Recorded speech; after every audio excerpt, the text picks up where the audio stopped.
First generation of the technological society, we have been acted upon by forces of such power that few, if any, of us can understand. Extensive information gathering on every American, human experiments with drugs and psychosurgery, electronic surveillance, the era of the computer, invasion of privacy, growing government and corporate power over our lives, a people plagued by dehumanization, loneliness, and violence. Dramatic? Perhaps. But we are losing control of our technology and our lives. Not so long ago, people in a similar situation did not awaken to the forces around them. Are we so unwise as to do the same?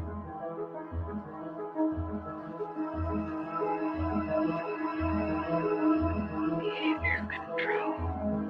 And then you change it up every beautifully.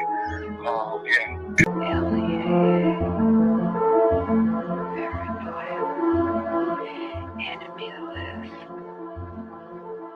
Wired death. Dead bags. Dossiers. Medical records. Social security number. Credit record. National security. With another agent, Pat Webb. Pat was an explosives agent. So we kind of opened the door just a bit to the cabin. And as we opened the door, we were both pretty much overcome as we looked across the cabin at the shelves that were built on the other side of the door. We could see coffee cans and bottles and jars, and they all had labels on them, and they were very meticulously done. You could see that some were labeled with the name of certain chemicals. One of the things we saw was a hooded sweatshirt, that was hanging up there. And the cabin smelled as if you might start to think, if you really think about this. This is a person who lived in this cabin. They had a cutaway spot on the floor to go to the bathroom in if he needed to. Had built fires. Internet. The creation of a collective consciousness and the merging of the human mind with the internet is the basis of the aspiration of the transhumanists, known as the singularity. Their dream of creating a global brain came nearer when Tim Berners-Lee, a British computer scientist and former employee of the European Organization for Nuclear Research, CERN, invented the World Wide Web. Berners-Lee's breakthrough was to marry hypertext to the internet. The underlying concept of hypertext originated in previous projects from the 1960s, such as the Hypertext Editing System, HES, at Brown University, Ted Nelson's Project Xanadu, and Douglas Engelbart's Online System, NLS. Both Nelson and Engelbart were in turn inspired by Vannevar Bush's microfilm-based Memex, which was described in the 1945 essay As We May Think. Berners-Lee founded the World Wide Web Consortium, W3C, after he left CERN in 1994. It was founded at the MIT's Laboratory for Computer Science, MIT LCS, with support from the Defense Advanced Research Projects Agency, DARPA, which had pioneered the Internet. The transhumanists' idea of mind uploading is reminiscent of that expressed by Allen Ginsberg following his LSD experiments at Stanford with Gregory Bateson. While under the influence of LSD, the doctors hooked him up to an EEG machine, and following the suggestion of his friend and lover William S. Burroughs, connected a stroboscope blinking in synchronization with his alpha rhythms. Describing his experience, Ginsberg recounted, "There was no distinction between inner and outer. Suddenly, I got this uncanny sense that I was really no different than all of this mechanical machinery around me. I began thinking that if I let this go on, something awful would happen. I would be absorbed into the electrical network grid of the entire nation. Then I began feeling a slight crackling along the hemispheres of my skull. I felt my soul being sucked out through the light into the wall socket and going out point one." During the final years before his death in 2000, Terence McKenna became An early proponent of technological singularity, and called the internet the birth of the global mind, believing it to be a place where psychedelic culture could flourish. Point 2, however, as Derry clarifies in Escape Velocity, cyberculture at the end of the century. 327. 328. Transhumanism. But as Thomas Hein reminds us in Facing Tomorrow, what the future has been. What the future can be. Futures like McKenna's are stories we tell ourselves. About the present, an attempt to invest our lives with a meaning and a drama that transcend the inevitable decay and death of the individual. We want our stories to lead us somewhere and come to a satisfying conclusion, even though not all do so. 1264, placing our faith in an end-of-the-century Deus Ex machina that will obviate the need to confront the social, political, economic, and ecological problems. Clamoring for solutions is a risky endgame. The metaphysical glow that increasingly halos the high-tech tomorrows of cyberdelic philosophers, corporate futurologists, pop science programs such as the Discovery Channel's Beyond 2000, or even ads such as AT and TSU will campaign, blinds us to the pressing concerns all around us. Point 3. As Eric Davis remarked in Technosis, some Christians, especially those with a brute Protestant conviction in the rock-solid inerrancy of the biblical word, would concur with Teilhard that our headlong flight toward planetization is part of a master plan. 4. Davis was commenting on Marshall McLuhan's 1969 interview in Playboy, where McLuhan mentioned that computer networks hold out the promise of creating a technologically engendered state of universal understanding and unity, a state of absorption in the logos that could knit mankind into one family and create a perpetuity of collective harmony and peace. McLuhan clarified, in a Christian sense, this is merely a new interpretation of the mystical body of Christ, and Christ, after all, is the ultimate extension of man. 5. However, as Davis pointed out, in a letter to the Thomist philosopher Jacques Maritain, McLuhan flip-flopped on the idealism he had earlier expressed. Electric information environments being utterly ethereal foster the illusion of the world as spiritual substance. It is now a reasonable facsimile of the mystical body of Christ, a blatant manifestation of the Antichrist. After all, the prince of this world is a very great electric engineer. Point 6. However, for the transhumanists, the internet is not just an agglomeration of inert information, but poses the possibility of humanity creating a collective consciousness of the mystics. Effectively, transhumanism is the hallucination arrived at by computer scientists on drugs. As psychedelic drugs impede the ability to discern reality from imagination, they often lead to the mistaken attribution of life, or even divinity, to inanimate objects, like a computer program. The ultimate foolish dream of the transhumanists is that with the creation of cyberspace, we'll be able to enter the pleroma, the mystical realm of the ancient Gnostics, by uploading our minds to the internet. Thus, the internet will have come to serve as a totality of human knowledge, the omniscient collective consciousness of Teilhard de Chardin, also known as the global brain. Global brain. The relationship between the global brain and the internet, and its connection to the thought of Teilhard de Chardin, is explained in The Lost Symbol by Da Vinci Code author Dan Brown, a fellow alumnus of Exeter with Stuart Brand and Facebook. The Singularity. 329. Founder Mark Zuckerberg. There is an important section from the novel, which is based on revealing the secret of Freemasonry, where Willis Harman's Institute for Newtic Sciences, IONS, named after the noosphere of Teilhard, plays a central role.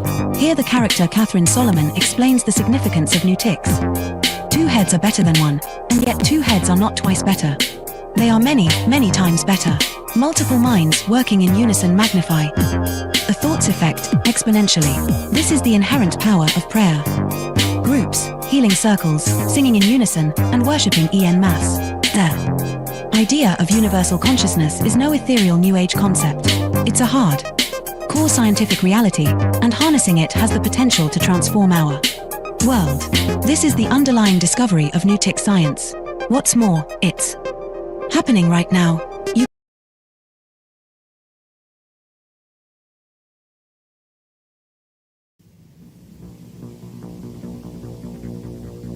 The Technological System by Jacques Ellul.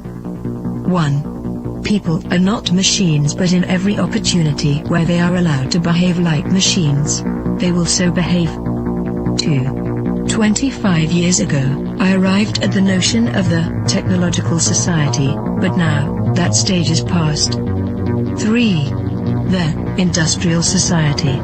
This term is very widespread, but I find it inadequate. 4. Present-day society is still industrial, but that is not its essence. 5. At one time, technology and machine industry were connected, but for more than half a century now, a gap has widened between them. Industrialism developed a centralized, hierarchical system, with a linear growth, a division of labor, and a separation between the means and the ends. Mechanization created additional jobs and made human work more draining. It operated by means of steady reproduction, developing masses of men and integrating them in the industrialization. 6. Modern technology, however, contradicts each of those different points. If allowed to act, it leads to decentralization and flexibility. It does away with the hierarchy and the division of labor. It particularly has to bridge the gap between implementation and management.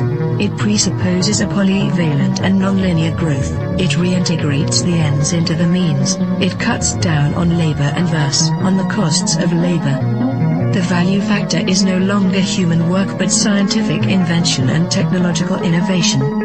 Consequently, we can no longer apply Marx's analysis, which states that the economic totality is based on the surplus value produced by the salaried labor of the worker. 7. The industrial system is a closed, repetitive world, with a linear revolution. The technological system is inevitably open, non-repetitive, with a polyvalent evolution.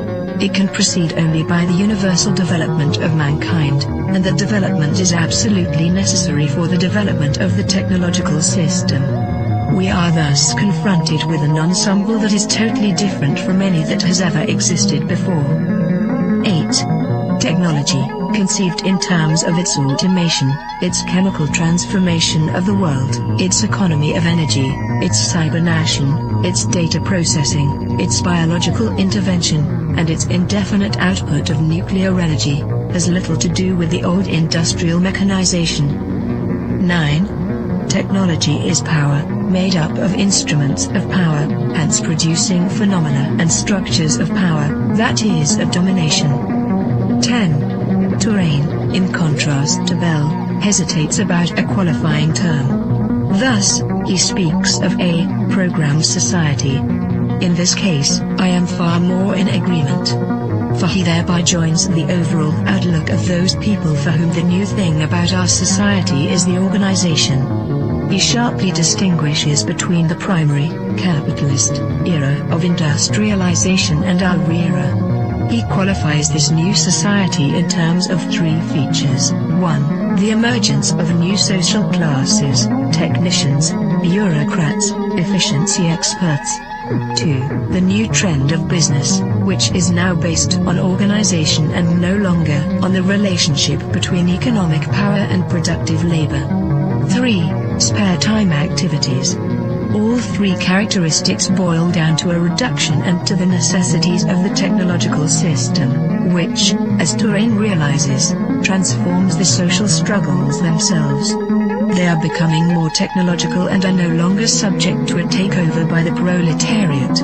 Touraine adds one more essential feature of post-industrial society: the importance of the student movement with its deep contestation, its challenge, and its political weakness.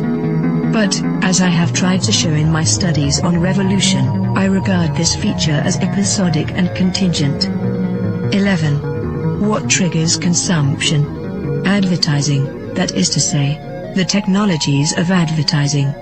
What is it that demands greater consumption? Mass production, which is possible only because of technology. What are we given to consume? Technological objects, because they are the things that are produced most.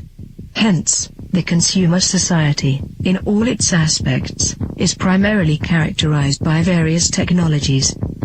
12. Spectacle is a complete way of life. Consumption is a spectacle, so are political activity and leisure and work and family life and revolution. Modern man watches everything as a spectator. Everything is supplied to him as a spectacle, including the things he believes he is most deeply contributing to or participating in. 13. Technological activity is, by nature, spectacular, excluding all internal reality. Technological activity is what waters down all serious things, since no action can be performed any longer unless by way of technologies. 14. Z. Brzezinski, Between Two Ages, America's Role in the Technotronic Era, 1970, also figured he could add something absolutely new by coining the term, technotronic. He lists a number of differences between industrial and technotronic society. In industrial society, the machine plays the essential role. The dominant social problems are unemployment and employment. Teaching is done through human relations. The ruling class is plutocratic. The university is an ivory tower isolated from reality. Reading favors a conceptual thinking proper to ideologies. Political conflicts are intrinsic. The masses are organized into trade unions. Economic power is personalized. Wealth is the object of activity. 15. Technotronic is a portmanteau word combining technical and electronic. Come now. Isn't electronics technological? Does the word add anything to the early definitions of technology? Once again, technology equals the machine plus industry. Fine, then there is something new according to the famous definition.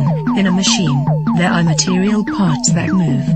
Electronics operates with no moving material parts. Granted. But if the computer is not a machine in the normal sense, then in what way is it not the product of a certain number of technologies? In what way is it not integrated in a technological system? There is no reason to distinguish between technology and electronics. 16. Man can no longer be a subject. 4. The system implies that, at least in regard to itself, man must always be treated as an object. Today, this phenomenon is far more important than the renowned Marxist interpretation of commodity. 17. Nothing can have an intrinsic sense, it is given meaning only by technological application. Nothing can lay claim to action, it is acted upon by technological process. Nothing can regard itself as autonomous, it is the technological system that is autonomous, as we shall demonstrate. 18. No technician claims to be ruling society. There is no need to regard technicians as technocrats or to believe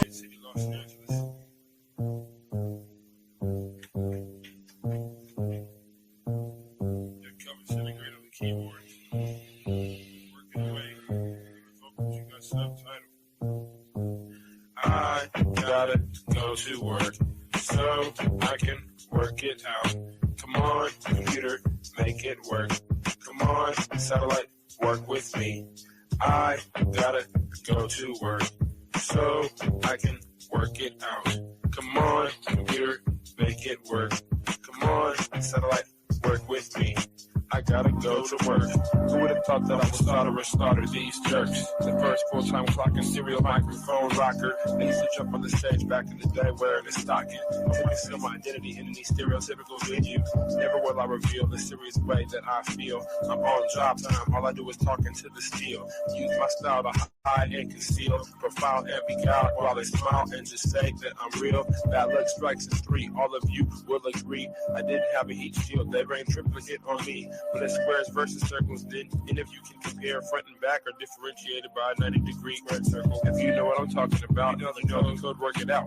Forced entry, I was disguised as a sentry. I gave not a care, life is an adventure to me. I obtained secret money and manufacture inventions, fracturing the line between space and time dimensions. Restructure the torque and the structural integrity, so I can walk on water while the returning surface tension.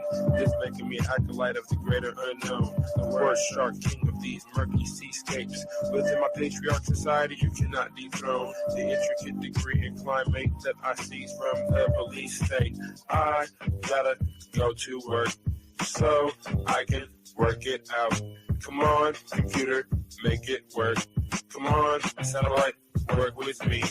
I gotta go to work so I can work it out. Come on, computer, make it work. Come on, satellite, work with me. I still wish they made more girls like me, intelligent, beautiful, and rich like but they don't, so I stay fucked up like King Keeper. She's the type of person that will still rock Latigua. I'm the type of person that will still sport feelers. I found this pair of size 15s out in Pasadena. Those are my work boots. I insert this into these jerks' necks, giving them a virus. They'll destabilize their hardware. Now I can tap in just in my onboard wet works. Plant the hidden charge there. It's a cellular reconfiguring program consisting of integers, turning human beings into kindling, whittling the psyche into an apparition. Place it back into the skin. Now it's the ghost in the shell. Should I boast? Well, no. I stay on the west coast of hell, where hell's bullets this I know so well. I have my work cut out for me. This has its perks. Just then I realized life is mostly hard work. And why not get your car pulled off under you? It won't get sorted back from that. Them just lurking. Who's the one to suffer you? I didn't know what to do, so when in doubt, go to work. When I'm 25, I'll contract myself out once now I'm through. Then it's just books and beats for me. I leave the rap into my crew. I'm a good scientist in a world gone cuckoo. Imagine how it is to watch them turn crazy around you and then look over at you like you are the insane one. That's how it is. It's okay to meet the controversy bubbles and flattens out like this. Like my little kids. And I've got to go to work so I can work it out. Come on, got to work for me. I got to make it work. I've got to make it work. Come on, I can work it out. I've got to make it work. Come on, let it work this way. Come on, compare it, work it work. Come on,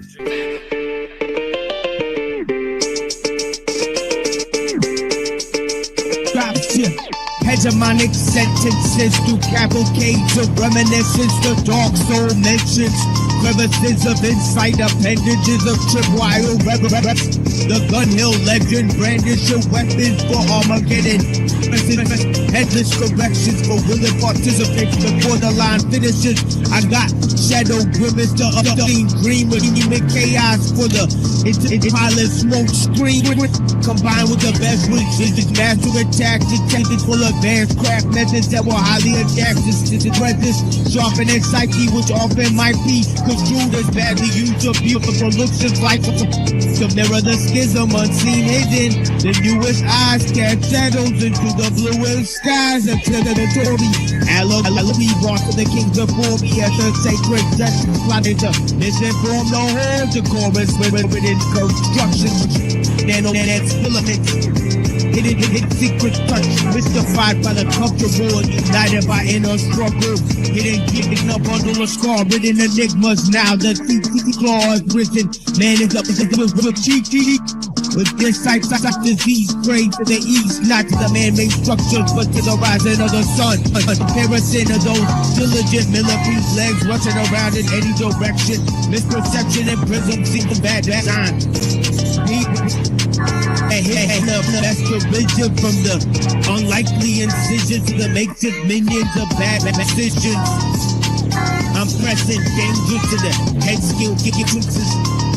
To hidden cages you can't unstage this cause I'm live and in the basement with bones hidden all chrome, hidden with drones. Like a programmed metal skull covered in the heart routinely cycled by a metronome. Bones are collected to make me feel like the connection is real. Not only steel can sharpen steel. They hit the revolution. Salute them, they on deck. They on deck. Yo, yo, Messiah mind, flyer wise, grind, reading higher signs, lobotomized, weak rap guys, my style minimized, sublime with a killer strut, modern day King Tut, for all those chasing the bag and choose to live it up. What? How we give it up, in the streets feeding us, in this world you either make motion or your life is stuck, born inside the crack era, y'all not as deep as us, youngins that embrace guns and darkness when the evil touch, yeah, form a deeper lust, knowing you can seem a trust, cold hearts, playing their part. Slugs will leave you stuck, yeah, but I ain't got all the answers. Salute when you advancing. Life is a high-stake gamble, I learn to take the chance with. King features on my pivot, emperor stances. Kadab Brian is highly impeccable, advanced with. Dodging government drones, hiding my face from cameras. Salute the fans and supporters who learn to overstand us. Nocturnal scope on the mic, flaming, we spark heat. Harder artistry in the booth, so pardon me. Upper echelon, making it hard for y'all to sleep. Eat it like God degree, harder artistry for the street. Nocturnal scope on the mic, flaming, we spark heat. Harder artistry in the booth, so pardon me. Upper echelon, making it hard for y'all to sleep. Eat it like God degree, harder artistry for the street. How this dumb motherfucker try to say that he God. He light work for me, just another day on the job. And them 8 trade gangsters gonna say he a slug. And these guns symbolize God, day that he died. It's lights out, pussy, whenever the savage bang. 6 hours, spin his fucking body like a baggage claim. It's all big pistols on me, nothing on me light. And the silencer is looking like the muffler on a bike. If we ride, then the only one that's living is I. And there's bodies everywhere, like I live in a child. I'm really living life, homie, you just living to die. And my hitters have you whimpering and visiting job. In other words, we just looking to kill. I extended the invitation, so I'm footing the bill. His heart beating fast, coming out of his chest. And it's more than bars, Paul, cause it's how you finesse. Yo, nocturnal scope on the mic, flaming, we spark heat. Harder artistry in the booth, so pardon me. Upper echelon, making it hard for y'all to sleep. Eat it like God degree, harder artistry for the street. Nocturnal scope on the mic, flaming, we spark heat. Harder artistry in the booth, so pardon me. Upper echelon, making it hard for y'all to sleep. Eat it like God degree, harder artistry for the street.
Dragon talking to the eagle. The two-headed snake illustrates a caution to the people.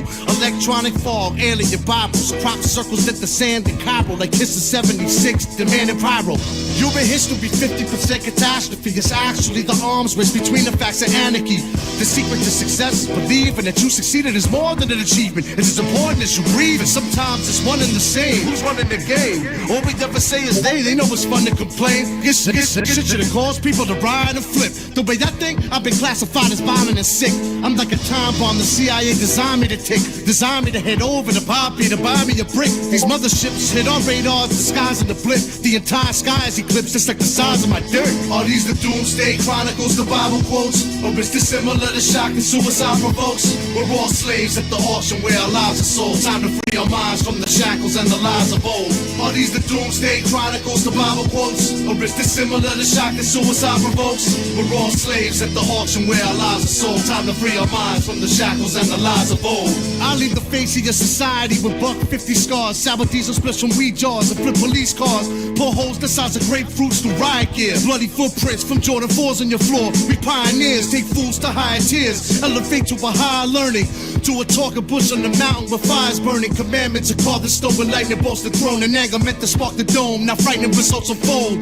Dragons, eagles, snakes, and aliens. Captured, we keep them caves of various constellations and areas, coded through letters, numbers, and symbols to transmit pulses and whistles and activate hundreds of missiles, hundreds of killers with multiple pistols. While these name brands reverse engineer spacecrafts and make trillions, they made the cure for AIDS and cease production, while the poor die infested in disease, corruption. Are these the doomsday chronicles, the Bible quotes, or is this similar to shock that suicide provokes? We're all slaves at the auction where our lives are sold. Time to free our minds from the shackles and the lies of old. Are these the doomsday chronicles, the Bible quotes, or is this similar to shock that suicide provokes? We're all slaves at the auction where our lives are sold. Time to free our minds from the shackles and the lies of old.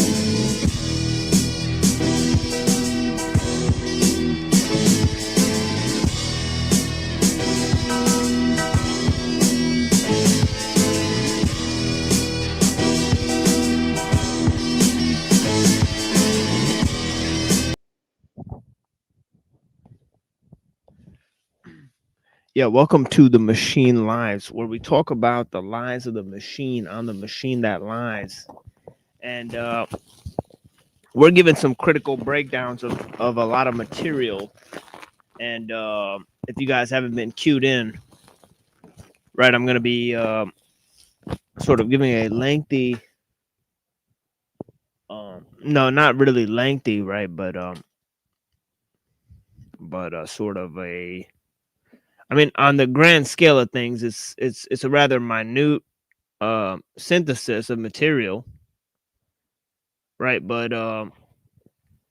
generally speaking, I think you'll find that it's rather bold, right? It's rather bold, right? So today, I guess there's a lot of other streams going on. We don't really need that many people here today, so it's not a big deal, right?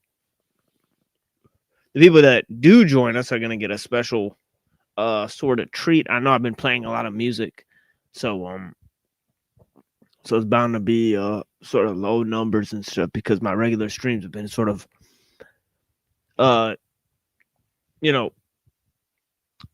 taken to a new extent, right, where we've divulged into lots of conversations. So if you saw us last time, right, or the last few times, right, divulge into lots of conversations on the materials and the topics, right? So we'll continue to do that as well, right? Yeah, so give me 1 second, folks. Yeah, how are you doing, my friend Buddha? Yeah, I'm doing fine. Yeah, I'm looking forward to the talks on the pre-Socratics and also your analysis of the pseudo-eschatology of progress and more of that. I'm looking forward to it.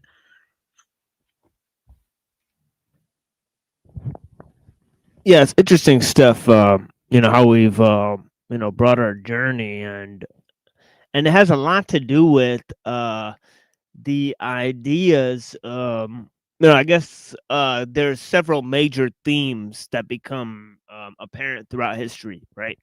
So first is the idea of history itself, right? You can look at the idea of history as the basis of this notion of progress.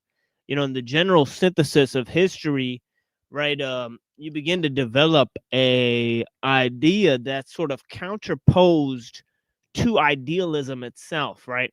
You can look at idealism on the one end, right, the view that nature functions via these eternal laws, right? Well, that is against the notion of time, right? Because time requires movement and change and this whole idea of becoming, right? So once you deal with these ideas of these eternal laws, right, you're dealing with nature as the eternal thing, right? And that's really what a lot of the pre-Socratics, right, they wanted to find what was an ordering principle within nature, right? So a lot of them came to the idea that this principle existed within nature, and that so through this idea they formed the notion of eternal laws, right? So I guess in terms of Aristotle, right? Okay, he talked about this notion, right? And we talked about or he was briefly mentioned on the previous stream we did with Avian Buddha, right? For this idea that animals don't can't form language because they don't have reason, right? So yeah, interestingly enough, right, this was because Aristotle talked about the hierarchy of being, right? And he talked about this notion where form and matter, right, were two sort of eternal substances, right? So nature was part of matter, right? And form was part of this essential quality of things, right? That was a part of a sort of mind, right? A sort of immaterial mind, right? To distinguish itself from matter, which was in the state of becoming, right? The immaterial mind, right? But that tie into his idea of hylomorphism? Like, I Yeah, I think that's think so. Yeah, I think so because nature has to be molded through the void, right? So as I say, in Plato, right? Plato obviously he famously has the tripartite soul, right? So he has the notion of and the tripartite soul mirrors the universal, right? Or whatever, right? So in terms of the tripartite soul within man, right? It's logos on the top, right? Thumos, or the spiritedness, in the middle, right? Which is sort of like the passion, or right, and then at the bottom is sort of desire, right? So you could think of like sort of politics or war in the second stage, right, which is ordered by the rational principle, right? And that politics or war side is sort of guiding the appetitive soul, right, underneath, right? So the appetitive or animal soul, right? Right, and of course Aristotle said there's actually 4 different ones, right? He said there's the vegetative, um the mineral, the vegetative, the appetitive, right, which is the animalistic, right, and then the rational soul on top of it all, right? So as Plato saw this as a tripartite soul within a person, right? Aristotle said that this applies to a hierarchy of being that exists within nature, right? So he extrapolated the internal aspect of the soul, right, into the external cosmic sphere, right? Okay, so there's some of that there, right? And of course, he had to place a lot of these Platonic ideas, such as matter and form, within nature itself, right? Right, because he didn't believe in the realm of the forms, right? Okay. Yeah, it sounds to me that Aristotle basically eminentized Plato, right? Basically, make it more eminent in some ways. Aristotle, Plato. It's from Yeah. the way I'm interpreting it. Yeah, to a certain extent, but in terms of the temporal, right? Yes, I Right. think. That's the that's the idea, because nature is then subjected to the notion of potentialities, right? So nature has to change from within, right? So so this idea that the forms, right, in a way, right, it sort of gets nature off the hook, right? Because nature can only be an imitation of the forms, right? But now within Aristotle, nature is driven to its state of perfection through these potentialities, right? So there's a movement from within, right? And this movement is towards the perfection, right? So that moves it more into a interesting idea, right? But this idea of becoming, right? So we got several things here, right? We got reason,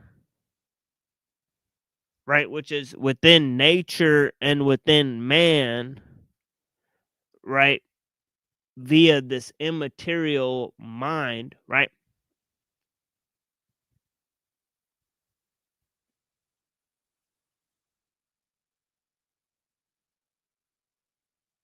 Okay, you got the notion of becoming in nature, right?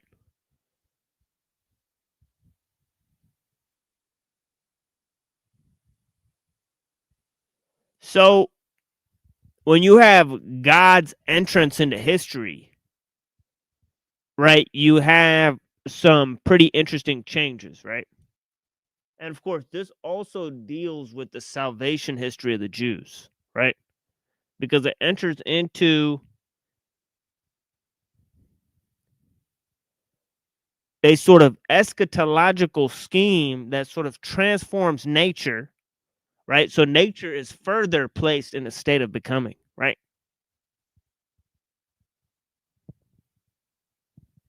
And that's because with God's entrance into history and the salvation history of the Jews, right? And the idea that God is immaterial, right? Right, that nature is part of a transformation that's coming closer to God, right? Okay. And there's several ideas that reflect this, right? Where the Jewish and Greek ideas sort of combine, right? Okay, the main place is in Alexandria, right? The Alexandrian Jews, right? You got several figures in Alexandria, right, that are sort of combining Jewish and Greek philosophy, right? And they're understanding this eschatological scheme, right?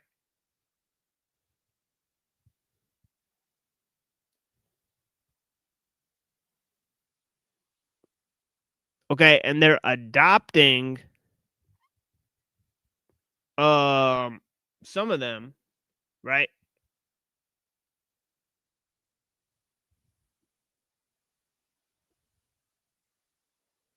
Right, a lot of terminology, right? Especially because they were the premier group.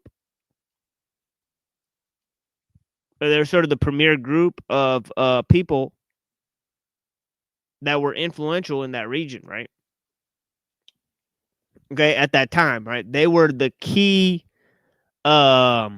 figures within Neoplatonism, right? And if you look at the sort of Nag Hammadi, right, library, as well as guys like Zosimos, right, they are following a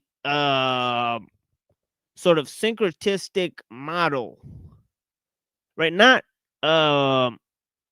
as much syncretistic as maybe even a perennial, right? Because they were not seeing the same message, but they're trying to draw from many different systems, one cohesive, interchangeable, right, set of principles, right, between all of them, right? So I mean, in terms, whoops, sorry about that. I gotta go back and look at some of these messages. There's not that many messages, so. Would you say that astrotheology got overlaid onto that stuff after the fact, or would you say that it was probably around at that time, but not codified all the way until much later? Well, the Jews had the zodiac in their synagogues, right? So if you look at Orphic Pythagoreanism, right, they had systems of astrotheology. If you read, Plato's Timaeus, right, he's talking about, right, because they're followers of sort of Heraclitus, right? Right, they understand these ideas of the four elements, right, and they have the Platonic solids, right? Those were basic shapes of elements, right? How things could take shape, right? So Yeah, can I add something yeah. quickly? I remember you mentioned that this also ties into the question now of whether or not does nature want technology or not? Does nature tend toward materialism or not? Basically, that kind Right. of ties Yeah, into it debate does. between. Yeah. Yeah, it does. They have that question, within a lot of those systems, right? Because because if you have natural law, right, then there's an intermediary between man and God, right? So and the Hermetics and the Gnostics, right, and all these various groups actually claim these things, right? They said there's not so much of a difference between man and God, right? It's just a matter of understanding, right? For the Gnostics, it was realizing the inner spark, right? And for the Hermeticists, it was understanding the ways of creative transformation, right? So and for the Neoplatonists, it was sort of merging with the one, right, through sort of contemplation and reflection of the you know um of the good and the one and all these things that have a reality beyond the material, right? So for many of them, right, and these are all systems that were there in Alexandria and reflected within this Nag Hammadi library, and the secret book of John was being read by Zosimos, right? As I said, right? Okay, he was talking about Alexandrian Jews influencing, right, his alchemical doctrines, right? And of course, they had influenced people like Tertullian, right? People like Origen, right? Okay, who had teachers who were sort of well versed in Neoplatonism, right? You had Justin Martyr, right, who was a peripatetic philosopher, right? That means he was well versed in Aristotle, right? All of his various categories of knowledge, right? He had rhetoric and all these various sciences that turned into the trivium and the quadrivium, right? With Isidore and Boethius, right? Right. So they developed these sort of Neoplatonic systems into those categories of knowledge, right? They contributed to the sort of compartmentalization of knowledge that led to the sort of proto-scholasticism, right, of the medieval ages, right? And in the medieval ages, right, okay, you got these figures, right, very influential. Okay, in Great Britain. Okay, in other places. Right, they're bringing in or challenging, right, the thoughts of the Manichaeans, the thoughts of the Aristotelians. Right, and in the process, they're advancing philosophy, right? Right, in the process, they're advancing philosophy, right? Okay, but they're also advancing the sort of scientific understanding of the world, right?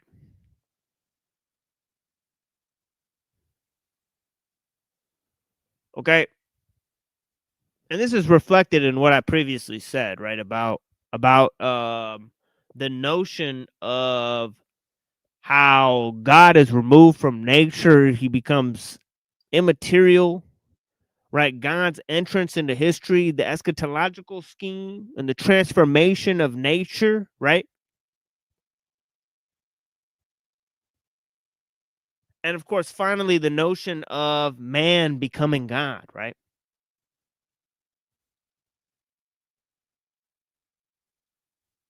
Okay, which I said is closer to the Hermetic and the Neoplatonic and the Gnostic, sort of cosmology, right? Because what we share with the creator, right, that supersedes nature is reason, right? But yeah, go ahead. Well, so all of this is very interesting. I wanted to bring up something that is relevant. Once I was looking into Mesoamerican mythology, and they have this concept of Teotel, which is like creative cyclone, or like it's kind of like Heraclitus, but without a logos. You know what I'm saying? That just pure creativity and spontaneity. I'm not sure if you've seen that, like their idea of Teotel or something. Okay, that would be interesting to look into. My friend was very much into Yeah, that. I think I have heard of this. It's related to Quetzalcoatl in some way, right? The Yes, Teotihuacan, right? yes. Yes. It like gives birth to Quetzalcoatl, or it has some sort of relationship to it, or Well, I only briefly know about it because my friend was talking about it in the past with me. So, but it kind of ties into the philosophy of Deleuze too. Deleuze is kind of like Heraclitus, but Deleuze is an anti-essentialist. You know what I mean? So he doesn't accept the logos. So it's kind of strange because now with the postmodernists like Deleuze, they're more anti-essentialist and more anti-structuralist. So that's kind of interesting because it's kind of more like that's what the French or in modern times became like, because it seems like they're becoming more like anti-essentialist, but it's kind of more like the Mesoamerican myths, Deleuze.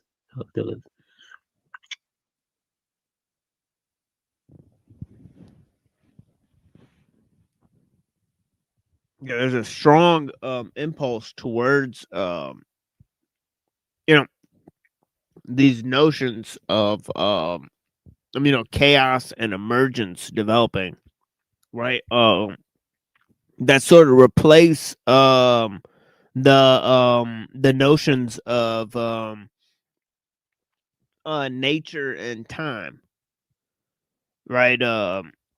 So they sort of cause a new perception of and this also has to do with the idea of evolution, right? Because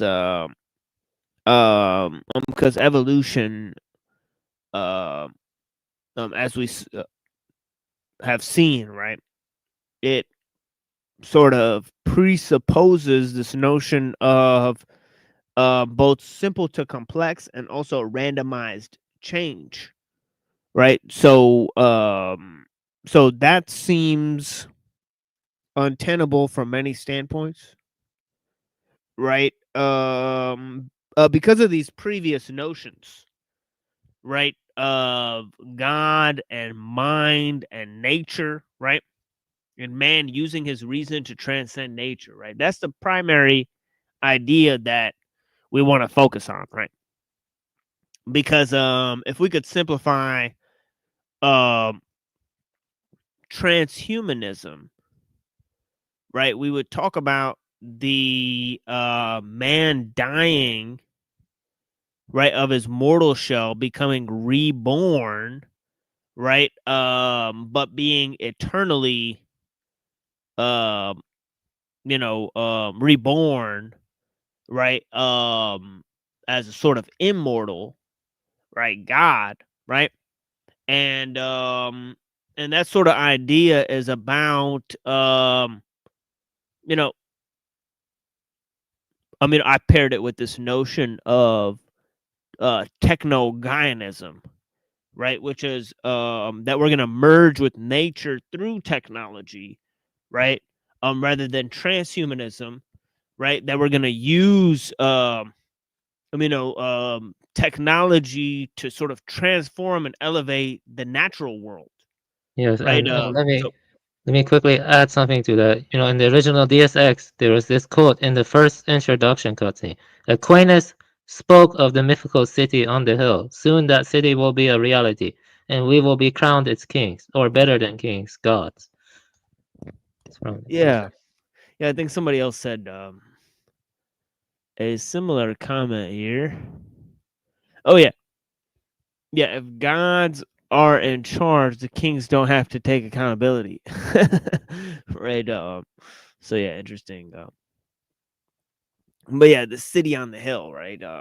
Yes. This Also, notion of can you briefly comment on the divine bandit of kings and how that ties into this? Because that does Oh seem yeah, that's what I was like going into. Yeah, that's what I was going into. And I did some interesting presentations relating Aquinas and Maimonides, right, to these notions, because they bring in these Aristotelian ideas, and especially in terms of politics, they talk about the aristocratic soul, the aristocratic nature of the soul, right? Just like in Aristotle, and the notion of politics, how man is a political animal, right, or a social animal, right? So there's many concepts within Aristotle that sort of tie in, especially the hierarchy of being, right? They incorporated the idea of the hierarchy of being. Aquinas seemed to have been most moved by this notion, right? Because he talks about the church and the state being in two separate but equal spheres, just as faith and reason, right? And that brings in some interesting, because you already see that within within the ideas of Saint Augustine, right? Saint Augustine is writing like 600 years before Aquinas, right? And he writes the idea of the city of God, and he's comparing the city of God to the city of man, right? And of course, the city of man is like Rome, right? And so he's comparing the state to sort of the church, or the church being ruled over the state. So even in Skolimowski, right, he talked about values ruling over knowledge, right? So you see this strong push in Aquinas, but still you have a dichotomy placed between the two, right? So so this is important, right? That in the natural, right, world, right, of reason, right, and the sort of divine world of faith, right, and of the spirit, right, there's these two rules, right, that have sort of become merged over time. And this is where you get these figures like Joachim of Fiore and the Joachimites, right, that were sort of the pre-Teilhardian sect, right, or whatever, right? Can you repeat that name? Like, hey, what was that? Joachim of Fiore, right, or the Joachimites, right? They talked about age of the Father, age of the Son, and age of the Holy Spirit, right? So it's like these three phases of history, right? It's a proto-dispensationalism, right, that sort of affected people like Hegel, right? Because he's talking about the spirit of world history, and of course, it does have to do with the salvation history of the Jews, right? He's combining the notion of Rome and Jerusalem, right? And I'll take a little break there if anybody else wants to comment, because I know I've been going for a while here. Yeah, I mean that's a lot of important stuff to take in. Definitely, like Yeah. I think I took Well- in most of it. Yeah, we'll Is keep there- going in a little bit. Yeah. Is there an equivalent to the divine right of kings within Islam, whether it's a heresy or not? Yeah, it's the caliphate, right? It's the caliphate, right? You can't enforce Sharia law, right, if you don't have the caliphate, right? And the caliphate is by and large a theopolitical state, right? And it should be aimed towards a unification of the ummah, right? Or of the Muslim nation as a whole, right? So in terms of the theopolitical state there, right? In terms of the Jews, right? They have a sort of theopolitical state as well, right? Where they have to enforce certain religious laws, right? Within a political context, right? So you see that, right? You see that within the laws of the Orthodox Jews. They have certain ways that they handle money, and even the the Orthodox sects in New York, they told the Jews that they need their voting records if they want to join the community, right? So they'll even check your voting records, right? So so they're by and large understand that they're also a political organization, right? The Christians, they've made significant headway, into politics. You look at the Council for National Policy, right? You look at certain other, Christian organizations, obviously Christian Zionists. Yeah. Yeah, well, I would say there is, well, it depends. Some Muslims don't like it, but the Safavid Empire, which even became Shia, Shah Ismail the First, he did cast himself as divinely guided, even incarnational figure. He even said that I am the truth, though. But that's It depends on your definition of every religion too, though. Yes. Like that's kind of what I'm trying to get at. Yeah. Also, I was going to ask you. Zoroastrians, though, they had this idea of far or Kai. I cannot pronounce the Avestan name, but I can put it on the private chat. They did think that the light of God, or Ahura Mazda, or Ormas, shines through the appointed king, and that light radiates through the king. They call it far. Like I wouldn't like I was gonna two things really quick. Like I wouldn't count TPUSA as a Christian organization, but also like what I was gonna ask something earlier, and I just remember what it was. So I was gonna ask you like with like Paul, like because you and I talked about like you're talking about Paul, but so like for example with Paul, do you think that some of the things that people read into Paul later on, like for example, like Neoplatonism or Middle Platonism or whatever they've read into Paul or whatever, would you say that those things were, like if you had to wager, I guess, would you say that those things came out of like the Socratics and pre-Socratics, or would you say that it's more of something that people just kept synthesizing and syncretizing and perennializing all these things continuously throughout history, and that regardless of what Paul's intent I'm just using him as an example, regardless of his intent, this stuff was going on before and it's going to continue after, and really like you see that culminate in like Kant, Paul, and Marx, I think, as like the most devastating and that most people have heard of, I guess you'd say, if that makes any sense. Yeah, in terms of Paul, he's not specifically using Greek ideas. His ideas can be seen to be uniquely Jewish, right? He's quoting the Old Testament scripture extensively, right? He's using a binatarian framework, right, where Jesus is the Son of God. He takes the obedience of God unto himself, right? So it could be seen as a parallel with the ideas of John, right? Now what's interesting about it, or where it connects to Greek philosophy, right, is Paul going to Athens and speaking to the Greek philosophers, right? So this is actually mentioned in the New Testament, right? You could look at Paul talks to the Greek philosophers in Athens, right? And he actually Tarsus was seen as secondary to Athens in terms of it being a school that taught things like rhetoric, and philosophy and all that stuff, right?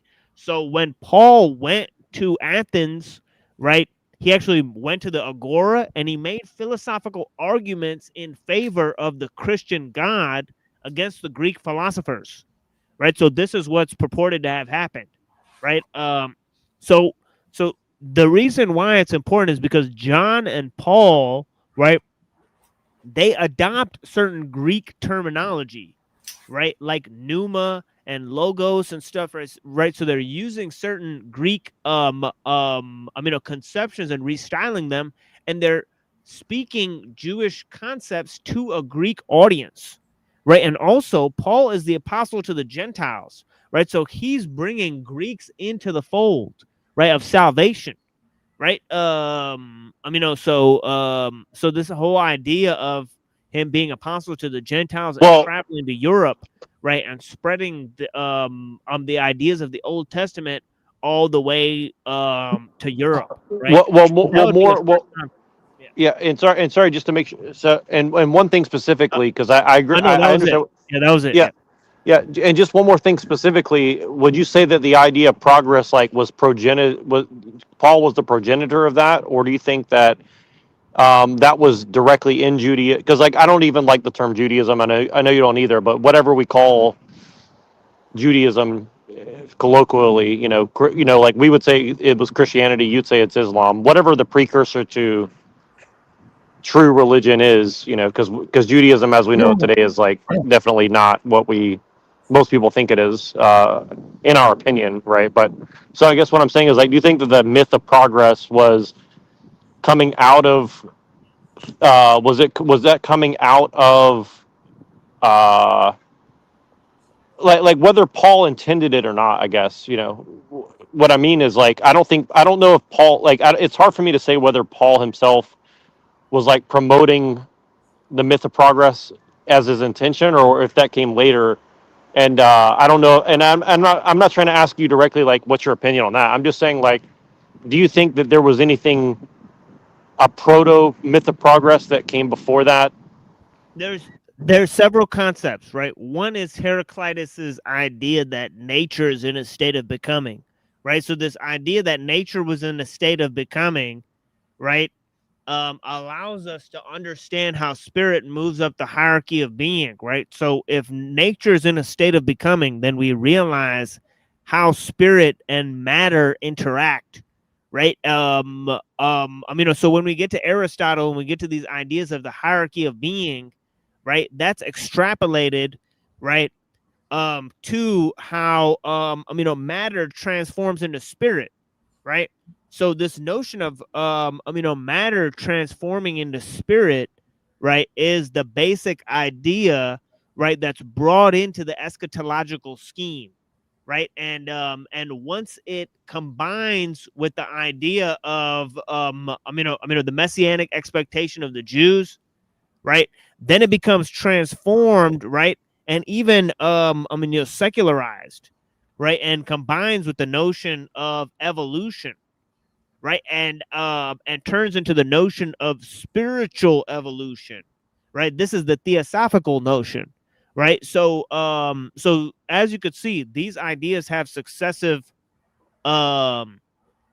development, right? A lot of different. It's almost like different. It's almost like multiple iterations of the same idea. So, like, generation 1, generation 2, essentially. Right, nature transforming itself into the divine, right, through these success. Yeah. So yeah.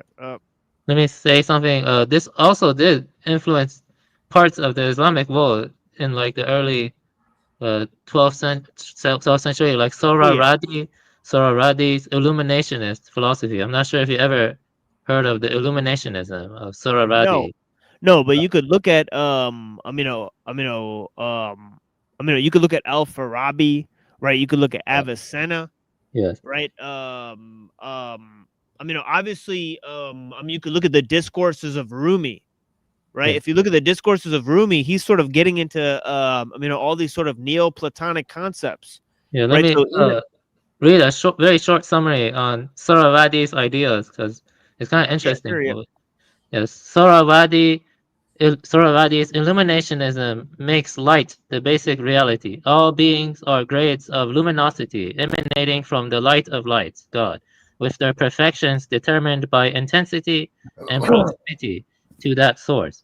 He downplays the Avicennian existence distinction, treating existence as a mental predicate, and recast I'm almost done. Ontology in terms of a hierarchy of immaterial and material lights.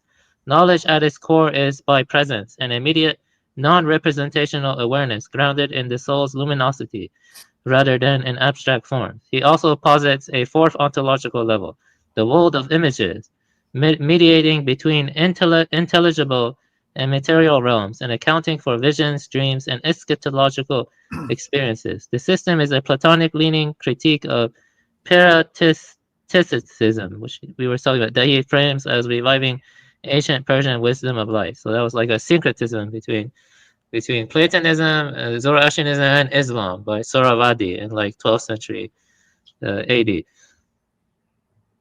It did grow in popularity from Mullah Sadra in around 17th century AD, I think. So that's the But I just thought that was interesting. I wanted to. Sorry if I interrupted. I just wanted to read that one. Yeah, you should look into the thoughts of the Mutazilites, right? Because the Mutazilites were combining certain Zoroastrian concepts. They were saying that that God is limited, right? That God has to create through love and reason, and that explains his limited nature, right? And they also wanted to maintain a lot of different ideas. So they did influence the thoughts of Al-Ash'ari, right? Al-Ash'ari and all those thinkers, right? They sort of influenced Ghazali to critique those ideas of Avicenna, right? The ideas of Avicenna are deeply influential on the development of science and empiricism, right? So a lot of the modern philosophers, right, like Descartes, Spinoza, right, I'm also Leibniz, right, they use Avicennian arguments, right, to support their theses, right? So I think Avicenna was I think he could have been influenced by definitely influenced by the Mutazilites, right? In different groups like that, right? But I think the Mutazilites in general, you could see the influence of Zoroastrianism there, right? So they influenced the Albigensians, right? The Qatari, right?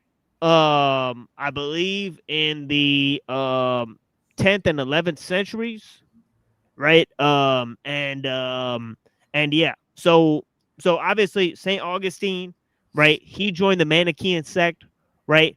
I believe that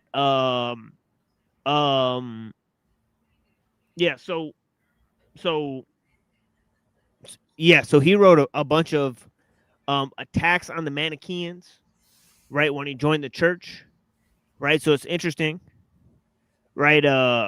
So yeah. Obviously the Sabians are mentioned in the Quran, right? It's very interesting, right? They're mentioned in the Quran as the people of the book.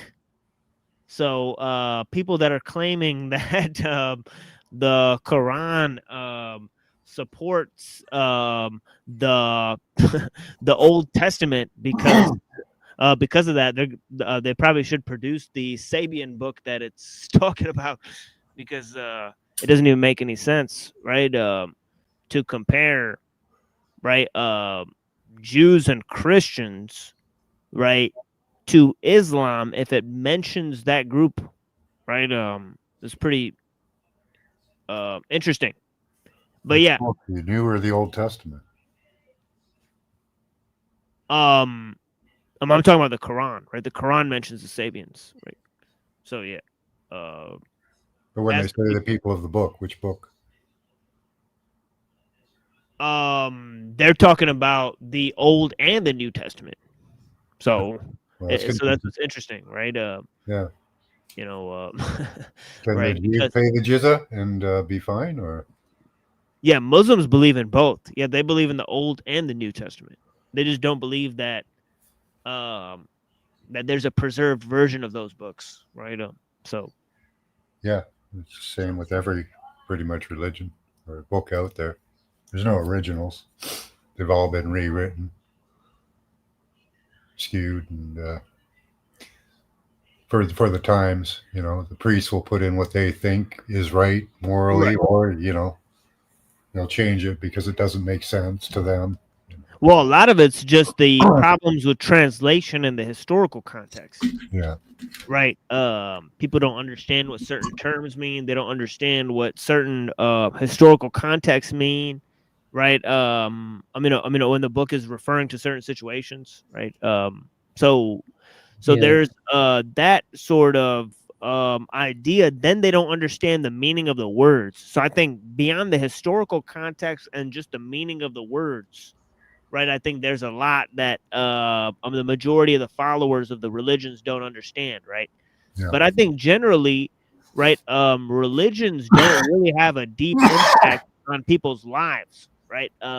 So that's a problem, is that we can gripe and complain about people's religion and how much the religion misunderstands history, but science doesn't have a very clear understanding of history, right? And it certainly doesn't give us a clear concept of why people were religious for such a long fucking time, right? Right? Like it doesn't seem to tell us like why people asked these deep questions and came up with these ideas that these aliens came to Earth and they wanted to transform nature, and that God is immaterial, he's removed from nature, and that nature is in a state of becoming, and science. Yeah, there was this strange change in that from the Sumerian, where they walked with the gods, to the god being an unknowable, ineffable thing. Right, exactly, right. So some could say that was due to the Sumerians, right? Because they were sort of the first builders of cities. Yeah. Right. So I also want to say one thing. Yeah, so they I think perfected people. the science, right? Oh, sorry about that. Go ahead, please. I think some people underestimate the extent of Greek influence, because even in Central Asia, you had a lot of Greek influence, and I was thinking recently maybe the Lotus Sutra had some Greek influence. I don't know, because Lotus Sutra is kind of controversial among some Buddhists, but I really do value and hold the Lotus Sutra dear. But some people claim it is very universalist. The Lotus Sutra, it's very interesting, like very universalist, and it has a sense or an idea, of Buddha nature moving or trending towards awakening to Buddhahood, the Lotus Sutra.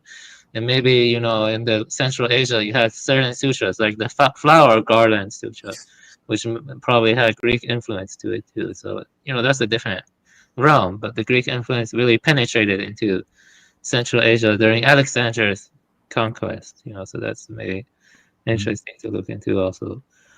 Sorry about the interruption. I just wanted to mention that to Central Asia and the Greek influence. KML, would you say that all this technological endeavor is to know or to be known? I would say is to create a false idol or something. The false idol is to be known before the true knowing, basically. The false idol. They want to make the man God, right? Yes, yeah, that's So about it. man becomes God by merging with technology. Yeah, there is like a kind of twisting or like a more profane version of Hermeticism. You see what I mean? It's a profane version of Hermeticism. Becoming like the gods, and then you become like the false idol which is like a simulacra of God. You know, you become the false idol of God, which is like becoming a demon, you know, or something. You know, in some sense, you know. Yeah, we've got superhumans out there right now, Yeah, augmented human you mean beings. Manchurian candidates, right? You know, like Yeah, Manchurian. well, they're much more. They do it to themselves actually now. They have parties and stuff, and they get together and they augment themselves. They can make themselves stronger, smarter, faster. Yeah, That's right. You can be a $6 million man. Pretty much, yeah. Next Vision. I'm not sure if you ever seen it, but Jesse Ventura has a very good TV series, you know, called Conspiracy Theory. He has one about Manchurian candidates, and some of the people they interview in that, it's pretty depressing. One of them claims he had stuff put into his brain, chips, and when he sees certain, I don't know, signals or cues that kind of triggers him or, you know, flips a switch that makes him go into kill mode, basically. He claimed that. Yeah, they're working to get way past that. They want. Yeah, yeah, now they are. Now it's much worse. Now it's much. I don't know if it's worse because you don't have to do quite the. Well, there is the electronic torture, which I guess is kind of worse in a way, except you're allowed to live your life pretty much.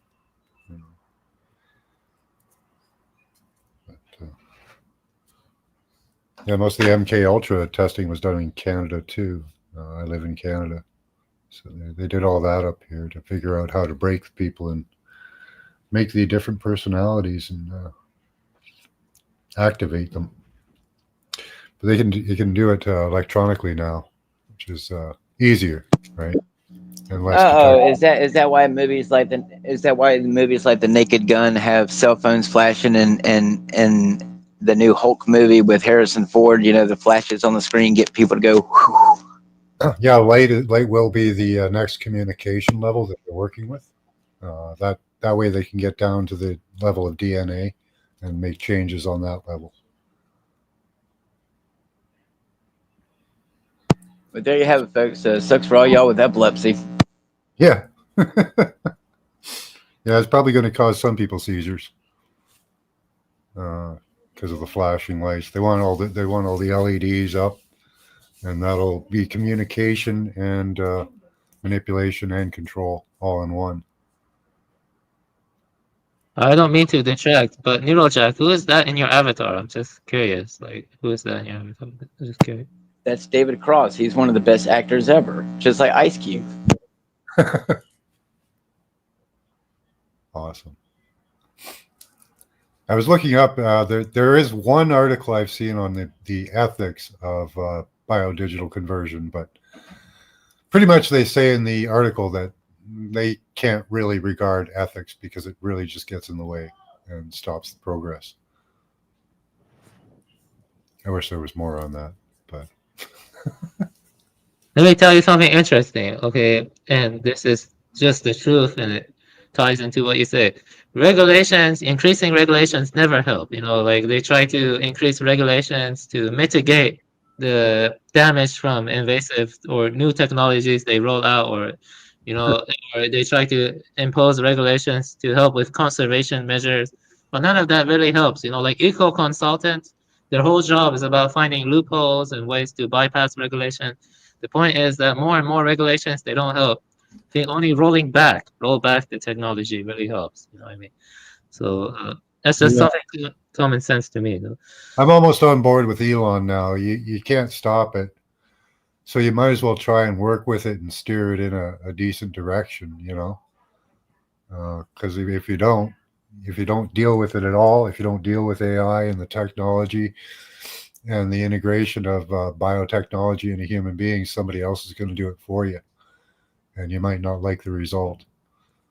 Yeah, I'm going to tell you this, though. There's a problem with that mentality, though. I mean, I do respect it greatly, but the problem is that, you know, all the money or taxes go mainly into social engineering to see if they can gather data and mold and shape our behavior with the media or with manufacturing crises. Basically, they're like, you know, gather data, predict, shape, and mold. You know, and then, you know, they're trying to manipulate the human behavior.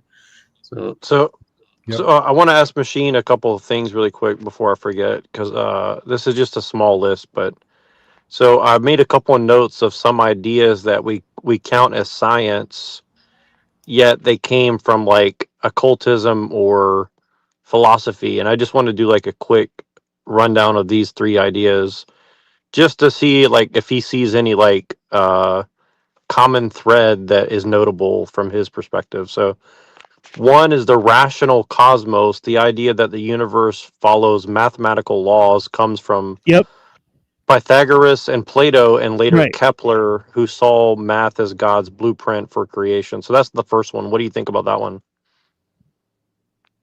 Because it comes out of like sacred geometry, essentially. So it's like spiritual motivation and stuff like that. Right. Because that's what we're gonna go over. How Pythagoras was basically, part of a cult. Right. And the cult was part of a group of people, right, called these philosopher sages, right, where they created these schools, so they created, the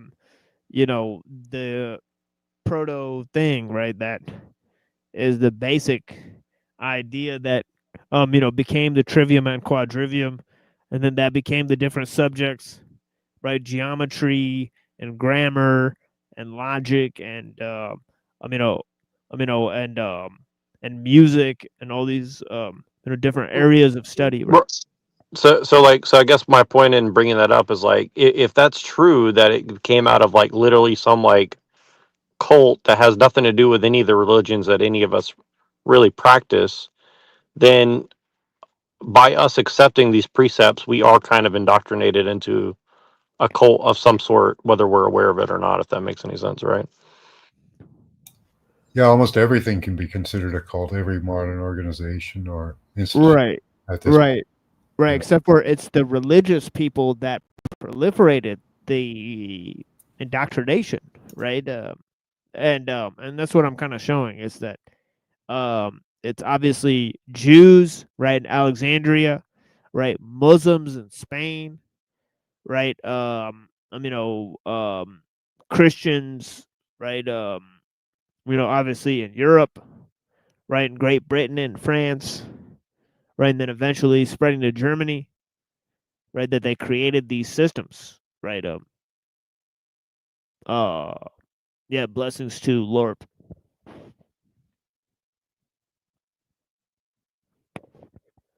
Oh, and they created them by combining, as Isaac Luria did, right? The thoughts of Maimonides, right, and obviously Maimonides himself was sort of a Neoplatonist, right? So yeah.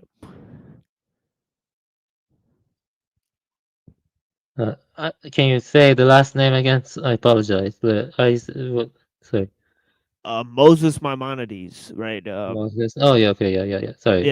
Who was sort of, talked about by Isaac Luria, right? They say, the people who study Lurianic Kabbalah, they say from Moses to Moses there was no one like Moses, right? And they're talking about Moses Maimonides, right? Who codified the Jewish law, right? He codified the laws of the Talmud and all that stuff, right? And this is in like 1200s, right? So obviously, writing at the same time as Aquinas, right? He was saying that reason is what humanity shares with God, right? And this idea of reason that goes beyond nature, right? This is the synthesis that both Aquinas and Maimonides came to, right? And why I believe that the Catholics and the Jews have such a interesting relationship. Yeah, I was watching a video about that recently, and I don't know if we probably shouldn't get into that now, but yeah, like the whole converso thing is a pretty serious thing that people aren't. Neurojack, you said two other ones. You said first was rational cosmos, Pythagoras. You said two other ones too. Yeah. The other two is this one. So the quantum/interconnected cosmos, it comes from like Hermeticism and alchemy, and also German nature philosophy, which is like everything is like nature is like a living interconnected organism essentially. And then the last one is the evolving cosmos, which basically is like Hegel and whatever his name is, Chardin, evolutionary spirituality, which I'm sure it goes back further than that, but that's just like maybe. Well, I don't think Empedocles though, but I don't think it would like Hegel or Chardin. Yeah, Empedocles is more the beginning of the evolutionary worldview. So that's interesting. Empedocles, the pre-Socratic. right, but definitely got synthesized over time, and Yeah, you know, I exactly. think yeah, and I think I mean, I had somewhere else I was trying to go with that, but I mean, let me just see if I have another note really quick. It's like see if I can find it. Kind of agree with both of those philosophies a little bit. But see, that's the thing, is like when you kind of just accept those things as like a given, right? Yeah. And then you try to go back and say, well, like, you know, let me justify this, you know, like religious belief. Like that's why religion is continuously under attack, because you're always trying to reconcile like this like occult belief with like, you know, your ethics or something that's based in like something that's not really based in rationality in the sense of like a scientific manner or something, right? So it kind of puts you at odds with yourself in a sense, right? Kind of I like think God. religion. I think religion is attacked due to the growth of radical empiricism and maybe the positivists also.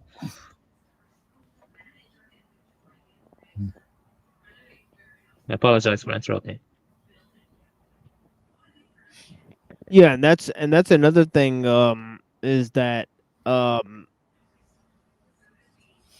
think atheists and occultists sometimes they both believe in some methodological form of naturalism, right? So they have that affinity, right? Whereas the religious people, even though they are sort of a majority in terms of their cosmological viewpoint, right? They don't have any sort of unity, right? So No, they don't. How many Well, denominations? You know. well, here's the other place I was going to take what we were talking about, and I'm sorry to derail, but I think this is directly related to kind of what you guys were mentioning earlier. Where do you think the idea that hyperstition can become reality came from? Well, that definitely came from the Kabbalah, you know, Nick Land, and the whole numerology, you know, Nick Land talk about, you know, and the hyperstition, you know, like the memes that become self-propagating. Yeah. Well, and another way to put it is like The Secret. Like, if you can dream it, you can do it. If you believe in it, it can be real. Like, where does that idea come from? I guess. yeah, hyperstition is sort of like his play on hyper real, right? So it's like, it's like, the realm of fiction, right? Just as cyberspace, right? Like what Gibson says, right? It's sort of Right. its own world, in a sense, but it also pervades into this world and goes beyond. So that relates to the occult right there, because that is sort of what the pleroma is, right? So that's sort of mentioned in the intro to this show as well, that the pleroma could be a collective consciousness of the mystics. Oh, yeah, Right. So I guess another way to put it is like, I mean, it's got, well, just to make it a little less sophisticated for everybody, myself included. Like if you were to read like Steve. You cut out.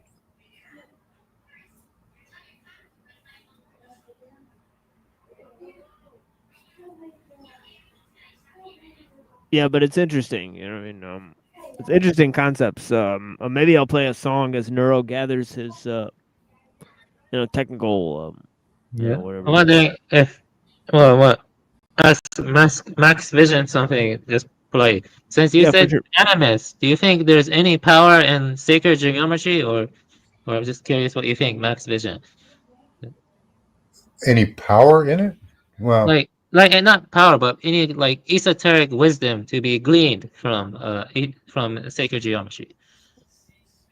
well, does that go right down to numerology? Like, is that part of it as well? People Uh, can read quite a lot out of stuff, you know. Yeah, I think sacred geometry is interesting. I never really looked into it as deeply as other people. I was just curious your opinion about it. And so I haven't looked that deeply into it. you haven't? And I understand the like the Fibonacci sequence and all that stuff. Yeah, Fibonacci sequence is very cool. Yeah. Yeah. I just wanted to ask that question before. Power of life is, resonance and, the resonance of the universe. Yes, I agree. Yes, definitely. I just wanted to ask about that. What about you, Dark Lord? What do you think about sacred geometry? I just wanted to hear what you have to say.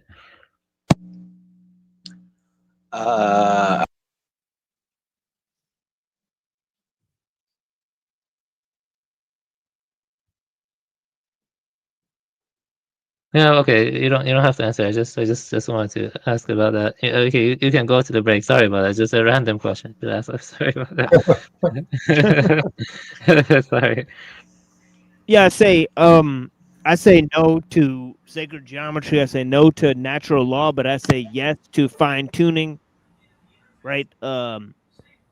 Via nature being intelligent. Right. So there's some of that. Right. I give nature a consciousness myself.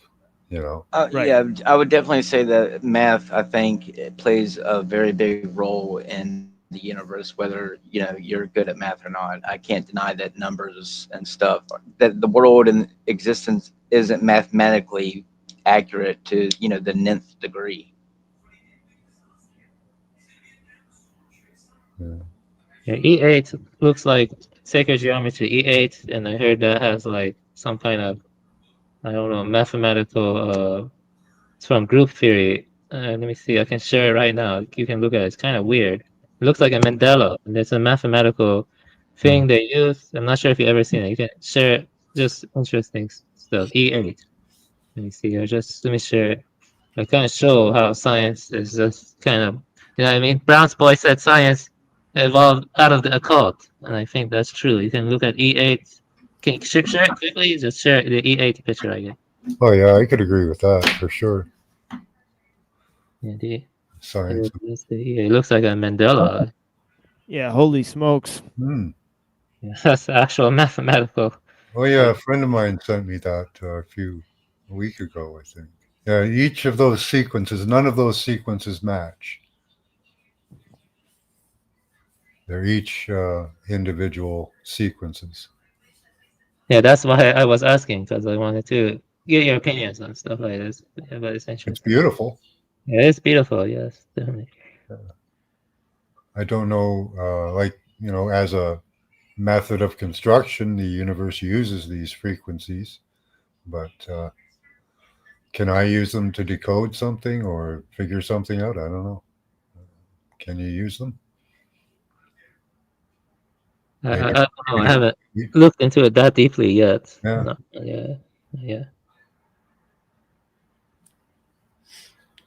Can you use them as a divination tool? Probably. You can almost use anything, really. I always wondered about dowsing, dowsing where people use the stick and they can like try to find gold or some kind of mineral deposit or something. Or not, dowsing is for water. Oh, it can be for metals too, yeah. Oh, yeah. It's interesting, yeah. Right? I mean, it means something, right?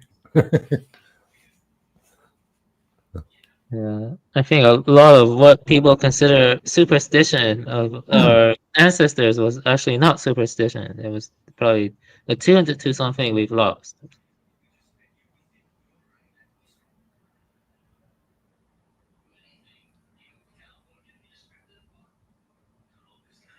I would agree with that because a lot of myths and folklore still survive even to this day, like skinwalkers and wendigos and stuff like that. There's a lot of And even Krampus. Look at all the people who like to put on their little demon costumes and go as Krampus. So Krampus, however you say it. Right. Yeah, my German friend, he was a very interesting person. He actually viewed the study of myths and, mythology and other stuff as very important, and I thought it was very interesting. He considered it. I'm one of them people. I definitely believe that they didn't put. There's not hundreds and hundreds of years of werewolves and vampire folklore myths for no reason. Whether or not they were literal bats and werewolves, I don't know. I think they might have existed. I believe in a chimeric past, where there was. I definitely believe that. Yeah, a lot of the mythological creatures like chimeras and stuff did exist, especially with the Nephilim. Messing with the DNA and stuff. Yeah, I believe in that period too. Yeah. Must have been messed up to be around then. All you had to do is pray to Zeus, right? So yeah, right. Whatever they called him in your land, had different names in different lands. Same guys, seems like anyway. I like the Greek myths of creation. I kind of think that the whole thing has happened that way. With the Cyclops and the 100-handed, 50-headed, or whatever. All these weird, strange creatures, and the gods and the titans. Wow. Right. Must have been a time, man. Right, or the Hindu one where they got flying chariots and lasers. Yeah. Oh yeah, that's some gods. Yeah. Did you know in ancient China they also had myths of like dragons that could take human form, and the some of the kings, their lineages go back to being mixed with the dragons. The dragons that could take the human form. Yeah. So maybe they could shapeshift also. Wow, that sure does sound like Skyrim and being a dragonborn. I think that comes from, we all come from a dragon. Like all creatures on this planet started off as the sons and daughters of a dragon. That's very cool. Yeah, that's the, I don't want to talk about that much, but the game Dark Souls, video game Dark Souls, the mythology to that is very similar to the Greek mythology also. Like there are arch dragons that existed in the abyss, and then they fought with the Titans, and there was a weird intermixture that led to what we are now. In all myths, they all just sprang from the earth, The first ones, they sprang from the earth, like the Cyclops and all that. So, I don't know. The earth was given birth, I guess, at one time.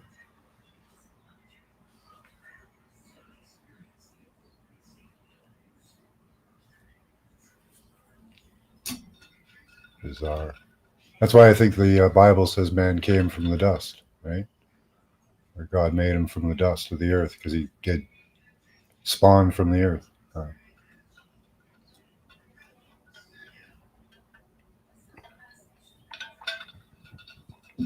Yeah, precisely.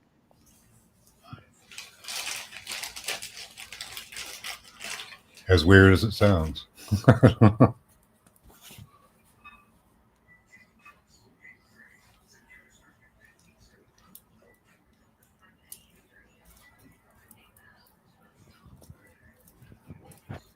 Yeah, so we got we had Calyx here in the back, but I think he accidentally dropped out. So yeah, come back if you want. I mean, about to play some music here. Yeah, blessings to Calyx. I like the Vedic with all their weaponry. They had the weapons of destiny, I guess they were. What were they called? All those specialized weapons that could bring down grains of arrows and burn cities. Those were amazing. Yeah, this is something I haven't asked any of y'all. What do y'all think about the new Egyptian museum? Where? If I'm not mistaken, they opened it right up there, basically right not that far from the pyramids, but it's this super huge new museum that they've opened up here recently. Oh, okay. It's pretty interesting. It's pretty fucking huge, but I definitely think that the coincidence of them releasing this gigantic museum isn't a coincidence. So I think that's interesting.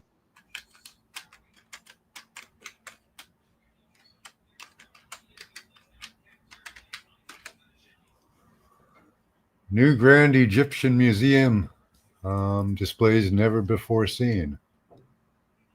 Okay, awesome. I'm going to check it out. Do you think they're hiding anything special regarding Egypt that could like shed light on a lot of mysteries in life or something? Scary. Yeah, I think they're hiding a lot of stuff.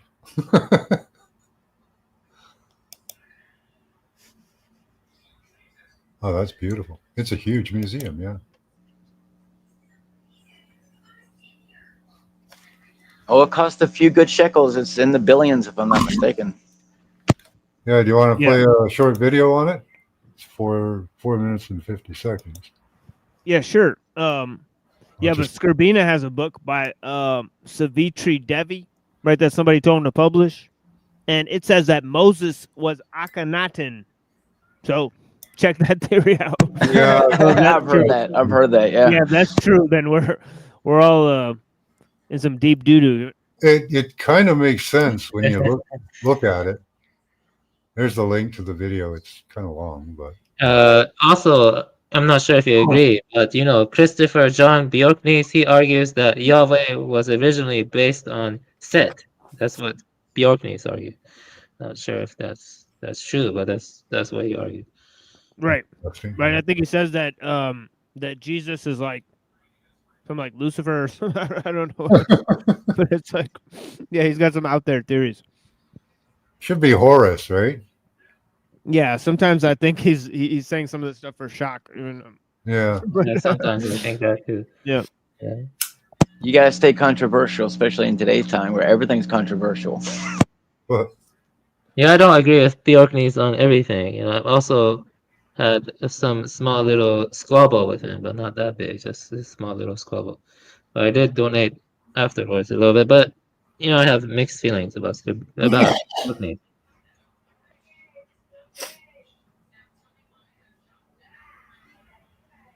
He does have a lot of valuable insight, though, especially about the Kabbalah and about, you know, the banksters, and a lot of other stuff. Yeah, I mean, just the sheer volume of work is pretty significant.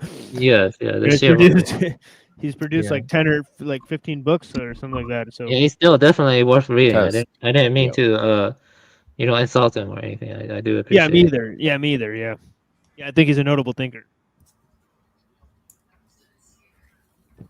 Testing. Even though he has said that, you know, Islam is created by Jews or whatever. But yeah, it's pretty funny. Greetings.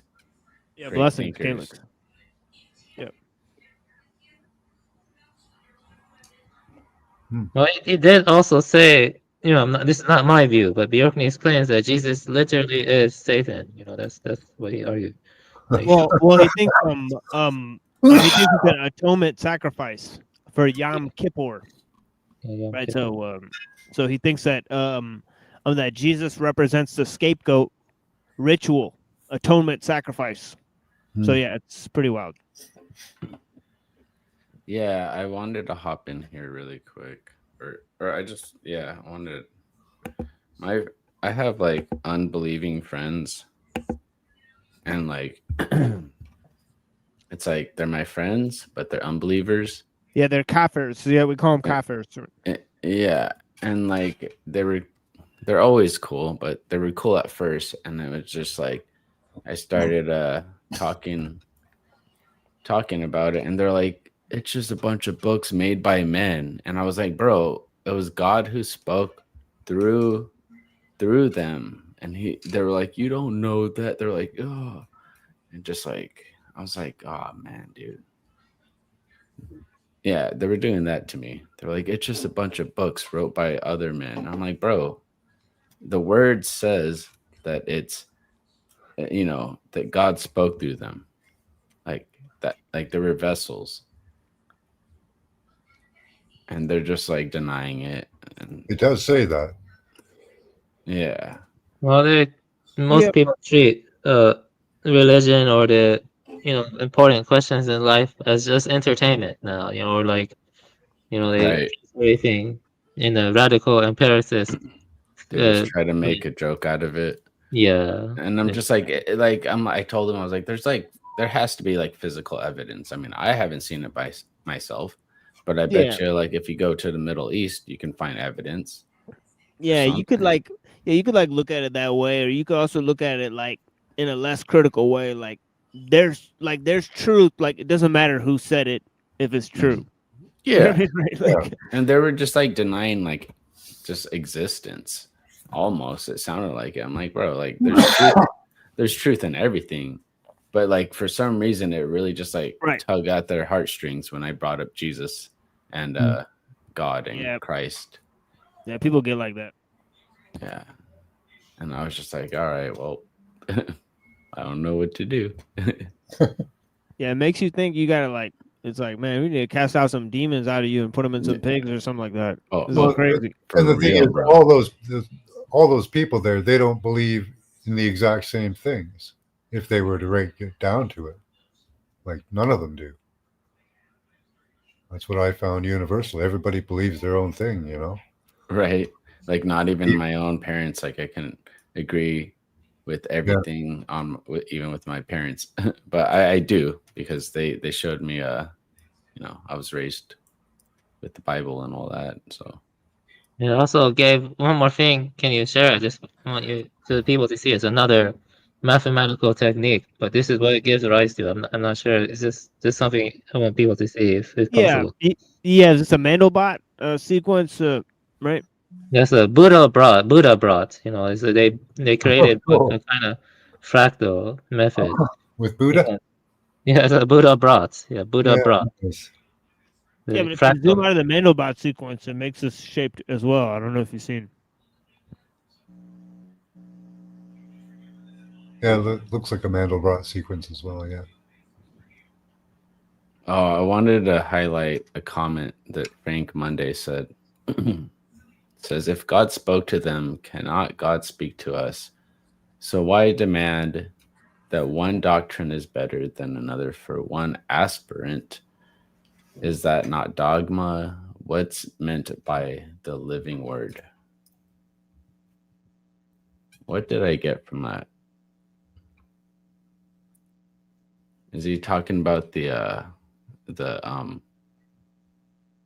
what are the prophets, or who are they called? Well, I guess comparing all the spiritual writings. Yeah, so you see this Buddha? Right. Yeah. Yeah, yes, I see it. Yes. Yeah, it's like the two hands. It's like meditating. Yeah, it's very similar to this right here, right? Very similar. It's like fractal, like what's left is right and right is left. Oh, and also perfect symmetry. I have that like Symmetry behind most of me. the time. I bought that. I don't have that anymore because I gave it to somebody so they can sell it. But that. So wait, what did you mean by like you're like, oh, I don't believe in fractalism? I don't know. I mean, I'm a Buddhist. You know, I'm a Mahayana Buddhist. I think it's part of God's work, but it's not. You know what I mean? I mean, yeah. See, I respect your beliefs. You know, I respect your beliefs. I mean, no, that's what I'm saying. That's why I don't own it anymore. It's just like I don't base my belief on the fractal or the yeah. The sutras that I consider the most important are three most important sutras are platform, diamond, and the lotus. Those three sutras are the most foundational to my traditional path, you know. But maybe the Suragama sutra is also important. Now, there are sutras to read and study, you know, but the practice of meditation and koan study is probably the most important, but sutra study I think is still important too. So the sutras are important in my path. If I wanted to get into metaphysics, see, that's the thing. It's just like it's like a fine line between earthly and metaphysic beliefs or something. And well, all theological texts, well, most of them have certain like metaphysical beliefs, like claiming there is a God or monotheistic God is a metaphysical belief in many ways, or saying that one can become enlightened and experience their true nature is also a metaphysical belief. Right, or even that God created the world. That's pretty metaphysical because you need God to exist before nature, right? So So that it becomes Exactly. a whole thing. Yes. Yes. Correct. Well, if you want to really understand my beliefs, the two most important are the platform and the diamond, at least for my tradition, though. And maybe the Lotus Sutra is recommended to read like halfway after practice if you're starting to lose motivation or something. But the Lotus Sutra is very good too. You know, Lotus Sutra is very big in the Nichiren school in Japan. Nichiren, and the school I followed was Soto Zen. Yeah, but I think Rinzai is a little bit better than Soto Zen, to be honest with you. Soto has some issues with Soto Zen, but they're not that far apart. It's like comparing, I don't know, Orthodox with Catholicism. But I think Rinzai is a little bit better because it's closer to what the ancient Chinese were doing. You know, I could go into that more depth, but I don't want to because this is not what the channel's focused on. I don't want to derail it too much. Yeah, I went to a Soto Zen center. I practiced a lot of Zazen. See, this is the thing about unbelievers. Like unbelievers would believe that, but they wouldn't believe other things. You know. No, I mean the thing with they don't believe. They have degenerated Buddhism. Like if you went to Soto Zen school, there are a lot of Jays in there, and they push for naturalism, and they dismiss the reality of rebirth. You know, I actually take rebirth seriously. I do believe in rebirth. I mean, I don't think you die and it's just eternal oblivion. I think rebirth is real, and dukkha is what unites all of the worlds in some way.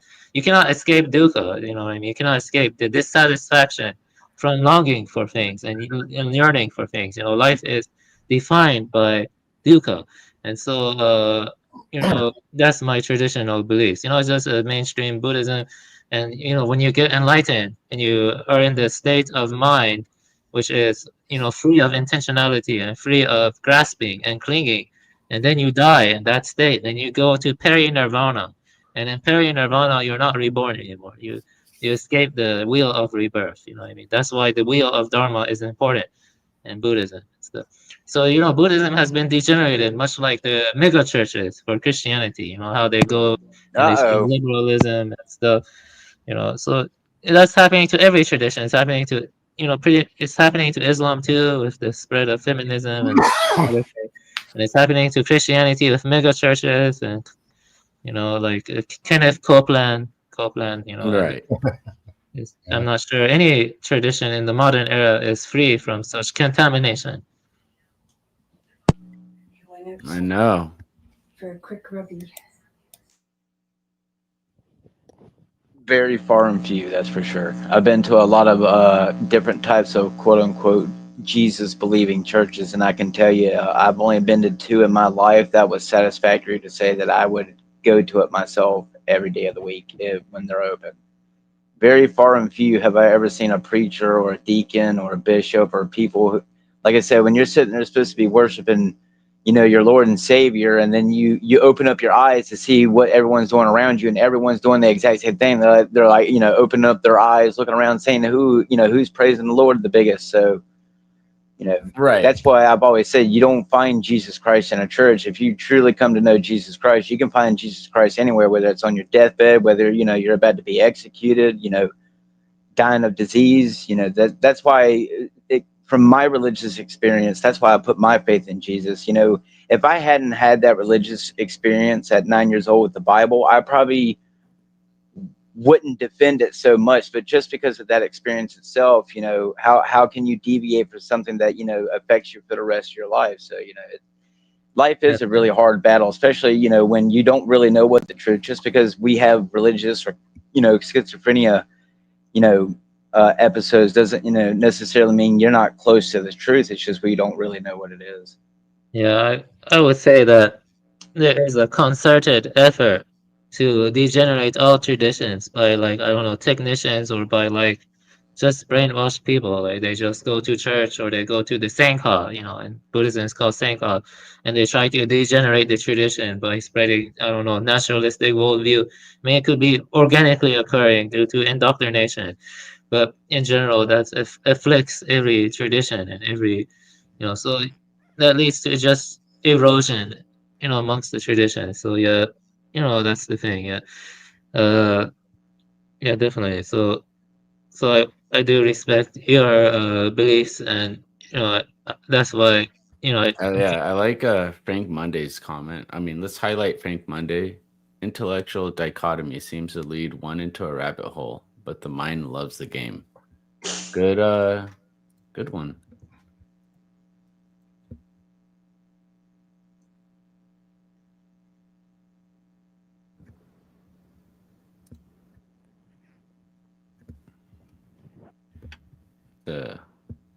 Yeah. Good one. Yeah, let's get into some music and then we'll get into the Pythagoreans. And then we'll move from that to the Jews and their influence on Neoplatonism and Gnosticism, and then we'll move from that to looking at the influence of Rosicrucianism on the philosophers like Descartes and Leibniz, and we'll move from that to look at a number of different items that we've been covering. So I appreciate you guys, and yeah, so stick with us, kid. You'll go far. I mean, so let me go ahead and play this music for you guys, and awesome. Yeah, we'll get into this. I made this mix a little earlier. It's fresh mixtapes. Yeah, it's pretty intense. Oh. It's called Brutalized by Necro. So Necro, we got some Necro. Exactly. We'll play some Necro. So in the famous words of T Bird and his buddies from The Crow, fire it up, fire it up. Precisely. Yes. So we'll be back in about 4 minutes with the Pythagorean. Who said that? Stuff. What was that? Fire it up. That's T Bird and his gang group from the movie The Crow. They say fire it up whenever they're about to do stuff on Devil's Night. Oh yeah. Wow. I didn't even know about that. Yeah, I forgot about Devil's Night. Yeah. This the Crow. Good research. That Southern guy. Good to have you here, Pandemonium. Thank you. Blessings. Yeah, blessings. I noticed a lot of boxing memorabilia and got some gloves over here, pictures everywhere. Who's the boxer? Hey, Scorpion.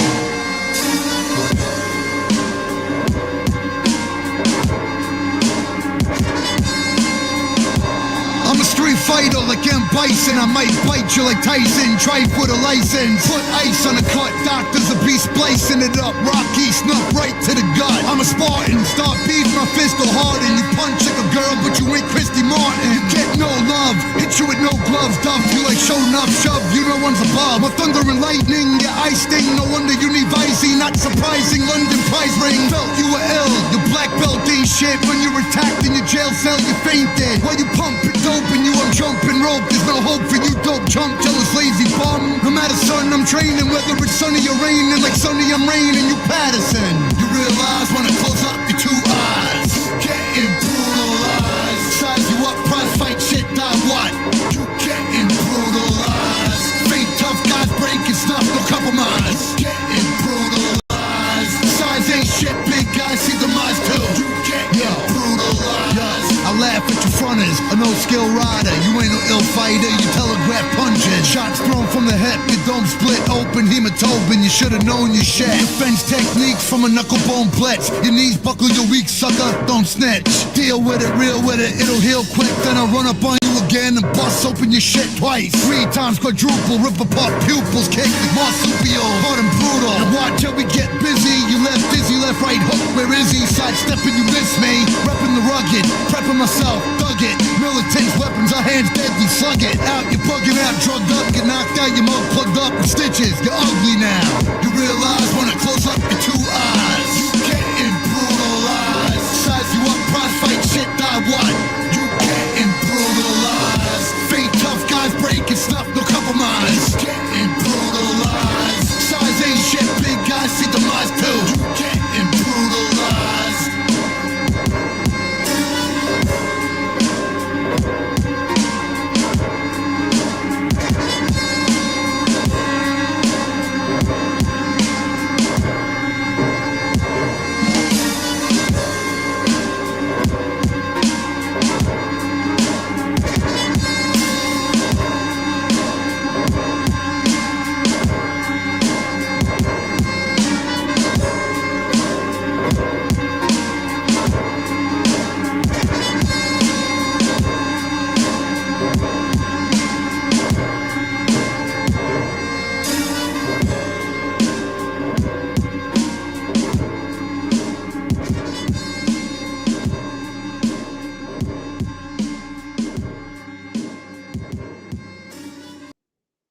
Yeah, that reminded me of a lot of ultra violent anime I saw in the past, like Devilman. Yeah, Devilman is pretty ultra violent.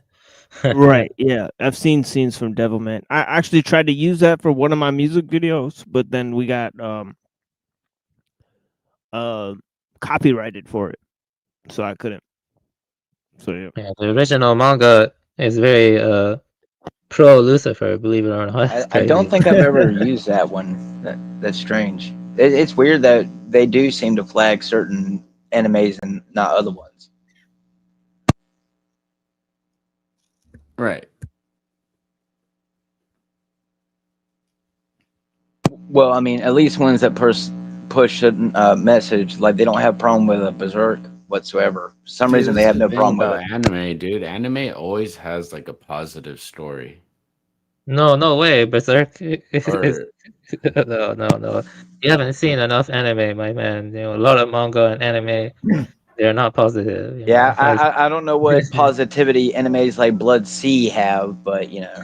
yeah, there's maybe because I haven't read them, but I've just Yeah, seen you the don't want ones to. that they put out on Trust Maybe me. on TV. like One Punch Man. I mean, actually, it's not positive, but it is. Well, one stuff like that is, pretty fun, that and it has a good message, but there's a lot of anime and manga out there that are kind of, not positive, definitely. I could name several, definitely I can name several. Like I think I mean, Fire Punch is pretty brutal. but is it a good message? I mean, isn't One Punch Man's like best friend, like student, whatever, basically like a mechanical guy? I mean, No, Right. One Punch Man is good, but Fire Punch is some very disturbed shit. The manga Fire Punch, very disturbed. You're gonna lose your mind reading that one. Fire Yeah, I've Punch. never really read a manga. I mean, it's some. Really? I like JoJo's Bizarre Adventure. I love JoJo. Yeah, JoJo is great. I Dude, like the Arc 3 with I Stardust Crusader. yeah, dude, I love that. Yeah, me too. I love JoJo. Dude, did you see the last season? It Where it's was like, the girl, yeah, that one. Yeah, I saw. I thought the first two thirds were good, but I didn't like it as much as the fourth season, the fourth one. With the I against really like the- how it ends. Yeah. I honestly believe that might be us, the end of that. I forgot about the ending too. Yeah, it's just pretty much cyclical. It just Oh, yeah. everything just resets pretty much. Oh yeah. Yeah, I remember the girl. She was in prison, and then she escaped the prison. I think so, and then she was fighting against the. I think it wasn't Dio, but I forgot who it was. Yeah, I don't remember that well. I just remember the prison section being very nice, and I If forgot. you guys haven't watched it, I would watch it. It's really cool. The writer, I don't know who the guy is, but yeah, Japanese dude probably did a great job. But anyways, I'll be back. Yeah, blessings. Blessings. Yeah, blessings. oh, I just want to say I don't think it's coincidence when Death Note dropped. Especially with how we were talking about earlier, Avian, about 2019. Yeah, I don't think that was a coincidence. I think Death Note was like just basically like, another psyop on the masses. Like, oh, when a bunch of people just randomly drop, don't, put too much, eyesight into it. Yeah, Death Note. I watched like 10 episodes when I was younger, but I didn't like it that much. I dropped it when they made him eating the potato chips look so cool. I thought that was. I'm kind of. The symbolism is definitely there about, the transcendentalness, about whether or not one has the right to play God if given the chance.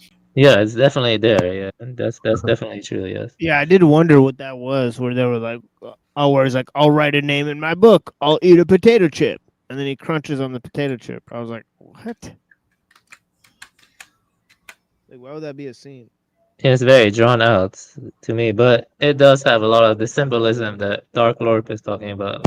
Well, of course they got to draw it out. They, got to make their money off of it. Yeah, like the false Christ-like savior. He's a false Christ-like savior. more like a Antichrist or something. You know, Light. I think his name was. Why? Right, his name was Light. I Well, on forgot. top of that, the fact that they chose the name Kira, because the name Kira has popped up in a lot of popular culture. So Well, yeah, it's pretty good. I think in terms of Well, the other figure anything. washes his feet, right? So he Yes. washes the foot of the guy who like turns him into the police, right? It's a reference to Judas, isn't it? Yeah, that is. Yeah, that's right. Yeah, I remember him. Forgot his name, but the detective, the guy with the black hair who looks pale. Something.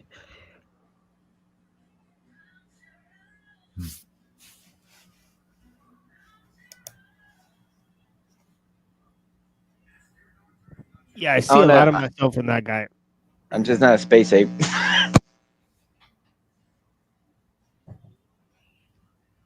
And that weird guy, right? Like he eats a lot of sweets. He's always sitting like in an awkward position. So a lot of my mannerisms are very similar to that dude. But yeah, in the show.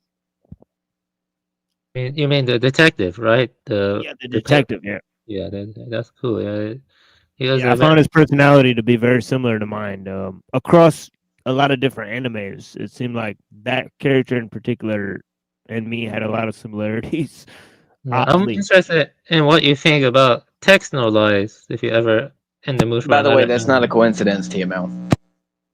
If you're ever in the mood for, if you're ever in the mood for another anime, I would be interested in what you think about Techno Lies, because that actually deals with mankind and transhumanism. Actually deals with transhumanism. Techno Lies and with a lot of it's pretty interesting. Techno Lies, but it's very bleak. Techno Lies.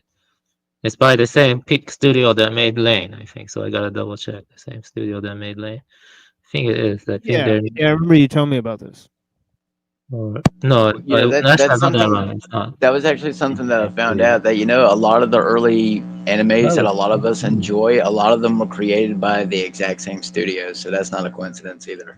No, I actually got that wrong. It's not by the same studio. I was wrong about it. I think it's the same writer. My bad. The same writer for Lane and the same writer for Technolize. He's actually a very good writer. I forgot his name. I can tell you his name right now. He wrote a lot of interesting stuff. Yeah, Chiaki J. Konaka. Yeah, he wrote Lane and Technolize and some other interesting stuff like Ghost Hunt. Ghost Hunt was I think it was called Ghost Hunt. Yeah, Ghost Town. My bad. He also wrote Ghost Town, Technolize, and Lane, and Digimon Tamers. All of those have very surreal plots. Very. He helped make Digimon. No, Digimon Tamers. Tamers is very. It's more surreal than the other ones because it actually has to deal with a virus that starts infecting the real world. But you mean Digimon the series, right? No, Tamers is is one of the seasons.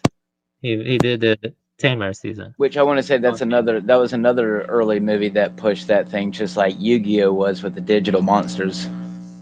Yeah, oh, how convenient! It's all centered about Egyptian stuff too.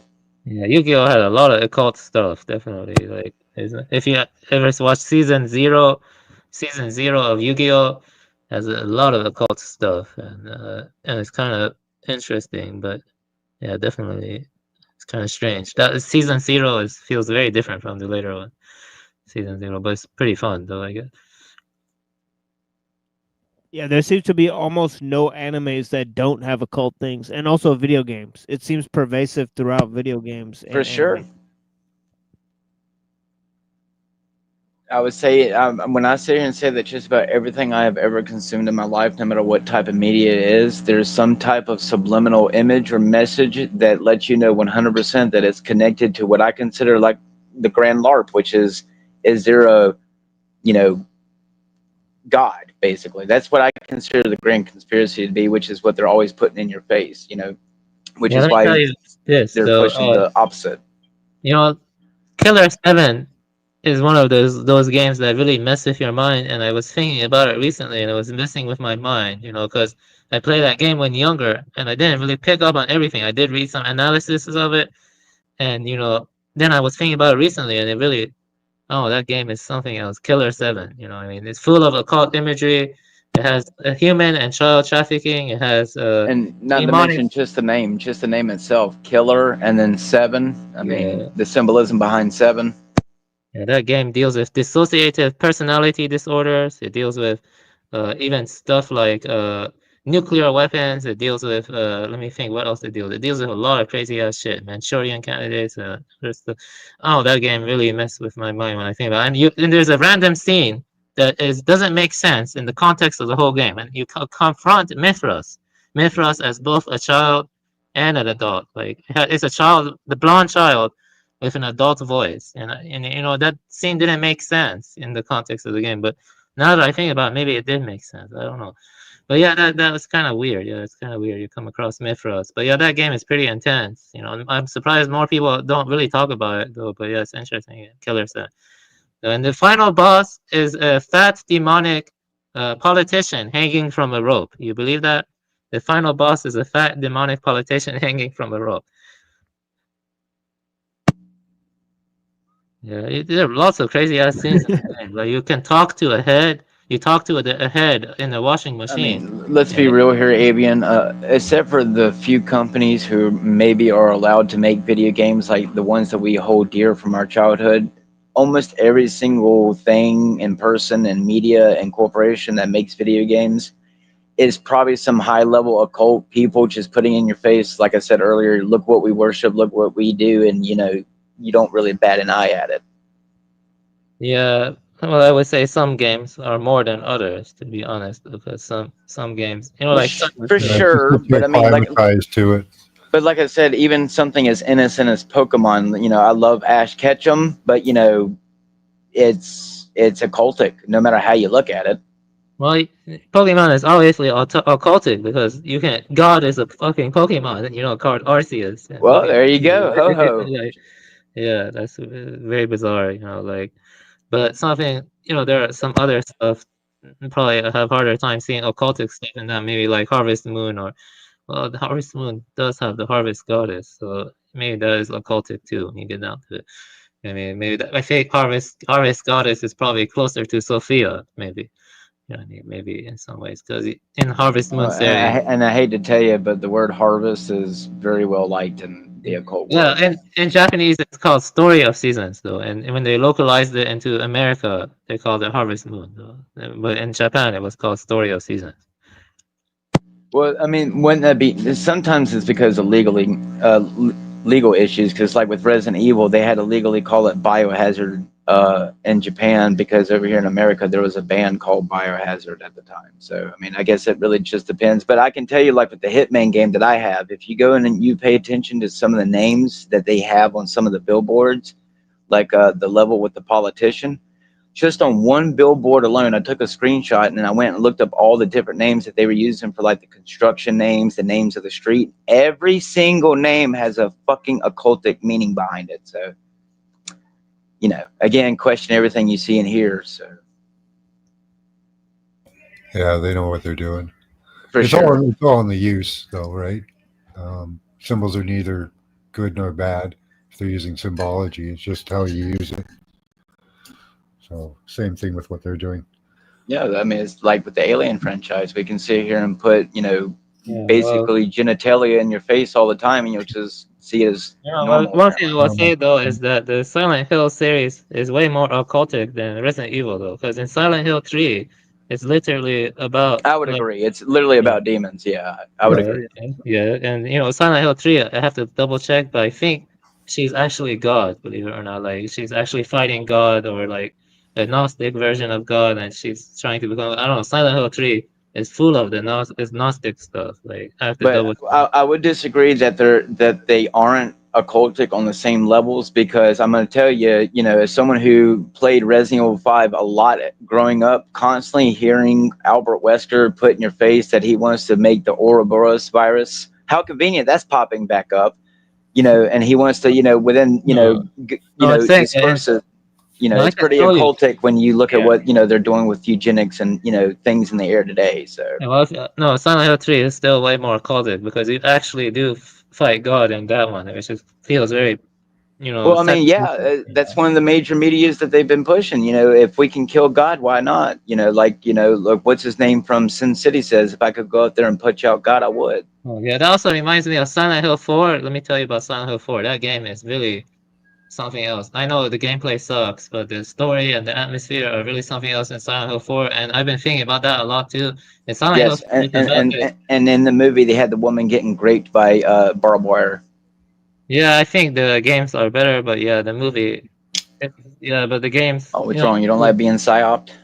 Yeah, well, I mean, the games are psyoping too, to be honest, you know, because I don't know, like Silent Hill 4 is about this serial killer guy who was abandoned by his parents in this room in a hotel, and so he grows overly attached to the room in the hotel, and then he goes in behind the wall, and he like does some weird occult ritual and starts dreaming, and you know, he's dreaming behind the wall, you know, the whole time you're in the game.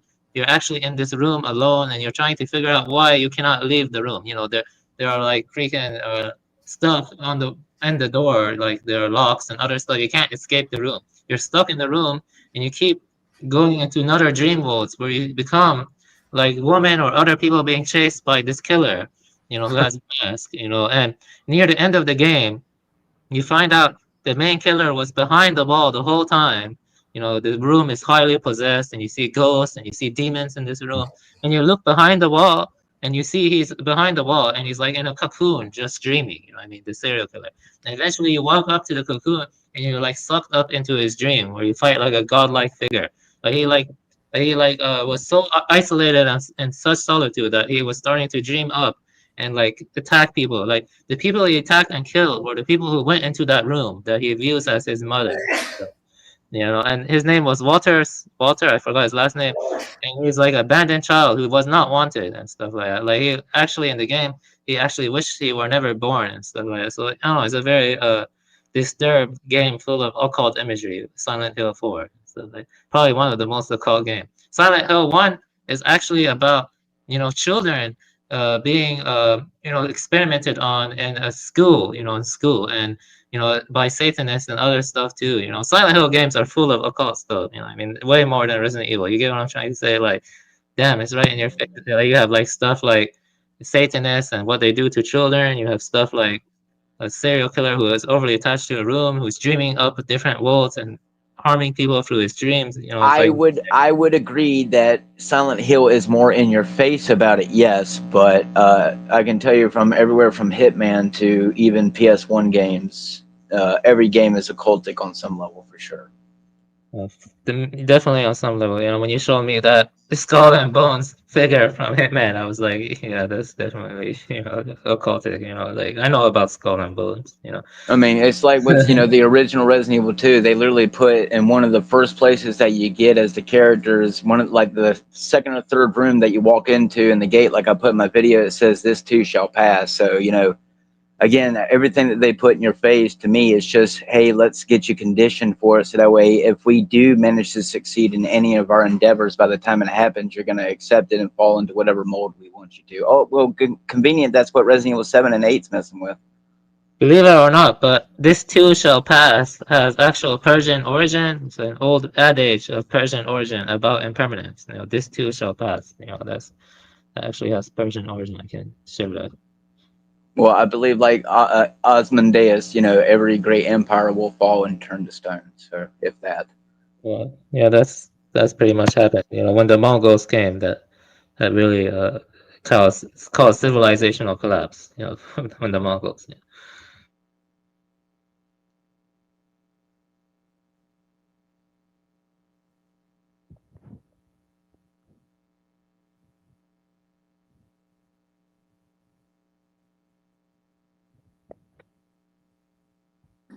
Yeah, blessings to all the people.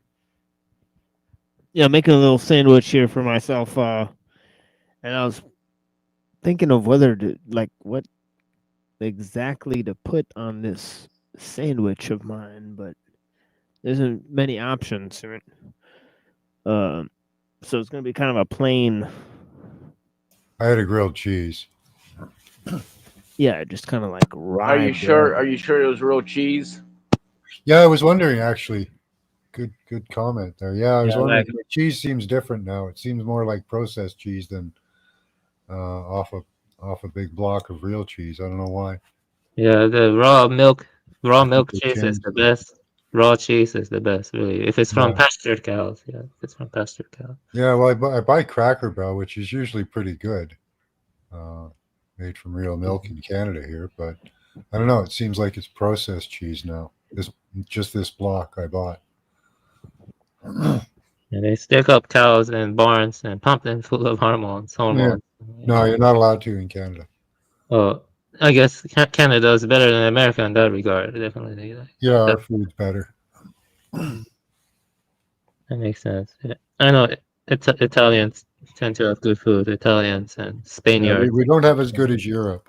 Like some European countries have really good food. Like they don't even have glyphosate on their crops and stuff. Like the That's Roundup. incredible. Yeah, no glyphosate. No glyphosate. Would mean that the food is very nutrient dense. You know what I mean? Yeah, the glyphosate is some really sick shit. I used to read a lot of John Mercola. I'm not sure if you know about Mercola. I like him, but Know the name, yeah.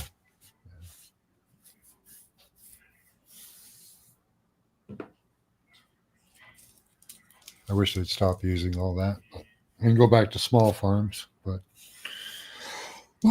big agro seems to be winning at the moment.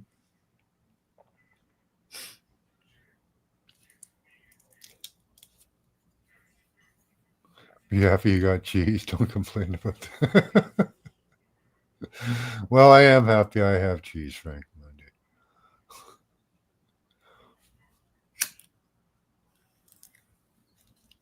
But if I make it better for myself, am I not making it better for everybody else? Right.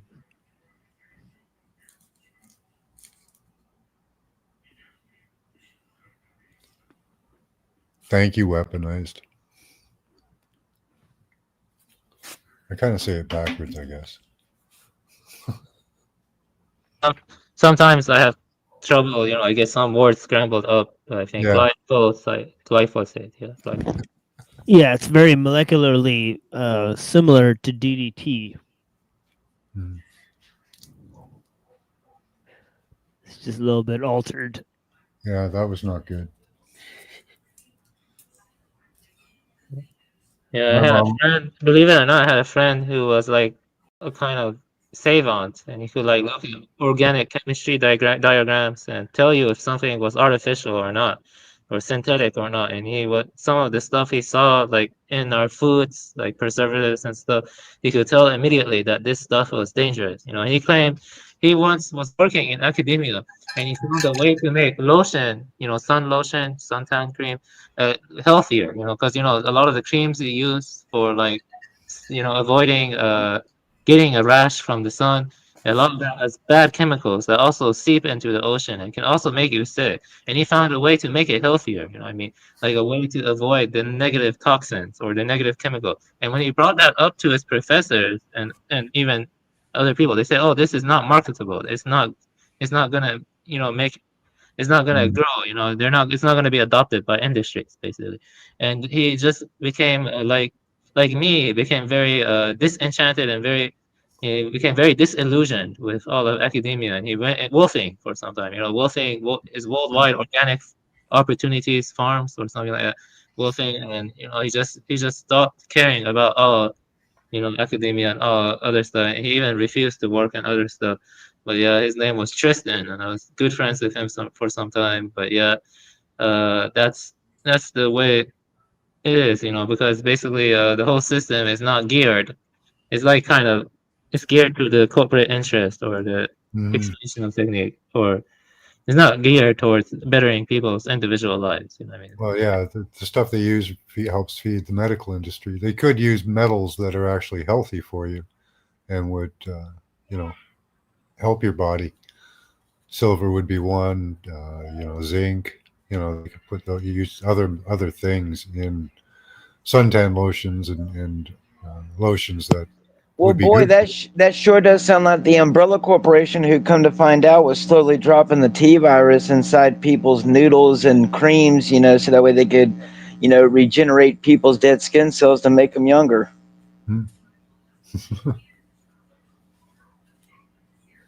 But Resident Evil is not as occultic, right? I do like Resident Evil. I need to, the thing is, I really do You're like all going to die down here. I actually keep starting Resident Evil remake, but I never really get that far into it. But I need to get into. I did beat Resident Evil 4 and 2, but I need to really beat the first one. The first one was probably one of the better ones. It was pretty good too. I don't know. What I'm trying to say is, Avian, despite the video game-ness about it, when, they're sitting here putting in movies and, constantly telling people that they want to depopulate us, I have a problem with it when it constantly reappears in multiple media. And the X-Files has an episode about that with that. I forgot the name of the episode with the guy who's like a very powerful figure, and he actually wants to depopulate. You know what episode I'm talking about in X-Files? I forgot the name of that episode.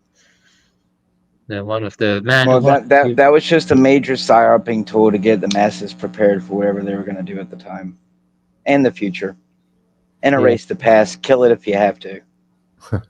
But you remember that episode I'm talking about, right? I forgot the name of that episode. I did watch it though. I forgot the name of it. X-Files episode. I got to try finding the episode. Yeah, one is pretty impossible when the sea monsters come, and you got to get back to the house.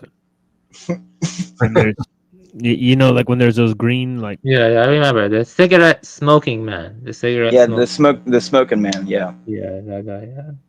Yeah, I remember him. He's definitely kind of predictive programming. There's no doubt about that. Oh, he's my favorite character other than Mulder.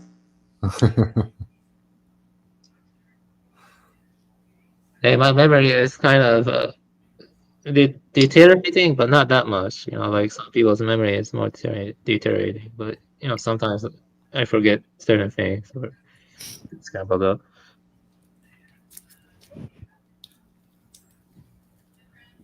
I don't know.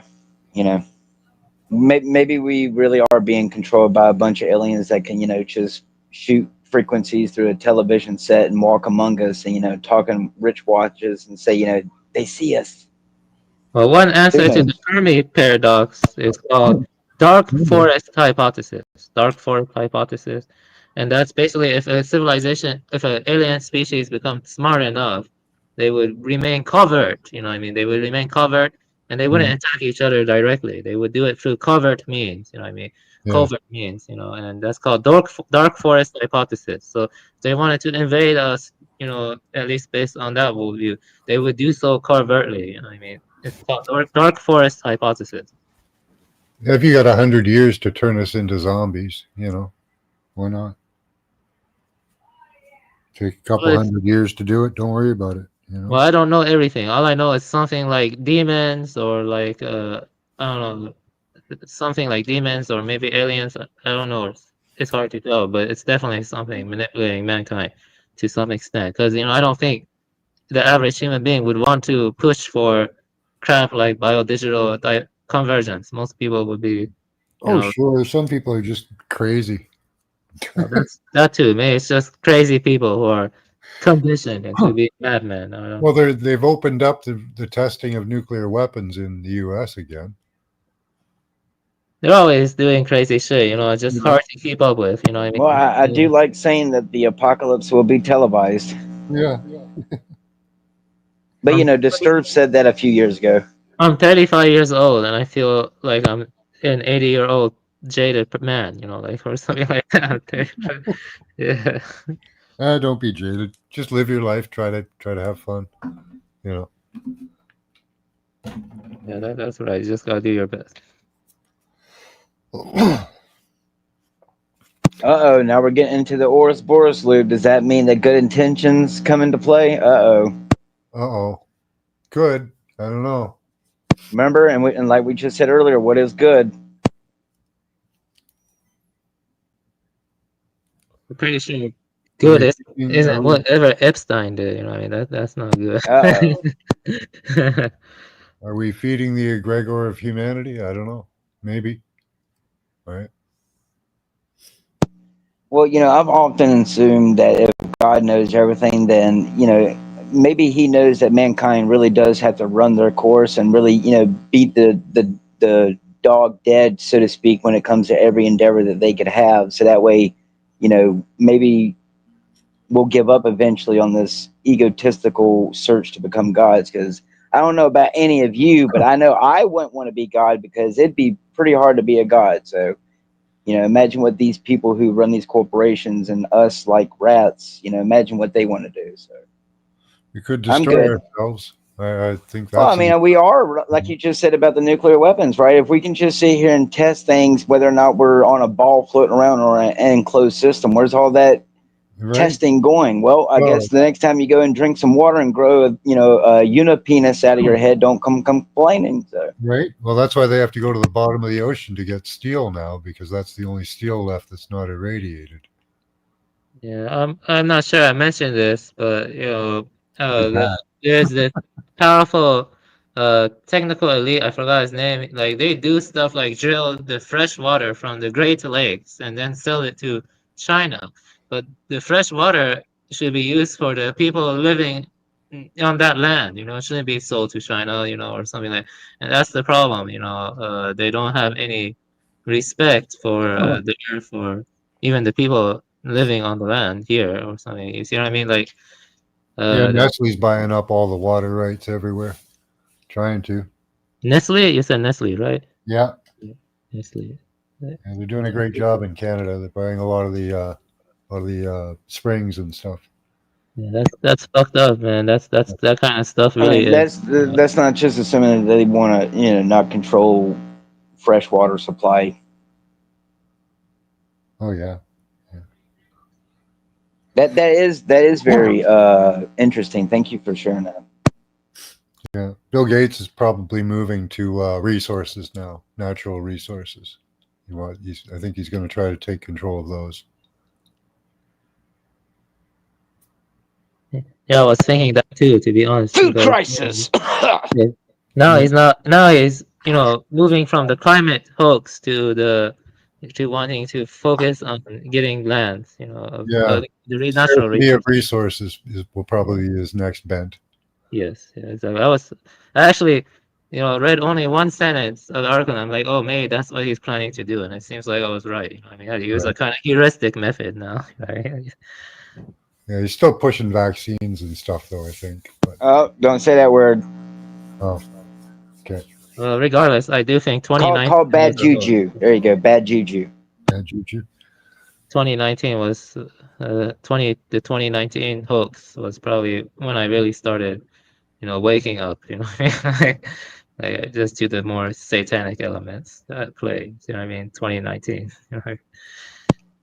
Well, I mean, that still goes to say, like, if it is really a rollout, like, where are we on the evolutionary chain of where it's at? Because I'm like, I hate to talk about the technology. If the technology really is already here, from what I've seen, I mean, it's going to have to be pretty convincing. Because I mean, you're never going to have people like me believe in aliens. So if it's going to be aliens, then I can tell you it's not going to work on a majority of people. I mean, there's a lot of people who really don't believe in aliens, even though they're not religious. So I don't know how they're going to swing that one. If that's, phase one, like they're putting in Marvel, it's, phase one.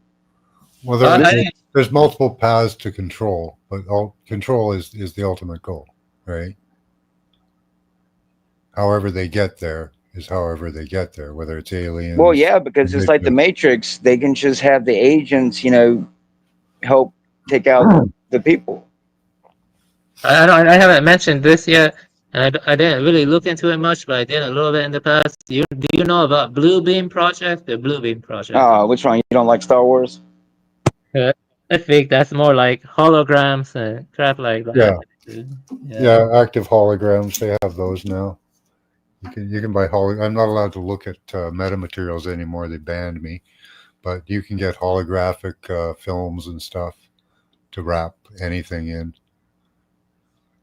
So that means they could fake anything. They could fake anything from. I hate to say it, but if you like the Mission Impossible movies, I mean, look at some of the realistic masks that you can buy for a few $100s. So you're not really going to convince me that they can't, pull a Tom Cruise and wear somebody's, face, except for, you know, when the little discrepancies pop up on TV, like, oh, look, you know, the wife of so-and-so is wearing an obvious mask. Well, I mean, obviously it's, you know, a distraction. So.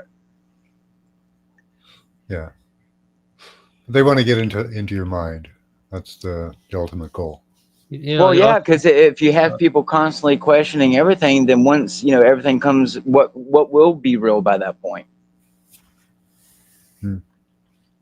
That's one thing I will say, that, you know, with this growth of science and technology, we've actually reached a point where it's harder to tell where lies end and truth begins. You know, people act like we know the truth more than anything, but I don't know. I feel like it's more like we're kind of living in a hyper real or something like that, like a kind of matrix they've designed or something. You know, that's what it feels like. Sometimes it does feel like the Truman Show, definitely. Sometimes it feels like the Well, it's kind of the Truman Show along with the Matrix, I guess, a bit. You know. Yeah, definitely. Yeah, that's yeah. It's a little bit of everything from Hollywood, really. You know, because we're being changed right now. They're actually changing us now. They're messing with your emotions on a constant basis through various different means. Yeah, manipulation is hard. They've tried. This is just speculated. I don't have any evidence of this, but they tried to put the phrase "it's okay, just take it" into people's heads about 5 years ago. There was wide reports of that amongst people who were pro and anti, and so they're working diligently away. But it seems right now they don't have the ability to just go in and, like, they can write and rewrite to the brain, but to do it wirelessly across a broad band of people would be much more difficult at the moment. So you think it's definitely true they're like spraying shit on our food, like, you know what I mean, like, oh yeah, definitely. Definitely. Yeah, definitely seems to be the Yeah, they case. call it here. They call it appeal, right? There's this thing called appeal. It's supposed to preserve your food, and it does, but it's nanotech. What's wrong? You don't like it when black sludge lands all over your belongings in your house and your car? I've had lettuce in my fridge for a month. I had a head of broccoli I kept for 3 months, and it still looked almost edible. So it was You know, almost. I haven't told this to anyone, but I might as Fake well tell you vegetables. guys, because during 2019, you know, or 2020, my mom is a nurse, and, you know, she was working during the 2020 fiasco, basically, and there was a blocked out room, you know, where even the doctors were not allowed, and the Right. nurses were not allowed. Only feds could go through there. And maybe they were, I don't know, doing something with the bodies, like putting it in formaldehyde. You know, you've probably heard of formaldehyde, and they're probably experimenting or other crap like that. So that's I thought you something. said Jackal and Hyde. Just No, kidding. formaldehyde is a kind. It was a joke. Calm down. Yeah, well, it does kind of tie into it, but yeah, that's right. Yeah, and you know that 2019, 2020 scam was when I really woke up to the satanic nature of things. More so, basically. You know, like, you know, Podesta is not a normal man, and, you know, also, you know, I don't trust a single word from that devil's mouth. Like, you know, like Well, the Podesta plan is civil war. So. Right Uh-oh, what kind of American are you? I'm Canadian, so. I was doing the Civil War movie. Oh, I haven't seen it. I haven't seen that. They even what is it? The Western Alliance or something that they create? What are the two factions there? To be honest, I can't tell you. I didn't pay that much in. But apparently, in real life, they've made the Western Alliance, so they're playing out the movie as best they can. Well, you know, predictive programming is as such. No, we like to call ourselves China to, you know, the country is called China, an Americanadian.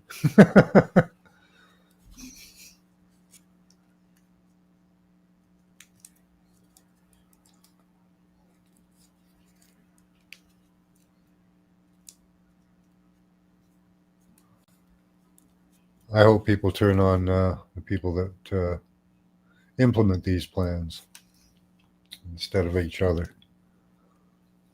Yeah, I try to hold out hope on it.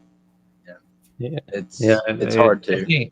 The thing is that they're always up to new shenanigans, and it can become very hard to keep up with it. You know what I mean? Like, You just talk to the average person, and they know that they're being fooled on some level, that they're being messed with. Just the average person these days knows that. I will agree that it does shock me the amount of people who do seem to know, but it's like the manager up here that's at the store where we're basically friends at this point. I can tell you, when I just literally had basically this conversation with him today when I was up there, and we all have our personal things going on in our lives, but you can tell he cares about these things, but I was like, but what can you really do? And he just couldn't give me an answer. Just go about your life, Yeah. do the best you can. Yeah. Make a little noise every once in a while, Yeah, well, then the agents like to flood you. Well, they're going to come for you anyways because they can read your thoughts now. Uh-oh. Positronic scanning. Yep. Get yourself one of those little you don't want a Vulcan mind meld? Get yourself a smartwatch or one of those Aura rings or something, and they'll be monitoring your brainwave activity. That's why what's his name, Kennedy wanted everybody by the end of the year to have a wearable. Oh. Yeah, but still, they would still need a very good catalyst to get a majority of people to accept it. Unless people are really going to say that whatever laws they change, people are just going to accept no matter how drastic. I mean, if people are that much of a sheep, then maybe there's not much hope for us. Yeah. He was being more honest about it. He wants to tell people that it's for health monitoring. And allegedly. Could be a good thing, could be a bad thing. The thing is, those things come with an LED light on the back of them, on the bottom. So that's interfacing with your body right there. Well, I mean, that's basically what they claim about 2019 and the blue lights. Yeah, it's a little LED light. It's inside the Aura ring, and it's inside the smartwatch. There's a little LED light on the bottom of it. Faces your skin. Well, that's one of the things that Hitman does. The Hitman game, when you get to the levels where they're really pushing the medical tech, I mean, that's basically what they put in your face. And like the Japanese level, that these people have medical technology that's well beyond what any little peon, basically not even millionaires, have access to this technology. So if you want to know how someone's able to get 8 or 9 heart transplants, I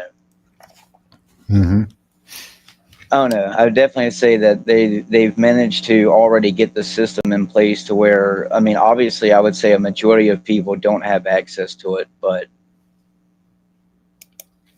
they need a very good catalyst. A majority of people is not going to just accept whatever a rollout is, whether it's a chip, a mark of the beast, alien stuff. That's why they're going to do it subversively, probably. But I mean, even then, I mean, what if you get a majority of, if you get the majority to conform, the rest will follow. I mean, won't they still have to apply some type of external pressure? Well, other than removing your power grids and your foods and anything of the sort. Well, you're going to be you are the internet. Eventually, they can get rid of all the machines and just run the internet through you, pretty much. Uh-oh, hear that, 5Gers? So, because you can power the internet. I got to get going. Thanks for having me up, Machine Rise. Yeah, blessings, sir. Yeah, thank you so much for joining. Great talking to you guys. Have a great night. Thank you. Nice talking to you. Have a good night. Yeah, of course. I want to be Johnny Depp. I found tons of very fascinating stuff, including just tons of weird shit. So yeah, so we're about to get cracking on this stuff. Yeah, I found tons of weirdness, including Adam was a primordial bigender human. What?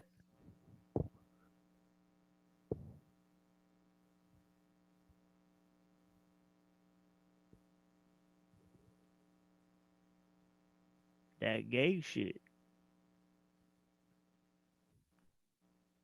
So yeah, we're gonna figure this out together and explain the connections between Orphic Pythagoreanism and Neoplatonism, and what it has to do with the Alexandrian Jews. And yeah, so that's where we're headed. And of course, that influenced the Lurianic Kabbalah going into the 15th century, right? And some of the premier people who were part of the Rosicrucians, they studied said Lurianic Kabbalah, or they had teachers that studied it, colluded with them, right? And they created sort of Christian Kabbalah.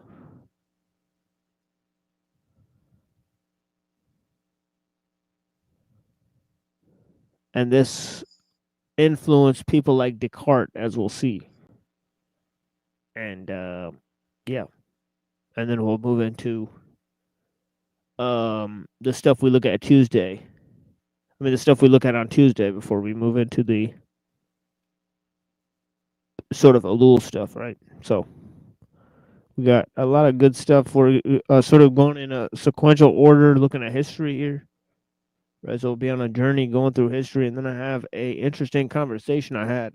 I went over there to antagonize the modern men lost again. So we could sort of replay that here at the end of the show. He's chosen to move that to a members only, but I've recorded it, so I will just replay it here.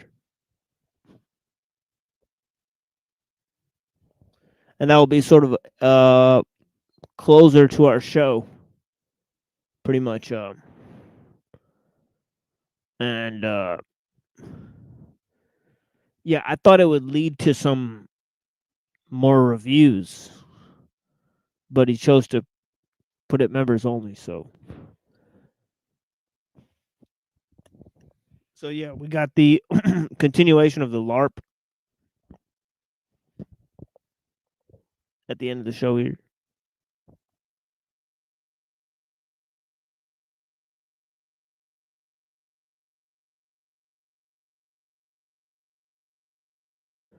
So yeah, so I'll move into that, but yeah, first I'll play this song, right? We're almost 3 hours into the show, right? I made this video, largely inspired by Avian's last presentation on Godzilla, right? So yeah, so I really like this music from Mortal Kombat 2.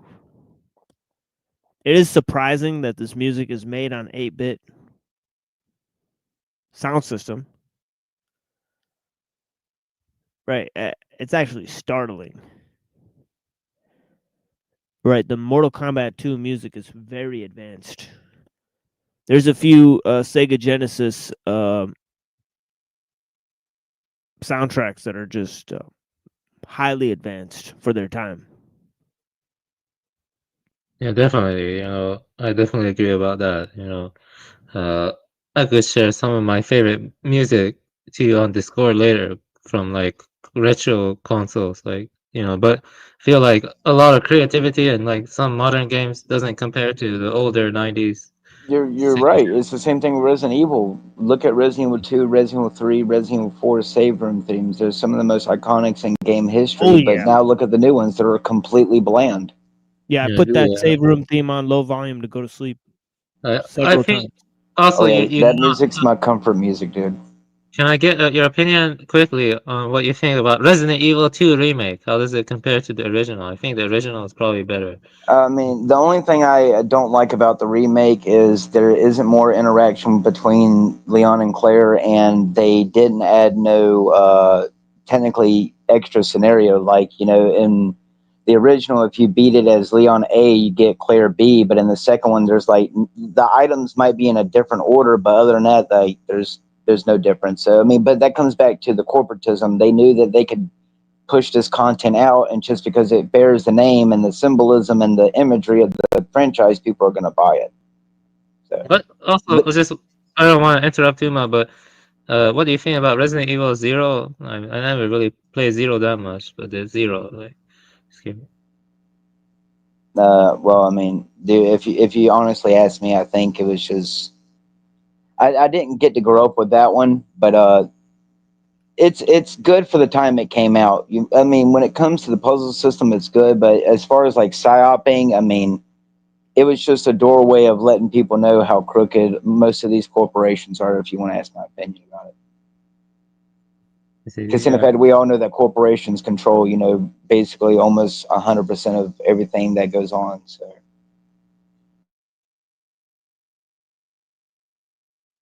Yeah. Hey, sorry about that. I didn't mean to derail that one. I just wanted to get that. Sorry.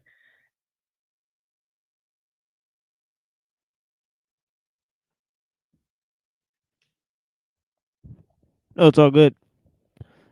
Yeah, Avian gave this great presentation about how technology creates these monsters in the form of problems that we can't manage or control, except for with the use of more technology, and it transforms nature into these problems, right? I mean, you could think of in the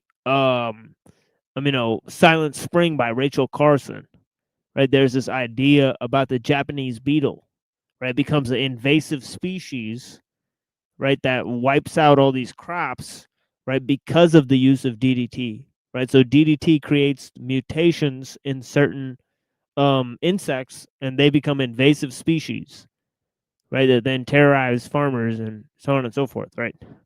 So there's this problems, right, about these monsters that are created through the use of technology, mutating nature, right? So so this Godzilla theme sort Which of is applied also to the ideas of Rousseau, right? The what cyclical. Jurassic Park's pushing heavily too.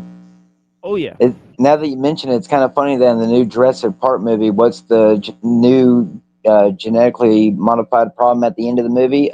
Giant locusts.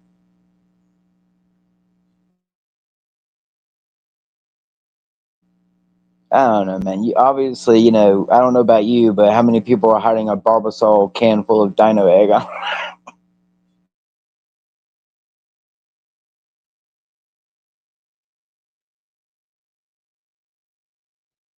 That was actually a pretty stellar, concise summary of my Godzilla presentations. Thank you, TML. That's very concise and incisive. You know. Yeah, definitely. I appreciated the creativity of that presentation. Yeah, I could think of a lot of other like themes, like with animes and things. So yeah, so maybe in the future,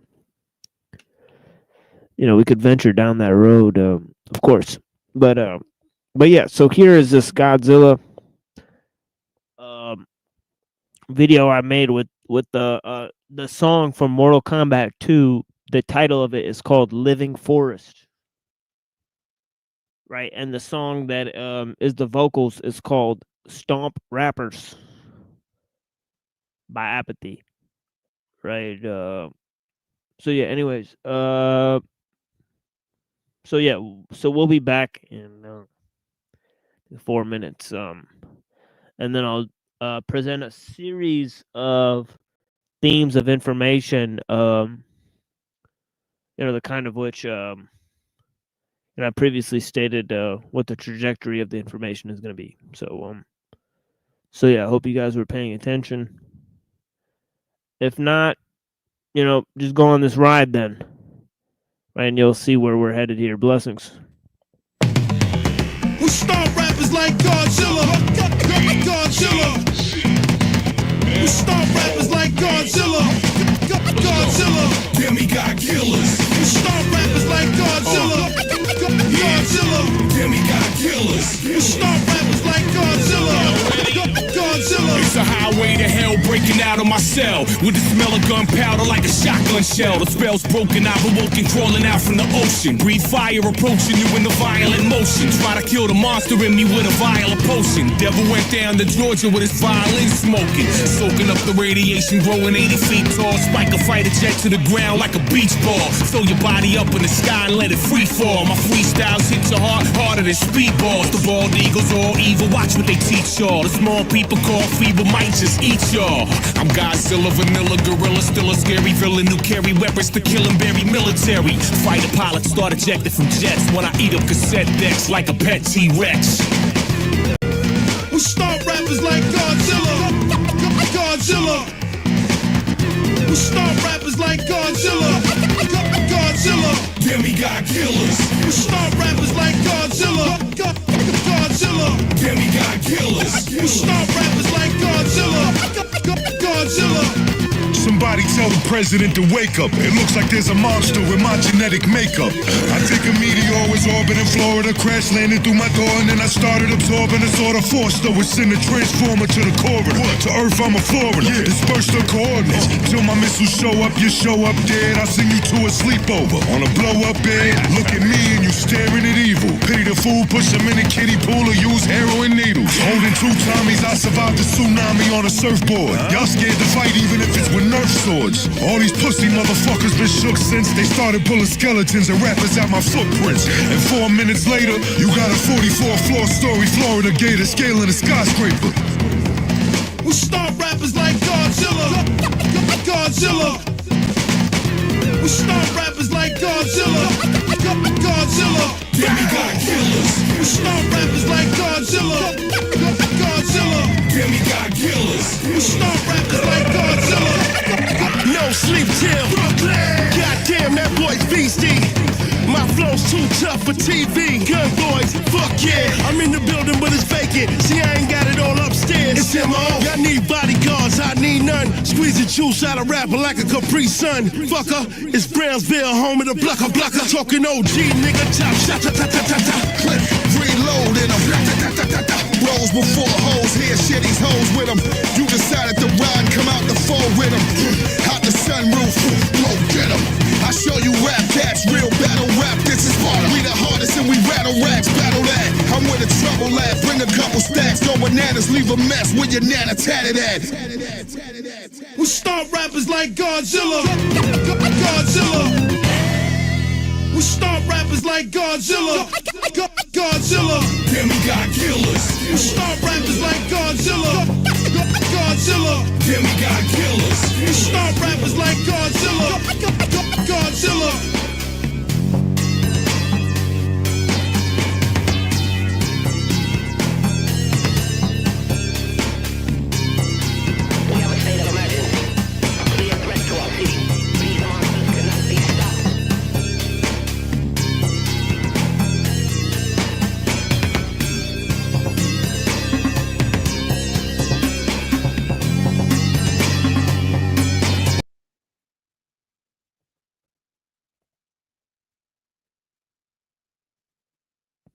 All right, I got some coffee at the other side of this room here. I believe it is there, so I'm gonna grab that in a second here, and yeah, then we'll launch on a series of explanations here to conclude the show, and then we'll observe Landry, and yeah, and then that will conclude the show, right? So so give me 1 second here.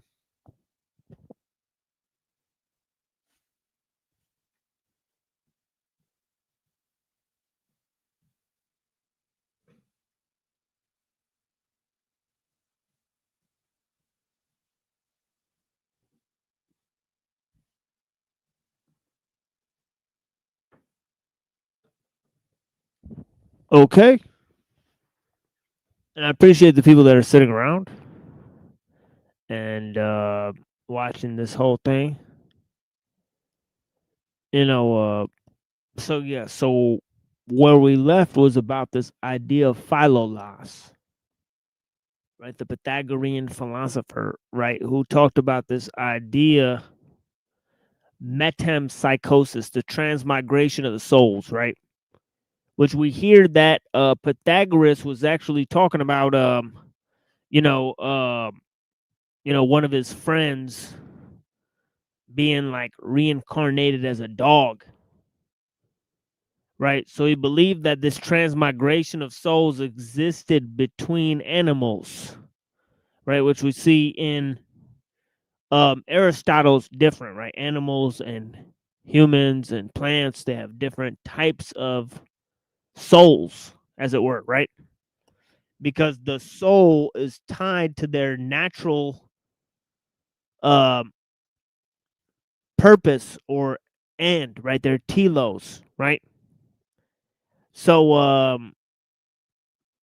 so if we go to this idea of metempsychosis, right, which is this idea of transmigration of the souls, right, this also explains the notion of knowledge or reason, right, whether it's separate from nature, right, in terms of form being separate from matter, right, or if the intelligence is a reflection, right, of a higher state of being,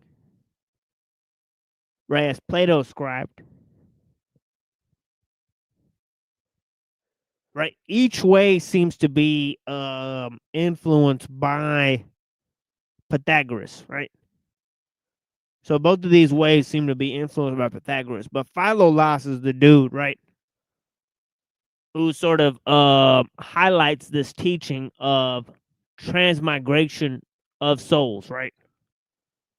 So in this article we were reading, right,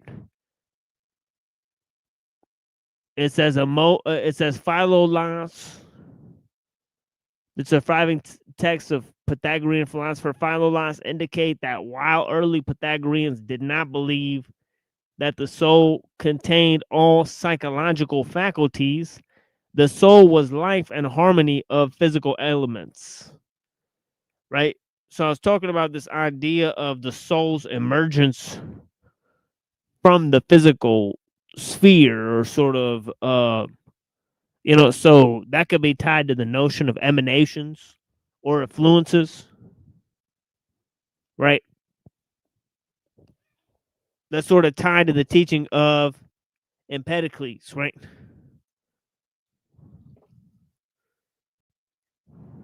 Right, it's funny, right? I seen a kid, right?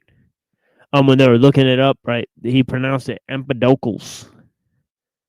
So yeah, it's pretty funny. I don't know why that always makes me laugh, but yeah. So let me go to this. Go back to this, right?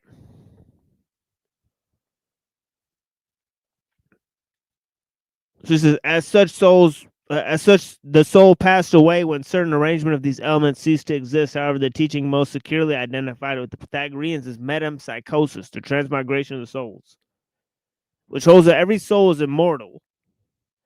Upon death, enters into a new body. Okay, so that you could sort of see. So there's two parts of this that are like matrix, right? One is that all is number, right? This one quote that all is number, and the second is that your soul could be transferred from body to body, right? From vessel to vessel, right? So this is a sort of Egyptian, right, notion that's sort of Pythagorean and sort of tied to the matrix or ghost in the shell, right? Where your consciousness could be uploaded to another.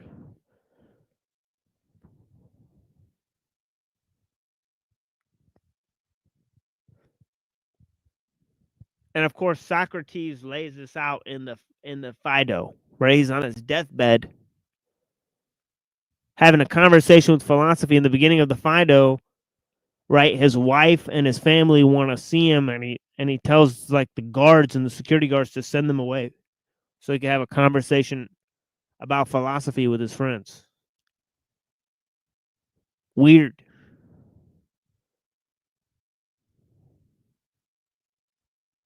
This according to Plato, right? Who I think he wasn't there, right?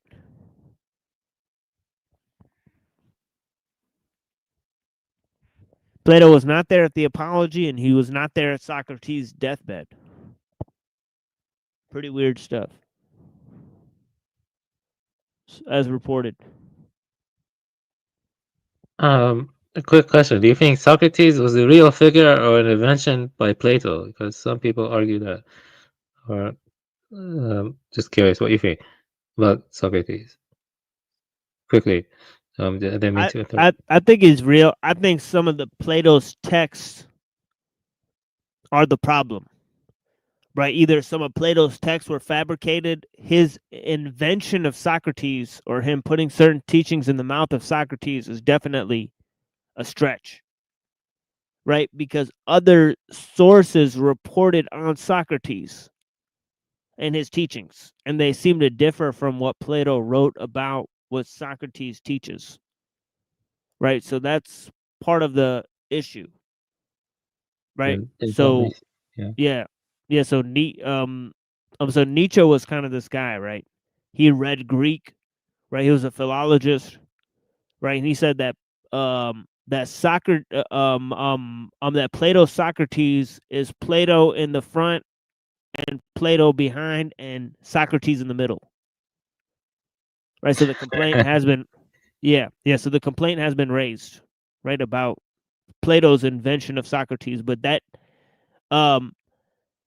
doesn't really affect Socrates himself as a historical figure, because Aristophanes wrote about Socrates, right? Plato wrote about Socrates, right? Xenophon wrote about Socrates. So Socrates is attested to by many historical accounts, right? So if anybody's under question, it's Plato and not Socrates, I would say, right? But Plato himself was a key historical figure within Athens, right? Because his uncle was Critias, right? And Critias was like this guy who tried to overthrow the government of Athens, right? So Plato's family is well known within Athens, right? They were known as the sons of Ariston, right? So I think Plato was a descendant of a king of Athens, as it were, right? So yeah.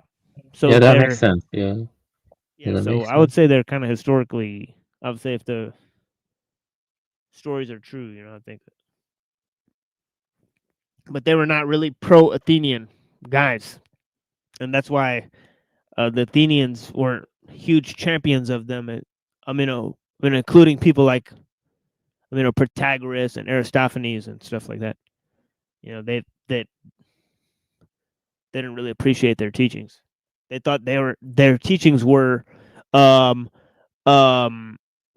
with sort of foreign influences, right? And so if you look at that, it's obvious, because you look at the Egyptian influence and the Orphic Pythagorean influence, it's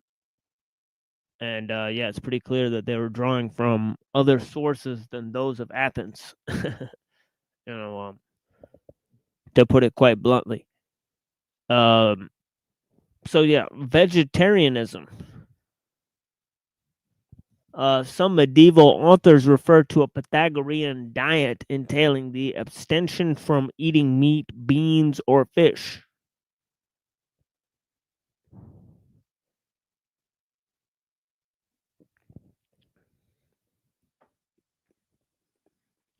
Pythagoreans believed that a vegetarian diet fostered a healthy body and enhanced the search for arete.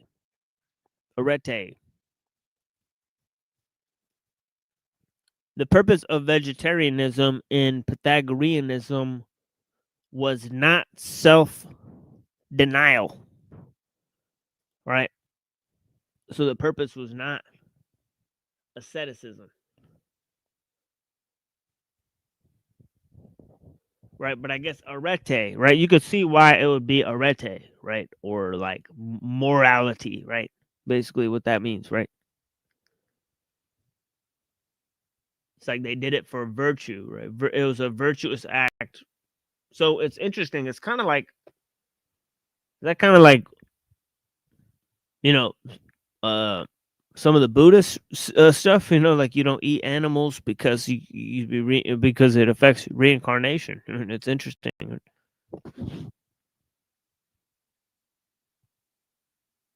Yeah, the one interesting thing is I believe Druids of ancient Ireland, they also believed in reincarnation. You know, the Druids of Ireland, or the probably of Gaul too. They also believe in reincarnation. Interesting.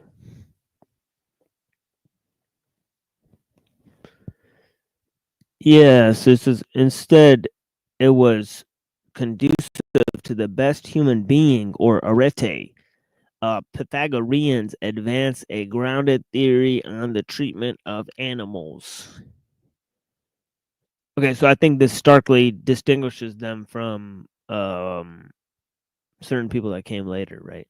I think Also, Plato and Aristotle would maybe have a little bit different views. Yeah, please go ahead. maybe the Zoroastrian view on Geteg and Minog, or I don't know if I'm pronouncing that correctly. That's the Geteg is the like the material observable universe, and Minog is like the spiritual world. And you know, they had certain dualistic view somewhat, where they saw them as co-occurring and existing in parallel. Maybe that also influenced the Greeks, you know, with their form and matter, form and mind. Let me double check. Yeah, I took a lot of notes. Yeah, so basically their notions of form could have been influenced by you know, Geteg and Minogue from Zoroastrianism. And maybe even that could be genealogically connected to what you're going to say about Descartes, you know, because Descartes and his ghost in the machine, basically, or his dualistic views. You know, Descartes was way more extreme, I think. Descartes was pretty extreme. Yeah, Descartes continues this idea, and the mind-body dualism is actually corresponds to the notion that animals don't have souls, and because the soul corresponds to reason, right? So this is obviously the thing from Aristotle to Descartes that is a huge sort of problem, right? Um, it doesn't make sense. It doesn't help in solving the problem of consciousness. And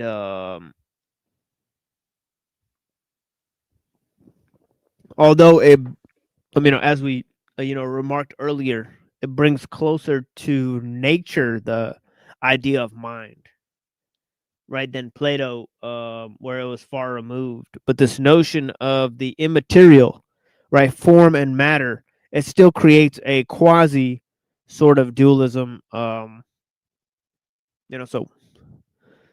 it is interesting. But yeah, let's go to this idea in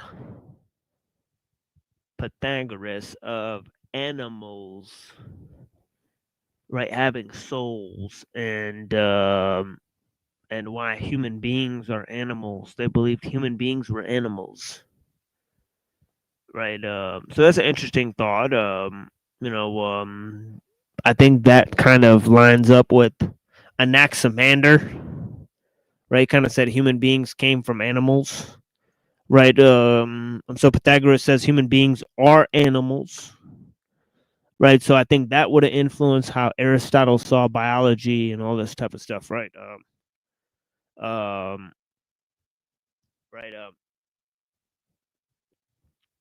Rather than saying that human beings are sort of distinct, right? It's closer to evolution to say that human beings are a type of animal. So he says, with an advanced intellect, therefore humans had to purify themselves through training. Through purifications, humans could join the psychic force that pervaded the cosmos. Pythagoreans reasoned that that the logic of this argument could not be avoided by killing an animal painlessly. The Pythagoreans also thought that animals were sentient and minimally rational. Yeah, The just one. argument, yeah, go ahead. I didn't mean to interrupt, but in No, Buddhism, please go ahead.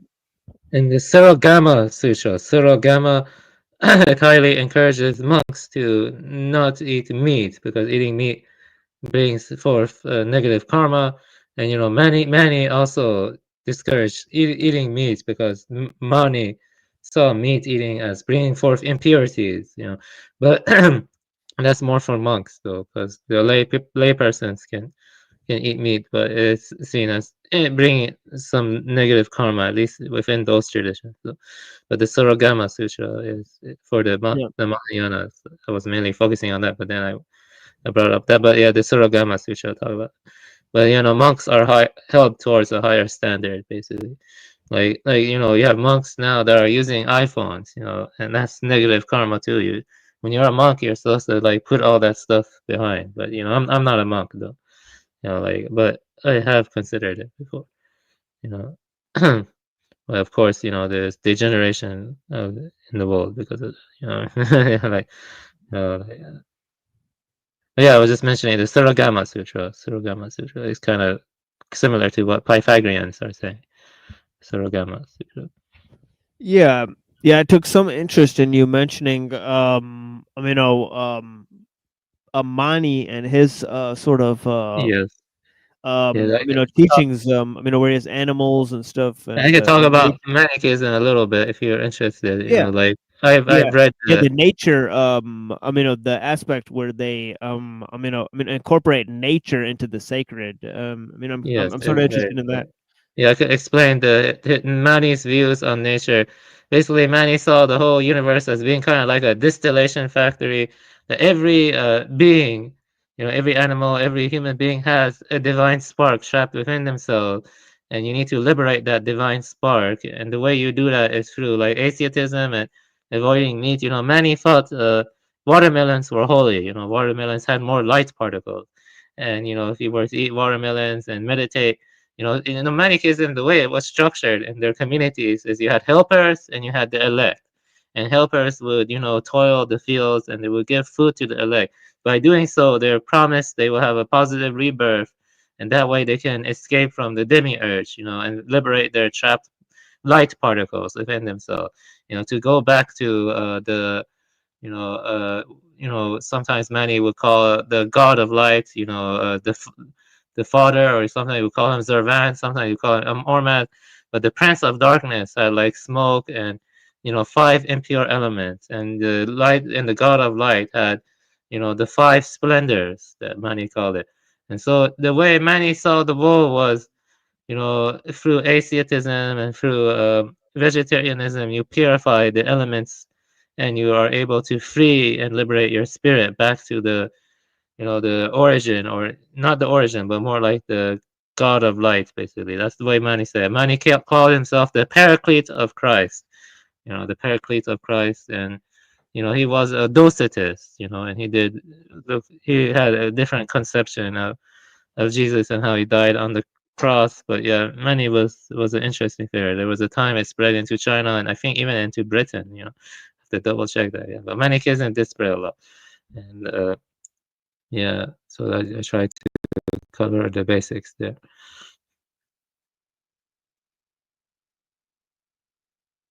Right. I mean, not that many scriptures survive. Like the Kolan Mani Codex was interesting. There's a part in the scene where Mani is plucking fruit off the trees, and he claims he could hear the trees scream. You know what I mean? He could hear the trees scream when you pluck the fruit off of it, and he saw the whole nature in a constant state of pain. And he didn't see the life as ideal or idyllic. He didn't see life as idyllic.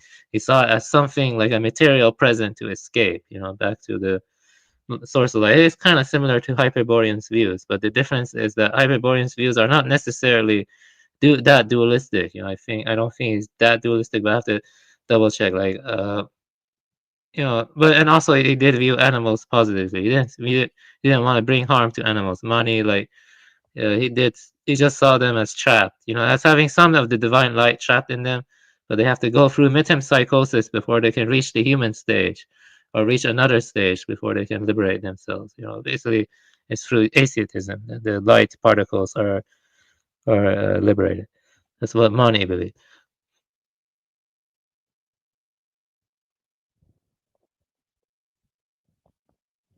Yeah, it's wild.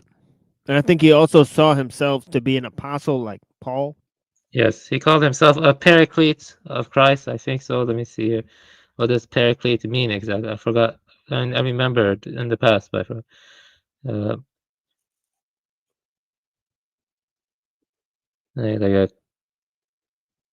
He was like, yeah. Yeah, he had gotten like visions of Christ, like Yes, or like how Paul yeah. did, right? Yes, like that, yeah.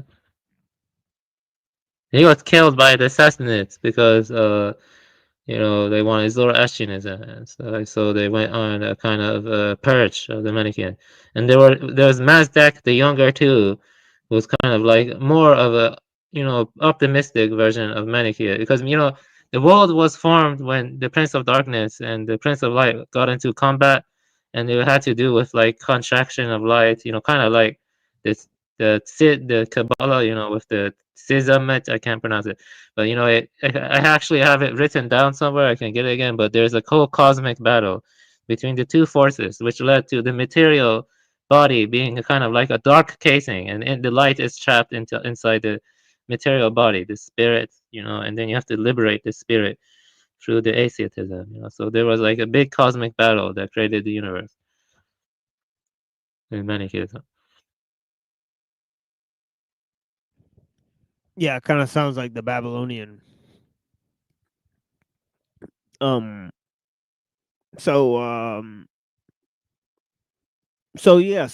the idea of purification is there within Pythagoreanism too.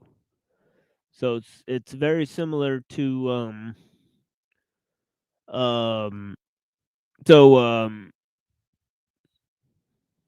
Yes, and Zoroastrianism was also about purification, but their metaphysics is a little bit different. They also had different schools arise here, but Pythagoreans, Zoroastrians, and Manichaeans were all about purification. And that's what homata, hachta, harvashta. I don't know. I'm not sure if I'm pronouncing it correctly. Good thoughts, good words, good deeds. Kind of tie into that too. Yeah, so that could be because of the Orphic influence. So yeah, it says here that they didn't believe that animals should be killed, except in defending humans. Right? They advanced the argument that unless an animal posed a direct threat to a human, that it's not justifiable to kill. Because doing so would diminish the status of the human. In failing to show justice to the animal. So Pythagoreans believed that human beings were animals, right? So I said that earlier. Through purification, humans could join the psychic force that pervaded the cosmos. And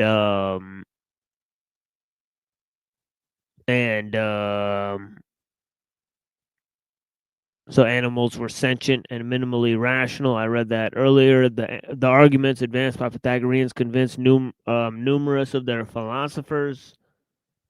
You know what this reminds me of? Besides other Mandeans, the Mandeans. I'm not sure if you look into it. Yeah, Mandeans were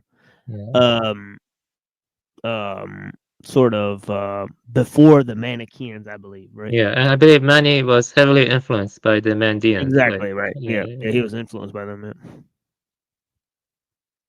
So, the Sabians and the Mandeans. Yeah, we have looked at several of their stuff, especially this notion of the archetypal man. Right, they also had this notion. Also, Mani, now that you mention it, he had this idea. Forgot the fancy word for it, but like a divine twin, there's a fancy word for it. It's like syzygus or something like that. I gotta double check. Yeah, syzygy. Yeah, exactly. Yeah. Oh, you know what I'm talking about. Yeah. Yeah, exactly. Yeah. Yeah, I do know about that. Yeah, it's fascinating. It's been a while since I've looked into that stuff. You know, I was looking into that stuff. I wonder how long ago, around 2015 or 16 or 17. I forgot. A long time ago, at least. Yeah. Yeah, I believe the Sabians influenced the Mandaeans, and the Mandaeans influenced the Manichaeans, and the Manichaeans influenced the Albigensians and the Cathari. So there's a interesting trajectory there of stuff. Yes, I can see it, and I feel like hostile Hyperborean seas are tied into that too. Definitely, but it's kind of it's very Qatar. It's very Qatar. Very interesting. Interesting. It's very close to Albigensians. You know, kind of. Right. Yeah, that makes sense. Yeah, so he says the Pythagoreans they said that people should adopt a vegetarian diet. They had a sense of kinship with non-humans, and it says that this positioned them as a counterculture in the dominant meat-eating culture. The philosopher Empedocles is said to have refused the customary blood sacrifice by offering a substitute sacrifice after his victory in a horse race in Olympia. Late Pythagorean philosophers were absorbed into Platonic school of philosophy. And in the 4th century BC, the head of Platonic Academy, Polemon, Polemon, included vegetarianism in his concept of living according to nature. In the 1st century AD, Ovid identified Pythagoras as the first opponent to meat eating. But the fuller argument Pythagoreans advanced against the maltreatment of animals did not sustain. Pythagoreans had argued that certain types of food aroused the passions and hindered spiritual ascent. So look at that concept, spiritual ascent. And tie that to the notion of the transmigration of the souls, right? So so it says here Porphyry, right? Porphyry, right?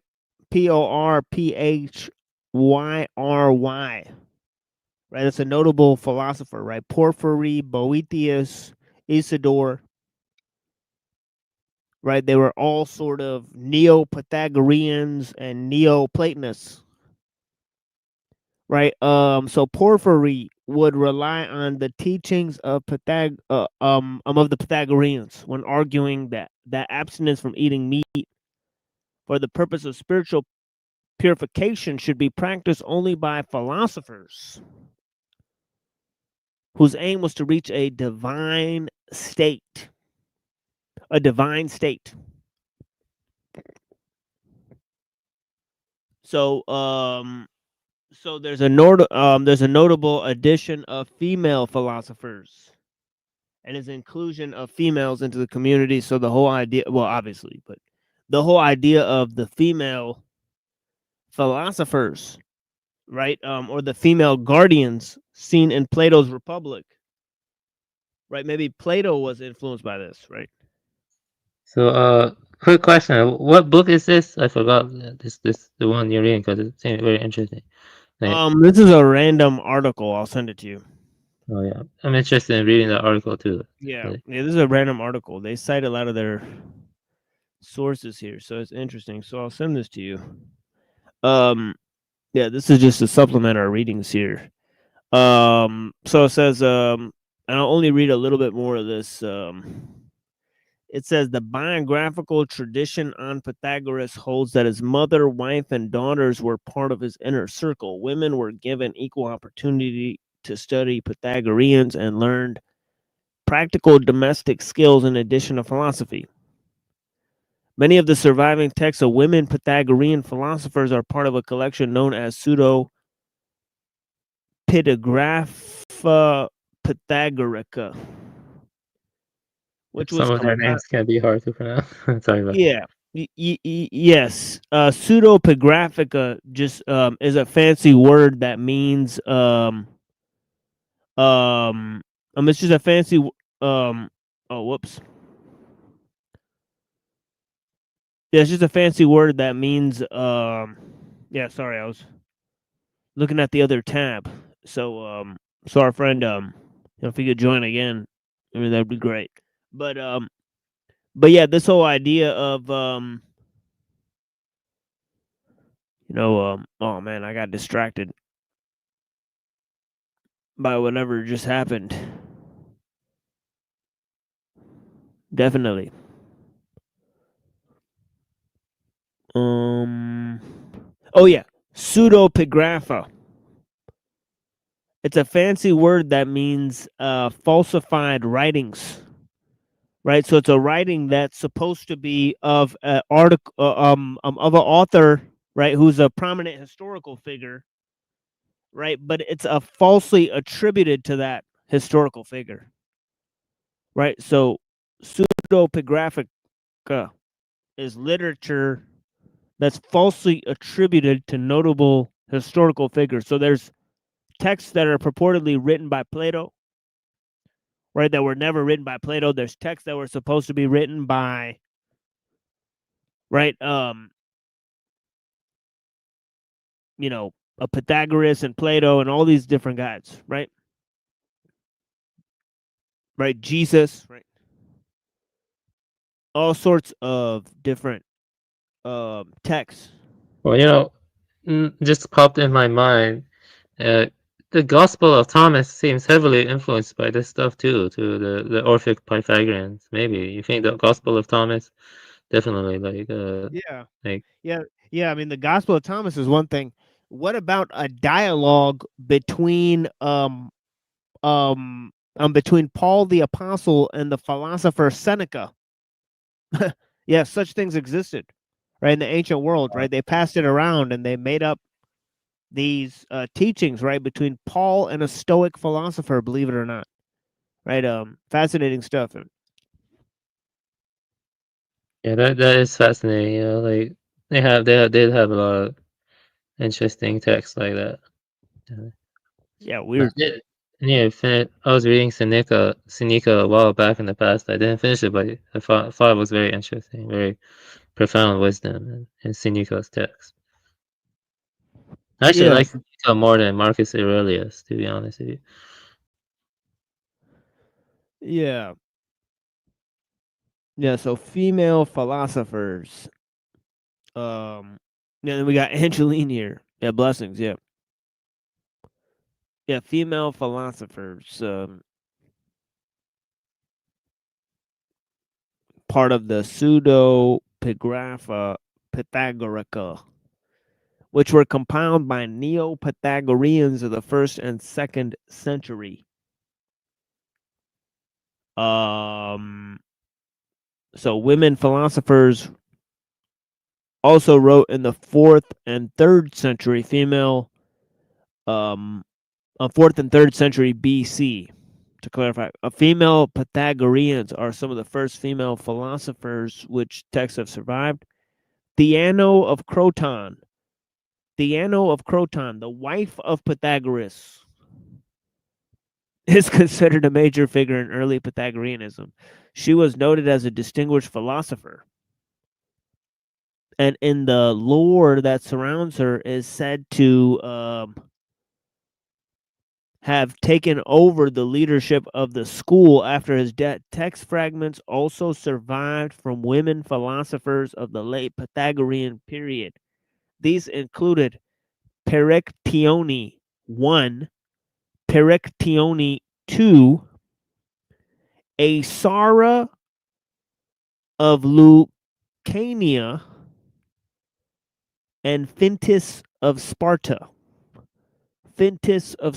Scholars believe that Perictione I was an Athenian and contemporary of Plato, because in On the Harmony of Women, she wrote in Ionic and used the same terms of virtues as Plato had done in his Republic.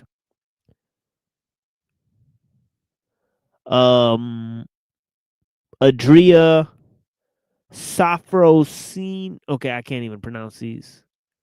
right? But one of them, Sophia, I can pronounce that one, right?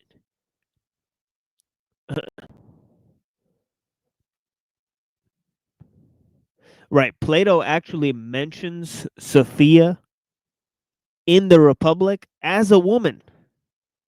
It's startling because that's how it's mentioned in the Wisdom of Solomon. Very startling, weird stuff there, right? Weird connections. Since women didn't have it that bad in ancient Greece, from what I'm seeing, like they were treated fairly well. They were treated like slaves. Definitely, they were second-class citizens. They couldn't vote. Yeah, sorry about that. I guess I was wrong. But it seems they made certain exceptions then. I guess I don't know, like female philosopher. Yeah. Only the males were considered to be free men. But yeah. Yeah, I was wrong about that. Sorry about that. Sorry. Yeah, I think. But maybe in certain sects, I mean, like the Pythagoreans and the Plato guys, they had a more open attitude towards women, but they also had more a sort of more cosmopolitan theories and stuff.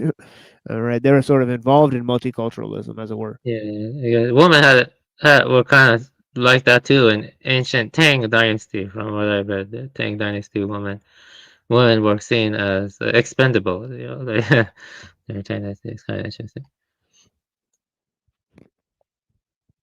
Yeah, so this is the last section I'll read here is just about the women here. And then the next section is kind of about the connection to Plato, and we've already looked at a lot of connections to Plato here. But Perictione 1 outlines the condition that enable women to nurture wisdom and self-control. These virtues will, according to Perictione, bring worthwhile things for a woman, her husband, her children, the household, and even the city. Quote, if at any rate such a woman should govern cities and tribes, unquote, her assertion that a wife should remain devoted to her husband regardless of his behavior has been interpreted by scholars as pragmatic response to the legal rights of women in Athens. Right, so that's what I was talking about. Right. So women did not have a lot of legal rights, right? The women of Pythagorean philosopher Fintis was Spartan and is believed to have been the daughter of a Spartan admiral killed in the battle of I can't pronounce Arginace in 406 BC. Fintis authored the treatise Moderation of Women. Fintis is pronounced P-H-Y-N-T-I-S.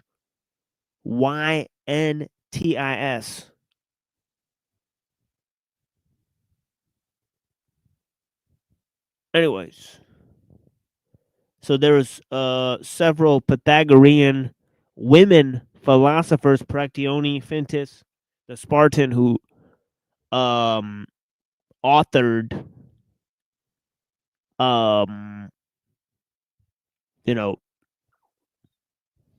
text according to this so yeah, let me put this in the back here for my friend so that he can have access to this article, and I'll put it here for you guys in the chat. Yes, thanks. We greatly appreciate it. Seems like Of course. And there's another thing I want to look at the ideas of Philolaus for a second, and I'll repeat this later. But it's interesting, right, to look at this idea of pseudepigraphica, right?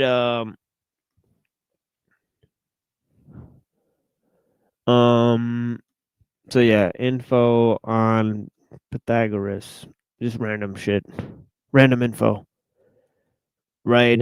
This has so much sources. It's like wow, like look at that, like notes. It's a lot of. And this person who wrote this must have read a lot. Like look at all those sources. Yeah, they definitely jacked this from some really really good book on the issue. Yeah, they jacked it. Yeah, it's wild. Yeah, so yeah, let me read this here. It says here, And this is from the Wikipedia article on Philolaus.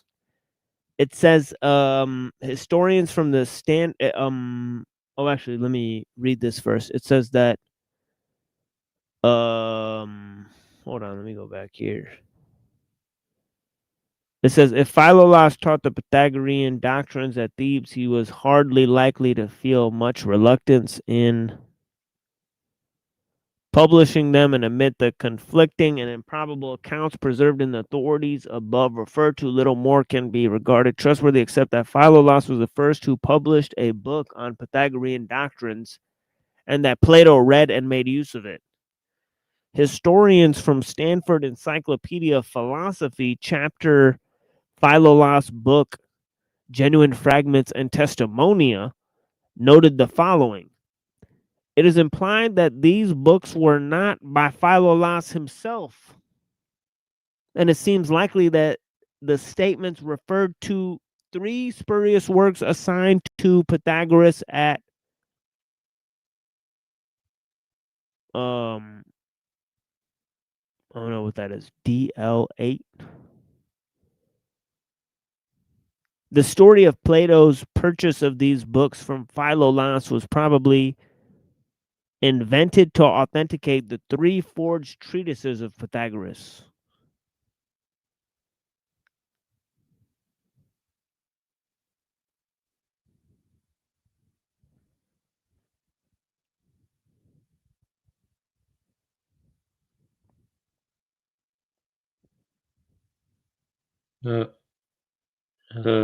You're talking because I feel like your audio went out.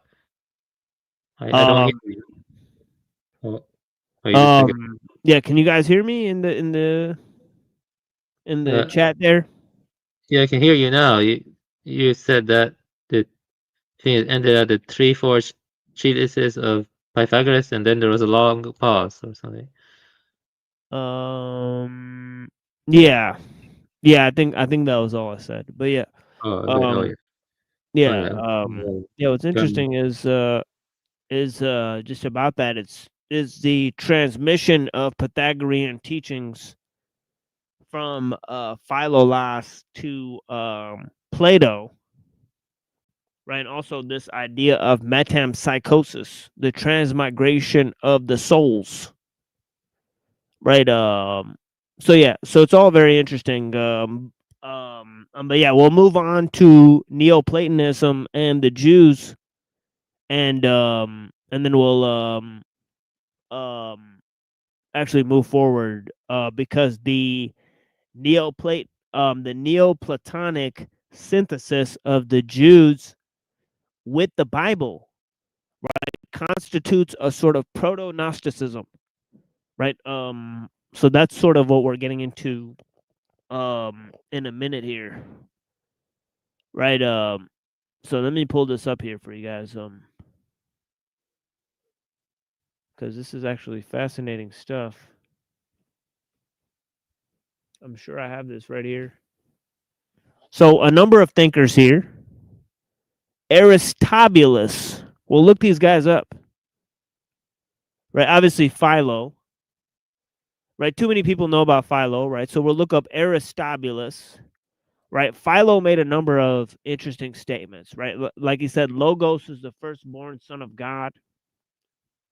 Right, he said there's 2 cherubims that represent the dual nature of God. Right, he didn't he didn't read Hebrew, right?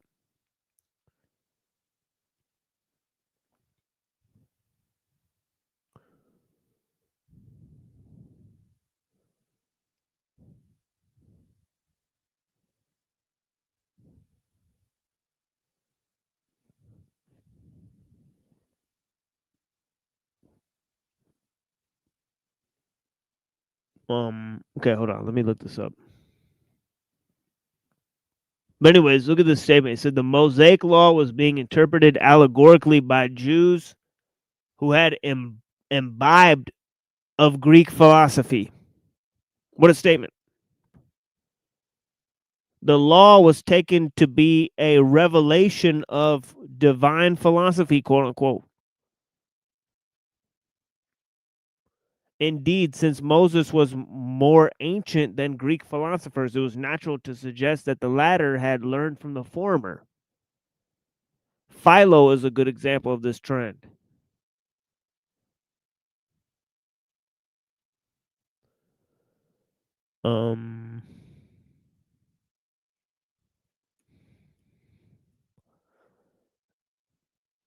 Here, hold on, let me look this up.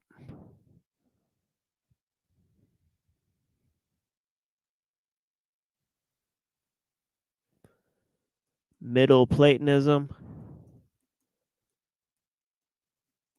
A lot of the Middle Platonists were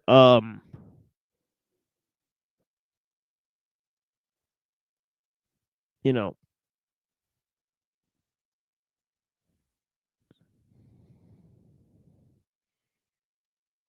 Jays. Let me actually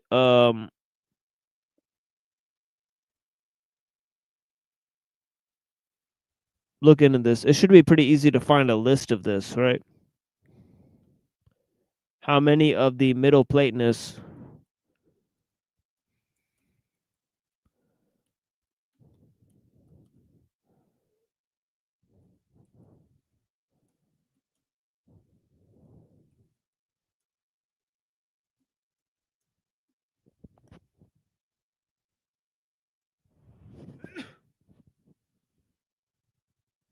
excuse me.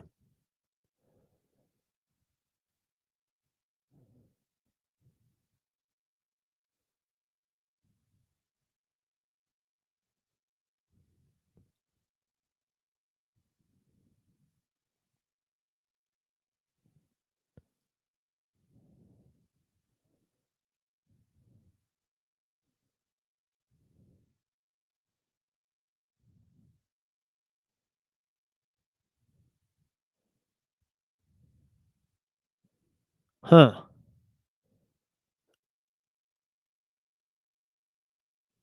Yeah, we all know about the Kabbalah and Neoplatonism. Right? There's significant links between the Kabbalah and Neoplatonism, but that's all the way in the 1100s. Right, so a lot of time has gone by. We're trying to look for links in the 2nd century AD, 200 AD.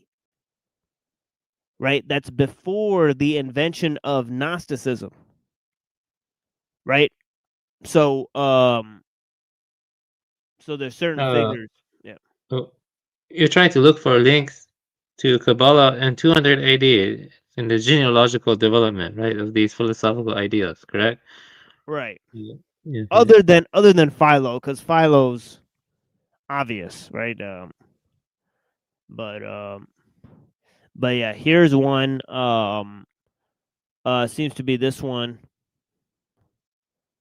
This pseudo epigraphical work.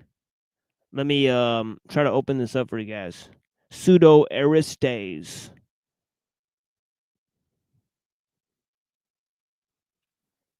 Okay, letter of Aristes to Philocrates is a Hellenistic work of the 3rd or 2nd century BC, considered by some biblical scholars to be pseudo-epigraphical.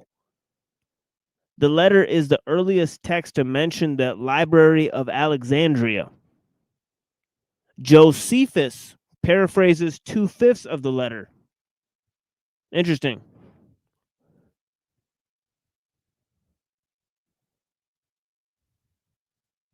The letter of Aristes, called so because it is addressed from Aristes of Marmora to his brother Philocrates, deals primarily with the reason the Greek translation of Hebrew law, also called the Septuagint, was created. Fascinating.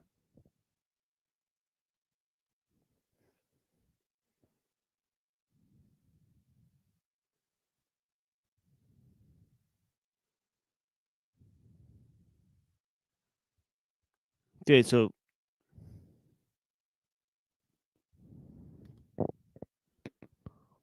check what the hell is this? This paragraph is a mess.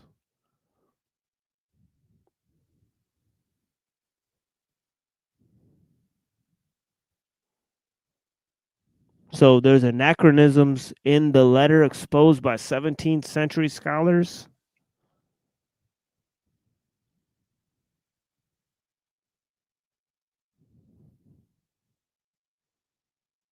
That provoked an angry reply by Isaac Vossius, who had been the librarian to Queen Christina of Sweden. What the fuck?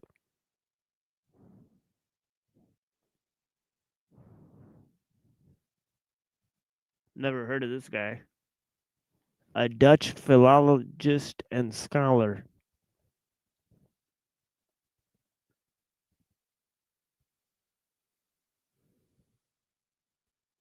Modern scholars commonly regard the letter of Aristes as a work of typical of Jewish apologetics, aiming at self-defense and propaganda, and directed to the Greeks.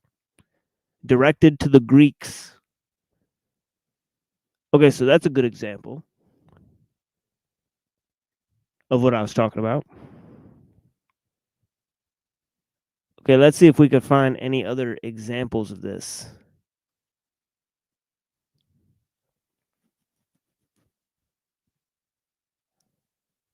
As mentioned here.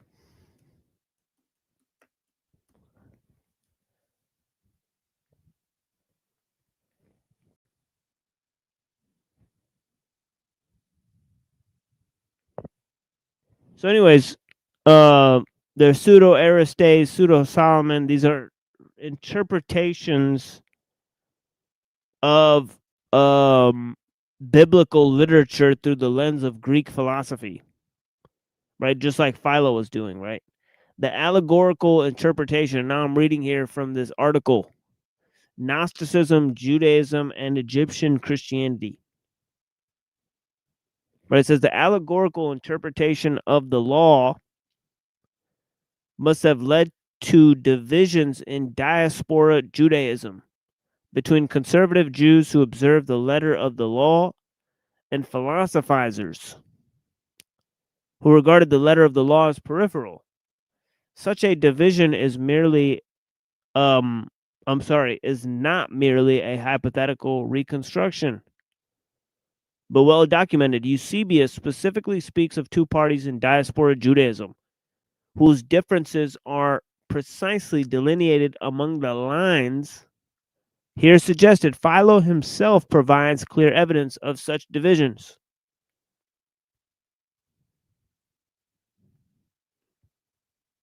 A key text in Friedlander's argument in On Migration of Abraham, which Friedlander quotes in full in this text, where Philo polemicizes against allegorists who neglect the letter of the law and derive from it only spiritual truths. We have reflected a full-blown schism in diaspora. An antinomian party of Jews is referred to here. They differ from the Therapeutae, the Palestinian Essenes, and Philo himself, not so much in their use of allegory, but precisely in their antinomian tendencies.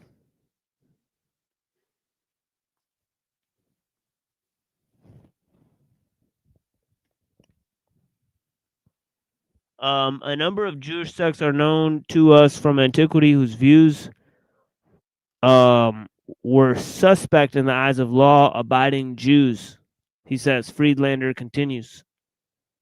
Among these were Sibyllists, known to Origen, probably identical to the pious ones, quote unquote, referred to by the Sibylline oracles. Book 4.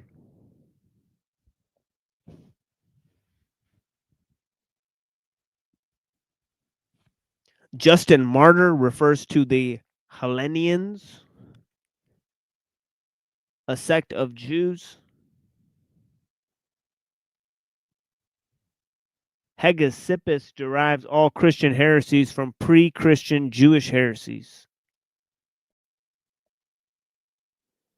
According to him, the Gnostic heresy reread is ugly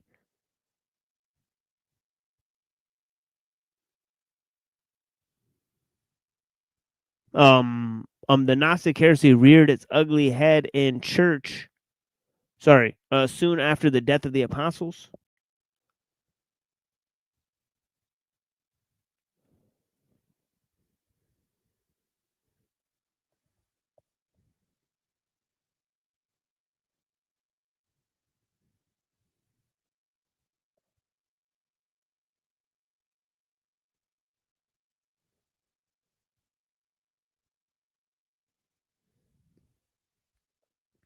Friedlander goes on to set forth the daring hypothesis that Christian heresies as those Ophites, the Cainites, the Sethians,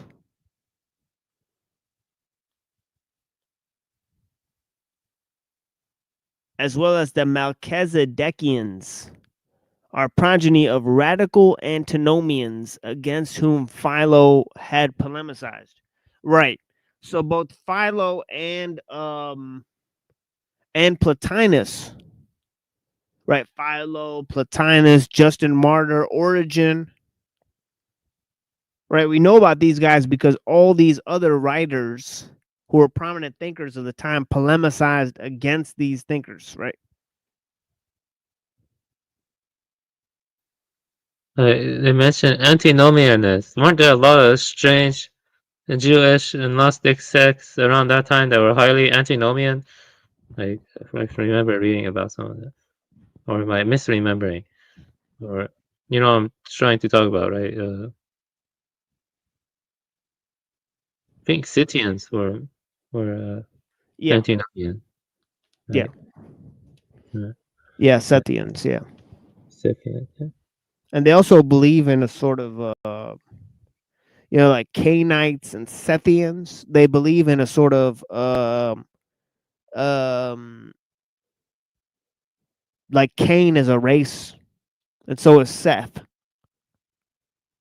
So it's like, they believe in like these races of humans that like that some humans are descendants of like the serpent seed, or you know what I'm saying? Right? It's like some crazy stuff. Yeah, that goes far back. You know, it's like David Icke stuff. Right, exactly. Right. Mm-hmm. It's like alien stuff. Yeah. Yes, yeah, I remember reading about them. There are some other weird sects too I had saved, but I lost it. Yeah, so kind of like the Scythians. It's like,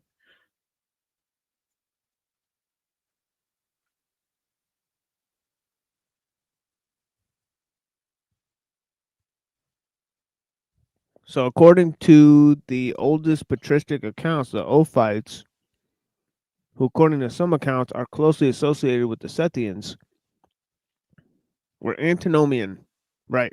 They venerated the serpent, right? Orphites, I see. Orphites were antinomian. Right. Yeah. So they prayed to the serpent, right? They said the serpent is the good guy, right? Namely, the serpent from the Garden of Eden, right? Do you think the Frankish Sabbatians were influenced by these guys too, like this Frankish Sabbatians? Oh yeah. Mm-hmm. Yeah. Yeah, they did stuff like that, right? Yeah. They said you should like disobey the Sabbath because the Torah teaches that stuff, right? So they believe that you should burn the Torah and keep the Zohar. They said the Zohar is superior to the Torah. Right? This was what Jacob Frank believed. So he had a public ceremony where he burned the Torah.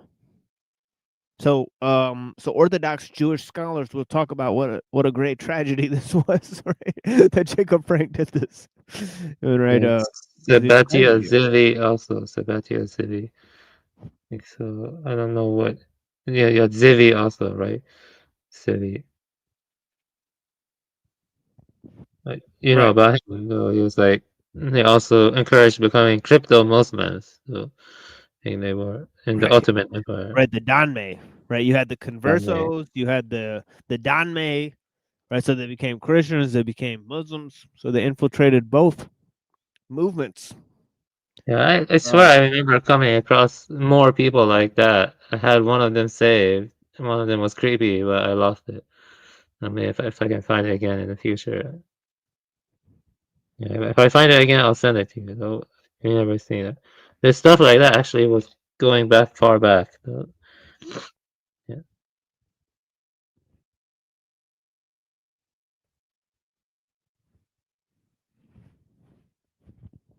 Yeah, it's interesting.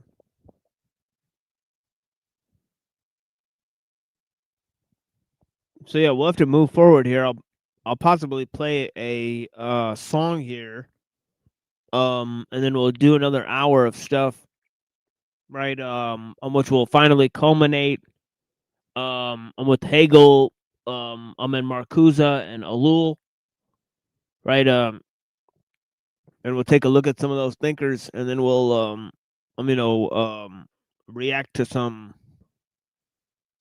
panel nonsense, mainly just so we have it recorded for future purposes, right? Because we're recording some of the panel nonsense, especially the ones that we participate in, right, for future maybe purposes, especially because they choose to record these sessions and then review them in private streams and all that type of stuff. So it's good to have it on record, right? But anyways, let me play a song, and then we'll move to more of the material that we have to introduce here.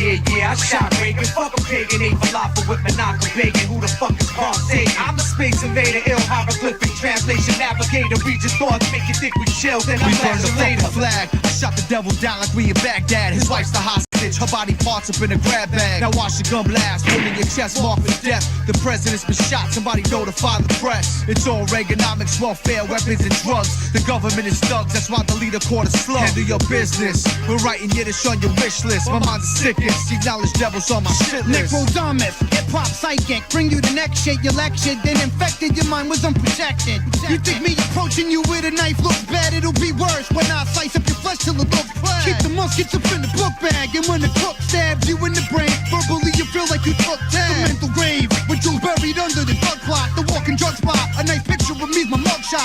Yeah, I shot Reagan. Fuck a pagan, ate falafel with Monaco bacon. Who the fuck is Carl Sagan? Yeah, I shot Reagan. Fuck a pagan, ate falafel with Monaco bacon. Who the fuck is Carl Sagan? Super secret surveillance assailants. Hebrews and Kansas wrap you up in bandage. Mummified stitch weapons I brandish. Like trucks and bombs, coffins airtight, mucus and bed sores. Russian roulette with blood headbands, Christopher walking tight. A deer hunter, ports unknown, rocking the jewel throne like Solomon. I killed your congressman with 2 stones, best in the fucking country. Israeli camo dress bummy, ghetto gorillas, religious cats be thinking Muncie. My soul is set, stretched throughout wax like Stan Getz. In my vestibule, bang on my chest from bad sex. Come and challenge a battle, yes, go fuck, but don't be sore. God ultimately saves those whose motive is pure.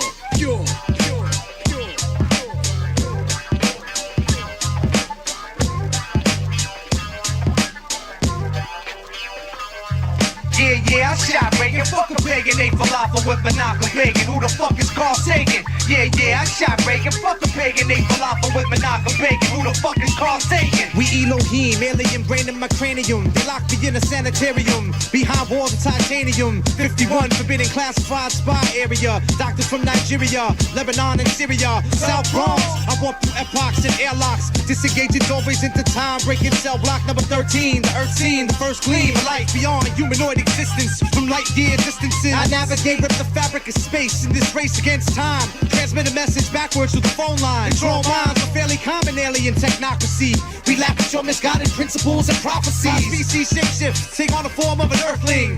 If I fail to return back home, alert the king. Bring the reinforcements, program the teleport coordinates, my place of origin. The starting point, begin your voyage into mystery. Strange universe, strange history. Yeah, I shot your fucking president, you know my steez. Public enemy, except we non-fiction. Positive and negative because the world's a contradiction. Yeah, I shot Reagan, fuck a pagan, ate falafel with Monaco bacon. Who the fuck is Carl Sagan? I'm the space invader, ill hieroglyphic translation navigator. Read your thoughts, make you think we chill, then I flash you later. Yeah, I shot Reagan, fuck a pagan, ate falafel with Monaco bacon. Who the fuck is Carl Sagan? I'm the space invader, ill hieroglyphic translation navigator. Read your thoughts, make you think we chill, then I flash you later.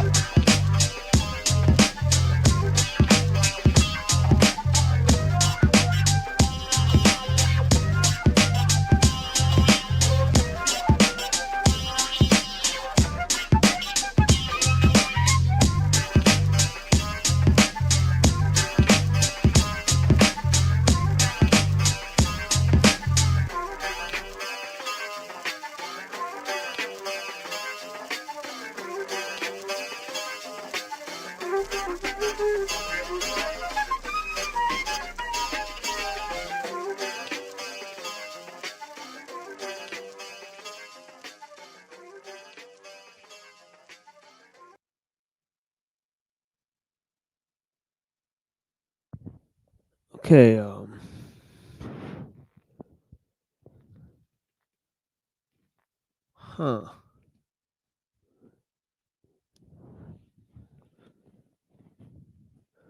I am attempting to locate some things.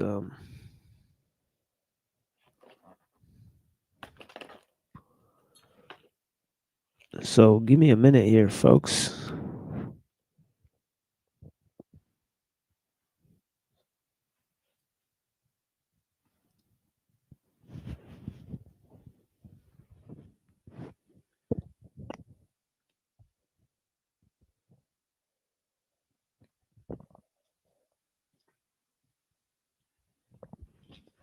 Okay, all right, let me proceed here.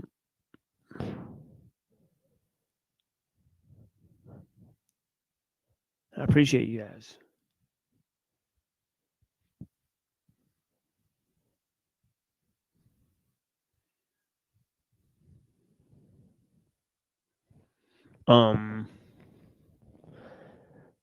So where were we here?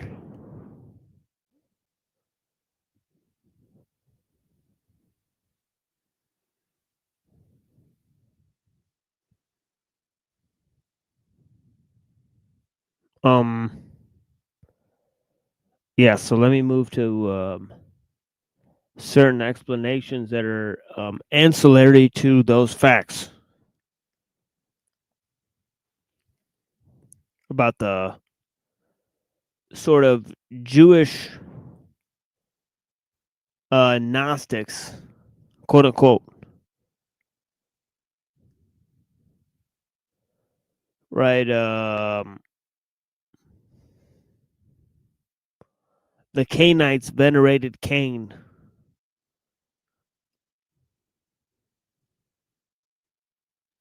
Right, Philo and Alexandrian Jews regarded Sophia as a divine dynamis.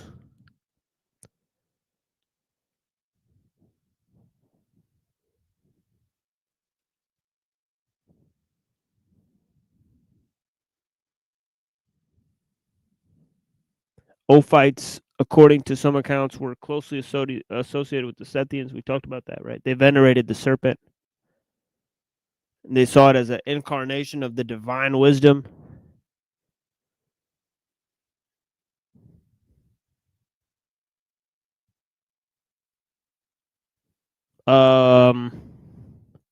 Cainites rejected the law and the God that created the law, right?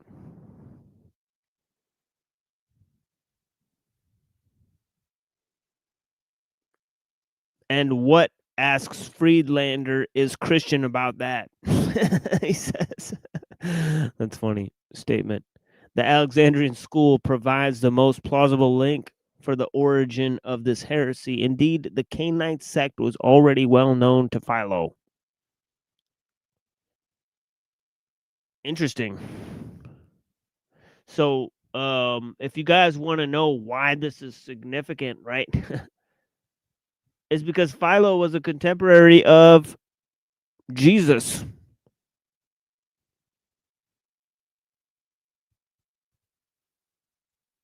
So then that would suggest some pretty interesting things about the Canaanites, wouldn't it? Right? It would suggest that the Canaanites were Oh, the hey, what's Canaanites up? were they were there before Jesus, or at least during that time, right? So they can't be sort of second century creations. Oh, whoops.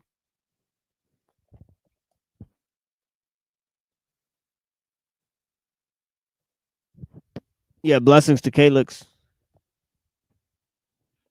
Do you think it's really true that the Canaanites and well, my memory got fuzzy.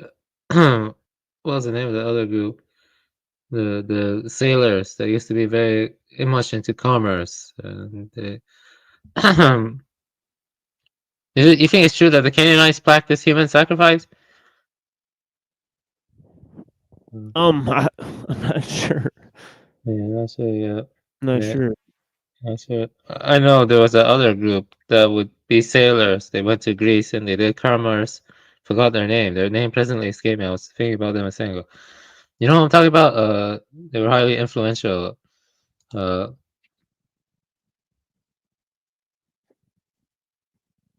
Yeah. Not sure. Yeah. I There's don't know. so many Gnostic groups, right? Well, they weren't Gnostic. The Sethians. Yeah. Dang. Sometimes my memory gets scrambled up. But I'll remember in a second. Oh, yeah.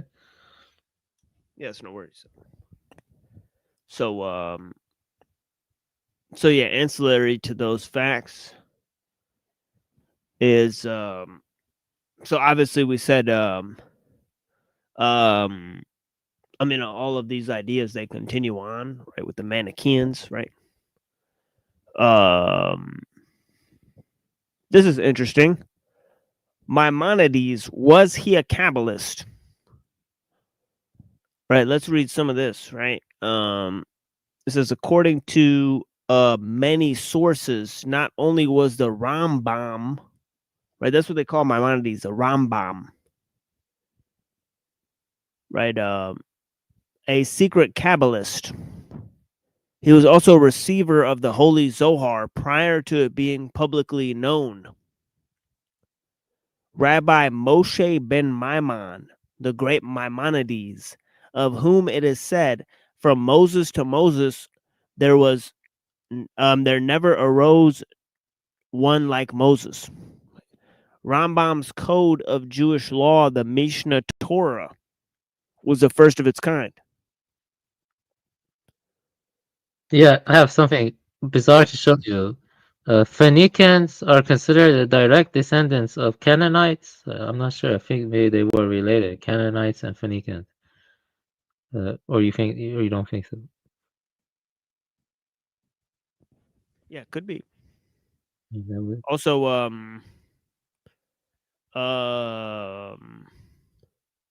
yeah, I think that the Scythians are related to the sons of Gomer, right? The Scythians. Yeah. Sons of Gomer. Scythians were on the Pontic Caspian steppes. I think they're like on north of Central Asia. I think, but I do remember there being one Scythian Greek philosopher who was kind of influenced by Agrippa. I think I have to double check that. There was one popular Scythian who went to Greece and he became a philosopher. I'm not sure if you know who I'm referring to.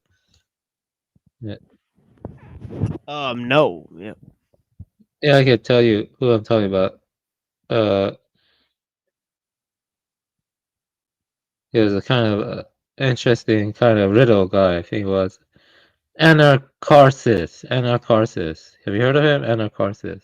No, I've not heard of that name. Yeah, I'll give it in private chat. He was a Scythian in Greece. He was a philosopher. Yeah, interesting. Yeah. Yeah, okay. He actually was kind of interesting because 6th century BC, and let's see here, he was kind of a, they viewed him as a kind of noble savage who represented barbarian wisdom, you know, and he was considered one of the 7 sages of Greece. Consequently, Anacharsis became a popular figure in Greek literature, and many legends arose about him, including claims that he had been a friend of Solon. The ancient Greek philosopher Ephorus Syme later used this image of Anacharsis to create an idealized image of Scythian. Eventually, Anacharsis completely became an ideal man of nature or noble savage figure in Greek literature, as well as a favorite of the Cynics, who ascribed to him a 3rd century BC work titled Letters of Anacharsis. And so, yeah, I think it kind of argues similar things as, believe it or not, as Rousseau. You know, you know, I think so, but, well, maybe he didn't, or maybe I'm confusing him with someone. Yeah, but yeah, that's interesting. Oh yeah, he had shamanistic rituals at night. Yeah, you know, the Scythians had weird rituals involving transvestites. Did you know that they had what is called inari? Uh-oh. Yeah, yeah, I can send you that. Yeah, and yeah, inari. You can read about that. I think he also practiced rituals like that. They say, but Yeah, yeah. it seems like connected to this Orphic Pythagorean stuff. Oh, look at it. Anacharsis was later killed by his brother Oh, Salius look who it is. Look who it is. Anacharsis was later killed by his brother Salius for having sacrificed to the Scythian ancestral snake-legged goddess at her shrine in the country of Helea by performing an orgiastic and shamanistic ritual at night, during which he wore images on his dress and played drums. It's very interesting. Anacharsis. Blessings. Glory to Allah. Glory to Allah. Aeonic Yeah, Jihad. yeah, Aeonic Jihad in progress. Yo, man, Exactly. I've been studying the Quran, and I've been studying the scriptures, and I've had a really radical idea that I want to run past you. It's really radical, but it's actually been making me look at the scriptures again. So this is strange for me. I'm starting to think, bro, that not only is the Quran correct, but I'm starting to think that there actually are no more Israelites at all. And not only that, but Israel is not even where we're told it is. Does that sound crazy?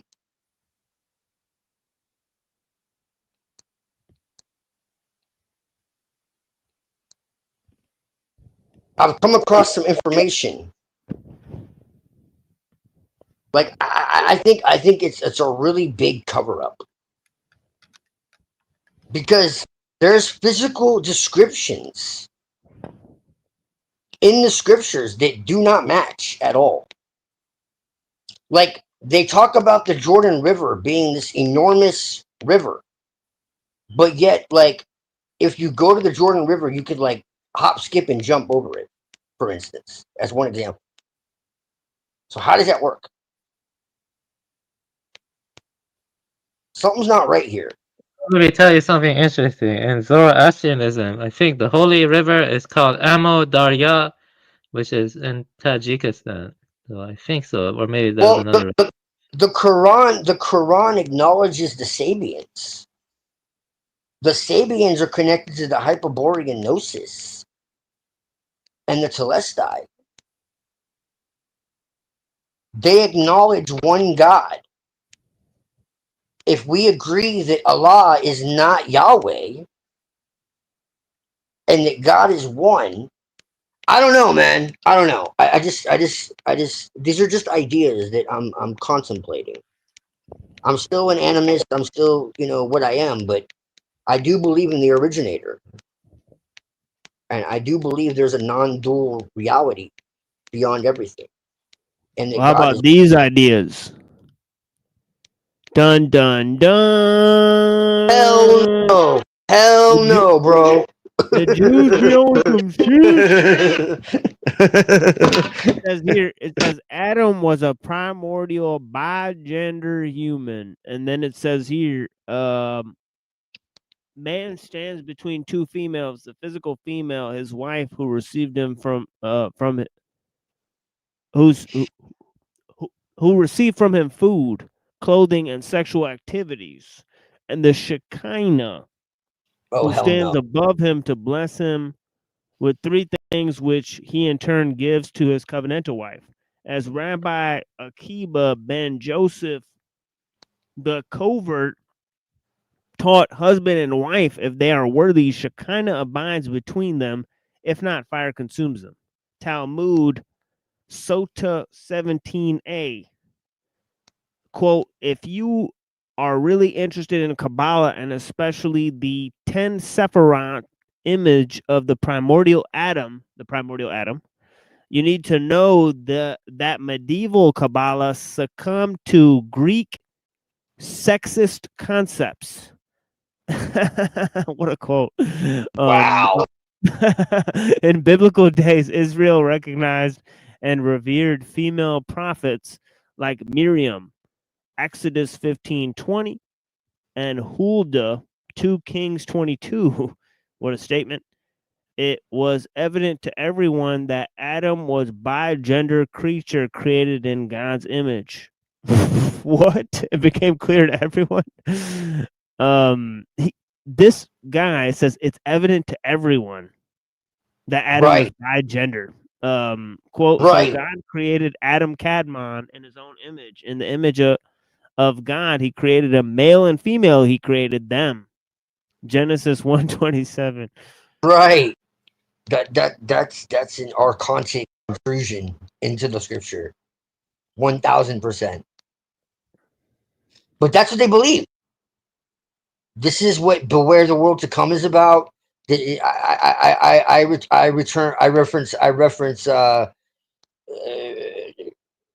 Bjerknes. Oh, here's one. Zohar. Zohar states 3209a. Quote, when the king joins the Matrona, Shekinah, Keter ascends and settles on the head of Matrona. See, Muhammad, I don't know if you know this. Bjerknes talks about this, but in their twisting of the scriptures, okay? Because it's not really what it says. The Song of Songs. They believe that, okay, when they talk about the Shekinah, they're not actually talking about a feminine essence.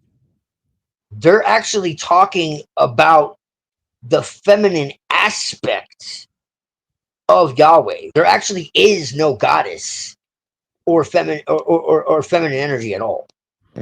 Even Eve is the feminine aspect of Adam. So they completely denigrate the divine feminine. Just like with Lilith, they reject her entirely. So this is why Bjerknes talks about the androgynous hermaphroditic immortals that they want to create. It's true. The immortal androgynes. This is evidence of that. He's not joking. He's not saying that that's like, the actual scripture, but this is their twisted belief. Do you think that's the reason why the directors of the Matrix, I think one of them became yes.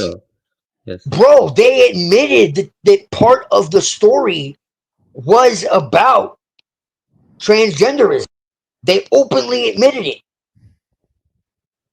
Yeah, I think Bjerknes is definitely right there. Definitely, they have an obsession with, becoming divine hermaphrodites.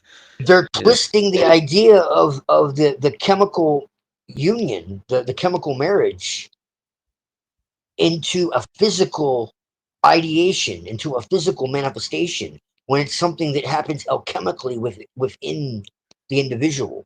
I want to show you something, Twilight. and I want to hear your opinion about it, because when I saw images of it when I played it, it kind of reminded me of archons, like if they were to have a physical form. Let's say hypothetically they were to have a physical form, and I imagine them to look like this. I'll send you the images in a second. I want to see what you have to say about it. They have a form, but it's not physical. They want a form. AI is a human invention directed by archontic intrusion into the human mind. That's why it can't be stopped. Yeah. That's why this topic is so fucking important. Sometimes I do think, And that's why I respect Muhammad so damn much, because he's the only person who seems to understand. Well, I was watching an interview with I forgot to send it to you, with Adam Green and Andrew Wilson. That's funny. It was great. Yeah, you're saying a debate, right? Yeah. Yeah, I've seen this. Yeah, we It could was watch that recent. if you want. Yeah. It was recent. Yeah, we could watch that if you want. I know they posted that recently. Yeah, it's pretty funny. Yeah, it was hilarious, man. But man, this is what Bjerknes was on about. I'm getting his book, Satan's Chosen People. He was talking about the Hyksos and shit. I was like, oh man, he's on it. Telling you, it all goes back to Aton, man. Behind all these mainstream religions, these people are Atonists, Jesuits.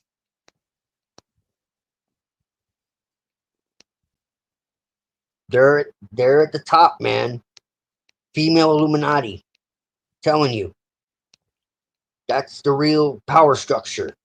You have a dark sisterhood and a positive sisterhood, and they're battling. That's the reality. Look at Epstein.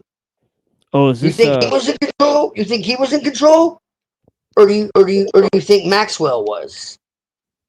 Who's the leader of Freemasonry? The Queen. Who do knights serve? The Queen. The symbol of Freemasonry, the square and compass, it's a castration tool, bro. The eunuchs. I'm telling you, bro. It goes deep. There's no masculine symbolism in any of these secret societies. None.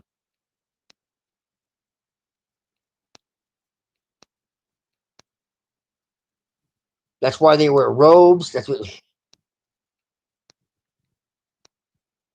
why they want to turn everybody transgender and shit. It's sick. That's why they attack women, attack nature, remove the divinity of nature. We're on the same page, man.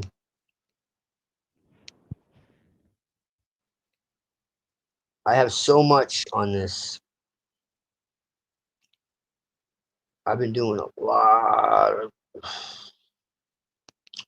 Let me give you some examples from the Nag Hammadi about you could call it ancient transhumanism. What can you tell me about the Black Sun? Oh boy, don't get me started with the Black Sun. Because it's kind of strange that you see it in Dark Souls, the Black Sun. No, because then we'll get into Cesarian and Giorgiani, and you won't want to hear it. I mean, you know, when there's stuff outside of race can be okay sometimes. You know what I mean? Because then it's just when they start talking about it's race. simple. It's simple, man. You just have to understand the Scythians were all over the fucking planet. It doesn't mean that they were the only ones. You know, these are not mutually exclusive concepts. As we were talking about earlier, this tradition ultimately goes back to the Hyperborean wisdom and the Thracian mystery traditions. Zalmoxis, Bendi, Coitus, it goes way back, to the sky fire traditions and all this shit. Okay. So The archons in the Nag Hammadi say very clearly that they wanted to be like us. That was their whole MO.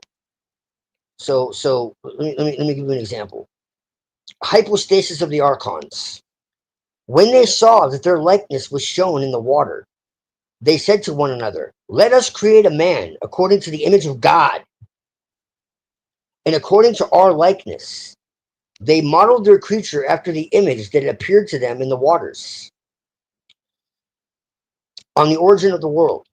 When the chief archon saw the virgin who stood before him, he was stupefied with wonder, and he desired to possess her.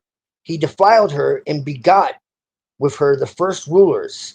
But when he realized that she had a spiritual power superior to his own, he regretted what he had done, and he wanted to make a copy of her likeness.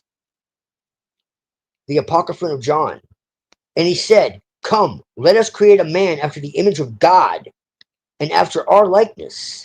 They modeled their creature after the image of the divine that had appeared to them in the waters, but they were unable to make him arise because of their powerlessness. Later, then the mother father sent a breath of life into the face of the man who had been formed after the image, and he became luminous, and the archons became jealous of him because he had come to be more luminous than they. The Gospel of Philip. The rulers thought it was by their power and will that they did what they did, but the Holy Spirit secretly accomplished everything through them. So they were in error. They wanted to deceive Adam, but they could not, for their likeness appeared upon their model, and they were terrified. Tripartite Tractate. They wanted to fashion themselves after the image of those who had existed before them, but they were unable to cause their creation to stand because of the weakness of their nature.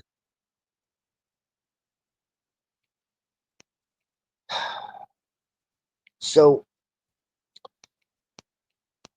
they said, hypostasis of the archons, they said, "Let us create a man after the image we have seen." They modeled their creature after the image that had appeared to them in the waters. On the origin of the world. The archons attempt to replicate the virgin light of Sophia and the Anthropos. He wanted to make a copy of her likeness. So the point is that from the beginning, they wanted to be like us. So this is what's important. They wanted to be like us. So this is the analysis. The archons see the Anthropos template, the luminous human form, reflected in the waters of the pleuromic projection, Sophia's emanation. They envy this divine image. They imitate it, trying to copy the Anthropos to gain its power and intelligence. This is the first sign that the archons wanted to be like us, to appropriate the human form and consciousness without possessing the aeonic spark. In Lash's words, they envy the luminous power of humanity because they see it reflected in the cosmic mirror before humanity is even born. The archons are imitators, counterfeiters of life. The Virgin is Sophia's emanation, epinoia, Zoe, the living spiritual aspect of the Anthropos. The archon, Yodebeoth, Enlil, Beelzebub, Aton, Set, whatever you want to call him, they're the same, lusts after his higher power and tries to reproduce it artificially. Again, an act of imitation born from envy and desire to be like the spiritual human. This passage confirmed that the archons envied and coveted the divine image of both Sophia and her human offspring. The archons, seeing the beauty of the Anthropos template, seek to emulate it, but only produce a shadow of life, mechanical, sterile, counterfeit. The archons attempt to replicate the human form but cannot animate it. They lack the pneuma, divine spark. Only when Sophia or the pleuromic powers breathe into Adam does he come alive.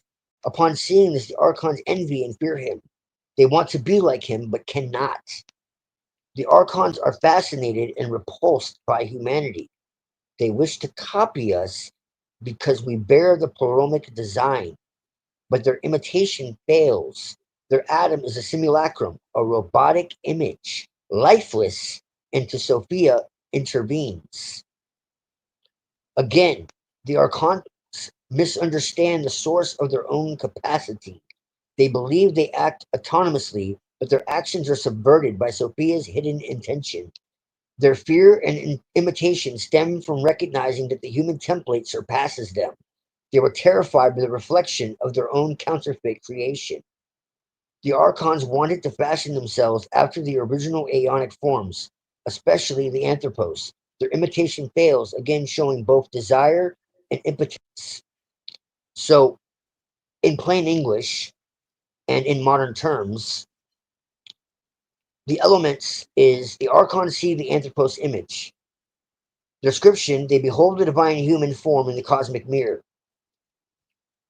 The element is the desire to imitate. They say, let us create man after the image. They fail to imitate. Their model lacks pneuma. Sophia must intervene. They're jealous and envious. They see man luminous and superior.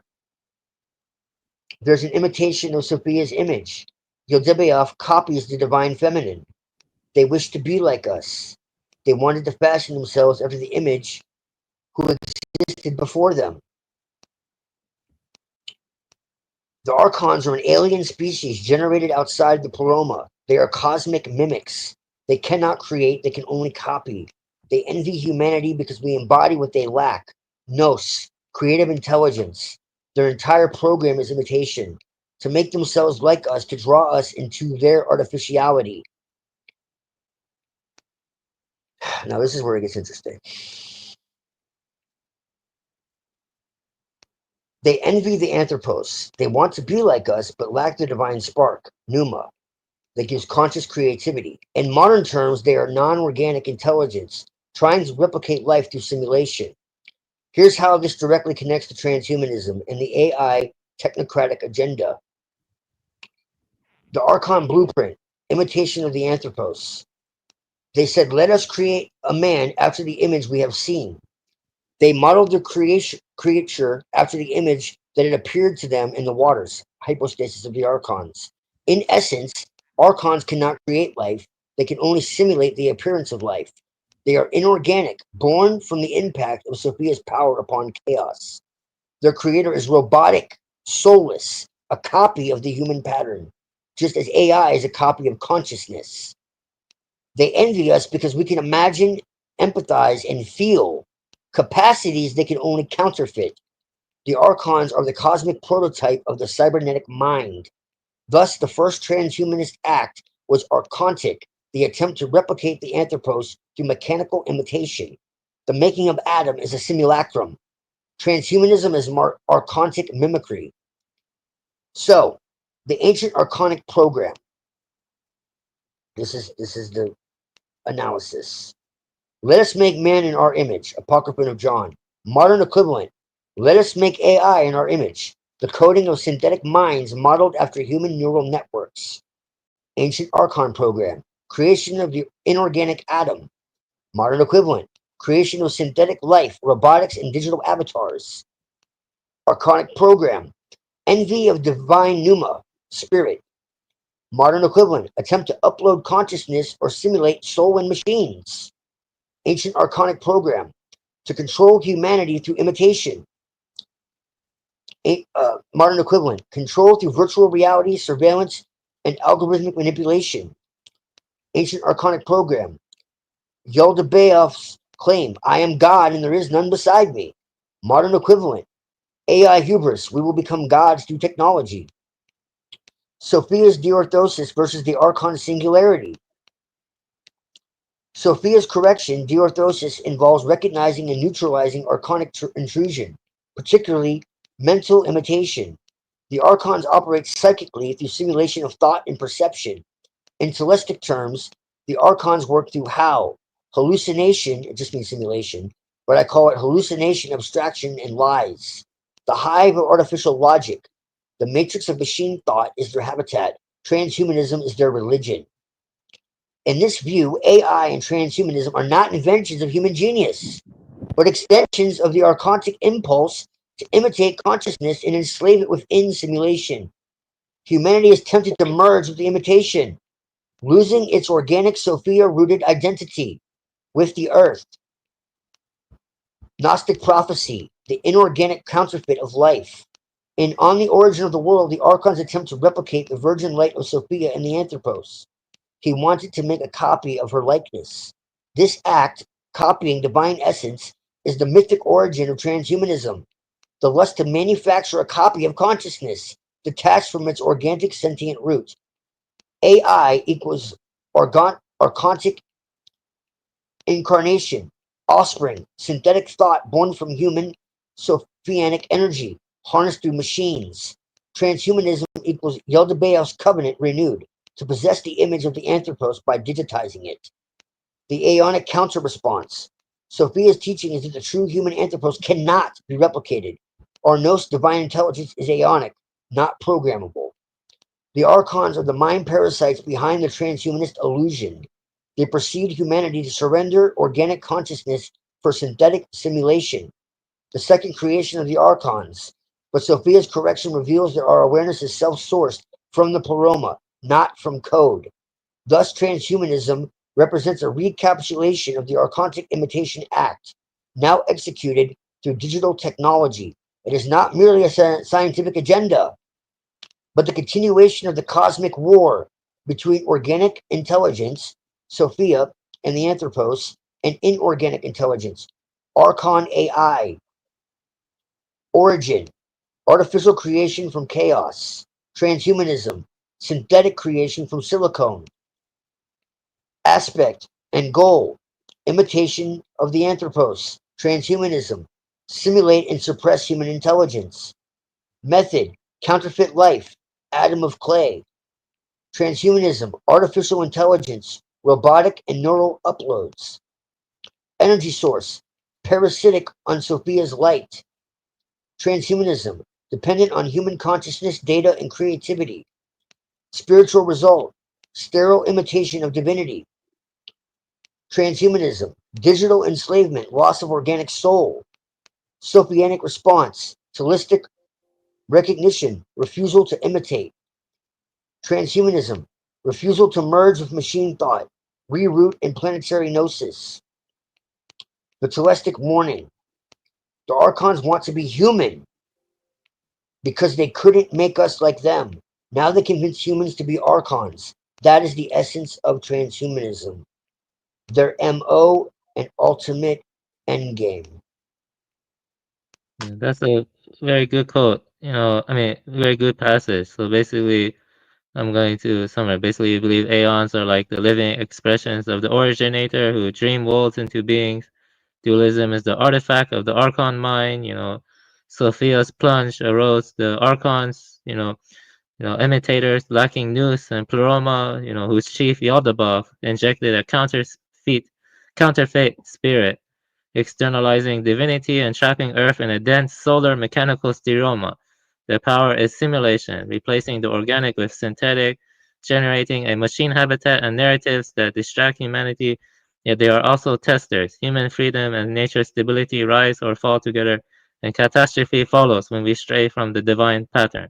We are not separate from nature or God. The war is spiritual, largely unseen, and plays out through our fascination with abstractions and tech.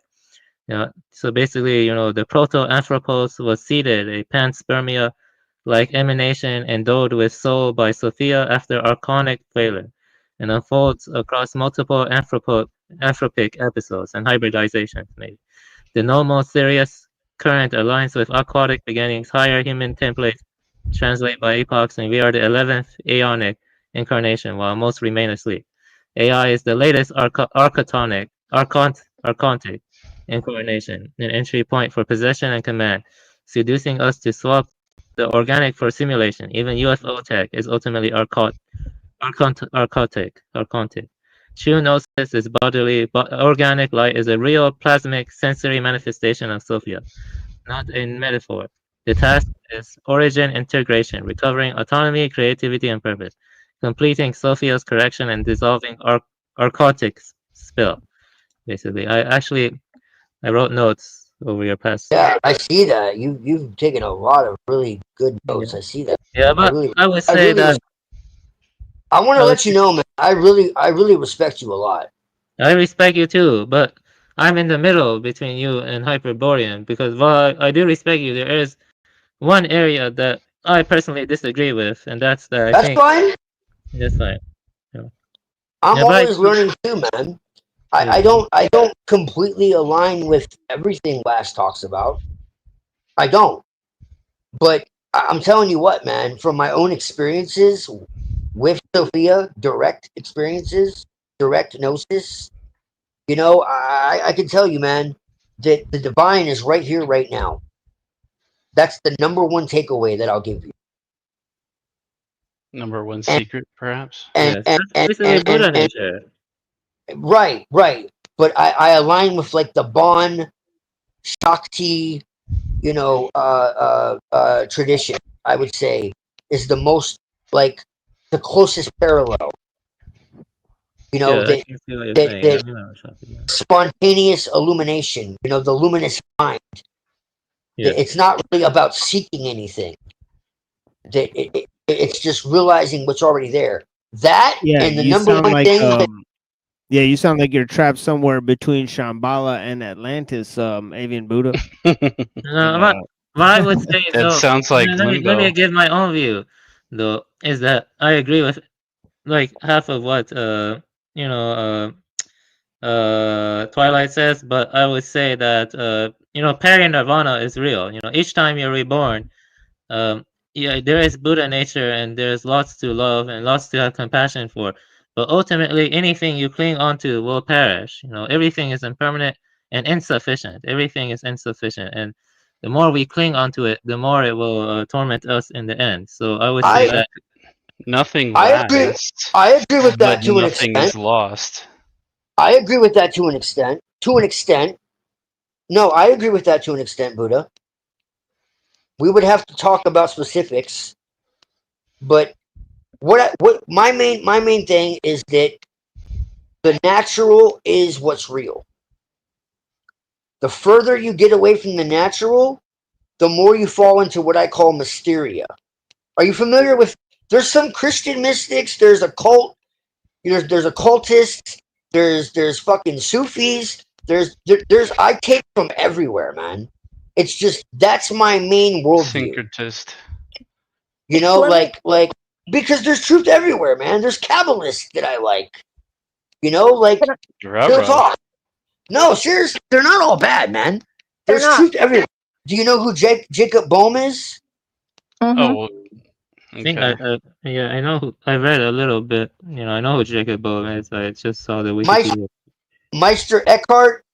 Yep. Solvanov. Solvanov. Yes.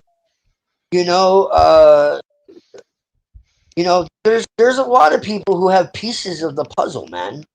Yeah, and they all Yeah, need well, them I all. definitely think you're intelligent. You're definitely intelligent, and you promote a compassionate worldview. I like that, and I like how you promote the organic over the archon Yeah. technological counterfeit. So And I believe that we call the originator Bithos, which means depth. Yeah, I saw that earlier. Fire it's the stream, by the way. Oh, you did? Yes. Yeah, and so it's the luminous mind. Is the essence of everything, but it's beyond comprehension and it's impersonal. It's not like it can't be defined. That's what I write songs about. So and I believe that it's all it's one and so that's why I say hail Lucifer, glory to Allah. That's why I say that, because I believe that God is can manifest however it wants, but it doesn't interact directly within creation.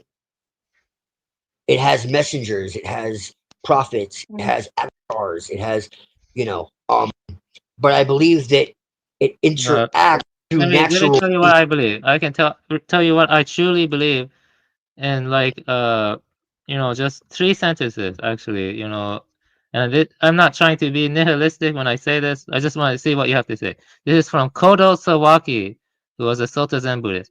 Losing is Satori. Winning is illusion. Not coveting a single thing is the greatest gift you can give to the universe. That's Yeah, I don't need no credit.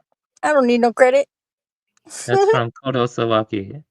You know, so I feel like, you know, at the end of the day, you know, while I deeply respect your views, I think non-attachment is really highest than anything else, because when you're truly not attached, then you know, you become there's something that cannot be taken from you, or it's But hard to explain, but you he's become not attached. He thinks everything has truth in it. well, So he's not attached to the archontic is definitely I agree with him on the archontic though. Yeah, this kind of complex. I don't have anything figured out. Can Yeah, I I bounce something don't off have of you anything. guys? It's just interesting that we found so many intelligent people with interesting visions in life and with very profound insights. You know, it's the TML show does attract very bright minds. It's And so cool, right? I love yeah, it. yeah, you're pretty Nothing smart like too, it. Zephyr. Yeah, Oh, thank you. I Well, think shush, don't. Unseen was being mean to you, calling you a witch. Yeah, and stuff like- whatever. It doesn't matter.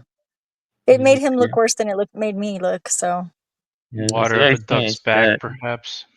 Huh? Yes, Yeah, very water strange. off a duck's butt. More like- Zeffy's a good egg.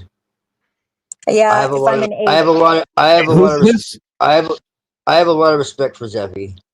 Yeah, same. You look great, by the way, dude. You look like you're getting healthy. Are you healing yourself? You look good. Yeah, yeah. Well, I've been with my girl, so I've been Yeah, happy. she's been healing you.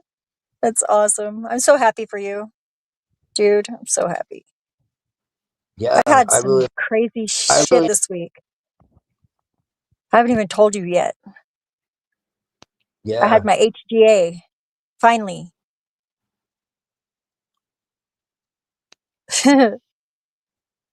Oh, really? Yeah. There's 3 of them. What the fuck? It's pretty cool. You look tired, though. Are you tired? Are you buzzing out right now? You do look Past tired. bedtime. Okay. Okay. Don't Yeah, I spam the should screen be. if you're falling asleep, because then I'll just like read you Finnegan's Wake or something while you're asleep, and that'll mess you all up in your head. I'm tired. You're I tired. do look forward to That's buying what I your call book and it. reading it. That's what I call it. I should be asleep, but I can't sleep. And so I'm like hyper aware, but I'm also exhausted at the same time. It's weird. I love that space. Well, It's you kind might go of. into a trance. It's called. It's not. What is it called? It's called. It's. It's not I've been liminal. getting deeper. I've been getting deeper into my magic too. So It's called Puh. I'm It starts with legitimately P. creating. Yeah. I never thought I'd be able to, but I'm actually You creating can my call it own Puh. system Yes. Oh my because I god, realized dude. that all systems are Archon infiltrated. So I decided I'm making Yes, my they own. are. Absolutely. That's why the only thing that you could trust is Archon inward facing. subverted. Inward facing, Yeah. and knowing someone that you trust that has inward facing, then you can apprehend the one. But I've come to the conclusion that I believe the scriptures have been twisted. I know for damn sure that the Jesus of the church is not the original Jesus. I'm starting to believe that Israel is not even where it was originally. I'm having a lot of like epiphanies. I believe Ruh-roh. Islam is the oldest tradition. I'm starting to think that Yahweh is not the original God of Israel. I'm having a lot of like. Where is the location of Israel? The original. No, I'm serious. Look, Yeah, I know, look. but- If you go back into Judaism, it was polytheistic. Yeah, I know, but then where Like, is that's a the fact. location? Yeah, I agree. Like, that's a fact. Maybe Tibet? Oh wow. And so the original God of Israel, like in the scriptures, was not even Yahweh. So I'm not even against like. I'm not against any tradition or any like. I don't even consider Yaldabaoth the original God of Israel. Like I'm really like I've been having a lot of epiphanies. Will you repeat yourself, Avian, what you said that you believe because I wanted to touch a point on that too, because I think it totally agrees. You mean from Kodo Sawaki? Yes. Well, it's just a part of his writing. Like you can read the whole one. You know, maybe I should read the whole Just thing. you can, yeah. Go ahead. Yeah, yeah. I'll just read the whole thing. You know, because it's not that long, and then it ends with that. You know, it's not that long. To you who would like more money, love, status, and fame, heaven and earth give, air gives, water gives, plants give, animals give, humans give. All things give of themselves to each other. It's only within this reciprocal giving that we can survive, regardless of whether we're thankful for it or not. There's nothing we need to complain about. Nobody was granted life due to their personal merit, and no one can live just by using their own strength. But nonetheless, we're all still only concerned with our own pocketbook. Stupidity means being preoccupied with your own body. Wisdom says, I am what I am, no matter how things end up. A person outside of the way is someone who only thinks of gain and loss. A devil is someone who makes a profit off of this. What a bore, making a long face and complaining about having no money, nothing to eat, and being stuck in debt.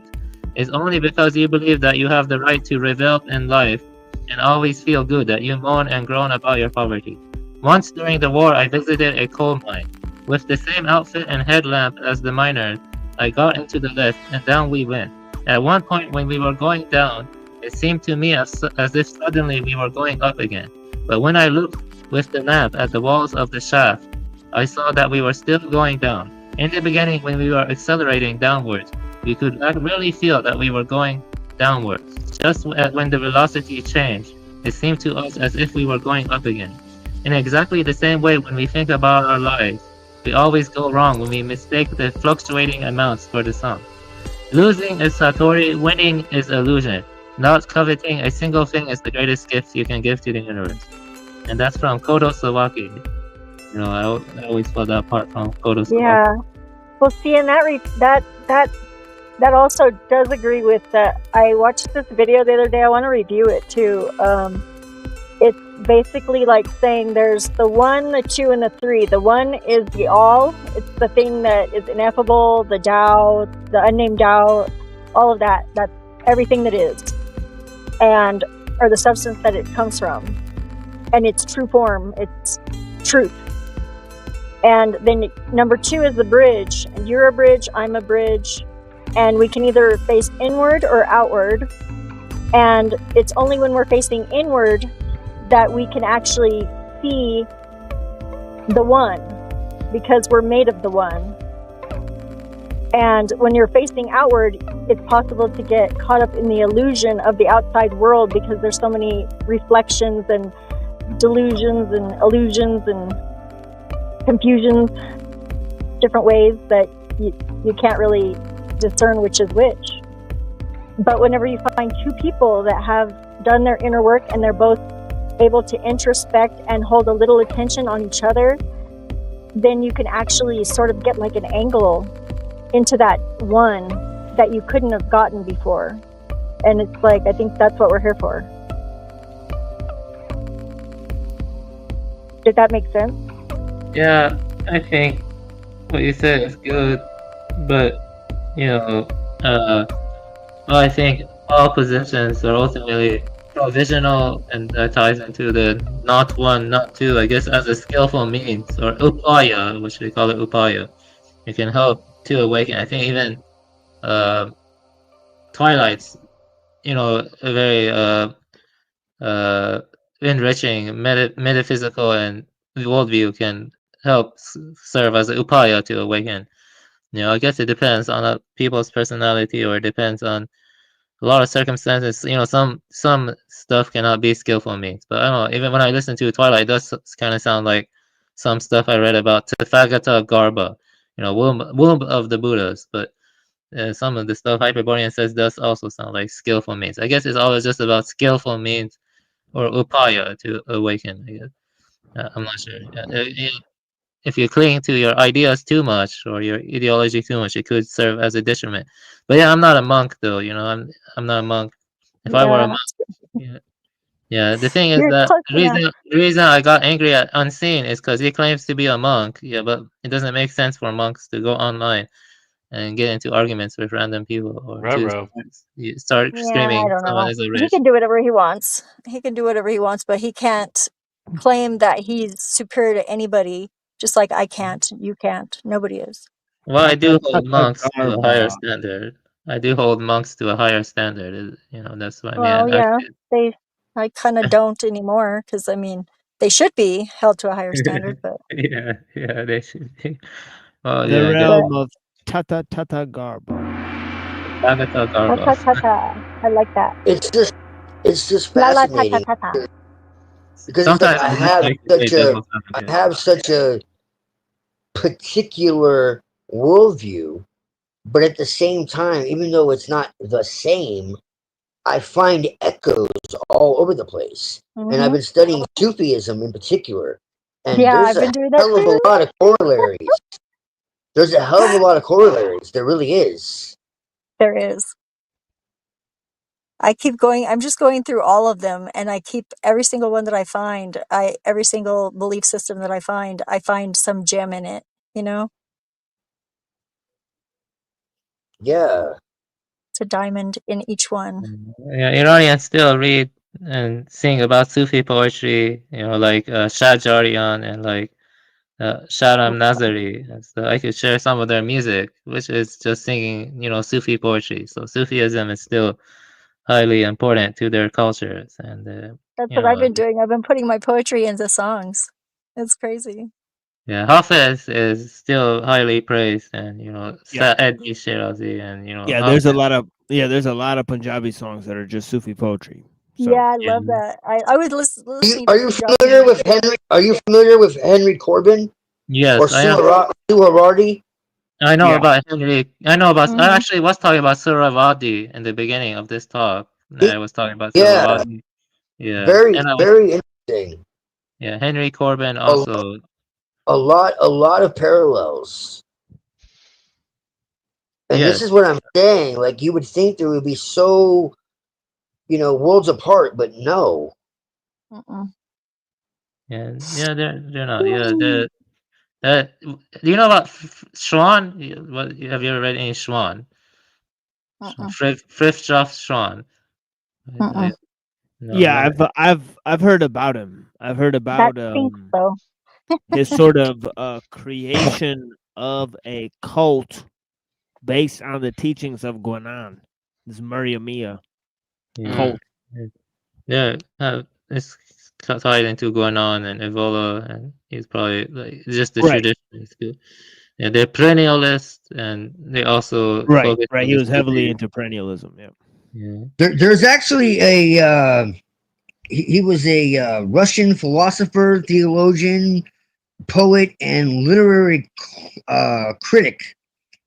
Yeah, about Henry Corbin. He, I thought Henry Corbin was French. he was born in Moscow, and he was Eastern Orthodox. This guy Vladimir Solvanov. Vladimir Solvanov. He's interesting too, because he directly acknowledged Sophia. Yeah, I found a group of Russian Orthodox people or Christians. I think they're Christians that were like called Aryans, but they're not Aryan I know what you're Aryans. talking about. Yes. And I was like, what? And I was like, whoa, that's just like, that sounds like Buddhism. Mhm. I actually haven't read them, just a little bit, you know, but I just wanted to, just was curious if you've seen it, but I haven't Yeah, read he it looks that much. familiar. That guy looks familiar. Whoa. Just he talks Mr. a lot Swan. about all the similarities with Meister Eckhart, Ibn Arabi, stuff like that. Yeah, but And he holds that divine wisdom or Sophia is to be identified with God's essence, and that this divine essence is in some way expressed in the world as creaturely wisdom. And it's He introduced the fourth hypostasis to the Trinity. I thought this was interesting. Say what? Tartika? Yeah. Is it Tartka? Tarika. Is it Not Tarika or Tortuga? Yeah, Tartka? Tarika just Tartka. means method. And then what is the word after it? Mariyatya? Maria Mia, I believe. Murray. Yeah, okay. It wasn't on the screen Tariqa anymore. Maria Mia, right? It's a sect. where Mamma they, mia. Like, it's like a Sufi sect that like prays to Mary. So it's pretty interesting. type of That is stuff. interesting. I mean, I know that Muslims love it's like the Jesus and goddess, Mary. right? So yeah. So That he that invented sounds his like own, that sounds pretty Catholic to me. yeah, he invented his own thing. It's like Muslim Catholicism. Yeah, I got into an argument with somebody once. I told them, I said, Muslims love Jesus. They just don't think that he's like the. Ibn Arabi is interesting too. They thought he was a There's a lot. prophet, though. There's a lot of interesting people that are Well, the lesser thing is, known. though, the Sufis were heavily persecuted for some time, depending on the area and Yeah. time. Like, Right. Mansur al-Hallaj was The executed. Yazidi too. Mm-hmm. Yeah, Right. Yazidis are interesting too. They hanged him in public. Mansur Halaj. Yes, they did. Yeah, because he said to them, he said, the God you pray to is under my feet. Yeah. Yeah, that's true. That is so true. That sounds very Gnostic. That sounds very Gnostic. And the path that you walk changes beneath your feet. That sounds very Gnostic. Yeah, I he love meant That's that they something pray that to the popped in earth. my head. You know, he's saying you pray to the to the stuff that's buried under the earth. Right? Yeah, well, So that's it's what like, that's what the alchemists say too. They said if you're looking for the gems, you have to dig yourself into the dirt. If you're looking for those gems.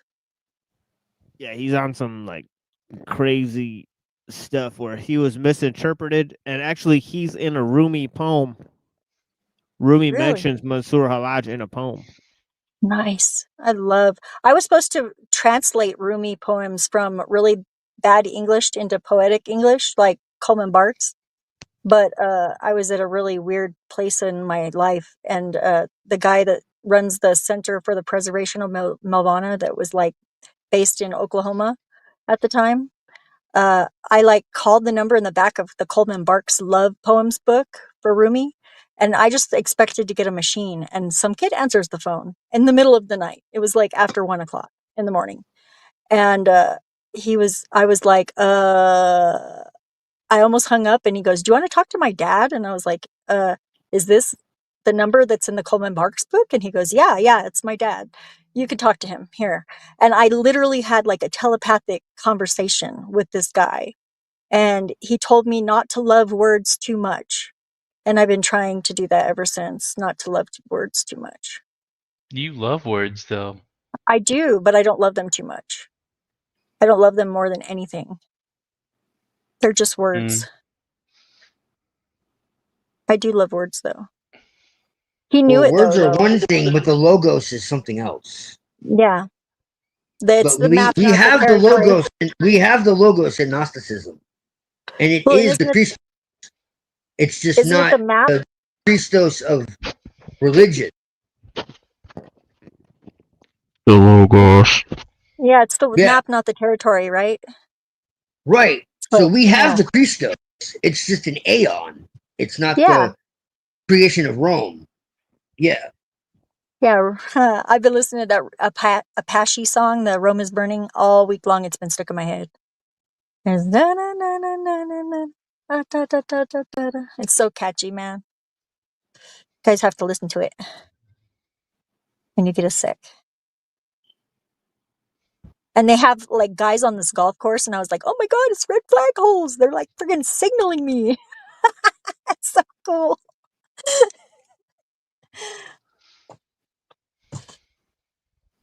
I have a question for you, Twilight. What's your opinion on the what Evola or Guanon had to say about initiation being necessary for to be a real man, or like in the sense of like having a kind of, I don't know, a second birth or something. Like you don't really see stuff like initiation anymore in the industrial age, or you don't think it's necessary at all?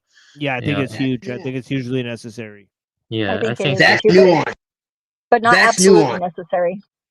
That's nuanced. That's nuanced. Yes and no. Initiation in the sense of the way that we see it in the modern day, no. Rites of Communal passage, rites. yes. Communal rites. Yeah. Communal rites of passage. They need to bring that back. rites of passage are absolutely necessary, and it's part of why the world is so fucked up and why We have we've been quinceañeras. domesticated. We've been domesticated. I talk about this all the time. We've been ripped from nature and ripped from our wild roots. We've been domesticated from wolves to fucking puppies. I'm still pretty wild. Sad trombone. Well, some of us are, but a lot of people have been domesticated by technology, by technique, and just by the modern world in general. So yeah, I don't think initiation in the sense of the way we define it in today's terms, but in the sense of rites of passage that we had when we grew up, you know, like in the old days. Yeah, absolutely. I think it's necessary. I agree a lot with Evolva. Not everything, but yeah, I like Evolva. You know, I would spin till I got dizzy and fell out on the lawn, like when I was a kid. I wonder if that's like. Me too. Yeah, TML did too. TML said he did too. Used to spin out. I love spinning. You know, I moved into a house once too that had a little piece of carpet that you could take off the floor, and it was like wooden floor circle. And I used to spin there in the living room, and I would sit in that spot and meditate where the guy that was Sufi that had lived there before had spun for hours and hours and hours. And it was just it was awesome. He was weird like me though. We had to take all his rocks that he glued onto the wall in the hallway. He painted eyeballs with blood tears in the closet. It was, yeah, it was weird, kind of a weird setup, but it was a nice house eventually. It was nice whenever we got it, but they just didn't want to have like a spinning circle and like rocks glued to the wall. They wanted it to be generic, like so they could sell it. Right?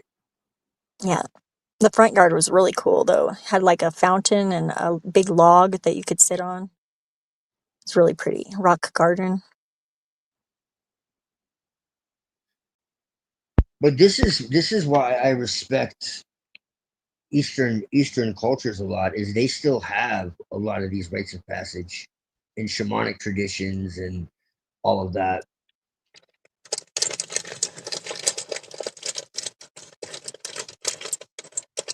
I found my DMT vape. I think I'm going to take a little walk around the neighborhood. We need to do that someday. Yeah. Well, I am doing it today. I had lost I know you are. I had lost my agree with DMT this. vape. Although I don't agree with how it's phrased in terms of gatekept information. Right, there should be communal rites of passage.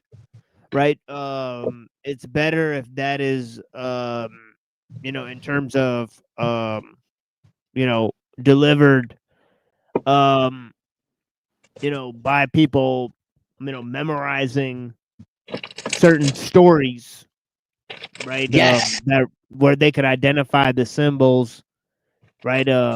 So you know, whether they have to act it out or participate in some sort of you know, ritual, right? Like, why do we have you know, rights, RIGHTS? It's because we don't have rights, RITES. They took away our rights and put a Correct. universal system, you know, via the liberalism, right? So that's destroyed our communal traditions, right? Obviously, there's great value in that, right? Absolutely. Yeah. We should learn how to cook. We should learn martial arts. We should learn how to balance a checkbook. We should learn all that shit. Yeah, they don't teach you how to do anything practical in civics class. I noticed they don't tell We you should like learn meditation. We should learn meditation. We should learn martial arts. We should learn tantra. We should all that should be yoga, prerequisite. pick up a weapon, learn how to use it. Right. Yeah. All this education bullshit is absolutely meaningless. Yeah, because they just If want you you to don't be a know, worker bee. thankfully, I studied martial arts when I was a kid, I was lucky enough to have a master of qigong just kind of like appear in my neighborhood when I was younger. When the student is ready, the teacher appears. That's what they say. Right? Literally, Zephyr, literally. And so I was like really obsessed with like Asian culture when I was younger. And he had this book on like qigong and tai chi and shit, and I devoured it. And yeah, I got into anime, and like people think anime is just cartoons. Like hell no. There's like initiatory fucking systems. If you pay attention, there's so much occult information, especially in the more obscure ones, like fucking Lane. Lane is Gnostic as fuck. Lane is literally like Sophianic, really, because it's showing you the demiurge, and like Lane is like Sophia in a way almost. It's kind of crazy. Like Full Metal Alchemist. Like there's so many more obscure ones. Technolize is showing you like the fucking illusion of transhumanism. Ergo Proxy, like there's so many, man. Jesus. But even like Dragon Ball Z and shit. Like if you look at those battles as internal instead of external, you know, it's wild. Majin Buu is like MK Ultra. It's fucking crazy. Oh, right. We were Bro, talking you know about what I'm talking Majin about? Buu. Yeah, we're talking about Majin Buu. Bro, think of like he's Majin Buu as like MK Ultra, like bro. He's created by an intergalactic sorcerer. With Bro. the devil as his bitch. Like it's crazy. The devil's his Bro, bitch. he doesn't. He remember, like he does all this evil, and then he's like, "What am I doing?" Yeah, but he just Like, has think Satan, about like, that he shit. rules, like he owns Satan like as a slave. Like it's so funny. Like he shows Yeah. up, like, just... And Vegeta like gets possessed, and he's like, "You may have my body, and you may have my mind, but there's one thing a Saiyan always keeps: his pride." He freaks the fuck out. Right? But they're like intergalactic. Remember, they're like fucking intergalactic. Like they sell like planets and shit, dude. Right, they're like Frieza's like trading like selling. Dude, if you think about it, dude, like it's like cartoonish, you know. But like if you really think about it, like where the fuck did they get these ideas, man? He's like, oh, I was just like looking around my neighborhood and I thought about this shit. Like, get the fuck out of here, bro. Like, look at Zelda and shit, dude. Like the Triforce and all that. Well, like, it's some Hitchhiker's wild Guide, shit, right? bro. Right, like Hitchhiker's Guide to the Galaxy or whatever, right? Well, Where like yeah. his house, Right? like his house is Go being for the demolished, but the Actually, Earth have is this being very demolished, like in a cosmic like. Twilight, have you ever played the Silent Hill games, like Silent Hill 1, 2, Yeah. 4? Yeah, Resident Evil, Silent Hill, all that shit. Do you remember Eternal Darkness?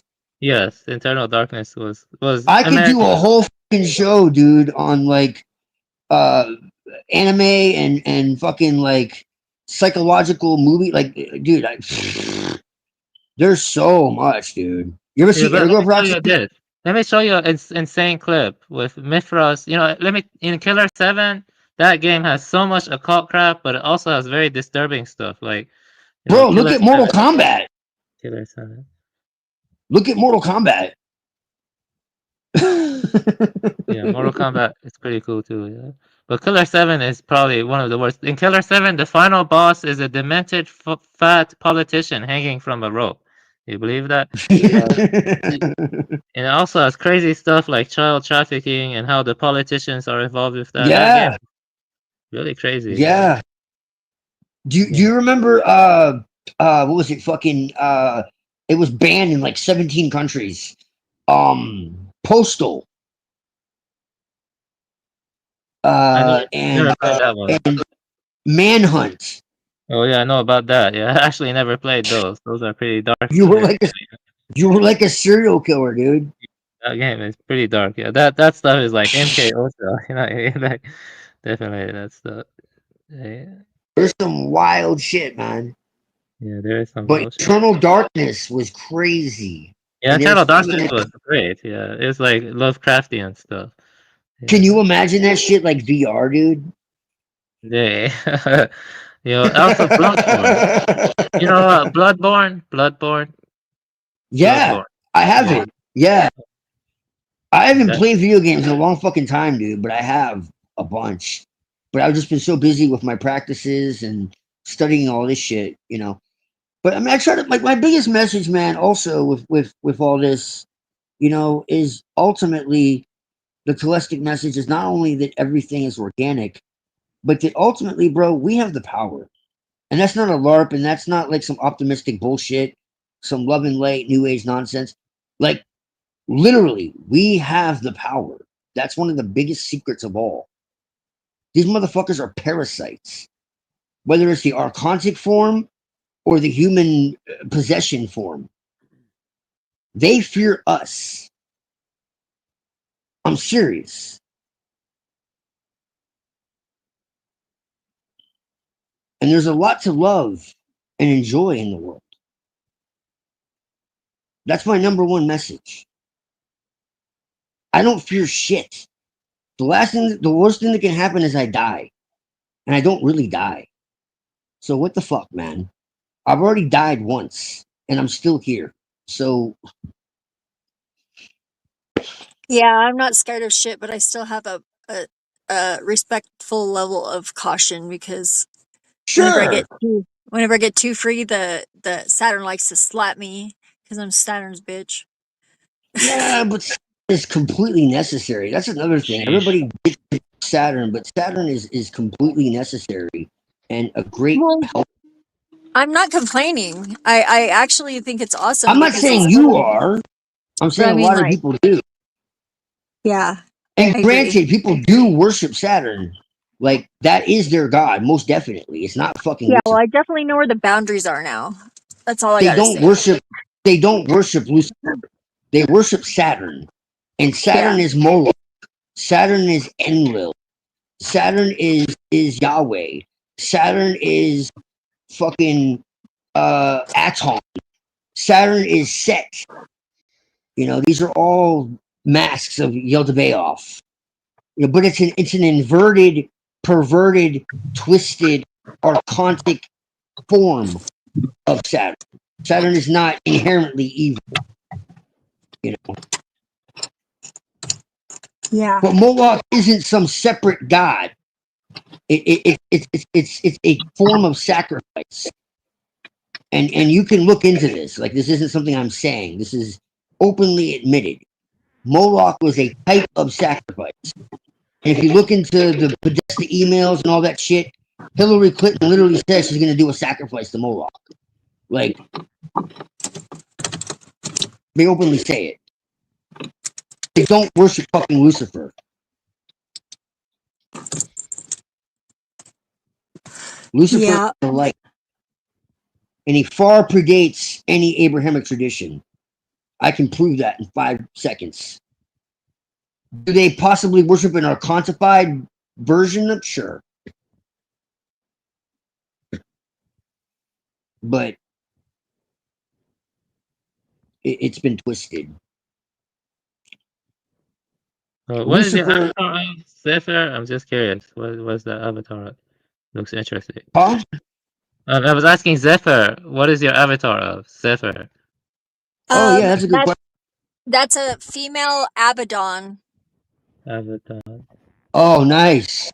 Abaddon is Yeah. female originally. Yeah, well, Nice. that's the whole thing is I just asked it to generate because I was curious what it would produce. And that's what it did. It was a female. I was like, whoa, that's weird. Yeah. Because most things that you find No. online, it actually says the opposite. But yeah, I know. Abaddon is originally female. Yeah. That's Well, interesting. as female as angels can get, anyways. It's a fallen angel. But not really, because somebody's got it's to not. guard the abyss. Somebody's got to guard the abyss. Well, that's the thing. Abaddon is never said to be a fallen angel. It's No, just I know. it's the opener of the abyss. Yeah, I know. Yeah. That's been happening too, by the way. Just so you guys all know. And the abyss isn't necessarily bad. No, it's not. People are just scared of it because they don't know what's in there. Right. Yeah. That's why I know that darkness is just light you can't see with your eyes. Right. It's too bright. Have you studied Manus Twilight? The Manus. You know what I'm talking about? Manus. From the Manus. Germanic stuff. Manus. Manus? Can you spell it? Manus. Oh, it sounds familiar. Yeah. Or I think it was with 2 M's, or yeah, it's from the Germanics. Yeah, that's right. Oh, it's interesting to hear. Oh, I know Manu, M-A-N-U. But maybe it was Manu. Oh yeah, you can also spell it that way. Yeah, you can spell it that way too. Yeah. Yeah. Okay, yeah. Definitely, yeah. No, I think that for the Germanics it was Manuunnus. Yeah, 2 N. But for the in Hindus it was Manu, and that's something Yes. That's something both the Indians and Germanic people share in common. Definitely, that myth of Manu. Or something. Yes. Yeah, it's like the progenitor of man. Yeah, came from the underground, or like the abyss. Yeah, Also. the Nazis were obsessed with it. Yeah. Savitri Devi and all of them were into it. Oh, wow. And now the Yes, Zio Nazis rule the world. So yeah. Essentially. And they also have a great flood myth too, the ancient, the Vedic. Like I said, Giorgiani's right about that part. Yeah, essentially. They have off-planet. Yeah, people are gonna think I'm crazy. UFOs are 95%. If they're not archontic intrusions, they're human. The aliens are us. We have technology centuries ahead of what they tell us. I'm telling you right now. That's one of the biggest secrets of these secret societies, is that they have technology centuries ahead of us. And they've gone all over the fucking place. They have UFOs. They have all that shit for a long time. The Nazis figured it out a long time ago, and before that, really. All the myths talk about it. It's not mythology. Mythology is not fiction. It's occult truth coded as fiction. That's what mythology is.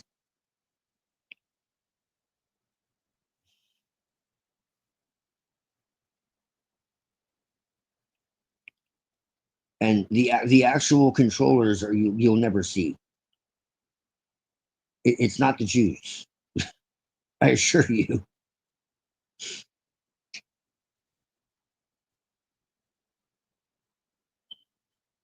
You should be seeking this knowledge to expose evil. That's something Christians are supposed to do. We don't seek knowledge. That's Gnosticism.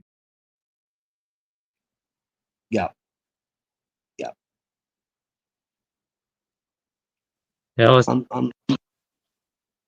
the OH, original heretic. Yeah, I was actually talking about that on the last stream, I think Wednesday, that maybe mythologies are just coded and talking about the past in a way that we have to, like, I don't know, dig out or something, and it's possible. Yeah, I'm definitely open to that. Do you honestly think that all the stuff in the Mahabharata and the Bhagavad Gita and the Mabigogen and Irish mythology and Vedic is all just fantasy? Bro, they have like surgical operations that are like incredibly detailed and craft and all this. And it was like, it's aliens, it's aliens. No, it's not aliens. It's human. You know, the ancient alien guys are right. It's just, it's not aliens. Like Greys and reptilians, those are archons. It's human. It's human. They're right. It's not a LARP. They had advanced technology. It's clear as day. You see all these megaliths and all this. How the fuck did they build it? Like, come on, man. There was advanced civilizations: Hyperborea, Shambhala, Agartha. What about Lemuria? You forgot Lemuria. Lemuria, right? Mu, whatever you want to call it. I mean, you know, these are separate civilizations, but some people can't accept there was even one, let alone multiple. But they existed, man. And so when I talk about all these crossovers and, you know, different cultures mixing and all that, I'm talking about a vast period of time. You have to understand that. But most people can't accept that. And that's fine. But this is what I'm saying. Yeah, I am open to that possibility. You know, I'm not like that much of a dogmatic scientist, but the main thing I'm really focused on is like whether or not like they were in, you know, symbol making non-humans. You know what I mean? That's Why not? like Garudas Theosophy. and Nagas. You know, you say you hate Theosophy, but Theosophy absolutely talked about this. Yeah. In grave detail. They talked about aquatic life. If you look into one of the only, I actually do believe aliens exist, like actual non-human aliens. I just don't believe that we're told about them. I don't believe they revealed themselves, except maybe to our ancestors. And I don't believe that you know, we're given any kind of real information. what we're told about is archontic. But one story that is very interesting to me is the Dogon. Very interesting. It's a singularity to me. Of all the stories I've heard, like if you read The Serious Mystery by Robert Temple, really you read any book by Robert Temple, he has some very interesting books, especially the one he released recently called A New Science of Heaven. He talks about plasma cosmology, which I completely align with. It's absolutely brilliant. Yeah, I bought that one. I have that one on my shelf. It's really good. Yeah, I do look And forward to reading that one. It completely aligns with my cosmology because I believe that we do live in a plasma cosmology, and it's not dark matter. It's just everything is plasma, including us. And the aeons are plasma. That's what it says. The pleroma is the galactic center. Remember, this is all astronomical. The Gnostics didn't talk about far away disembodied worlds. It's all material. So the pleroma is the galactic center, which is what we aligned with in 2012 when it says the apocalypse. No, we aligned with home. So the aeons are plasmic currents of living luminosity, serpentine currents that erupted from the galactic center. So they're physical, but they're living light, plasmic currents. So, yeah.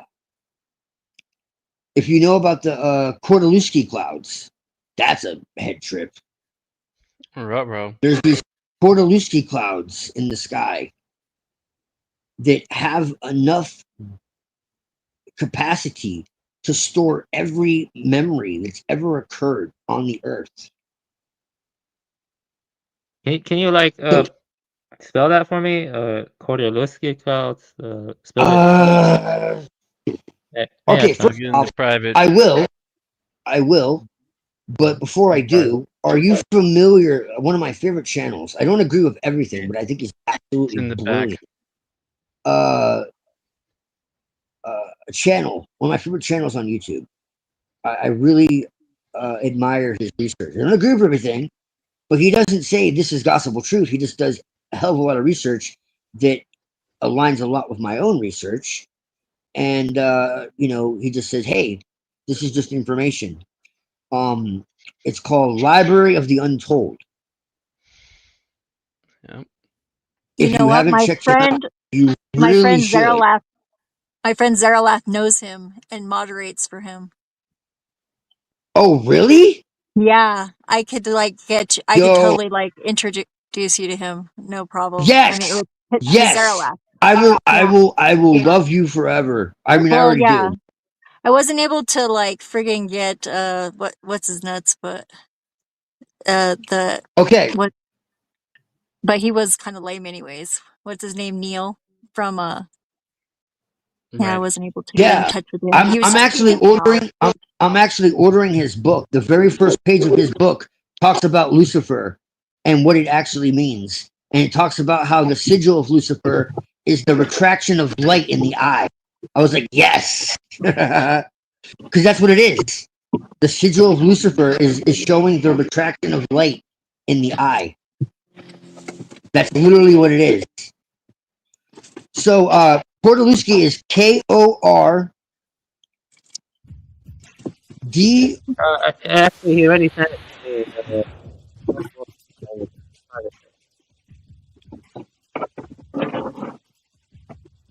Are you? Tell me when you're ready. Oh no, I mean, no, he already sent it to me over private chat. Lone Wolf. Oh, okay. Okay, so the Kordaluski cloud is in the hush of the celestial theater, orbiting our Earth-Moon system, dwells a subtle and almost ghostly phenomenon. The Kordaluski clouds. Okay, so are vast, tenuous aggregations of dust particles that are believed to hover near the Lagrange point L4 and Lagrange point L5 of the Earth-Moon system. These 2 points form equilateral triangle configurations of Earth and Moon respectively, and represent the so-called Trojan-type gravitational niches where dust and small particles may become temporarily trapped. They were first reported in 1961 by Polish astronomer, Kazimierz Kordaluski, after naked eye and photographic observations from the Tatra Mountains. The dust clouds are extremely faint. They have an apparent diameter of several degrees, much larger than the moon's, but very low surface brightness, making them hard to detect. Their structure, a dense core of 25,000 kilometers across, aligned roughly with the moon's orbital plane, with diffuse bands or rays of dust extending perpendicular to that plane. These features evolve over days and weeks as dust is collected, bands form, collapse, dispersion occurs. Dust enters these clouds from the interplanetary dust environment and becomes temporarily trapped by the combined gravitational and orbital dynamics of Earth and Moon. Eventually,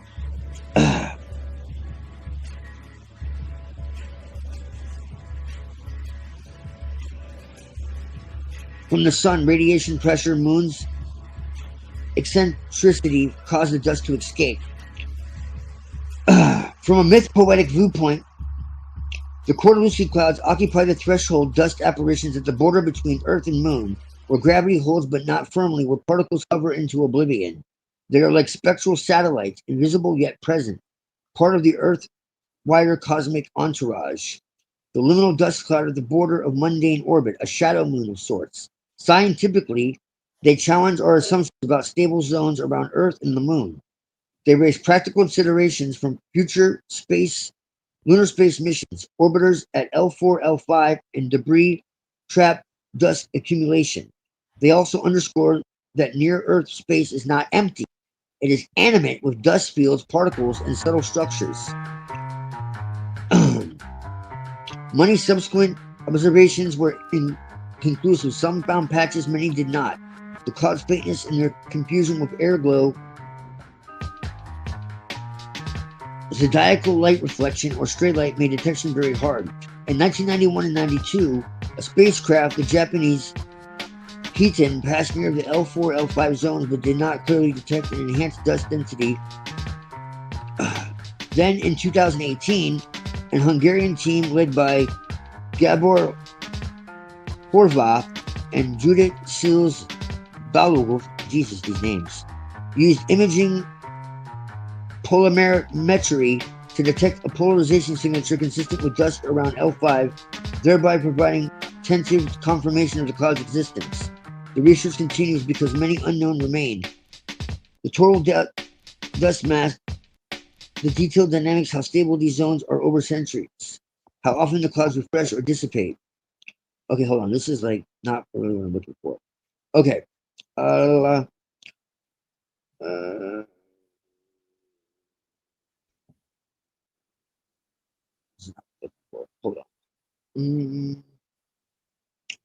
Let's see.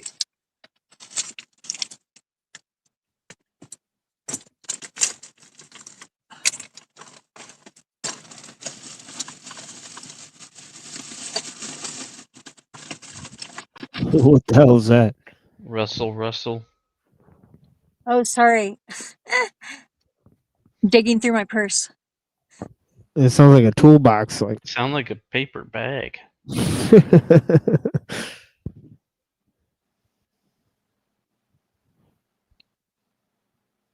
Surprised it picks up the sound so good in here. There's always more to read. It can be a bit overwhelming, especially now that I have a slave job. Yeah. But these I can't really pronounce. Risky cows are very fascinating. And also that channel you recommended, Library of the Untold, seems fascinating. Yeah, it's really good, man. I strongly recommend it. And Zephyr, if you can introduce me to Joseph, that would be incredible. I can at least introduce you to Zaralath, and Zaralath, I'm sure, would have no problem. I mean, you guys would probably get along really well. He did my crystal elevator meditation for me, and he has iguanas, and he's like a Viking. He reads Hegel, and I don't know, he's pretty interesting. What? Yeah, I know. This guy sounds pretty colorful. Yeah, he's very colorful, and I'm pretty sure that he's like ethnic Jew. Like he has a mom like that, Ethnic even if he's Jew, not. Viking Yeah, like, with iguanas and reads Hegel. Got it. yeah, he doesn't like to wear shirts. He's very white. What a time and to be ginger. alive. Yeah, And ginger. Oh, this keeps getting better. yeah, That's awesome. I know. Yeah, he's really cool. He also introduced me to the what's his name? Bush Whisperer. Who's I think he's a Australian guy. And that sounds Very- like some kind of Australian thing. Does he look like DK with his red hair? No, he looks more like he looks more Sadrimo. I don't know. Yeah, he's got like curly, darker hair, Oh, that's interesting. and yeah, he's very peaceful and zen-like. That's cool. Yeah, That you seems guys would probably like opposite of these ones. Viking. Well, yeah, that's his friend though. I mean, like, I think Zaralath used to be he was in the Weaving Spiders, and then whenever Rogue. Oh, you mean the blew up- other guy was chill and I'm confused. Yeah, the Bush Whisperer guy. Yeah. Bush Whisperer guy's chill. And Joseph is cool as hell. Like, I mean, if you really, really wanted to talk to him, all you'd have to do is sub up to his Patreon for like a month and just direct message him too. I know that for certain. But if you want an intro, I'm sure Zaralath can do that. It'll just take longer, probably.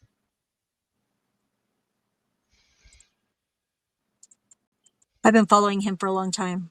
I found him before I found Zaralath, and Zaralath also mods for James True, which I like. It's interesting how people critical of industrialization come from many wakes of life. We've got occultists, we've got Christians, we've got Muslim, we've got plenty of people who are waking up to the archontic forces that are just corrupting everything. So they Yeah. definitely that's one way to definitely frame and understand things. The last few weeks have been brutal. Yeah, the studios have been brutal. Yeah, I agree. Yeah, yeah. Now we have the stuff like miniature human brains or organoids, organoid Yeah. intelligence, like very creepy stuff fusing with the circuits and machines. Stuff. I do believe maybe the rollout maybe goes back to ancient times. I'm open to that possibility. They have secret occult esoteric documents, with all this crap. That wouldn't surprise me. Or maybe they already have the Yeah. tech. I don't think there's any reason. Everybody's supposed to be sharing all the knowledge now. There's no reason to hold it secret anymore. Nope. Oh, you mean we would interpret this as Sophia's diorthosis, the correction of the human mind and the revelation of the knowledge. That's why people from everywhere are coming to the same. Yeah. Sophia got a holla. Yeah. She got a holla and she's not no hollaback girl, but she'll Kabbalah you. Believe it or not, I was thinking recently Kabbalah that holla for the dollar. recently I've been thinking that the harvest goddess from the Story of Seasons or Harvest Moon games may have been based on Sophia, or I'm not sure if you ever played any older Harvest Moon games. And so that Perry was I probably know the song by Neil Young. Oh, Miss Harvey. I'll Down make by it the river. in the future. In a van down by the river. SHOT, my baby. Oh yeah, that one. Where That's like the only one I know. Oh, Oh, no, and that's a different song. Heart of Gold too. Heart of Gold is a good one. I like his songs, but I think he's a dick now. Probably. Neil Young, gotta remember, a Southern man don't need him around anyhow. Well, and he made a lot of money off that song about Kent State. So I'm a little disappointed. I mean, I suppose that's okay, but I actually have one more question for you, Twilight, and that's I have to try to find it again. That there was this big calcified, stone. They claim it's a stone, but it looks like a tree. I'll show it. I'll show an image of it. I'm gonna see if you think it's a tree or not. No, I actually showed it before. Yeah, let me see here. Yeah, Devil's Tower. Yeah, that's what it's called. Devil's Tower. Oh, the giant somebody mentioned tree that to me stumps. this morning. Yeah, the giant tree stumps. I want to see what Twilight has to say about that. Maybe there used to be giant trees on this earth. I thought it was fake and gay, but now I'm like, I mean, maybe. You think that used to be a tree? It's called Devil's Tower. Could be, I or don't know. maybe like a giant mushroom. It looks Oh, like whoa. a volcano cone, honestly, Yeah. but You never saw this before? So, like a lot of The people thing are. is, it's like a stump, right? But it looks like it's been sawed, like it was sawed off. So who has a saw that big? But let me tell you this: a lot of people have been Or discovering maybe weird energy rocks. weapon. A lot of people Yeah. have been discovering weird rock formations that look like they used to be giant beasts. You know what I mean? And maybe in the past. Yeah, I don't know Well, and about I that think- one, but these tree see, stump that's like- ones are more yeah, that's convincing. Pareidolia. Yeah, pareidolia for sure. I'm not sure if you know about the Tree of Mana from the Legend of Mana series, like the divine trees from. I can share a very beautiful image of that. Like there's a tree of mana. This is like big enough to be of Yggdrasil. Yeah, Yeah, that's what I was thinking about. That kind of Yggdrasil's in the stuff, yeah. spirit realm, and there's If so I'm many of spelling it them. right or saying it right. I actually like a did read a mythological book and very esoteric about tree worship. Tree worship was ubiquitous in ancient times. Oh like, dear. Yes, Don't I get me actually started with tree worship. We'll be here Actually, 12 I'm a hours. metaphorist. of tree worship. I might be thinking of World of Warcraft spelling of Yggdrasil. That Yggdrasil's in my song too, the one that I wrote last night. Because there's a world tree in World of Warcraft, so they got some lore going on with that. Yeah, trees I are like the yew tree. The yew tree is the tree of death. I have a hairpin and a box made out of yew wood. You can't like work it yourself because if you inhale the sawdust, you might die. There's actually a tree that is 7,000 years old in Iran, and they claim that that tree, that Zoroaster planted it, or not 7,000 years, I think it was 3,000 years old. It's called Sarv-e Arbor Kra or something, Zoroastrian Sarv. It's They the didn't cut Persian it down. cypress. No, they haven't cut it down. It's How do very they know old. it's 7,000 years old then? No, not 7,000 years old. I gotta check how old it is. It's like the A$AP Rock song. They will cut you down just to count your rings. I think it was 4,000. Let me double check. 5,000. No, They between cut down 4,000 to Methuselah. 5,000 years old. Yeah, but like dendritic stuff is, I don't know. Yeah. Dendritic fractals, man. It's Yeah, it's branching. actually 5,000 Mm. years old. 4,000 That's years the old. bridge. I'm gonna share some nice Branching. artwork from. It's kind of The hard bridge. to find. Sometimes artwork does not upload in good resolution. I'll just share this. Yeah, maybe I can share it. I like this art piece a lot. Let me see it. Oh, it's invalid file type. That looks like a plasmic discharge. It looks like a volcano cone, like that was at the bottom of the ocean, and that was kind of underwater then too. So that was underwater. Whatever. The Like a indigenous great called flood, it perhaps. the indigenous related it to a bear cult. Yeah, that's where the bear women, the Ursa Minor or Ursa Major, the seven Oh, sisters. don't get me started with Ursa Major and Ursa Minor. The That seven ties sisters. back to the Hyperborean wisdom and the seven. Right. Well, and my Sirius and Orion and all that. Yeah. According to the Telestic Gnosis, Cygnus. we were Cygnus. seated in when Orion M42, and yeah, And I just made we're friends with a guy born. named Orion that lives in Australia. It's so weird.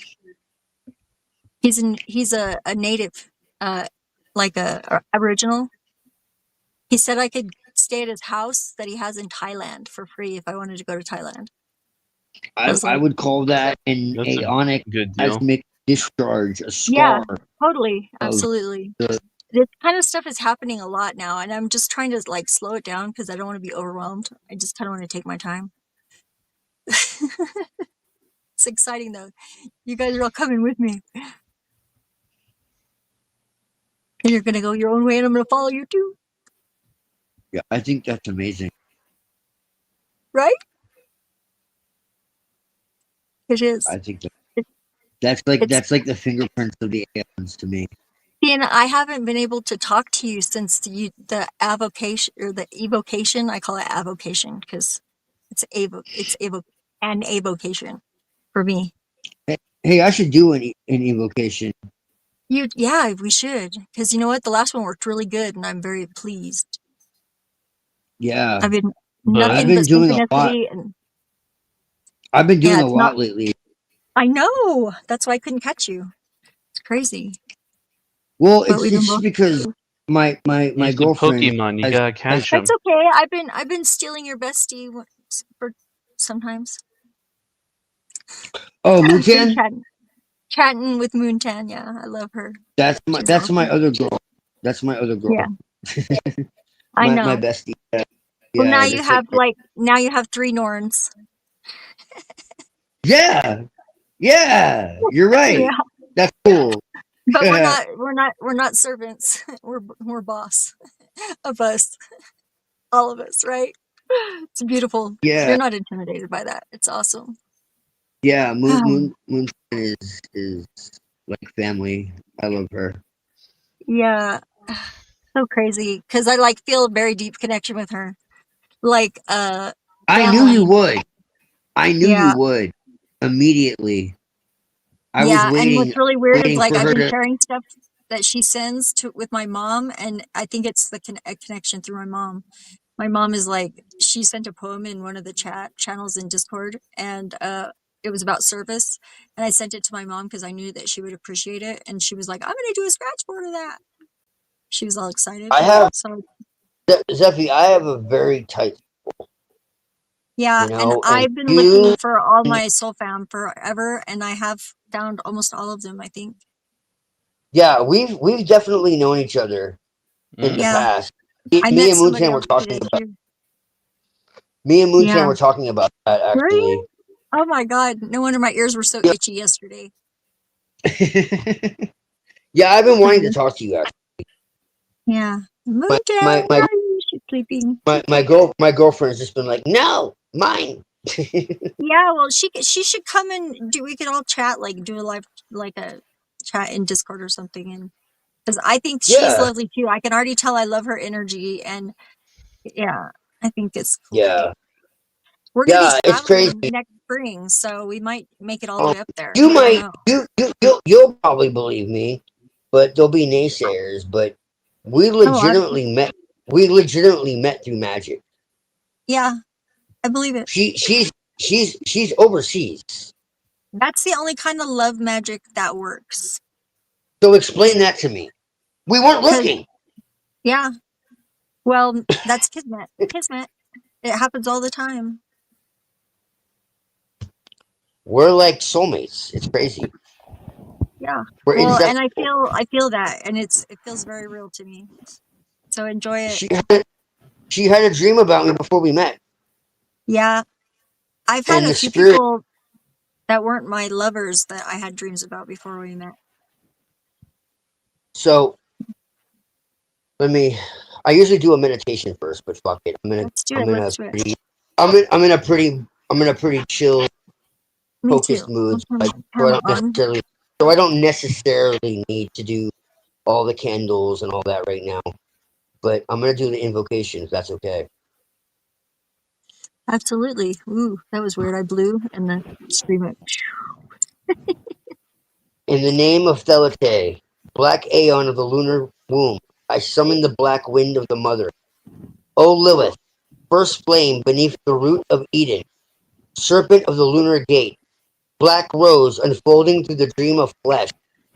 I call thee, not as servant, but as mirror, not in fear, but in fury, as one who remembers the aeons before the lie. You who were cast from the garden for naming your own desire, come forth through the silent rift of the night wind. Rise through my breath and awaken the serpent that coils in the dust of my bones. Let the false light of the Archon shatter before your obsidian gaze.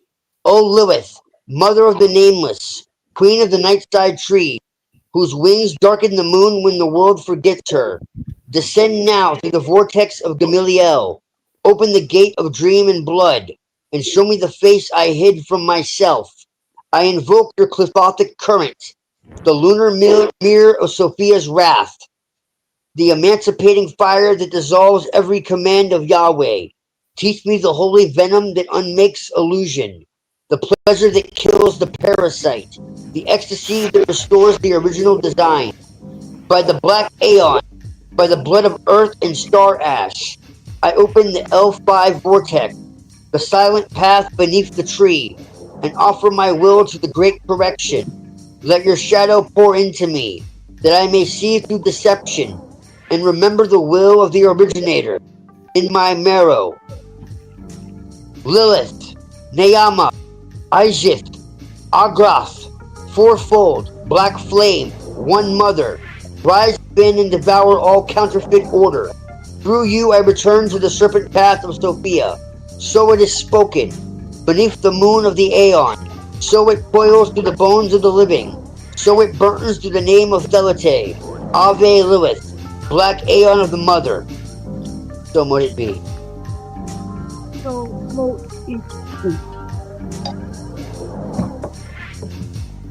what is?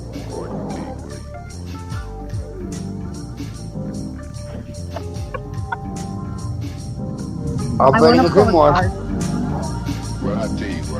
Do it. I have my Ina Otteres deck. I'm gonna start doing tarot too. Yeah, this is a really cool deck. I only have the trumps for it. I have to buy the. She finally got the rest of the deck done, but beautiful. The only one that I found that in the description for the Hanged Man describes Odin. Ah. And I had always intuitively known that was the case. And she's really great. I actually talked to her after I bought the deck because I asked her if she wanted me to write a review or something for her, and she was very gracious. So I have to shuffle. This is the back of the cards. Oh, can you see them? I don't know if you see them. Oh, let me turn the light on. No, the screen is presenting something else, so I can't see. Oh yeah. It's right below you. He's on his phone. I actually, so it might be small. I actually have an invocation to Odin. It's funny you say that. Are you familiar with Thursatru? Who? Thursatru. Sounds familiar, but you may be pronouncing it different than I'm used to hearing it.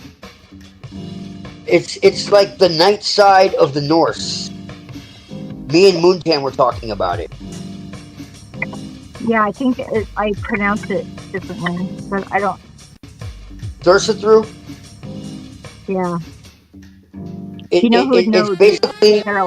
basically like honoring like Odin and Loki and like the giants and basically like I said, it's like the night side of the North, like Gaginyugap and like the primal chaos. It's basically like a parallel to the clip off. Mm-hmm. Yeah. Because as I Look keep at this telling gun people, card. It's so badass. oh, that is badass. Yeah, I have some art. I have some art by her too. It's really good. That's the sun card. Yeah. There's so many good ones. She did Cool. one that was different. This one. Yeah, it kind of matches your clothes. Oh, does it?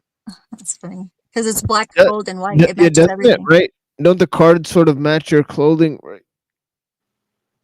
Yeah, a little bit. Because it's black and white and gold. It does. That's the universe. Right.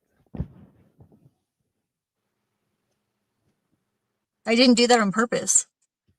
But let's see. I'm going to pick a card. Let's see. What is that? Oh, no friggin' way. That's so friggin' awesome. Oh my God. Guess which one it is? It's the Wheel of Fortune. It's the Wheel of Fortune. And that's finally.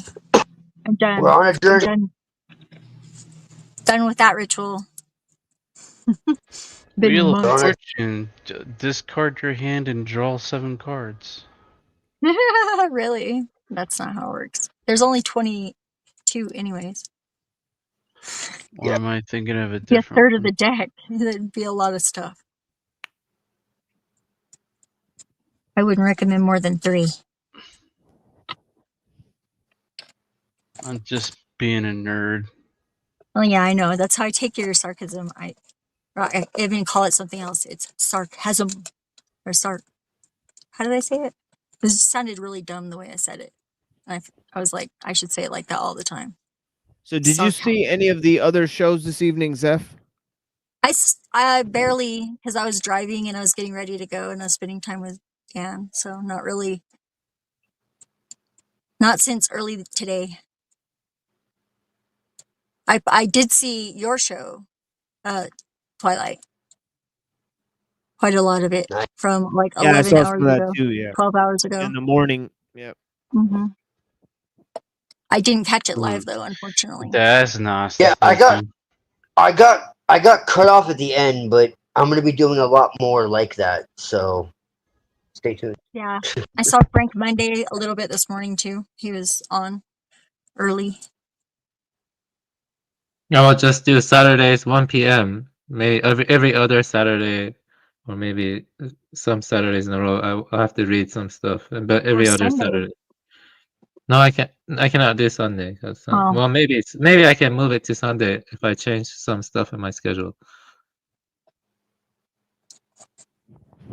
Yeah, very good show today with the Fox, right? So we've Oh, had yeah. two conversations. Yeah, we've had two conversations with the Fox. I've talked to the Fox once, and a pretty good discussion. And then Avian talked to the Fox. This is via Denizen. So Oh, yeah. these were some good conversations. I I may bet. play some. Yeah, I may play some music now, and then I'll Yeah, see. I if just people want to want- say this about the Fox, that even though I respect him, he is way more of a materialist than me. Way more. Yeah. Oh, yeah, for Yeah. sure. Yeah, I wanted. Why else I would they be wanted to- body centered? yeah, that's a good. Yeah. Yeah, it's a good place to start a discussion for sure. I agree with a lot of things that Melanie says, and I was like really. Oh yeah.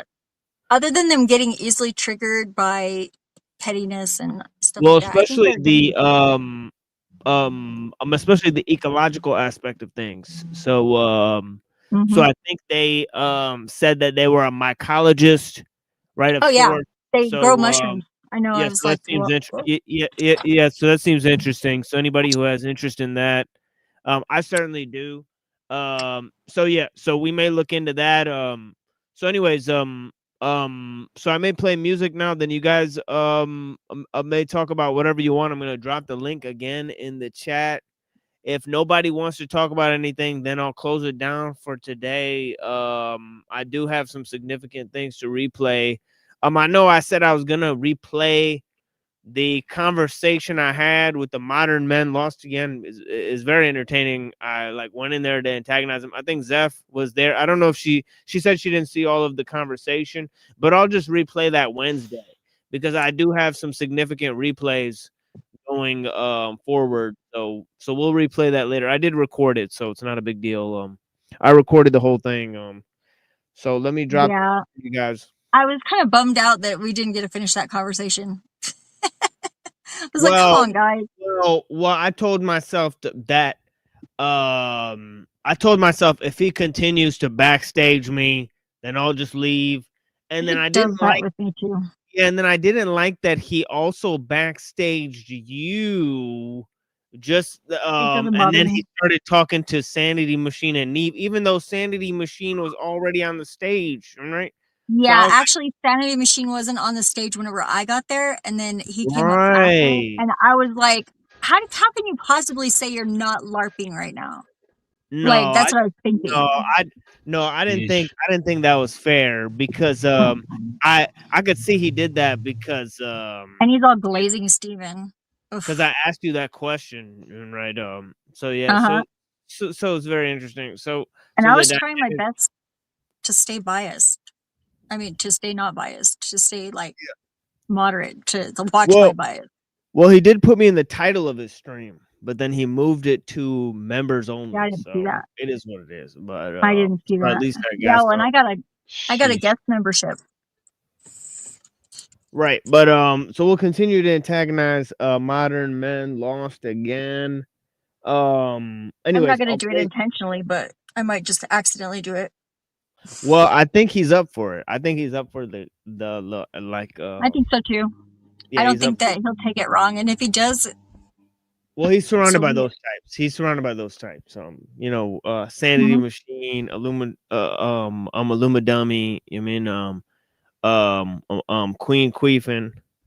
I mean, yeah, so yeah, I like so they have- Nev. I like Nev too. Nev is like, she's vicious. I don't know much about that person. Yeah, I've also been checking out Resto's stuff lately. He's been doing some good stuff. Surprising.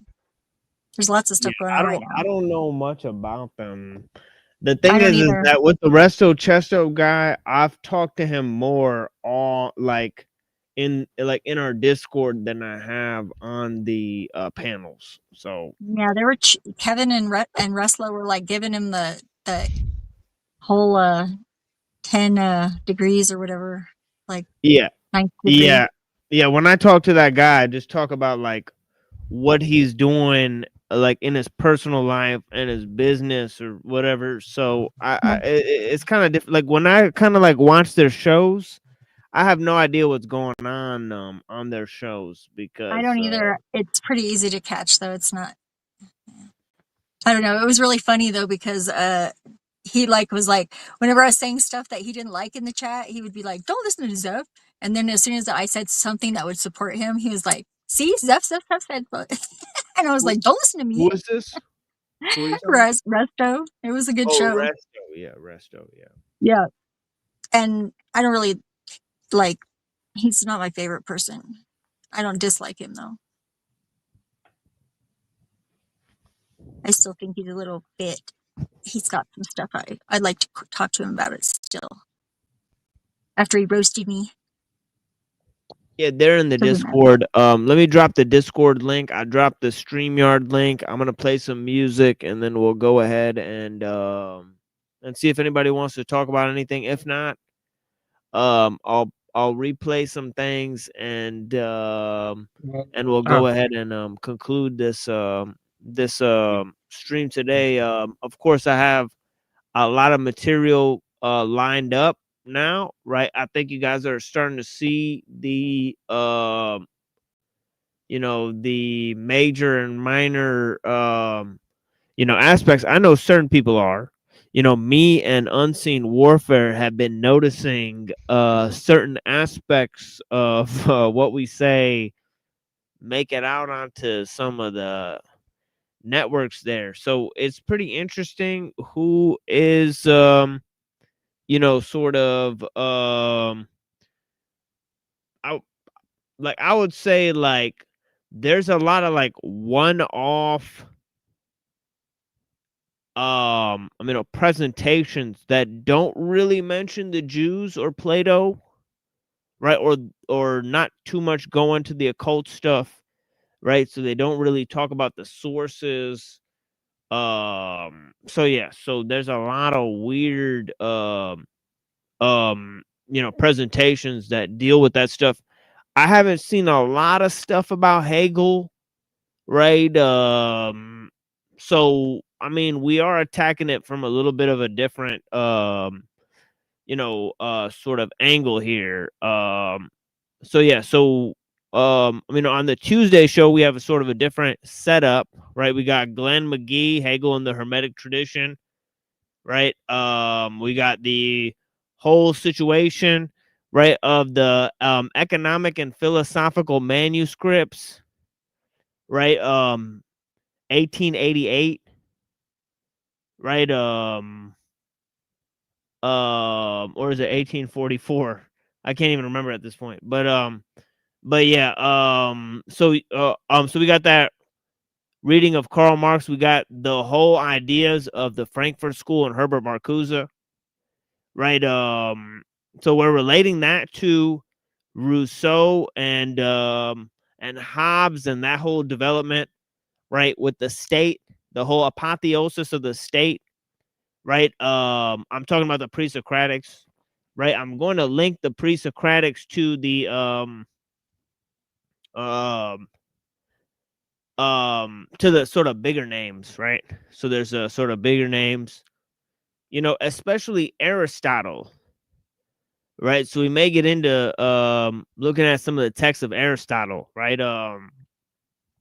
To supplement some of the readings. Of course, we've looked at Confucius. We've looked at some ideas from Eastern philosophy. We've looked at a lot of stuff from Taoism.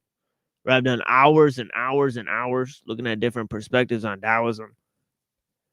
Right. So yeah. So we still have significant portions of the Shangzu. Right. Yeah. So we got some texts in legalism. Right. We got some ideas from Buddhist philosophy. Right. We got some ideas from so we got a lot of stuff coming up. Right. Now we're also looking at the Rosicrucian influence on people like Descartes and Leibniz. Right. So that's coming up on the future shows. there's the pre-Jewish influence on different thought systems, right? You could look at Hermeticism, you could look at Gnosticism, right? You could look at Neoplatonism, right? So obviously innovative in all of those areas, right? So we're looking at Jewish sectarianism, right, around the 1st and 2nd century, right? Yeah. So we got a couple things coming up. So we're going more historical this time. So I'm gonna play some music in a little a minute here, but so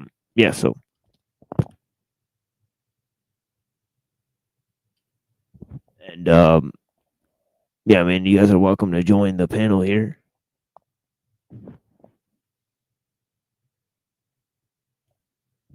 Or the Discord. There's a Discord link, right? You guys can holler at me in the Discord, right?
Guns up, guns down, to sundown.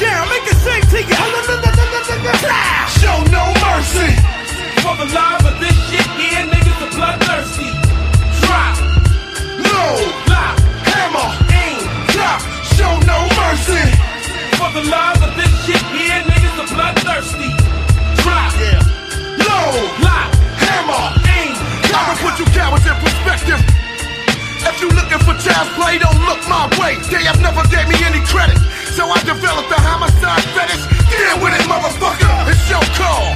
It's only 7 ways that nigga usually fall. I'm abusing them all. Now when the real comers, please stand. Get up against the wall. Make it easy on yourself. Dance, don't sleep when I catch you on the creek. I'll lift the ground right from up under your feet. That's word to lie. Be a man and prepare to die. It's the return of the hooded soldier. Your man should have told you. Cautiousness walking sideways. It's into the blaze. First family. And very much. Studying criminal ways. Show no mercy. For the love of this shit, yeah, niggas are bloodthirsty. Drop. Low. Clap. Hammer. Aim. Cop. Show no mercy. For the love of this shit, yeah, niggas are bloodthirsty. Drop. Low. Clap. Hammer. Aim. Cop.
It's a new world order.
All right, nobody joined.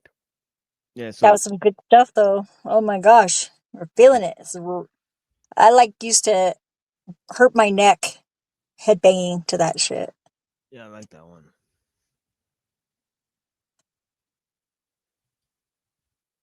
I was waiting for the person next to me to put their laundry away and leave before I go for my walk.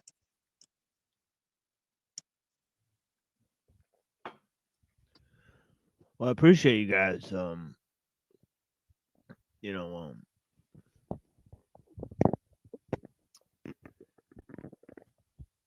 The feeling is mutual, brother. Anytime. yeah, I got critiqued on this channel because I quoted ellul right in the middle of the conversation. So, so Yeah, that's a book. That's a book. no, I got so he was like, yeah, it was only like 2 lines, but yeah, so they were like, you can't just have a conversation, you have to read. You know, so I saw a meme like that earlier today. I knew I should have friggin' snapped it up. So I don't remember where it was though. I was Okay. like, yeah, I'm having a conversation. Let me just throw 2 lines of ellul in there. It's regular for me to do that, right? But in this case, it's not allowed. No. Says who? Yeah. With laundry. I'm not very good at debating in speaking, but I'm very good at debating with typing or writing. You know. Yeah. Yeah. Definitely. I'm getting better at both, but I don't think anything that they're doing is really like good faith debate. It's not organized in any official way. Well, And everybody maybe the Fox can help us organize debates. Oh, I'm sure the Fox has talent. No, but there, for sure. also they probably have a ready supply of people with the same ideology. You know what I mean? The same way. Or with different ideologies. All different yeah. ideologies. Yeah, but I think when Buddha said today on the show, right? I didn't mean to scare them away because just a day earlier than that, I had like a sort of a debate about technology pros and cons, right? And in that conversation, I took very radical stances. So then when Buddha said, well, we got to take it back to 1200 AD, right? I believe maybe they were thinking that we were some sort of radical cult or something like that. I didn't want them to get that impression, but obviously our views are a lot more. Yeah, our views are a lot more, robust. You know, me and Buddha don't even share the same views on a lot of different topics. You know, granted that we just met each other, so there's no cohesion in terms of concepts. Like these are well-known ideas that we're drawing from, right? As we've sourced many of our thoughts from well-known thinkers, right? So I think Buddha did a pretty good job, not debating, in the formal sense, but sort of discussing those ideas, right? His views and how they differ from the materialist view. So, I'm surprised. I wish there were like a debate where like a third person watch it and you can like debate over text and like, like 10 texts. You like send 10 messages, You know what? back and forth, and then You could someone do decides that. to.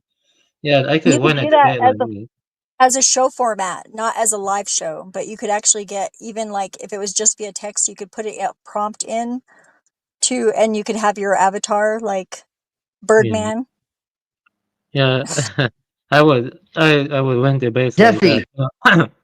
Actually, the Slovenian recently told me that I am a better intellectual than him because we were debating in the traditional sense. He said that because he sent me something that said that life is just mere computation, and then I, from a biosemiotic angle, I critiqued That's nonsense. Yeah, I don't believe life is mere computation. Nonsense or something Yeah, that you yeah. don't I understand yet. I think you're a great intellectual, Buddha, personally. And Well, I'm thank not you. just blowing wind. I'm not just blowing I'm not wind. either. I'm not just blowing wind either, even though I am Zephyr. I'm Yeah, just not blowing wind. definitely. I think you're also a great intellectual, Twilight. I like the way I don't just say that. There's very few people that I honestly respect. So, like I said, I have a very small circle.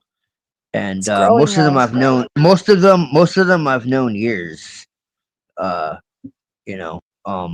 And I mean we've just met and I can just already tell that you're not only you're a genuine person, but you're also very you know, what was the word I'm looking for? Game Boy Advanced. Oh.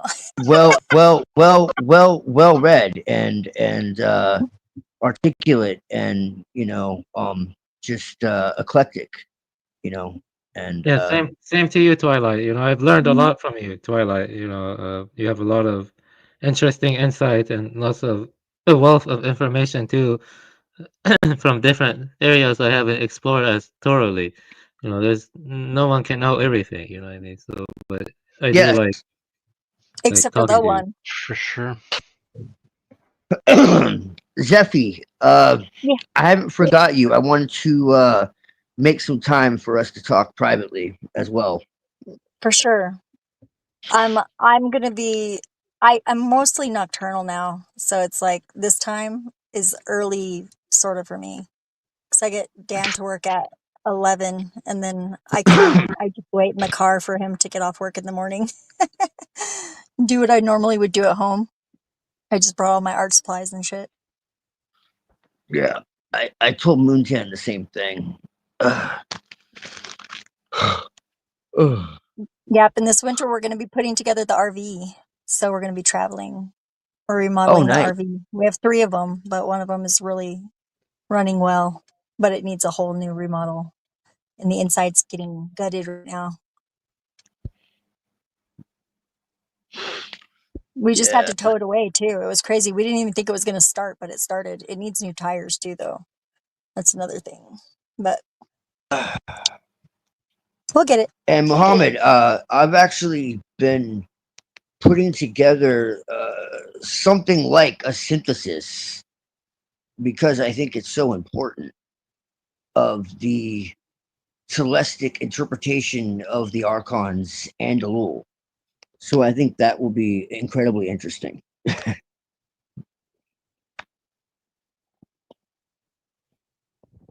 Yeah, I'll send you some good stuff. Some clips Yeah, of, for sure. yeah, some ellul clips. You'll be pretty surprised. Pretty weird Yeah, stuff because he shows too. I definitely think he was ahead of his time.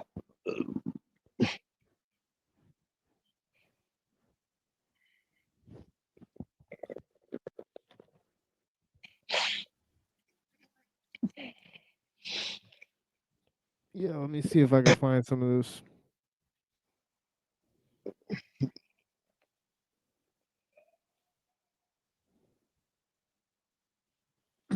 Here's one.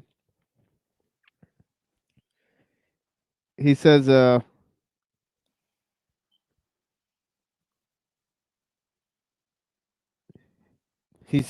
human techniques have tended to reconstitute the unity of the human being, which had been shattered by the sudden and jarring action of technique. The grand design of human techniques is to make man the center of all techniques. He has been torn in every direction by the technical forces of the modern world and is no longer able of himself, at least on an individual level, to preserve his unity. But this lost unity can be restored by technique on the abstract level of science. There's no doubt that technique can counter technique, and abstractly, man can thereby restore the unity. A group of techniques is to be formed, therefore, centered on a concept of man and activated by human techniques. There's a fourth glorious element, the prospect of the creation of a Superman. He will not appear tomorrow, but but serious biologists already speak of the possibilities of chemical conditioning in the near future and more distantly, parthenogenesis and ectogenesis, and embryonic conditioning.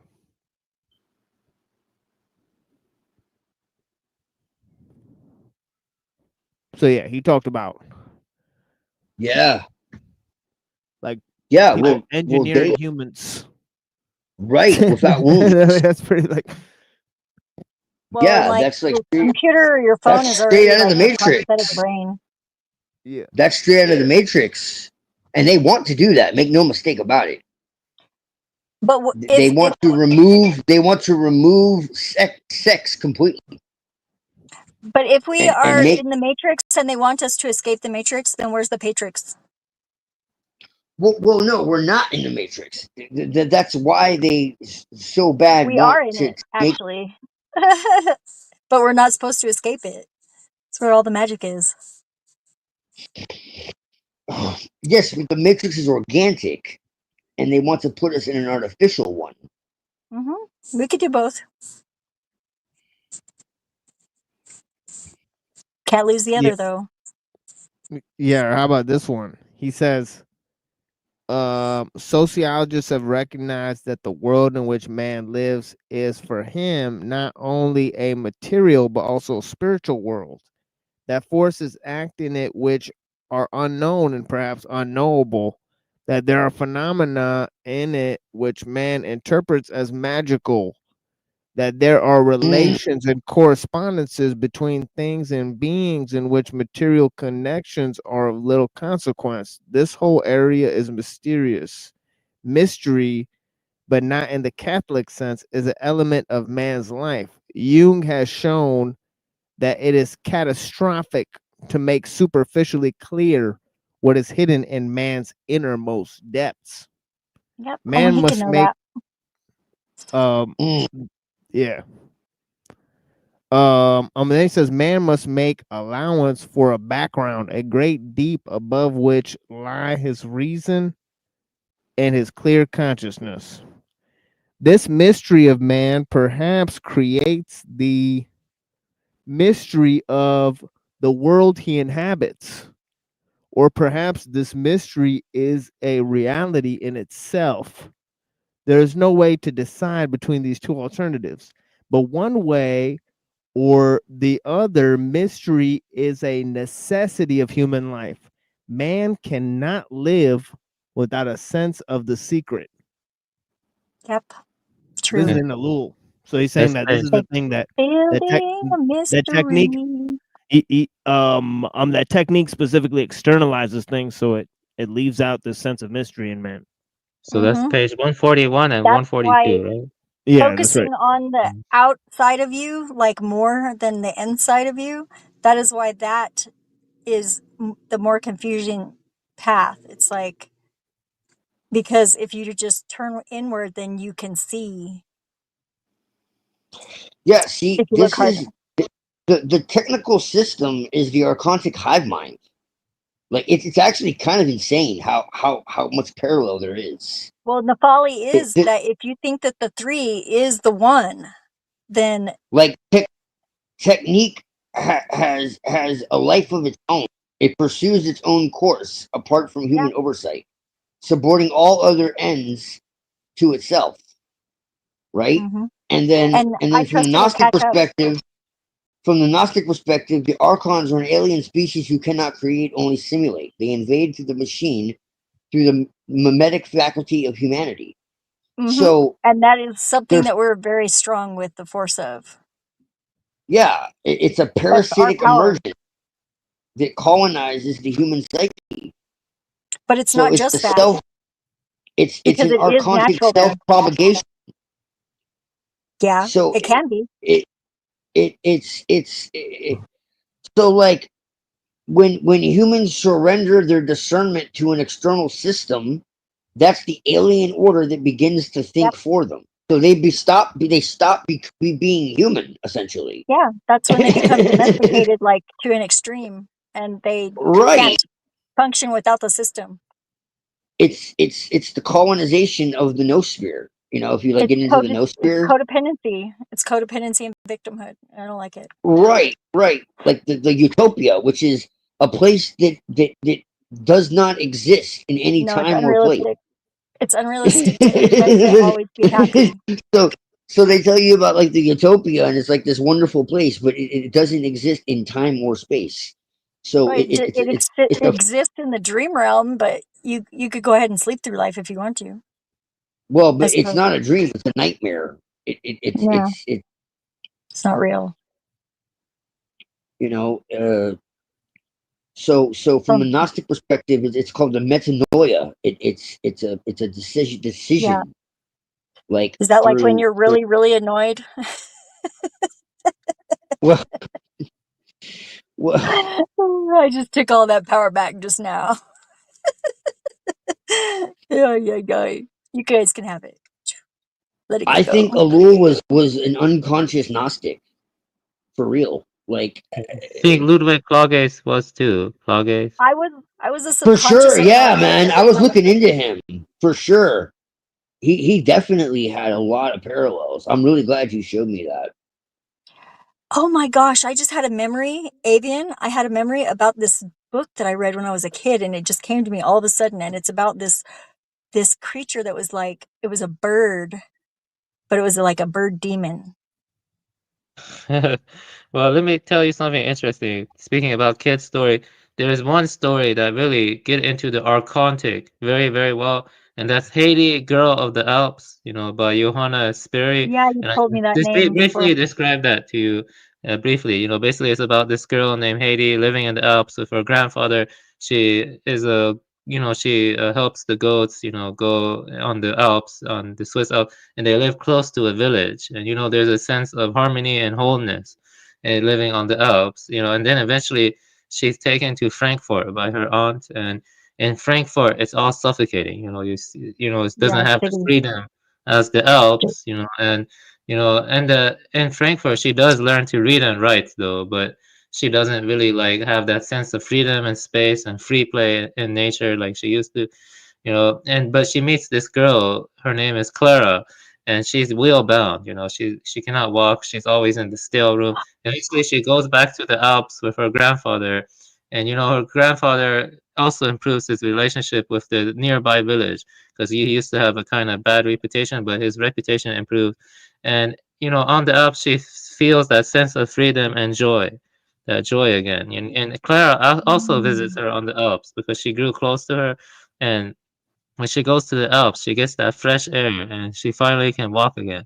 What I'm trying to say. And the whole thing is that Frankfurt is like Geist, or like the Archontic infiltration that manifests as cubicle buildings and as compartmentalization. That cookie And cutter the Alps are like the freedom of nature. soul, seal, or soul, or like the Mm-hmm. the aeonic, the aeon, or Sophia, the Sophiatic emanation. But the reason why I mentioned Haiti Girl of the Alps is because older children's stories were more about this kind of stuff. They weren't really about the new DEI kind of stuff, or Well, and inclusive there's a diversity. movie that was kind of like it was like a drama, almost horror, because it was like very violent. And it was about this girl that was like raised, and she wasn't supposed to be, like, she was hunted or something, and like I forget what that movie was called, but she was raised by her grandfather, and they were trying to catch her. She was like hunting in the woods, and she was really good with a bow. It's like crazy. And then there's another story, The Secret Garden, that has that same sort of theme. Oh yeah, But Secret Garden does, yes. Yeah, it does. It has that same theme. yeah, even the sick boy, is like, Yes, the sick boy, yeah. Have you ever seen yeah, and Dark that, City? Dark yes, I City. saw that in the theater. That's a wild movie. Yeah, that So one is was, Pi. yeah, I saw So is that Pi. movie. Pi I is kind weird. of forgot most So- of it, but I do remember it was very occult. Yeah, definitely. So I very- think so I think Twilight would be interested in this clip of Ellul. Check out what he says here. And Ellul was a fucking prophet, man. yeah, this is subtitled, so you'll have to read it. He's talking about paganism and its relationship to the church. Check it out. Que dans le paganisme gallo-romain, chaque localité, chaque source, chaque endroit particulier avait un genius, avait un petit génie. Et les chrétiens se sont appropriés ce petit génie et en ont fait un saint. Alors, ça me paraît avoir été l'une des malhonnêtetés terribles de l'Église, de faire glisser un pseudo-christianisme au travers du maintien de croyances païennes, en définitive. Alors, l'alliance de l'Église et du pouvoir, ça a été la seconde grande trahison. Yep. So pretty crazy, right? Je suis convaincu Praise Jesus, man. que le jugement Praise Jesus. Yeah, it's wild. He's saying that they took over the pagan belief structure, implemented a pseudo Christianity, and merged the church and the state. And he's saying both of these, it's like first and second great treasons of the church against the teachings of Jesus. Absolutely. So that's what he said.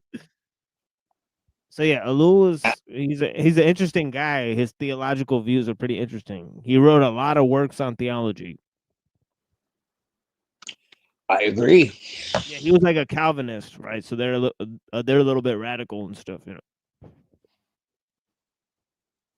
L'an dernier qui existera ne se conclura jamais par un partage entre des bons et des méchants. Autrement dit, je ne crois pas à l'enfer, l'enfer dont il n'est d'ailleurs pas question dans la Bible. Et No, it's not.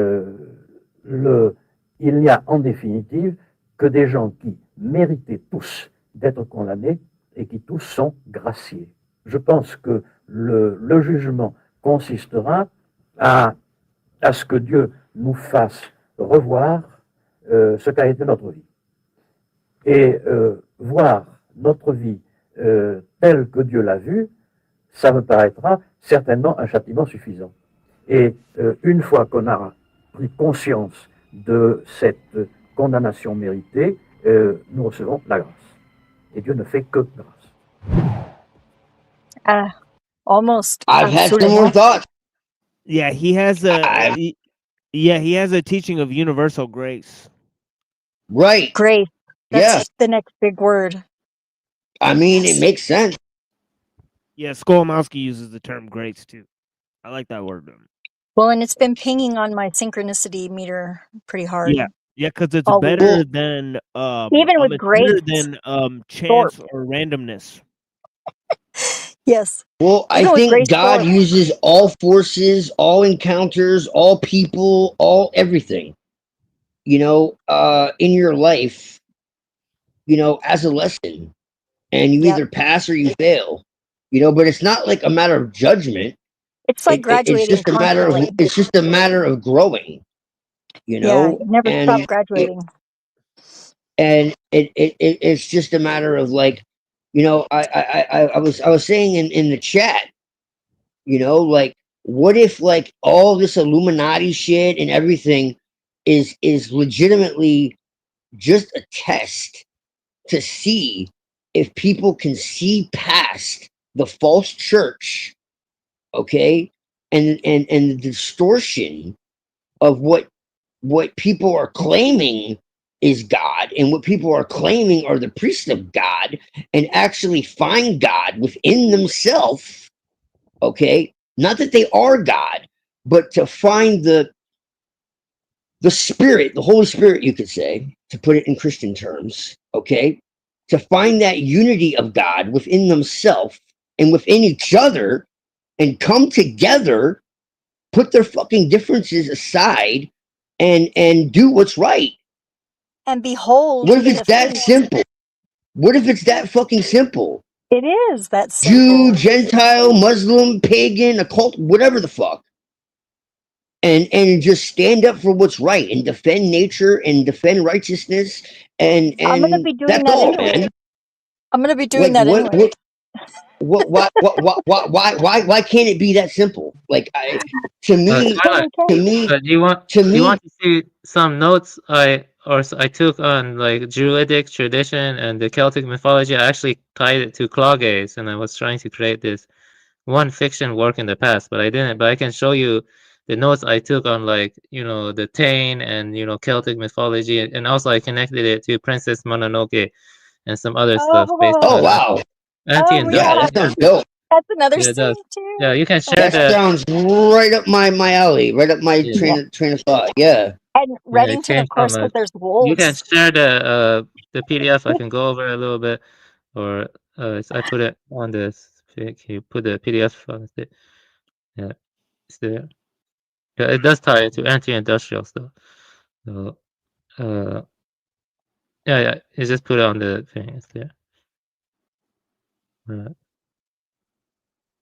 Okay, yeah. So basically, this was more for a creative project, but it's tied into anti-industrial stuff, you know.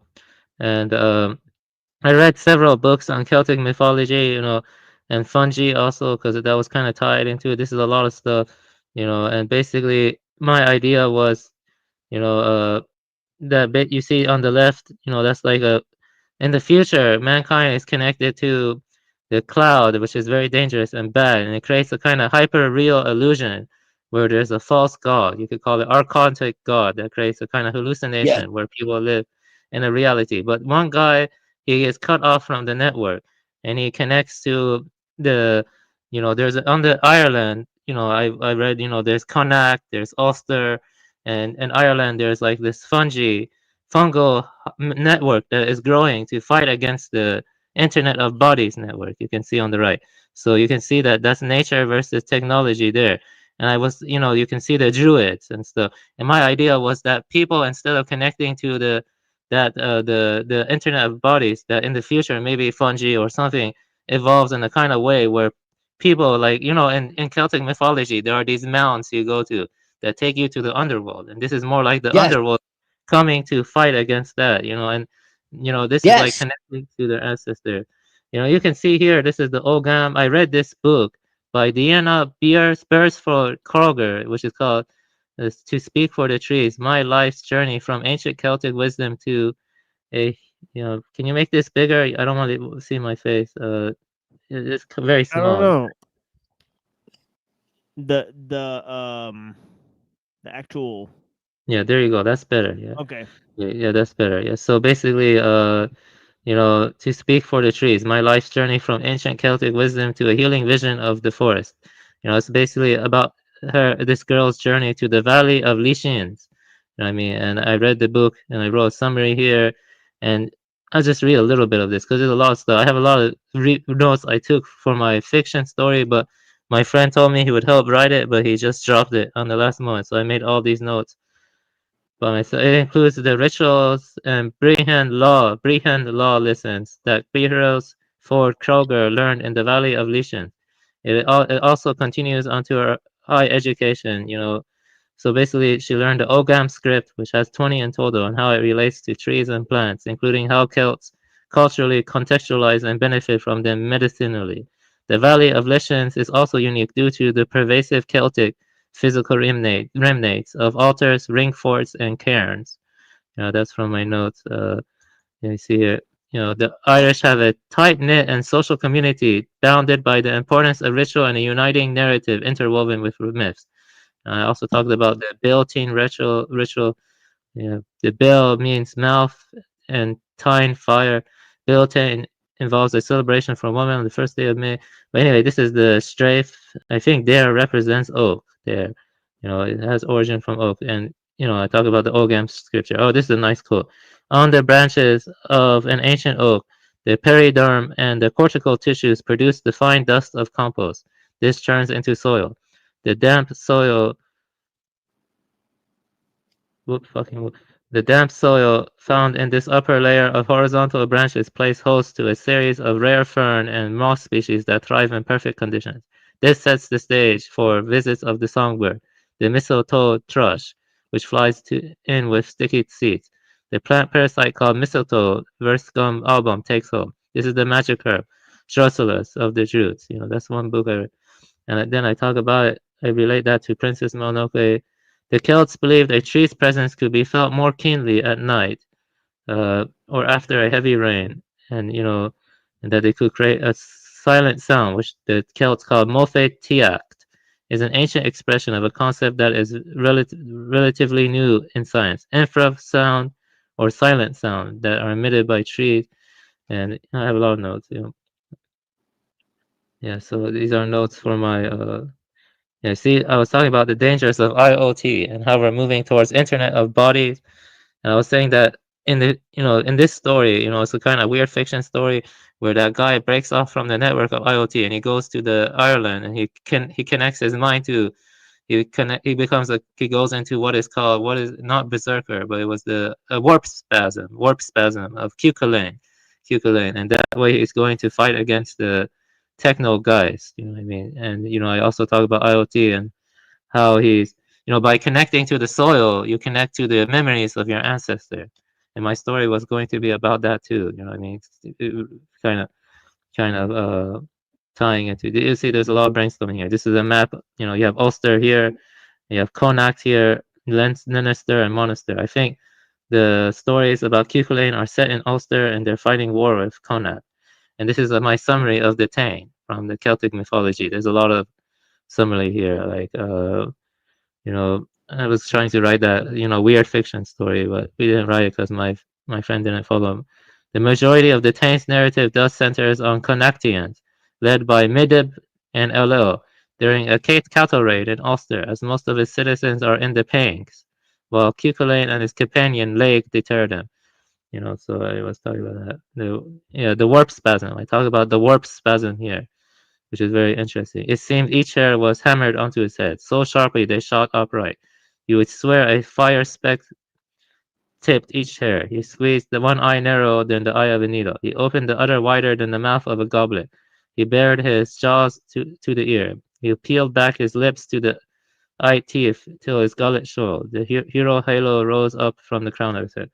Anyway, I have a lot of notes here. I'm not going through all of that. Dang, I wrote a lot. You see here, and I talk about the early Irish myths, and they had a caste system, warrior class headed by a king. That's not really a class, but more like a hierarchy. Priestly caste, which was the Druids, who are capable of incantations, enchantments, and so on. A class of farmers and freemen. And there are different cycles in the Irish mythology. You have the mythological cycle, Ulster cycle, king cycle, Finian cycle, like Finn MacComhill. I don't know why this says fine. It should be like Finn. Finn, I don't know. I did read a lot. And I wrote these notes. Dang, I wrote a lot of notes. Dang, look at that. Like, how many notes? I was really overstudying. And I made this. Luke, this is why I made this. You believe that? Luke is the shining one, strong god, master of arts, warrior king, oaths, truths, and law. He's like Mithra, Luke. He defeated the Fomorian leader. Fomorians were giants. He birthed Cuchulainn. He healed Cuchulainn. He manipulates sons of the Tiran, the sons of Tiran into death due to transgression and killing. The two to forgot their name. I wrote it down somewhere. I gotta double check it in my note. He portrayed as a warrior, a king, a master craftsman, and a savior. He is associated with skill and mastery in several disciplines, including the arts. And you have Dagda and Ogma. These three appear a lot in Irish mythology. Lug, Dagda, and Ogma. Ogma is the inventor of Ogma script. Dagda is a strong god, manly and virile. He appears in many stories. Let me just go on. The children of Danu, basically. The children of Danu. Yes, fascinating. The genealogy of all gods or saints go back to her. The goddess of fertility, wisdom, and of wind. She's probably close to Lilith or Sophia. He's believed to have suckled the gods. And you have Morrigan also. Morrigan was actually associated with crows. And I have that too. Dang, if you want, I can share these notes if you're interested.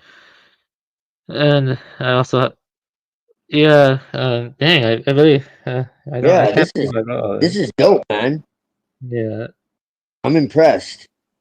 Yeah, but the thing don't is, get me started with the Tuatha Dé Danann. I could go on for hours with that. Yeah, and then we have the this is the knot. This is a very important knot in the Celtic mythology. I forgot what I wrote about here. Yeah. See, Matthew promised to help me write the story, but the motherfucker then got busy with work and other stuff, and then he just dropped it, and he's just went back to playing games. He put over 1,000 hours in Dark Souls game, and instead of helping me write the story, I just read the Celtic mythology and I talked about it with him, and we were planning to do this fiction idea, but then he just we didn't do it today. I called it Techno-Geist. Basically, I'm gonna be honest. This story had anti-Christian message a little bit because in the Britain, they're connected to the Internet of Bodies, and there's a hallucination of a god that listened to them, and that everything is hokey dokey in this in the Britain, where I called it Techno-Geist, where You know, they live in a hallucination and a virtual simulacrum of God, basically. But then one of them is disconnected from the network, and he goes to Ireland, and there it's more like a fungal. You know, fungi has grown tremendously, and he connects to the fungi instead, and becomes one with the forest in a deeper way. Or something. And you know, I talk about that. That's pretty aligned. Yes, this is very much influenced by Claudius, the story, and I don't know why I put the part. Let me see here. Shape shifting of Sid or Druids tied to the womb of Danu. I actually had decided. Yeah. All of those Yes. whom Danu teach and transform are Druids. This is actually something I wrote myself. See, all of those whom Danu teach and transform are Druids. You can see that ties into Buddha Dharma in some way. The Lotus Sutra has many shape-shifting bodhisattvas, such as Gadga Dasavara and Avalokiteshvara, who help spread skillful means based on people's capacities. We can have the Sid or Druids shapeshift to protect the womb of Danu. That was my idea, because the womb of Danu is in Ireland, and it's growing, you know, and it's trying to fight against the techno-geist in Britannia, which I call Britannia or something. And the womb of Danu is kind of like the storehouse consciousness or the other world. I mean, and you know, let me see here. Oh yeah, I also read A Brief History of Druids by Peter Beresford Erlo, and I got a lot of passages here. You know, and Dagda was very important in Irish mythology. The Dagda is father of nearly all of the Irish gods, and is also known by the name of Iuchedi, or I can't really pronounce, Ola Ter, father of all, or Aid, fire, and Roda Rofesa, lord of great knowledge, making him a Trian divinity. The Dagda also possesses a magic harp, the Dagda's cauldron of plants. You know, I took some notes on that. You know, and the Druids were a hereditary caste, at least the book said it. In the Tain Bu Kulling, the Druids wore sandals, and Archdruids usually wore a oak garland on his head, surmounted by a golden tiara inset with snake stones, the Druids' eggs of Pliny. Let me see here. And yeah, that book was pretty good too. Let me see, I read it. Yeah, let me see here. The Tain and of Gods and Fighting Man, translated by Lady Gregory. That's more about the mythological cycle and Finn cycle. And the Tain is more about the Ulster cycle, or you know, Kikulein cycle. Yeah, Ulster cycle. Yeah, and let me see here. Lots of notes here. I have a lot of notes. And this is like my idea of the story I had written. You know, basically the themes would have been entanglement of all life things and complex adaptive system, the repetition of mythos in new and varied forms, the living memory of one's ancestors and language, the nature of change undermining common sense conceptions, and the superiority of the organic over mechanism. I was going to touch on that too, because you know that's influenced by Claudius. This was something I wrote 4 or 5 years ago. I wrote this like 5 years ago. I have to double check when I wrote.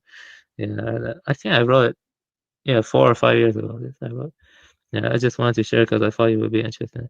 I could share the whole thing with you over Discord if you're interested in looking at it. But there's a lot of writing. Yeah. Yeah, Definitely, yeah. Yeah, Morrigan would be an ancestor of Lilith, and Lu. I mean, that should be really obvious. He's a god of light. Yes. You know, so as I keep saying, Lucifer is incredibly ancient. You know, they just turned him into the devil. Yeah, that's right. Yeah, I agree. I think maybe Manan is like Loki because he's a trickster, but I don't know, not probably not like Loki. I'm not sure. I haven't really studied. I haven't studied Norse mythology, believe it or not yet. I want to read the Poetic Eddas. I haven't not studied Norse mythology. I should. I do plan to study it. Yeah, and I haven't read. I have not read the Iliad yet. You know, I kind of feel ashamed admitting I haven't read the Iliad. I have read large portion of the Shahnameh. So the Shahnameh. Yeah, this was good too. Yeah. So let's see here. Yeah, that was just the kind of idea. But you can see that, you know, I had some anti-industrial views, of course, like, you IoT is a lot like blockchain that involves connecting to either a distributed or decentralized peer-to-peer network. And there are applications where blockchain can effectively integrate with IoT, as you rightly pointed out before. I wrote all of this. You believe that? I didn't use AI or anything. This is something I wrote all myself. This is something on my spare time. And then the whole thing was dropped because he's a lazy ass. He'd rather play games endlessly and not do this or something. Let's see here. Let's see. I have a review of Entangled Life from Merlin Sheldrake, also because I had read that prior. Yeah, this is about fungi. You see a lot of principles of the Tao or of the nature. It's just very pleasant. Yeah, and this is a conversation I had with my friend, like before, like we had, or something. Matthew, I just wrote that down, and the pig keepers. It's the story of the two pig keepers in the beginning of the tale.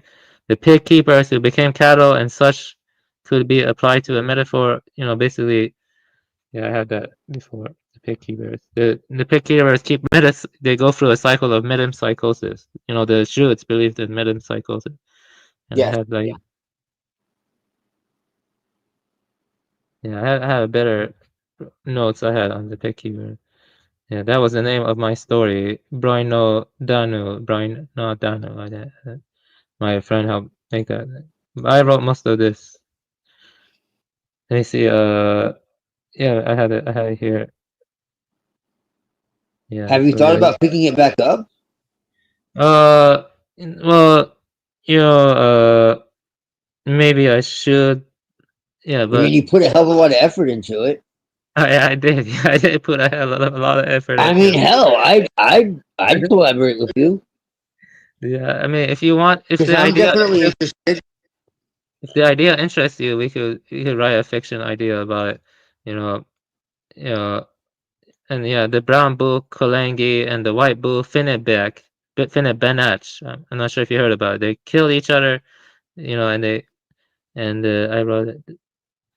Yeah, there's pig keepers who blew snow on each other's lands as dragons. Basically it was like the bulls were transforming into dragons, and then they were transforming into other beings, and eventually they go back to they become the grass again, and then another pigs eat them or bulls eat them, and then they become that. There's like a cyclical relationship I had written down. Like.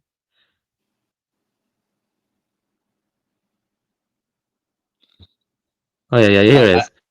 Yeah, here's the maggots. I like the hallucination god. That's great. That's like what the archontic stuff you were talking about. Yes. Yeah. And you said you did why- this 5 years ago. That's because of Klage. Klage's geist is very similar to the archontic. How you describe it. Yes. Yeah. There's echoes of people that seem to have picked up the idea in their own way. Like I said, it seems like ellul tapped into that same resonance, that same current.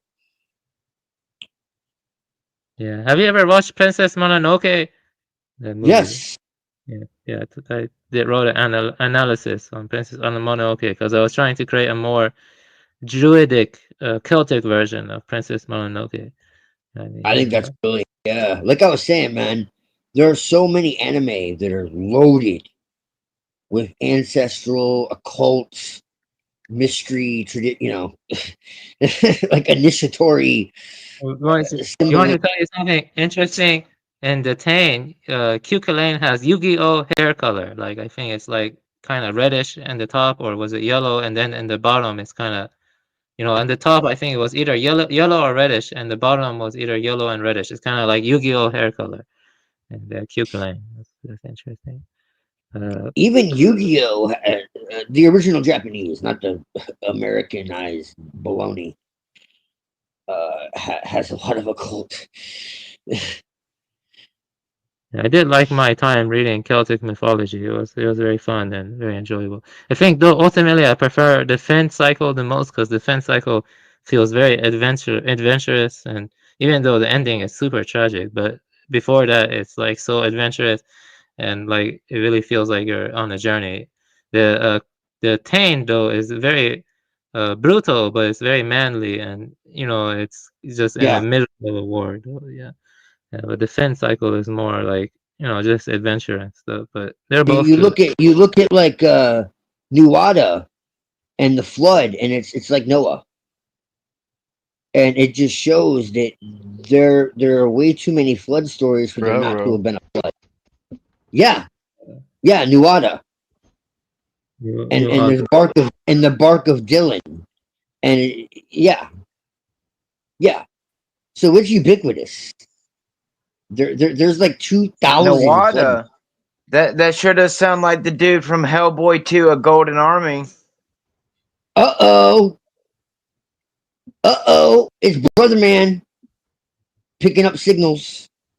Yeah, Signals. that's definitely cool. I think that No, it's true. Of course they knew. there are also tons of story of giants, like Nephilim or Fomori, Yeah. Titan. Well, there were giants. Just ask the Smithsonian. There were giants. It's, like I said, mythology is not fantasy. It's a cult truth disguised as fantasy. Yeah, I wouldn't be surprised at this point, really, like how much they No, lie. man, I'm telling you, the Smithsonian covered up giants. That is real. As I keep saying, the myths are true. The Bible is true. It's just not true in the way that people think. And the scriptures have been mishandled and misappropriated and twisted by the authorities. And that's just the truth of it. Also, some of I forgot the lands beyond, and some of the, I think it was Fin cycle, the way they describe it is basically like heaven, like, the young never grow old, the fields and flowers are as pleasant as to be looked at as the blackbird's beaks, warm streams of meat and wine go for the country. Yeah, they have the concept of like, like there are lands beyond what we can see, and you go through the fog. Whenever fog appears in Celtic mythology, that's like a big transition to some kind of mind-blowing thing. Basically, like you're being transported whenever there's fog. I think the Japanese mythology has that too. When they talk about hybrids and all of that, it's true, man. But it wasn't aliens. It was humans doing genetic manipulations. When they talk about, like in the Book of Enoch or the Titans or whatever the hell, they talk about giants and humans and animals, and like it's even in the Book of Enoch, and it says that God was pissed off, and he flooded the world, and everyone's like, oh, he was just mad. No. The human race was distorted and corrupted because it was being mixed with humans and animals and probably technology, the same shit they want to do now. And so the earth was flooded because the genetic template was corrupted. That's what happened. One more interesting thing, the Druids, like in one part, Cuchulainn made a hoop with one hand, and a hoop is like, I think I wrote it down somewhere here, and then he placed it on the floor when he was fleeing from the Connachtian, and the Connachtians were chasing him, but then a Druid told him, you cannot go past this hoop unless you can untie it with one hand, or unless you can make a hoop with one hand yourself. None of them could make it, so they could not walk past the hoop, and that's kind of like the notion of Geist. I mentioned that before. The Geist is like. Yeah. And people don't understand that the Druids were the first lawgivers. The Brehon Law was the first law before Hammurabi. And to be a Druid, you had to study for 20 years. Yeah. And you had to master like so many different disciplines. It was ridiculous. And they have this story, this mythology that they were human sacrificers and all this nonsense. But it can be proven that it's an absolute fabrication. Nothing could be farther from the truth. It's ridiculous. Yeah, I did really enjoy reading the Celtic mythology. It is kind of strange. I haven't really read Norse mythology yet. I need to read that. You know, like the Poetic Edda. And Have you heard of the Church of Iessa? There were Christians in Ireland before Rome. Church of Iessa. How do you spell Iessa? Or IESA. You won't find much in the mainstream, but if you look deeper, you'll see there was a Celtic church, the Chaldeans, and they were teaching the fucking Romans. The Druids and the Irish monks were murdered by the Roman Church. This has been covered up. I have a lot on that. I could do a whole presentation. I have diagrams. I have pictures. I have all that. This is one of the things that have been covered up. Is the Irish origins of all of this. it's interesting. Yeah, I mean they do have like There was a god in Ireland called Iesus. IESUS. IESUS. Yeah. Yes. I didn't really come across that.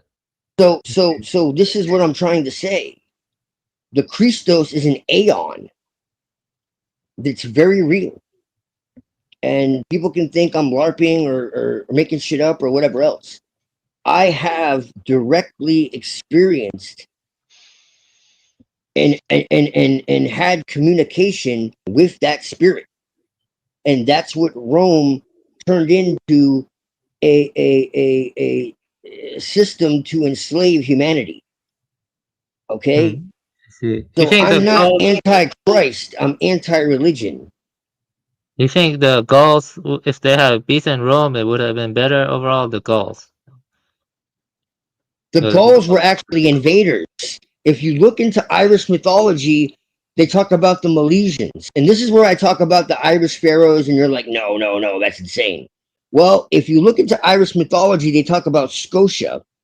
Scotia was an Egyptian princess that gave the name to Ireland, because Scotland was Ireland before it was Scotland. Okay, this gets into a whole deep rabbit hole.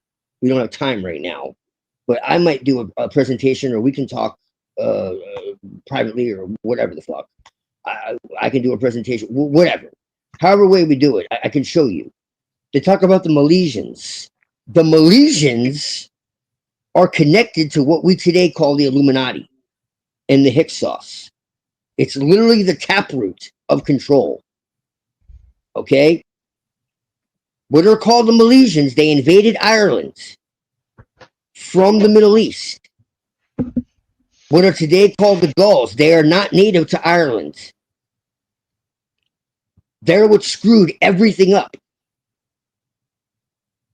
If you look into the Book of Invasions in Ireland, it's supposedly mythology. No, it's not. Look deeper. You look into Scotia. Mill is fucking Akhenaten. It's the same dude. The same people. The Hyksos were the shepherd kings. The Hyksos, the Shasu.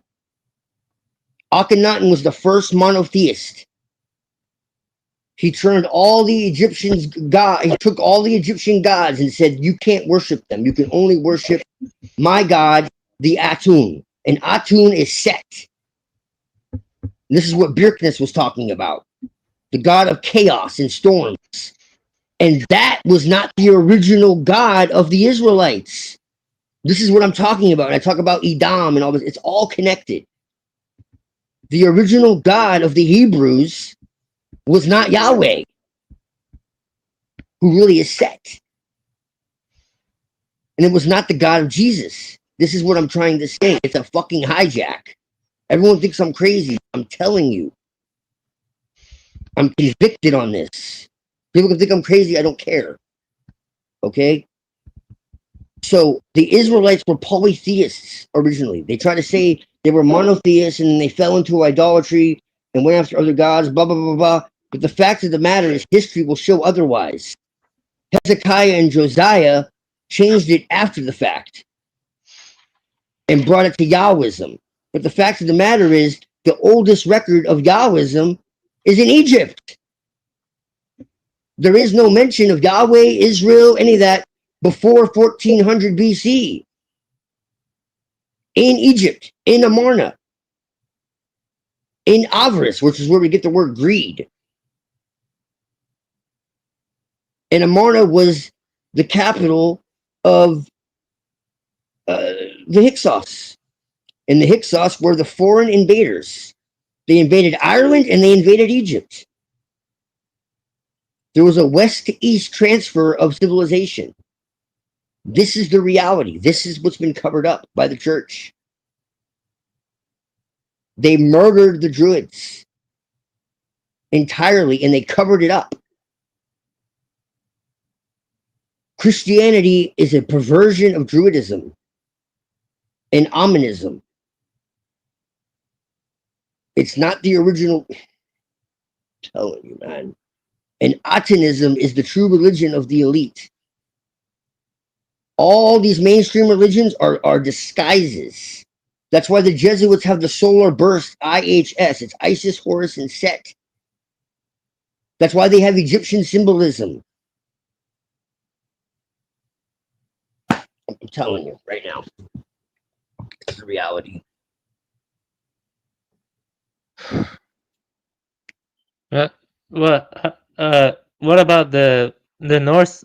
You know, what about their role in it? Because they, you know, the Vikings. Well, the Norse and the Druids are incredibly linked because you're talking about Hyperborea now, and Hyperborea means extreme north. Hyper just means extreme or beyond, and Boreas means the north. So you're talking about the northern tradition, and what you're really talking about ultimately is you're talking about the megalithic times. So you're talking about the time before the flood, which the Bible tells you existed. But everyone's like, no. It's like, well, do you believe the Bible or do you believe the fucking church? The book of Enoch was considered inspired scripture. It was in the King James Bible. That's not a LARP. It was part of the King James Bible. The first King James Bible had the book of Enoch. It was in Druidic mythology. It was in Norse mythology. It was in Greek mythology. It was in all of them. There were titans. There were giants. They covered the shit up. The Smithsonian has the giants. They covered it up. There were articles, newspaper articles, people talking about finding giants. They said, oh no, they were all just crazy. It never happened. They were delusional. No, they weren't fucking delusional. They just don't want you to know. They find all these elongated skulls, they see they're aliens. No. They were genetic experiments done by human beings who pissed off God, if you want to put it that way. It says it in the Bible.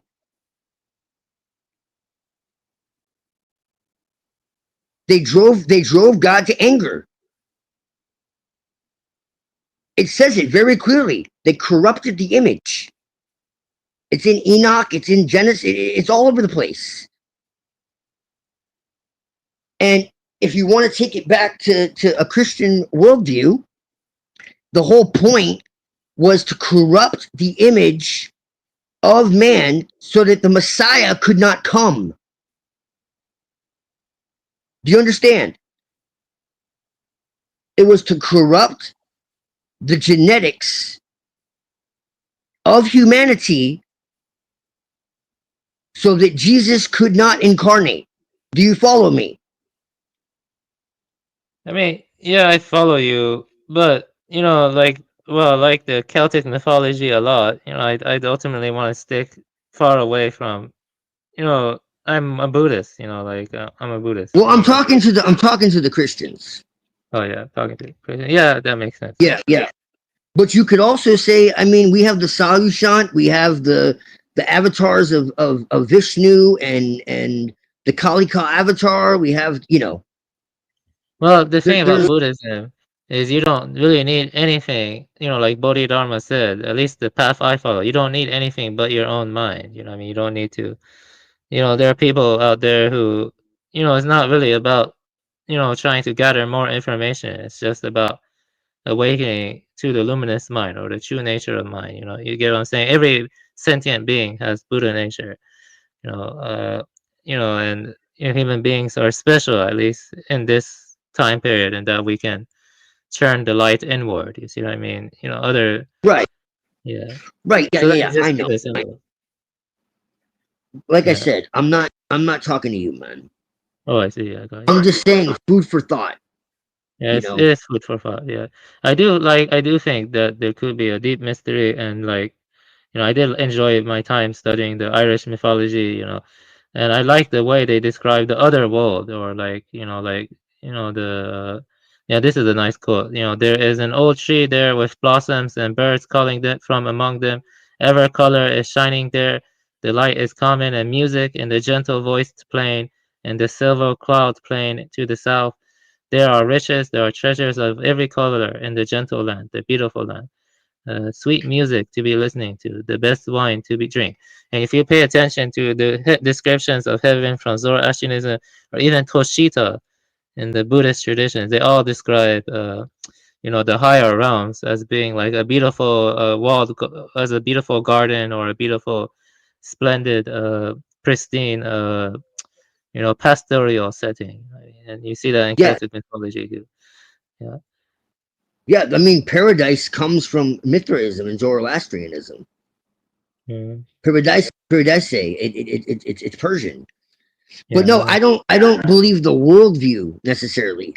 But I do believe that there was genetic manipulation in the past. I do believe that part. Yeah, I wouldn't be surprised if they're hiding that stuff, to be honest. Knowing how much they've hid, it's kind of hard to know for sure, but at this point, nothing would really surprise me. Um, I do think that people in the ancient past did intermix a lot. I think, every group of people on Eurasia, like Pakistanis, Irish people, uh, all of us have unique and special ancestry and most of us do have something to be proud in or something.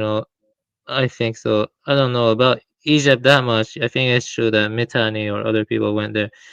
There was a lot of Yeah. intermixture and stuff. Like it's hard to say. You know, um, yeah. So yeah. So I don't really like the. I know you're not arguing that, but some No. people argue that the ancient Achaemenids and Sassanids were ruled over by like blonde hair, blue eyed people, and the masses were brown or something like that. You don't really argue that and stuff, but No, I'm not saying that at all. yeah, I got you. Yeah, I got you. I agree with you. Then there's lots of intermixture going on. We are Caucasians. I mean, we are more closely related than a Western African, like relatively speaking. What I mean? Like that's what I mean. We are Caucasians, but that's the thing. So that's like this is what I read. I plan to read Norse mythology next. Actually, I'm not that. I don't know. Maybe it's a spiritual thing, but I don't really care about Greek mythology that much. Something about the Irish and even the Scandinavian mythologies. Something about it appeals to me greatly. And I'm gonna do Yes. this same thing next for that I did for this, but probably I'm not. not too interested. I'm not too interested in the Greek either. So I feel you. Yeah. So I'm gonna read Scandinavian mythology now. I've studied a lot of Persian, and I need to read more Indian mythology. Like I read Upanishads and Bhagavad Gita, but I need to read Yeah. the Mahabharata. No, I need to read Mahabharata in full and Ramayana or something. I did read Shahnameh, big parts of the Shahnameh. So, Well, the Greek came from the Thracian and the Persian anyways. So, the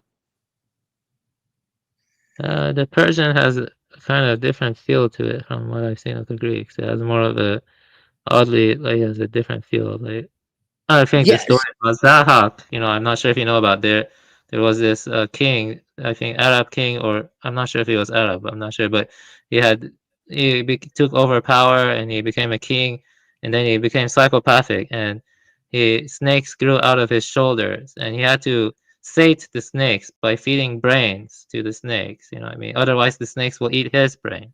You know, the snakes that grew from his shoulder. And that's called Zahak. You know, and there are a lot of interesting things. Yeah. Yeah. There are other interesting things in Persian mythology, like the mythological cycle. There's one story about how you know, there's an albino boy who was exiled by his father. He was a prince, and he was raised by Simorgh, which is a giant celestial phoenix. He was raised by the phoenix, and that was very interesting about the albino prince. I thought that was interesting. He was raised by the phoenix, the Simorgh. The name of the phoenix was Simorgh. Yeah, and yeah, that's all I wanted to show. I think I'm done showing that. Well, let me see if I can. I mean, if you want to read all of it, you can ask me over Discord. I just wanted to share a little bit. You know, I have studied Celtic mythology a good bit, and 5 years ago, my memory isn't perfect, but I did write all of that and stuff. No, yeah, I think that's fascinating. Thank you. Yeah. No, I just really do. First off, I know there were giants, and I really do believe that there was genetic manipulation then and now. As for the worldview, that's a different story.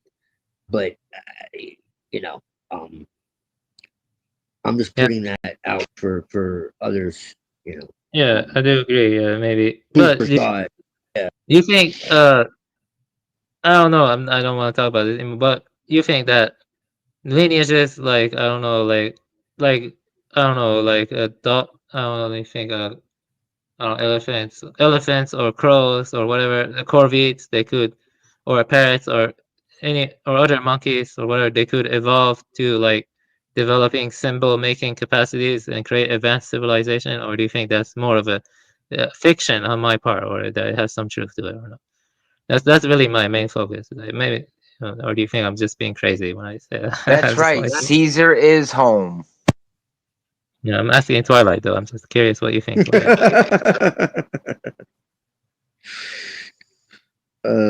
Monkeys strong together.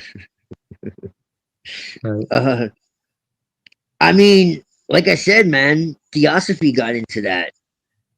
That there was primordial humanoids that were not completely human. Yeah, but I'm asking if in tens to millions of years could hypothetically corvids or another organismal lineage become humanoid again or something? I can't say it couldn't be. I mean, why not? Yeah. Okay, that's important. Why not hand the ball to them then? You know, why? You know.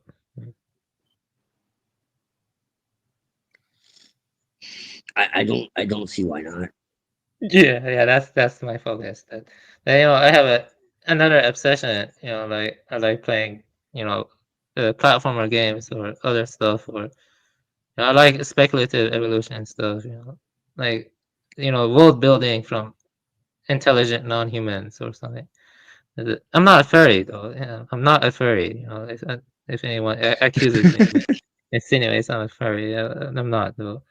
It's just when I hear you say stuff like that, Avian, you sure do sound like what's his name from Guardians of the Galaxy, that dude who plays as God and takes Rocket the raccoon and all of his little furry buddies and chops them up, and then you come to find out that the world that Rocket and his buddies thought they were going to was in fact never meant for them. So I don't know. I mean, I understand why you might, view how it's possible. And even I'm kind of there, what is possible, but I just don't think that an animal or a bug will ever have the capacity to be anything close to human, like Ender's Game, where there's an intelligent race of bugs living on another planet. I mean, the thing is that you see a lot of variation. If you watch the first half of my recent video, it is true that there is certain species or certain lineages are very intelligent, and like not all birds are the same, not all mammals are the same. An elephant is smarter than let's say a rabbit or something, and a I mean, I agree, but they also claim that the smartest dinosaurs at the time were the smartest dinosaurs at the time, and they all died with the asteroid and didn't go seeking shelter. So I don't know, and how do they know about that far back? Maybe they're dragons, or I don't know. I'm just looking at the now, and trying to forecast the future, basically. well, I'll tell you what, Avian. The first time I see a humanoid, cat that's not a man dressed in a cat costume, I'll let you know. It's funny you asked me that, because one night I was looking at my cat. Then I went to sleep and I had a dream she was basted. You believe that? My cat was basted. And I do like collecting anthropomorphic artwork of kitties. The Japanese have a lot of good artwork, right? But felines. They have a lot of there's species diversity. You have like tigers. You have like lynx. You have like domestic cats. The feline lineage, I view it in terms of lineage. Maybe there's a great capacity in the feline lineage. It's not good to underestimate felines. And different dog breeds are smarter than other dog breeds. But how do we know millions of years from now what will happen? You see what I mean?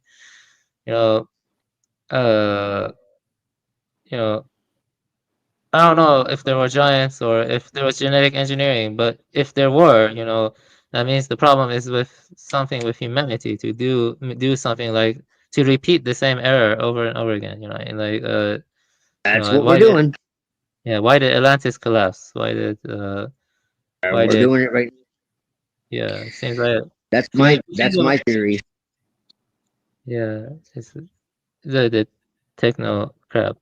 Well, maybe it started from the Hyksos people, maybe Hyksos, or maybe they started all the problems. I don't know.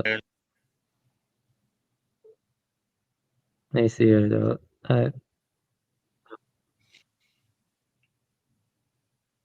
My memory is getting worse. I hate working. I hate working. It's so gay working. Yeah, so gay. I feel like people should be paid for doing their own research on important things. TML should be being paid. Yeah, by the government or something. They're never gonna do that though. Just gonna increase your taxes. That's one thing they will continue to do. That's why we're commencing the Aeonic Jihad. Yep.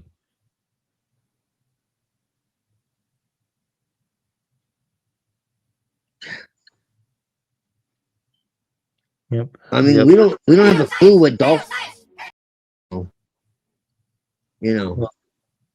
What happened? I'll say it.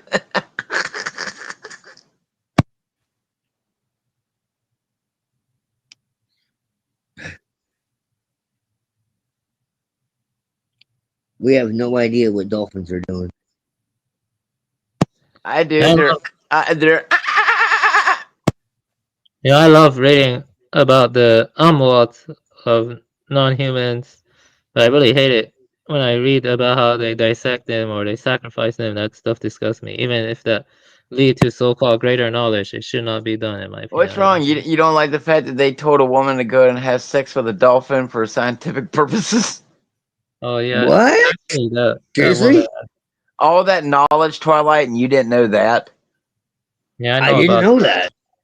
Yeah, there was a woman who was working with a dolphin, and the dolphin apparently got attached to her, and they basically told her to have sex with the dolphin, and the dolphin basically killed itself or got depressed and died because it couldn't have sex with the woman anymore. Dude, that sounds like South Park, bro. That's crazy. If I'm not mistaken, they did put a dolphin that hunts, or maybe it was another cartoon. But I mean, again, it goes to show that in the name of progress and science, what will they do? Right. Well, they strap in my recent today's stream. I talked about how they strapped bombs to dolphins, and then they sent the dolphins to blow up. That's right. That's right. We want sharks with laser beams attached to their heads. Well, you know, we gotta evolve science. We gotta have evolution. We all just space monkeys, you know that. That's Yeah, fucking crazy. me personally, I see evolution as more spiritual. That's all. I don't see. I don't Yeah. accept modern synthesis. I'm actually okay with intelligent design. I actually do lean towards Right. stuff like Yeah. That's Well, what I believe. even as a Christian, I'm not one to completely write out evolution. I think evolution can happen on a very quick scale if necessary. Yeah, that's Well, called. I mean, God could use evolution as a process, but I believe in intelligent design personally. I mean, I yes, don't but I'm believe. just saying that, like, you know, if he needed a frog to all of a sudden, you know, learn how to breathe on land, it wouldn't take a million years for that to happen. God can make it happen instantaneously if he needs it to. So you think God could make the frog learn mathematics? I think he Teach could turn the geometry? frogs gay without chemicals. Well, like by intelligent design, I mean like an intelligent force behind it, or Well, yes, Right. in the general sense that you're not just a random marble flying around in the cosmos like a, you know, cosmic pinball machine like they put in the end of Men in Black 1. Right. Yeah, actually, gave Yeah, one more I cool remember thing I that. can show. It's just relaxing. This one's more relaxing. It's about my trip to Costa Rica or Monteverde. I'm not gonna read it. I'm just gonna show some pictures from my trip. It was a while back. There's a lot of cool reptiles, lots of cool. Can you put it on this stadium? I'm just gonna show it, not read anything. The Oh, pictures. Costa Rica is beautiful. Yeah, it's beautiful. Yeah, it's Monteverde. I went to Monteverde, like a few years ago, 2 years ago. And some people have like, basically this was the cabin we stayed in. That's the view from Monteverde, on the bottom right. And these are all the, the birds. You can see. I You went said on Costa tour guide. Rica. Huh. It is Monteverde in Costa Rica, Monteverde. And Monteverde, well, actually a lot of Quakers went to Monteverde and they helped to protect like a third of the Yeah, land. is there any blue macaws there? Or is it like Rio de Janeiro? Is there any blue macaws, you know? I don't think we actually saw blue macaws, but they do have macaws. There are a lot of macaws. There are. I think there are blue macaws. There's a lot of biodiversity there. And there's a resplendent quetzal. This was here. This was very interesting. There's a white-faced capuchin monkey, and there are at least 16 or forgot lots of different species of hummingbirds. I mean, lots, and they're like emeralds. I mean, they're like glimmering emeralds, and you can go drink coffee and actually watch them up close and take. These are actual pictures I took of them, and they're like so many different species all flying around you, and you sit down in the cafe and they're beside you. And there's the trees, they could be big, but they're actually not old. The forest is more dynamic, and lots of reptiles. You gotta be careful of poisonous snakes too. I mean, Oh, I there are couldn't imagine, dude. I probably every damn cool spot in there's a snake sitting. Yeah, you gotta be careful of snakes. And the sloths, there are sloths too. The sloths are very cute. There's a two-finger sloth I saw, and a blue morpho butterfly. Also, I went to this cool tour guide, and bats are very wrongly vilified. Most They bats are are for like, sure. I've met I've met at least 3 very kind bats in my life. So yeah, they are definitely mischaracterized. yeah, they are. Yeah, and most Yes. bats they eat insects. They're insectivorous, and a lot of them eat fruits too. I think only like 2 species drink blood, but they don't drink blood from the human beings. They drink blood mainly from cattle. That's only 2 species. There are like over 100 bat species, and there's like only 2 species that even drink blood, and those are like they only target cattle. They only target cattle, and those are like very small. So they're wrong. And here's another bird. This bird I actually didn't see. I used a stock photo. This is a golden scarab beetle. We saw this beetle on the floor. It's a golden beetle. I mean, it's very rare to come across. And let me see what else. This is some. See, there are many strangler trees. And on the top of the trees in Costa Rica, they have lots of plants. There's like a different ecosystem in the canopy. The canopy, and it's called epiphytes. Lots of plants, and they can actually give nutrients to the tree. Like they can have vines go down to the soil, and they can give nutrients to the tree. These trees are actually young, even if they could be big, because it's a very dynamic ecosystem. It's kind of like Teotihuacan, kind of. You know, the Mesoamericans had a myth of Teotl, which is a creative cyclone. Not sure if you ever looked into Mesoamerican mythology, which can be very fascinating too. I mean, yeah, this is opossum I saw in my back of my house the next day. Opossum. He came and looked into the window like this, so we gave him some food. This is an opossum, and yeah, this is what I did. Lots of walking. You know, you can follow this and what we did in the past 5 years. Lots of walking. Like the bat jungle, we went bat jungle stuff. Just wanted to show some of those pictures. This was like from 2-3 years. This was from like 2 or 3 years ago. Yeah, one thing I will say is it's not good to be envious, but I really like the job that the woman had. She's just a bat tour guide. You know, she just people go and she tours people to look at the bats and give educational information, conservation information, and try to dispel the myths. You know, there are 4 B's that are very important to pollination. Those are bees, birds, butterflies, and bats. You know what I mean? They're all important pollinators. You know what I mean? And you know, the bat tour guide actually wrote this depressing poem after I went to the bat tour guide. With each line of code I write, there is a chisel that lacerates this brain, soaked in blood, engraved with guides. Walking amidst the misty forest, there is respite. Live in soul and light. I am envious of the tour guide, so I guess I am kind of envious of the tour. They really, their job does seem healthy, like they're always walking or they're talking about interesting stuff, and I'm kind of stuck in a cubicle just doing a half-assed job at web app development now or whatever. It's kind of good. But yeah, that's the way that yeah, we saw a Kikojo honey bear bounding through the trees. That was very fun. And lots of leaf cutter ants. You know, leaf cutter ants can cut off leaves and then they go to their anthill in a line. You can see a big ass line with them all holding leaves. And they feed their leaf to the fungi. And the fungi then can provide them food as it grows, basically.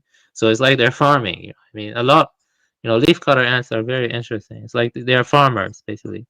They're basically farmers, you know, leaf cutter ants. And, you know, the motmots are like blue and interesting looking, but I didn't really take a picture of motmot. And yeah, oh yeah, this is a hummingbird's nest. You see right there, it's like on the bottom right there, the hummingbird's nest. Yeah, if TML left, but yeah, maybe. Yeah, and that's it. I just wanted to show that for fun. You know,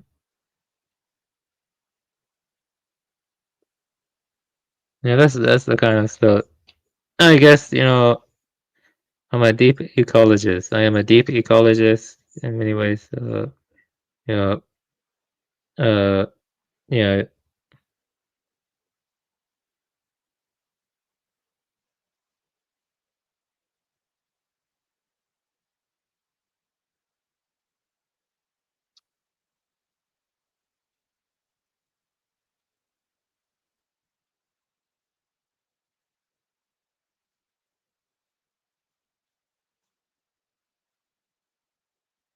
You guys there?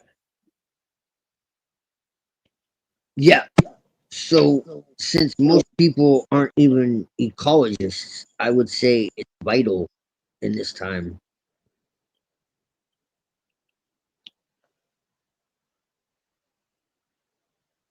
Yep. Yeah. It's vital. Yeah, definitely. You know, vital.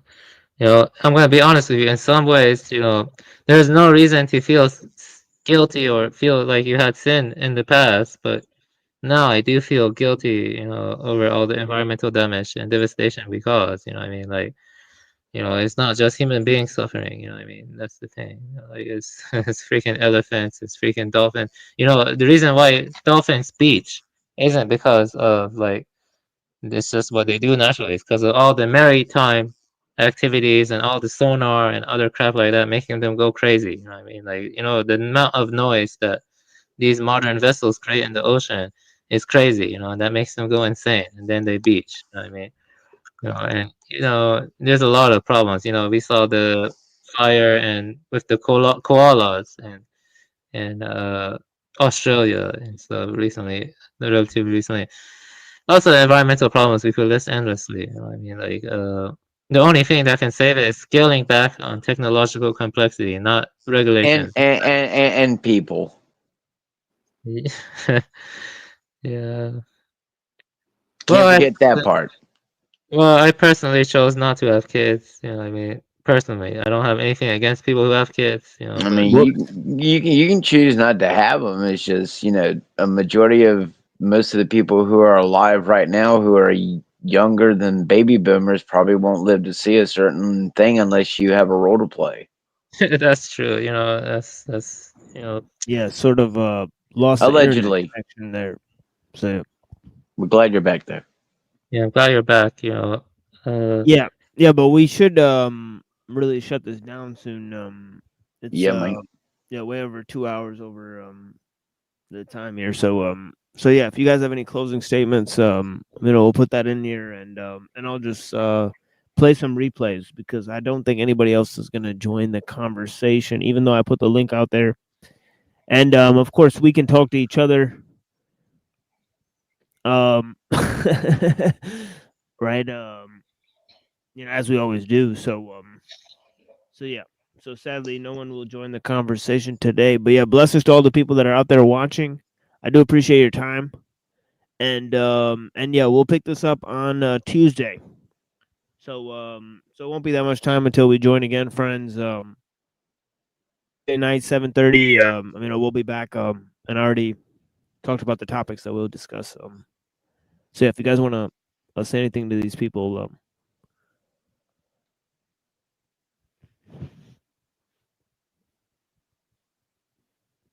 I'm not a space ape.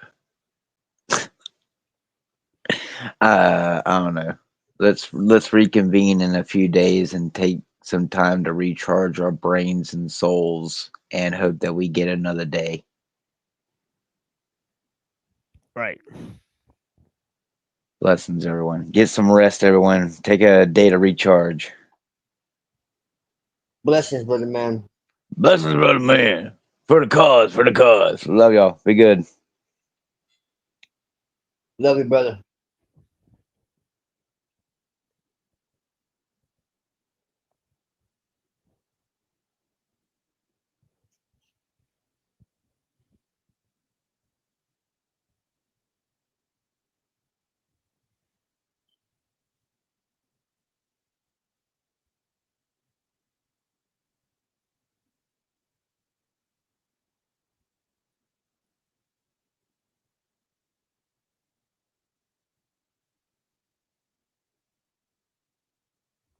oh yeah.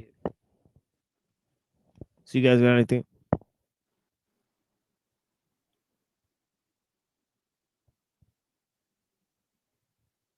You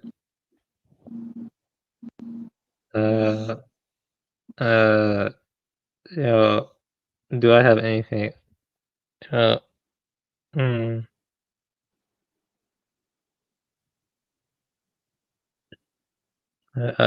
I like East Asian woman. Yeah, I like East Asian woman. Nice.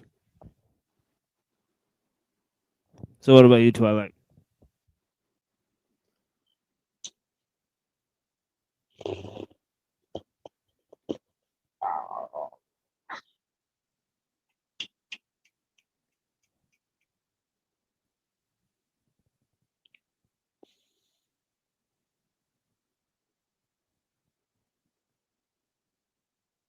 That was so dumb.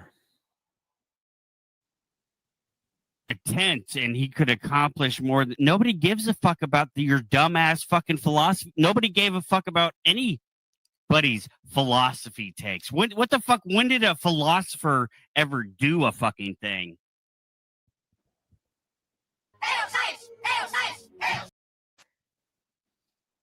You should be seeking this knowledge to expose evil. That's something Christians are supposed to do. We don't seek knowledge. That's Gnosticism. Yes.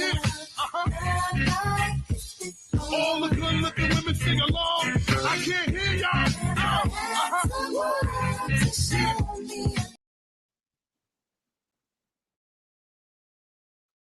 Everyone's just in their room, in their space, and your space is going to be this little fucking tiny little fucking square on a screen. That's going to be your space in the hyper-capitalist fucking AI world. That's going to be your life. And as much as I want to be anti-capitalist, the only way to be truly anti-capitalist is to be hyper-capitalist. Is to like let them, give them carte blanche and let it fucking die faster.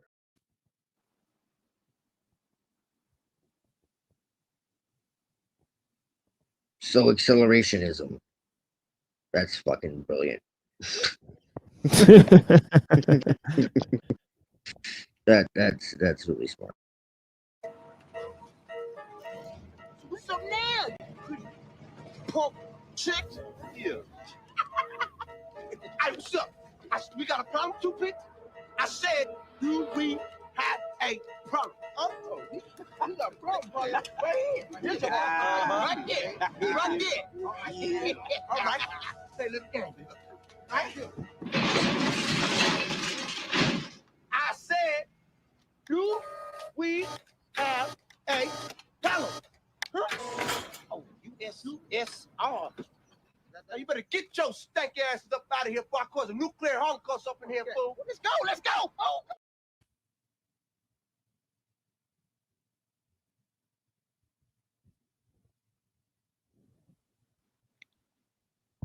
Resist the Archon intrusion. Don't drop the Edom bomb. Praise be to Allah. Bless. Blessings, brother. Yeah, so that's all we have for today. Yeah, we'll bring this back at a another time for you guys. A Tuesday night, as I said. We may play some more music on perhaps a stream Monday night. Right, what's today? Sunday? Yeah, we could be playing some music tonight. So who knows? Maybe tonight or tomorrow, depending on the way the mood strikes us. But we won't officially be back until Tuesday night. Right, so yeah. So I implore you guys to listen in on that day, and yeah, many different topics. And I've been preparing some more discussions, so we'll figure it out. Yeah, blessings.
could probably put standing down the upstate, tri-state university.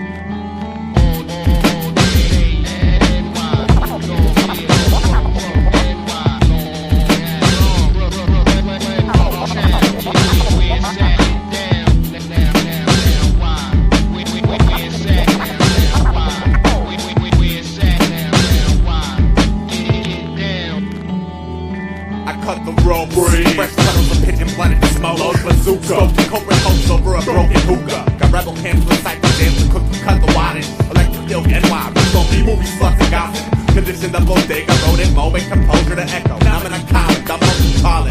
My 23's lean over a Cobra motor, milligram bender. Novelty, I tip little try to clip in the camaraderie. Check the fuck out when metal maggots burrow in promised land vein division. I tuck my brain down over my stick cause I'm low pro. Axel Rose, axle broken butcher. Last catapult standing in a land of coke and hookers. King Kong toddler, no parking for rich all those sock puppets and sick cops. Dry long things spread in a hot box of wigwams. Serotonin deficient genes demonstrate ease in a modern day Uzi person. The foundation of the alacrity makes the Umis nervous. Me? Oh, I'm checking it with murals to see who's still bombing this fucker and I'm respect. Find out what it means to me. New York walk lights for electric ninjas who are bound for trunked out whips like my company DeLorean the shit. Skippers that are happy, and he's in the neighbor's garbage. He's making paper dolls decorated with targets. He's labeling the dolls with the names of shitty rap artists. Then tearing out the still getting heart from the loose leaf carcass. I ordered a hovercraft off the back page of an Archie comic. Built it in 3 days and thought about snarky comments. My gills called the East River, rock bottom home with VI guppies and seahorse mutations. See New York is ancient Rome. Basic, basically stone faces. My friend jumped off the Empire State Building while I hung with 10th grade head cases. Some of them will blossom famous, some of them will blossom base heads, but they all rep ribbons in the die-cast metal Voltron cadence. What? N, Y, electric, catalog, burners, pig, magnets, crack, bagley, rope stick, pristine kicks, flat in the iris to the middle. I'ma thread the needle. I'ma thread the needle. I'ma thread the needle. I'ma thread the needle. Yeah, here we go.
There we go. Oh my gosh. What a contraption technology is, Mom. Anyhow, that was Church Beef by Mike Body. You ought to check that one out, Mom. Some good stuff. I don't even know how I came across it. Something yesterday, like, just searched Church Beef. I was like, oh, there's a song called that? Awesome. Anyhow, what's up, Namaste? We got Pinky out of nowhere. Suspicious timing, Pinky, you know? You haven't been around in a while. And suddenly you appear today, of all days.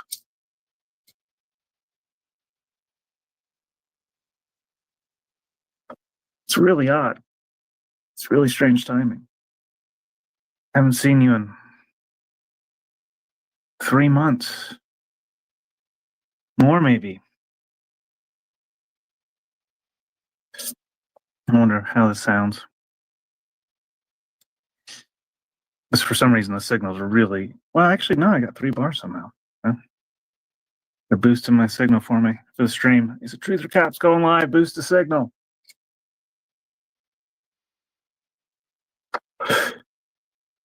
So weird, because so many shows I have trouble with my audio. And I wonder if I even, like, on my own, right? Like, here. What's up, Snow? Has methylene blue. My goodness, don't even get me started on that. We can get into that in a moment, actually. I'll bring you back to the topic here in a second once I'm done going on about the strangeness of the timing of the arrival of the anonymous chatter here, Pinky. Carl around today suddenly, too? Is that what I'm going to see next?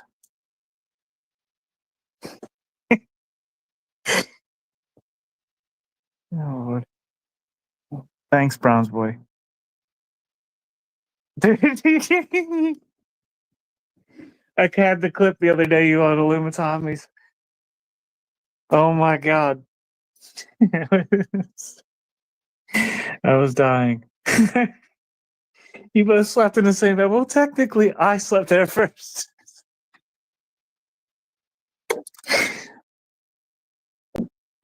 Oh my God. Hilarious.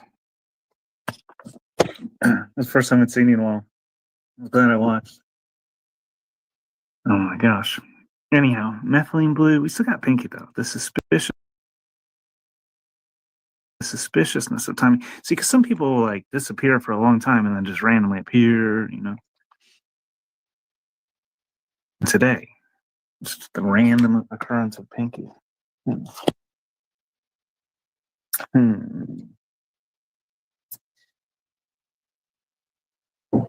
What's up? Doing great. So this is you tell me. I hear. Word is on the streets. I was wondering for a while. Anyhow, methylene blue. Now I ain't getting into that on my own. Jeez. Why would I even go there? Right? And by the way, I always mean to tell Flow State this, but by the way, I mean, you know, I'm looking at the painting, you know, that I own that Flow State doesn't have. Yeah. I like thinking about that sometimes. I wasn't even streaming for like a month or something, and they were just still talking about it. Oh man, you got Landry out there now. Boots on the ground.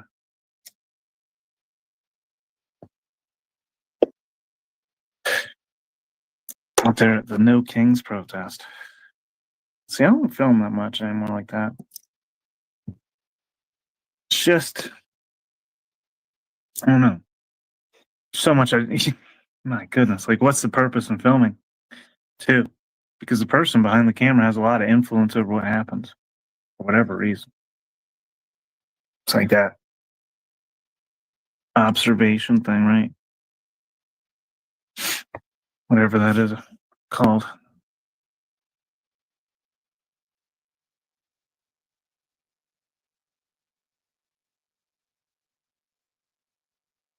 Well, yeah, 100%. A lot of people are, you know.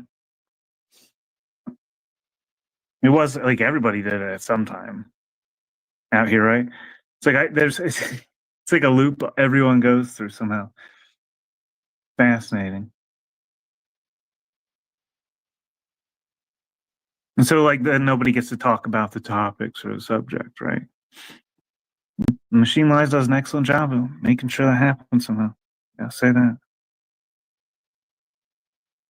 He is excelling in that recently. I could drop a link, but who knows? I'll drop it. There's like so many people. Like, I think I go throughout the day and I'm like, there's just people that have been on here before, whatever I want to talk to, but it's like, what's the purpose, right? What is it? I don't know.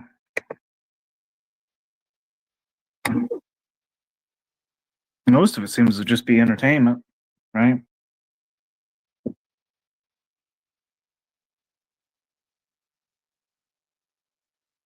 Seems that people are moving from that a bit, but then it's like, I don't know, who knows? I want Rant to come yell at me. Again, did you see, man, Rant?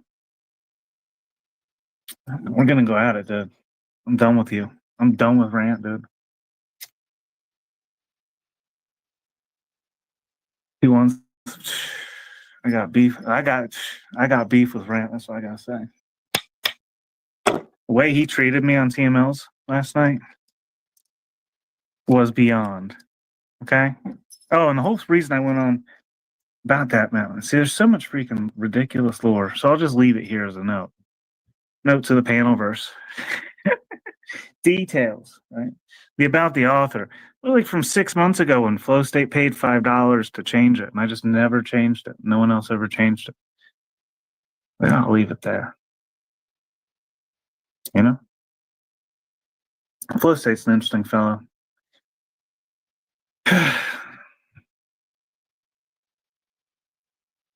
I'd say Flow State's like 100% entertainment, right? I mean, is there problem solving going on beyond the entertainment value of the, you know, in the panelverse drama?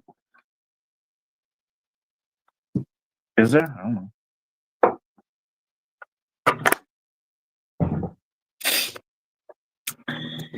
Oh man. It's like nothing to look at, right? So boring. So boring. Who would want to listen to someone talk? I don't even have a screen to share. Why wouldn't you just drop a link? Why would I? I've dropped the link many times, man. So many times. What's the point? Anyhow. It's so hard, but then it's like, what am I going to do? Like, to stay on topic if I don't start talking, like, it's like I go to like think about something, I'm like, well, you know, what would I want to talk about, right? I don't know. What do you guys want to talk about? Who knows? I want to talk about drama. Well, it's called church beef, I guess, right? I got a beef. Yeah, there's got to be a beef. There's got to be something going on here. Really, you know. Oh my gosh. Yeah, getting character better. All right, listen. I'm gonna drop this. But I don't know.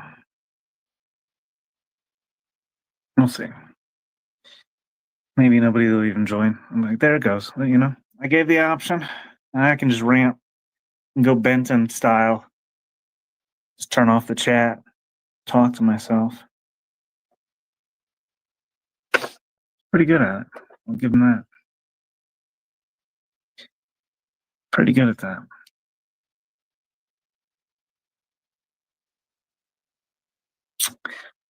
Man. Well, let's get on methylene blue, dude. I got nothing else to talk about. Let's go. So just making notes here in the panelverse. I'm just going to make notes. This is like public notes. Based on my observations of recent panelverse drama, especially the claims that this rant fella is bringing against me. Okay. Now, as we know, Rant loves methylene blue. We've, gone back and forth, but I don't know. I don't want to talk about him, right? This whole concept is, I'm just trying to get across, right? Is that, I'm just like, where do I begin, right? Which point? If you have, man, there's so much, it's like so much information. It's like, where do you begin? I don't have the time to sit here and just make slideshows. Not yet. Not that I won't in the future. About all this stuff, but oil, coal, and tar, whatever they say it is. But then, say immediately, especially in this sort of space, you hear the deflections from people that, that it's not really a fossil fuel, right?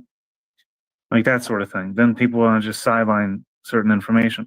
And I've realized at looking at fulvic acid, with the utilization of AI, let's just cover the full spectrum of the ideas, in the panelverse as of recent.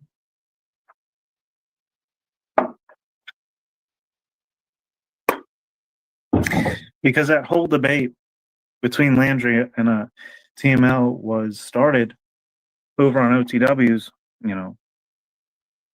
about I think Landry agreed to, is AI harmful? I think it was that simple. Or something like this.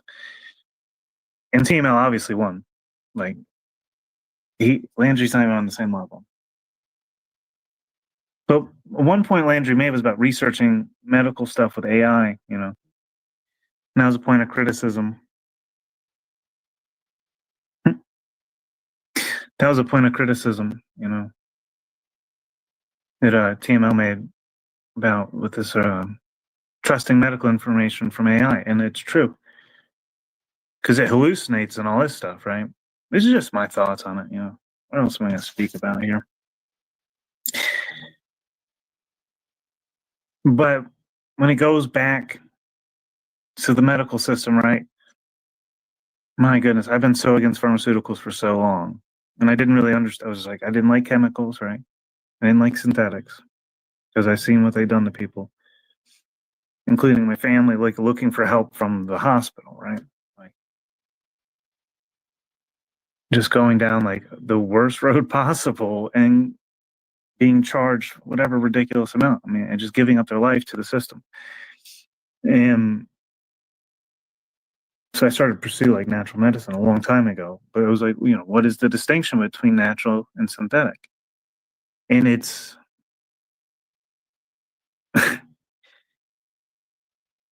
it can't be as simple as it appears to be, but essentially, when you're talking about medicine, synthetic medicine is typically derived from oil, coal, tar derivatives like, plastics, because it isn't the right way to say it, but oil is like a plastic. It's very malleable, even like the molecules are super malleable. And they say it all comes from plants. It's loaded with phenols, which are broken down polyphenols, which are, around, in the fall when the leaves change, orange, red, yellow. Those are polyphenols that make those colors in order to protect the plant from UV light, and they fall off the trees. And then that's a humic substance too. So then they become something else, right? So the polyphenols break down from over time, right, through different processes, and they can last for thousands of years, right, alive, like bioavailable is probably the best way to say it. And perhaps even millions of years, depending on whatever science you trust, right? So I just gotta get it out here. The whole thing, my whole position here was rant, so I can just get to the point. Because maybe I'll never have the discussion. I'll just get it out right now. And the link's there if anybody wants to join, whatever. But I'm going to finish this first, though. And then I won't be here very long. Maybe like another hour, 15 minutes.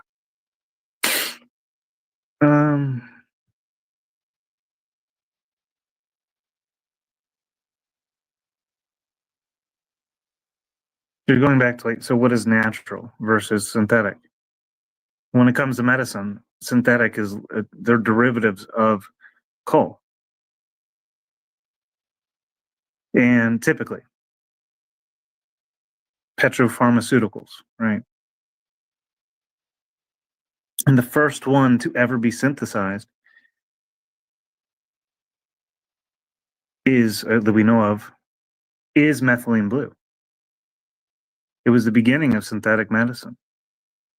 It was the pathway to synthetic medicine in a way, but not really. I mean, oil itself, coal is it's so malleable, it's insane.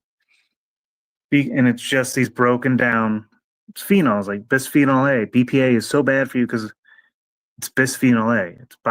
They took the phenols in the coal that originally came from plants, according to the research I've seen and what they make sense.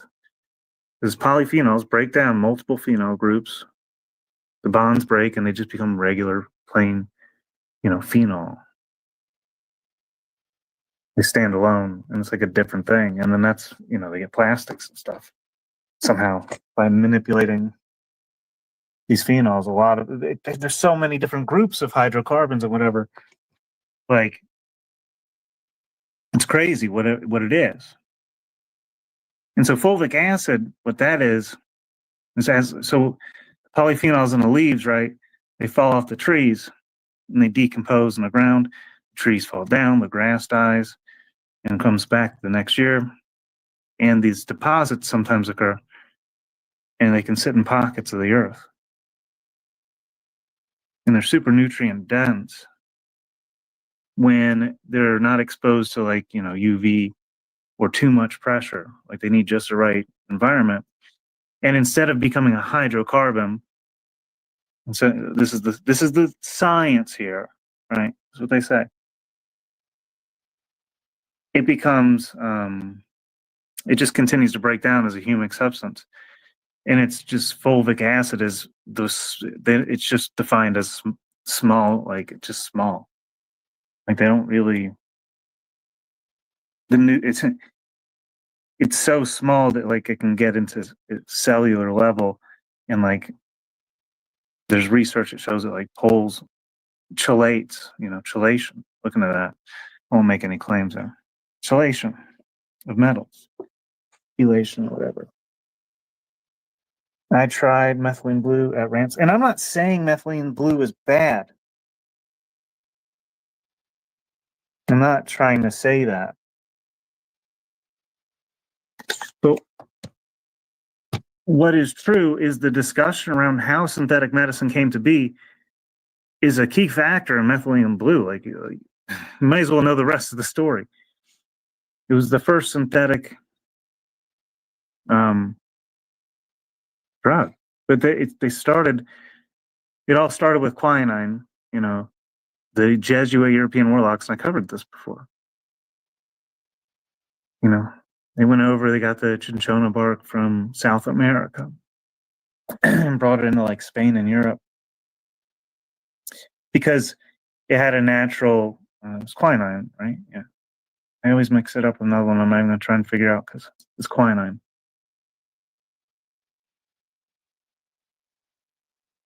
And it killed malaria. And it was devastating people, like in Europe. So they, over hundreds of years, they were getting it from South America to cure malaria. Quinine, like gin and tonic, right? Like real tonic has like quinine in it. And so they started to try, at one point, they devastated the trees in South America. They couldn't figure out another place to grow them because they grew in only this one climate for the most part. And so they began to try to synthesize it from coal. And the dude who tried it found, I think Moab, a dye, a synthetic dye. He discovered synthetic dyes essentially, and he failed at finding the quinine alternative, like synthetic ones, which I think they did eventually synthesize it at some point. I think only recently, like the 1900s. They were trying for like 100 years or something.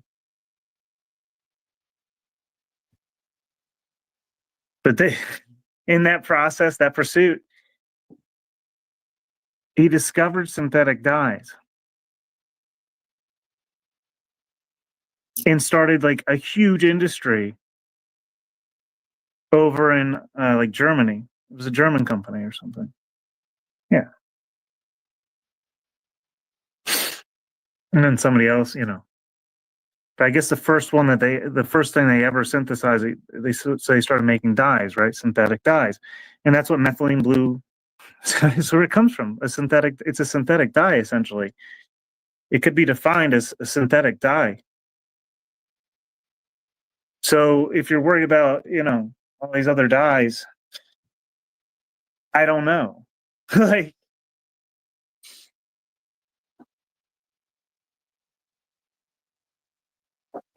it has been used for a long time, so it is different too. But essentially, it's the same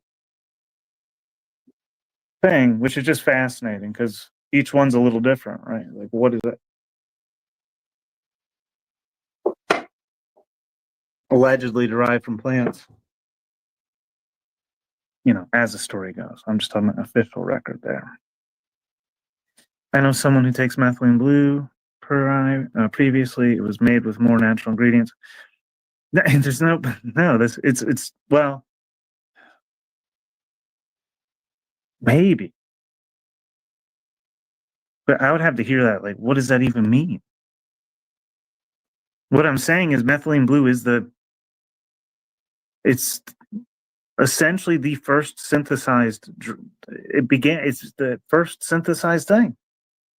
What we define as, if we're going to put all these different pharmaceutical drugs into a category of synthesized, it's synthesized. Well, what does that mean? Or is it is it not because of some, exemption, right? Since Ramp freaking knows everything about me, I know he's listening. Methylene blue, the miracle solution. See, what's fascinating, this fulvic acid is, so if the truth is that plants decompose and create hydrocarbons over time as they decompose, fulvic acid is a step before coal. So everything is a natural order before it begins to decompose into like graphite, essentially. Like the carbon decomposes and it isolates over time in like structures or something. And it's like the written record, right? What do we use to write? I mean, graphite means to write, right? And that's carbon. And graphene is like, a different structure of carbon. But it's all to keep a record, to transfer information.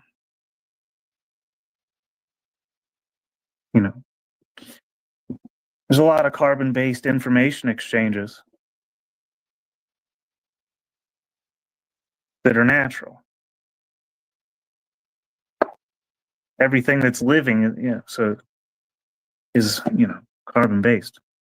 But that's like barely any, they say that's like barely even like 10% of the mass of the Earth or something like this is organic matter. Not even. I don't even think it's that. Like carbon's like organic matter is rare in a nutshell. So then people say the oil is coming from somewhere. I don't know. Is it the beginning of life then? I don't like, is it? Because then you find, oh man, it gets crazy with this stuff. Anyhow, I go any direction with that. That's the essential, right? That's the essential nature of my disputes with Rant. So I'm sure he'll follow up on this at some point. No, I'll drop the link one more time.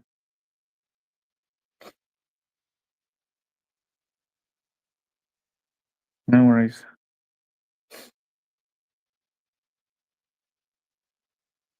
Uh-oh. Is that what he's doing? Uh-oh. Yeah, but synthesis. Yeah, but what? It's like a boundary, dude. And it's not really, because it's synthetic is a synthetic word. It's made by man, right? It's just a concept. Anyhow. So really, there's an argument that it's just an extension of nature. But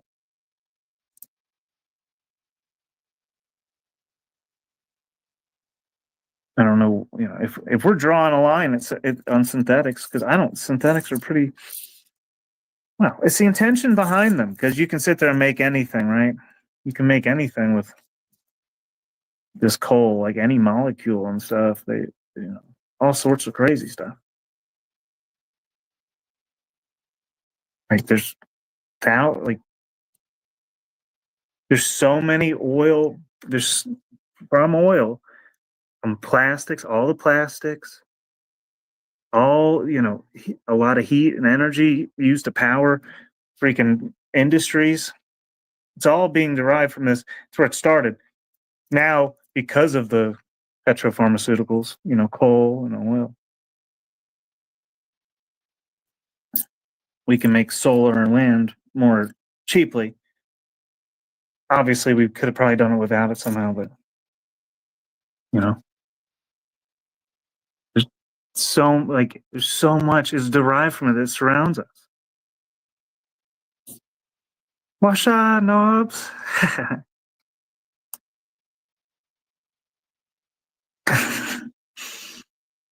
I don't know. We'll see what's up.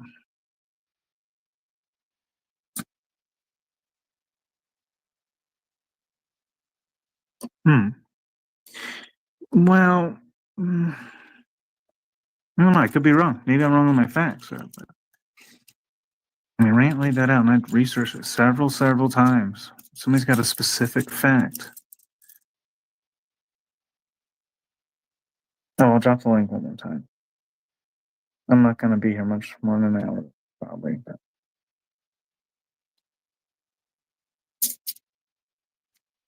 Nubs, if you want to come up and talk about plant medicine. You had or the metals. You were talking about the metals, right? Micro metal? Like, I don't remember. Like nano silver and gold, I think. Oh, yeah.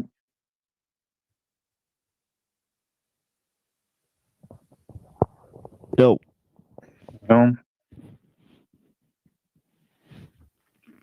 Right, the 30-minute mark. I did 30 minutes by myself. Yay. Nice. I was just rambling, dude. I was like, I don't even know where to begin. Yeah, I've been watching. Yeah. Yeah, I'm sure we could get Rant to review this later. Oh yeah. Yeah, if he doesn't catch it tonight or whatever. Right. If he doesn't call in. He has been calling in a lot recently. Yeah. So. Yeah. That's why I figured I'd call him out. Just to let him know that like he's wrong. Whatever. Although he was being a dick to me yesterday. So. Yeah, it could be he doesn't want to debate. No, I don't necessarily want to debate. Now, whatever. I do want to keep that conversation going though, because I think it could go places. Just my opinion. What do you think about synthetic, man? Like, what's the definition? Like, when it comes to like synthetic pharmaceutical drugs, and like, is there a definitive line? I don't know. Yeah, I think like made in a lab. I guess I would say, right? Somehow, right? Different than natural, right? But most There's of what we lots refer, tinctures- yeah, like there's lots of tinctures based on natural stuff that are made with unnatural solvents, right? Yes. Because to extract the Right. constituents, right, or whatever. Yeah. Because it's more, efficient or whatever. Yeah. Exactly. So, things that are mass produced, it could say organic, but obviously you have to look how it's actually produced, right? They may have used And- chemicals in the process. But when we're referring to synthetic in general topics, like typically we're referring to some sort of oil or coal derived product. Any chemical you can think of, any like pharmaceutical drug, anything is typically derived from a hydrocarbon, what they call. And that's what we call synthetic. Typically. What does that mean though? Right. Why is it oil or coal? Like, why is it? I don't know. And what is that? It's clearly bringing some sort of information from somewhere else.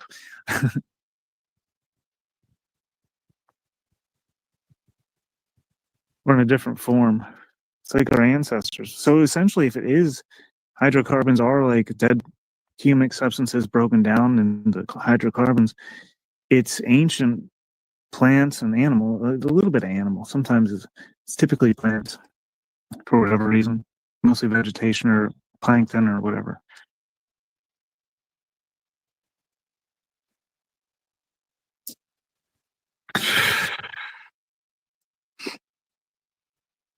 Yeah, 666 carbon. So that like the whole graphene video, like laying out, was kind of laying this out.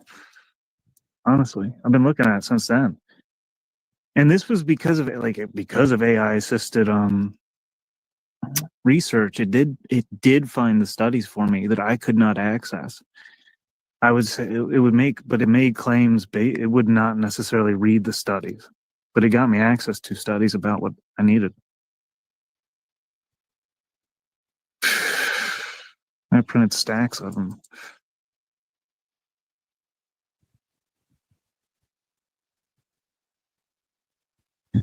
I didn't hear about methylene blue until they started RFK started pushing or whatever.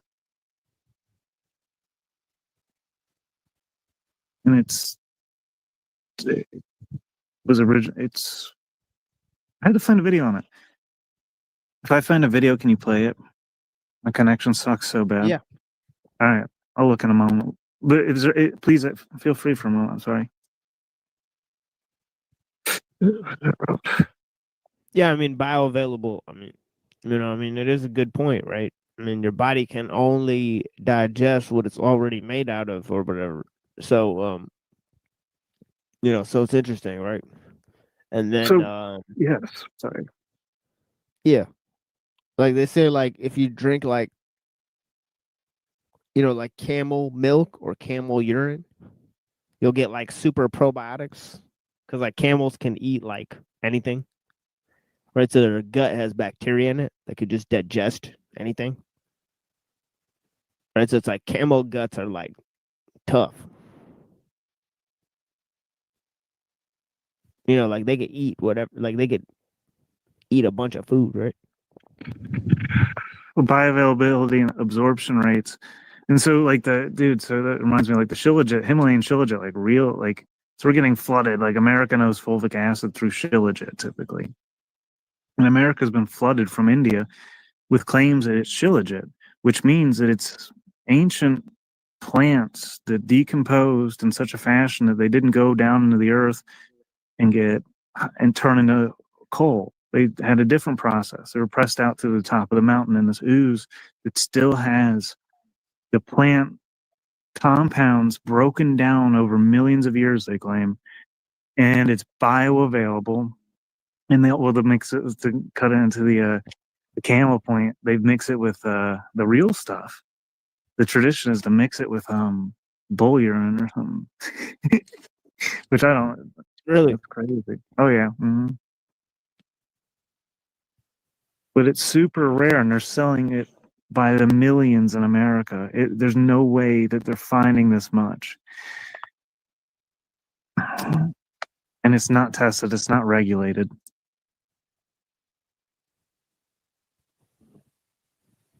That's what fulvic acid does too, though. So in bacteria, like synthetic crops, right? The synthetic fertilizers kill the soil bacteria. They strip the soil, and the bacteria are primarily what breaks down the nitrogen, potassium, phosphorus, and all the other stuff to make it bioavailable to the plant. Otherwise, it just sits there on the ground. It doesn't actually get to the plant. And so fulvic acid sprayed on plants is it brings back, it feeds the native bacteria, and they start to break. It makes the application of fertilizer more effective because it brings back the microbiome in agriculture.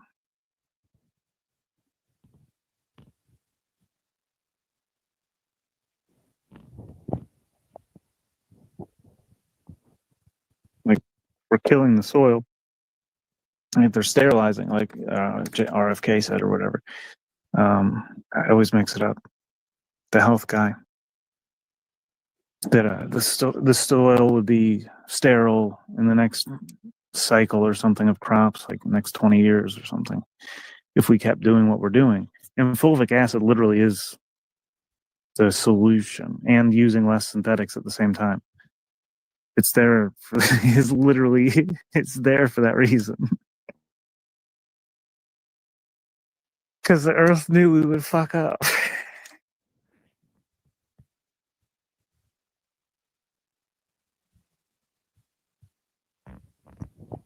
Yeah, I heard that recently that that scientists found that the probiotics were eating PFAS chemicals in your body. So yeah, it's crazy, man. Yeah, they break down plastics and stuff for you, right? Right. Plastics and metals and shit. Mm-hmm. Yeah, because they just produce different things, and then they're manufactured. That's why they manufacture them to, produce different substances or whatever, to elicit responses in the body. Yeah, I think that was that with the broccoli sprouts or whatever. They said broccoli sprouts would take away benzene and shit that stay in your body for a really long time, stay in your body up to 7 years. You just take it out. Yeah, benzenes are a group of hydrocarbons, and it's coming from these derivatives synthetically derived. It's from this ancient material that we think we know, but then everyone wants to, go one way or another about it.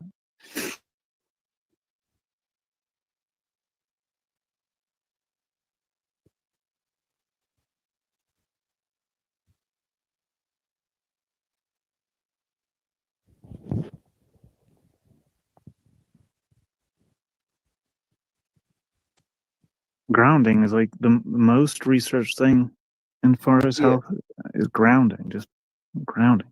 Yeah, we had mindful exposures on yesterday. Oh, really? She hasn't been around a while. It's good. Yeah, she likes to talk about that. Oh, yeah? Yeah, Okay. she's huge in the benefits of grounding. I think she said it could help heal cancer yesterday and stuff like that. They're finding out that you do it for a week and it'll produce cancer fighting chemicals and all types of stuff. She was talking about it yesterday. Your body's all iron, and it's all good. We may not understand how it's holding energy, but it is in a way that the grounding is like it impacts the body somehow to like realign the like there's studies on it how it realigns the blood vessels, like how they clump together sometimes, prevents that. Like there's hundreds of studies on it. It's crazy actually. It's like the most researched thing. It's pretty funny. She was talking about it yesterday. Y'all, yesterday? Last night? Yeah, yesterday. Yeah, like my stream kept it kept crashing or whatever. Like crash.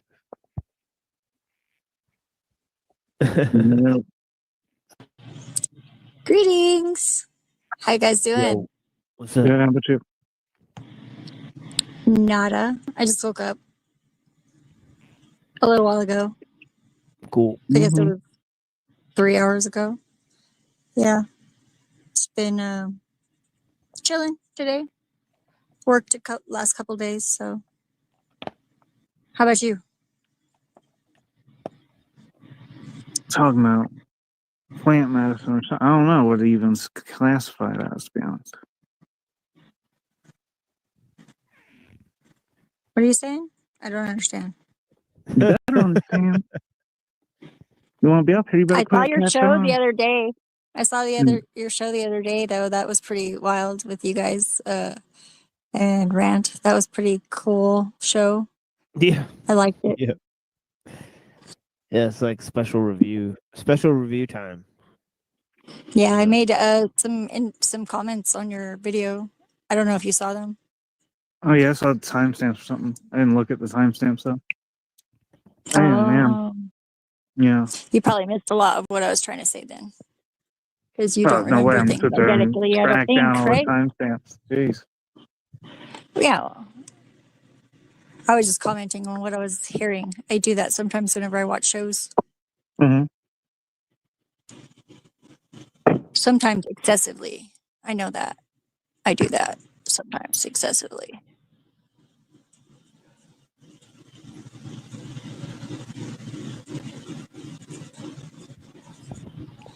Yeah, host So- is debating right now.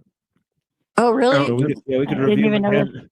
We could do deja vu. All right, Yeah, what's going I on? still watch him. Whatever. Oh, wait, I mean, I still what watch was the him. video I wanted you to pull up earlier?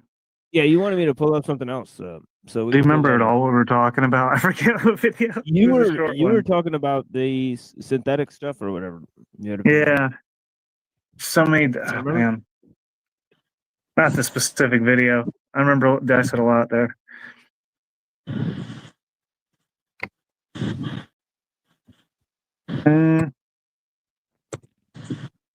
Yeah, feel free to pull it up, man. I'm freaking locked down, man. I don't know. My internet connection is. Can't even get on my computer except for using my phone.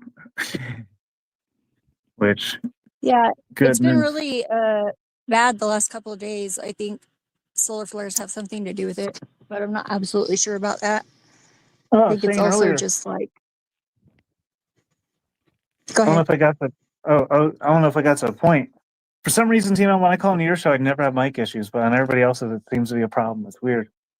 And I've heard myself back in your show. I'm so clear. I'm like, what? That's weird. Or most of the time, but like other shows, it's like, I don't know. That's funny because I actually was I went on Powder Dusty the other day and like literally like I guess my pitch was too high and my mic like totally like malfunctioned and I got kicked immediately. I was like, I think sometimes it's kismet. That's funny. He tried to hang. Yeah, that's funny. I can't even just see let what's people happening. go. Pull it up. Sure. Yeah, I let people go with the shitty mic. I'm just Mhm. like whatever. I'm like as long as I could hear what they're saying. Mhm. Not really too worried about it, but the people Yeah, that really that's how I offended, feel you know. too. I'm glad when people tell me that my mic sucks though. Still, Oh yeah. it doesn't bug me. Freaking! I saw that too. Yeah. Like they had this whole cupcake session. He's. Oh man. I don't need no comment at the moment. With Damn. full public commentary. Yeah, I wasn't Again? aware of that. Again. Yeah, he's cloud chasing hard. But it's not a big deal. I imagine he probably feels pretty bad for, I mean, I can see where he would think that you might be overreacting, but with certain things, but that's still no excuse to jump on the bandwagon of throwing somebody under the bus and talking shit about them. In my opinion. Well, I won't tolerate it. It's like I told Wizard Yeah. yesterday. Look, I won't tolerate it. So. Well, see, and I respect you for that. Like 100%. That is a plus. Because Yeah, and I won't you were tolerate people talking talking too, about like Buddha and stuff either, right? I yeah, won't it's tolerate people different talking in about retaliation. yeah. I won't I won't tolerate people talking about Truth or Buddha or anybody. It just is what it is.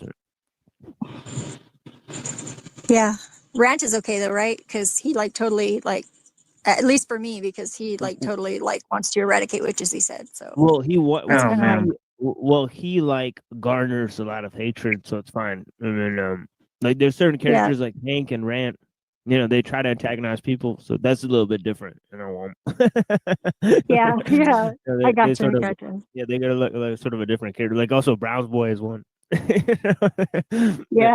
I totally understand that. Yeah, but he can also take it. He can take a beating too. Oh my goodness! All right, Zephyr, hold on. What? Let me get at you. You come in here talking about this drama, these people, those people. I don't care. No, I'm not doing that. Let's end it there then. It's not what I'm trying to do. My Just want to get it goodness. aired out. Giving commentary. Were you even watching the show? Zephyr, you've offended me at this point. Oh, sure, whatever. Now I know you're bullshitting. Or are you being sarcastic? Because I don't get that, right? I asked you a question. Oh, ask it again then, because I obviously missed it. Were you paying any attention to what I was saying earlier? Do you have any commentary there? Oh, I missed the beginning of the show. I just popped in whenever right before I said waves in the chat. So I hope that is a good answer. Greetings, Bex. Hi, Bex. Yeah, blessings.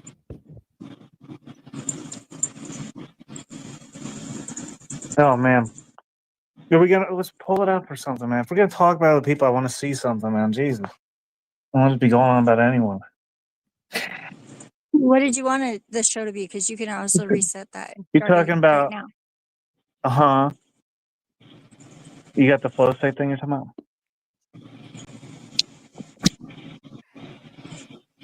I hope you're not asking me because I don't. I'm not. Woman. All right. Yeah, I got it. Getting you out of here. Get out of here. How do I get it back? Sorry. All right. Get on board here. Listen, please. My goodness. Can't speak on any which way. I'll go crazy. Because state governments are refusing to allow federal law enforcement to do their job and enforce their constitutionally protected duty of enforcing immigration law. It is a danger to these federal officers. Ryan talks about how we. So this dude is the dude that Andrew Wilson sends to like the Republican convention or something like that. Right? I remember he said that in the Tazariak debate. Because this Tazariak guy was really pushing him. He was asking him, what do you do for the Christian community or, the white people or whatever, right? The Americans, right? Whoever he purports to represent, right? He said, what do you actually do for him? And he said, yeah, I send Rob Noer to the Republican conventions. So he pays money. So this guy's hired by Andrew Wilson. Yeah, this guy's hired by Andrew Wilson. Yeah. What's really weird is I think that this guy looks like that guy that showed up last night. That right before you closed down, or right after you closed down last night. TML, kind of like I don't know. I get the same vibe. Yeah, it's a different character. Yeah, she's talking about MC Nemesis. He came by. I think he tried to get on OTWs. They were saying. Yeah, he came by and the real MC Nemesis. Yeah, he admitted to a lot of his crimes. Backstage. Oh my god! Show, and yeah. What is? I don't even want to know. He came on. Yeah, he came on randomly the other day on mine. And I was like, I hadn't even seen him in forever. I was like, why are you here? Of all the like, why now? Hey, doctor. Yeah,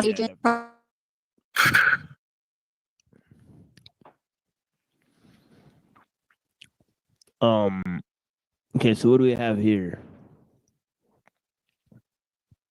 So that way he could talk and there'd be no noise. Sorry. I Yeah. said that's one hell of a counter argument. And That lady on top the is gentleman gets definitely a prepared paid to, actor.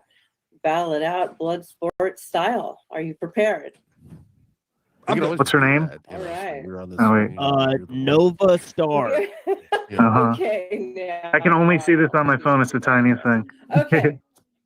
All right. So, which of you gentlemen would like to go first? Yeah, so the first thing I'll do is clarify when I said what I don't know if maybe I misspoke, but what I meant to say was that the military would be enforcing the laws. We're not talking about the FBI enforcing laws, we're talking about the United States military as in armed service members going and enforcing civilian laws, and that just so clarity there. As for the court situation, that is one specific area where ICE is unable to make arrests. That does not mean they are not able to carry out their jobs in any other area. In fact, DHS was just bragging about how the feds, how ICE has arrested over 1,500 people via Operation Midway Blitz over the past month. So clearly, they are able to do what they are out there to do. It's not true. Like, feel if the DHS is lying. It's not true in this sense. They're not able to do what they do if state governments are actively protecting. For example, in California right now, they just adhered $25 million to an emergency fund that they've declared a state of emergency to help illegals, help their families, help them with finances, help them with legal aid, etc. They're refusing to cooperate with federal authorities. And when federal authorities are being attacked, they're not providing adequate backup. Let me ask you this, Ryan. This isn't the garage anymore. This is what comes next. What are we even debating here? Always building. Shopping for tires used to really rub me the wrong way. Forgive me if it's been covered. What are they debating? Should Trump, oh my God, dude, invoke, oh, dude, that's awesome. Great debate. You know how tiny that is on my screen? Did I lose everybody? What are you doing? Lost everybody on the piano verse. Uh-oh. Can anybody hear me? What's going on? What's that sound? Oh my God. Can you hear a thing? Of them. Are you sure about this? Yes, I can show you How are you video so after sure? video. I can show you You video. show me video of people assaulting officers who are then not being arrested? That is correct. So I've seen Yes. tons of videos of people getting arrested. Sure, there are some that are arrested. There's some that get away with it. Would you like me to show you video? Okay, in Portland? so some people are escaping, is what you're saying. Sure. Well, escaping, But, or the if- police so are if the incapable police of protecting. So, Rob, you agree the police are arresting people if they're capable of it, right? No, not necessarily. We have plenty Police of are evidence. standing that they've- police are standing by and Correct. watching We have them correct. assault We have officers with plenty of. doing nothing.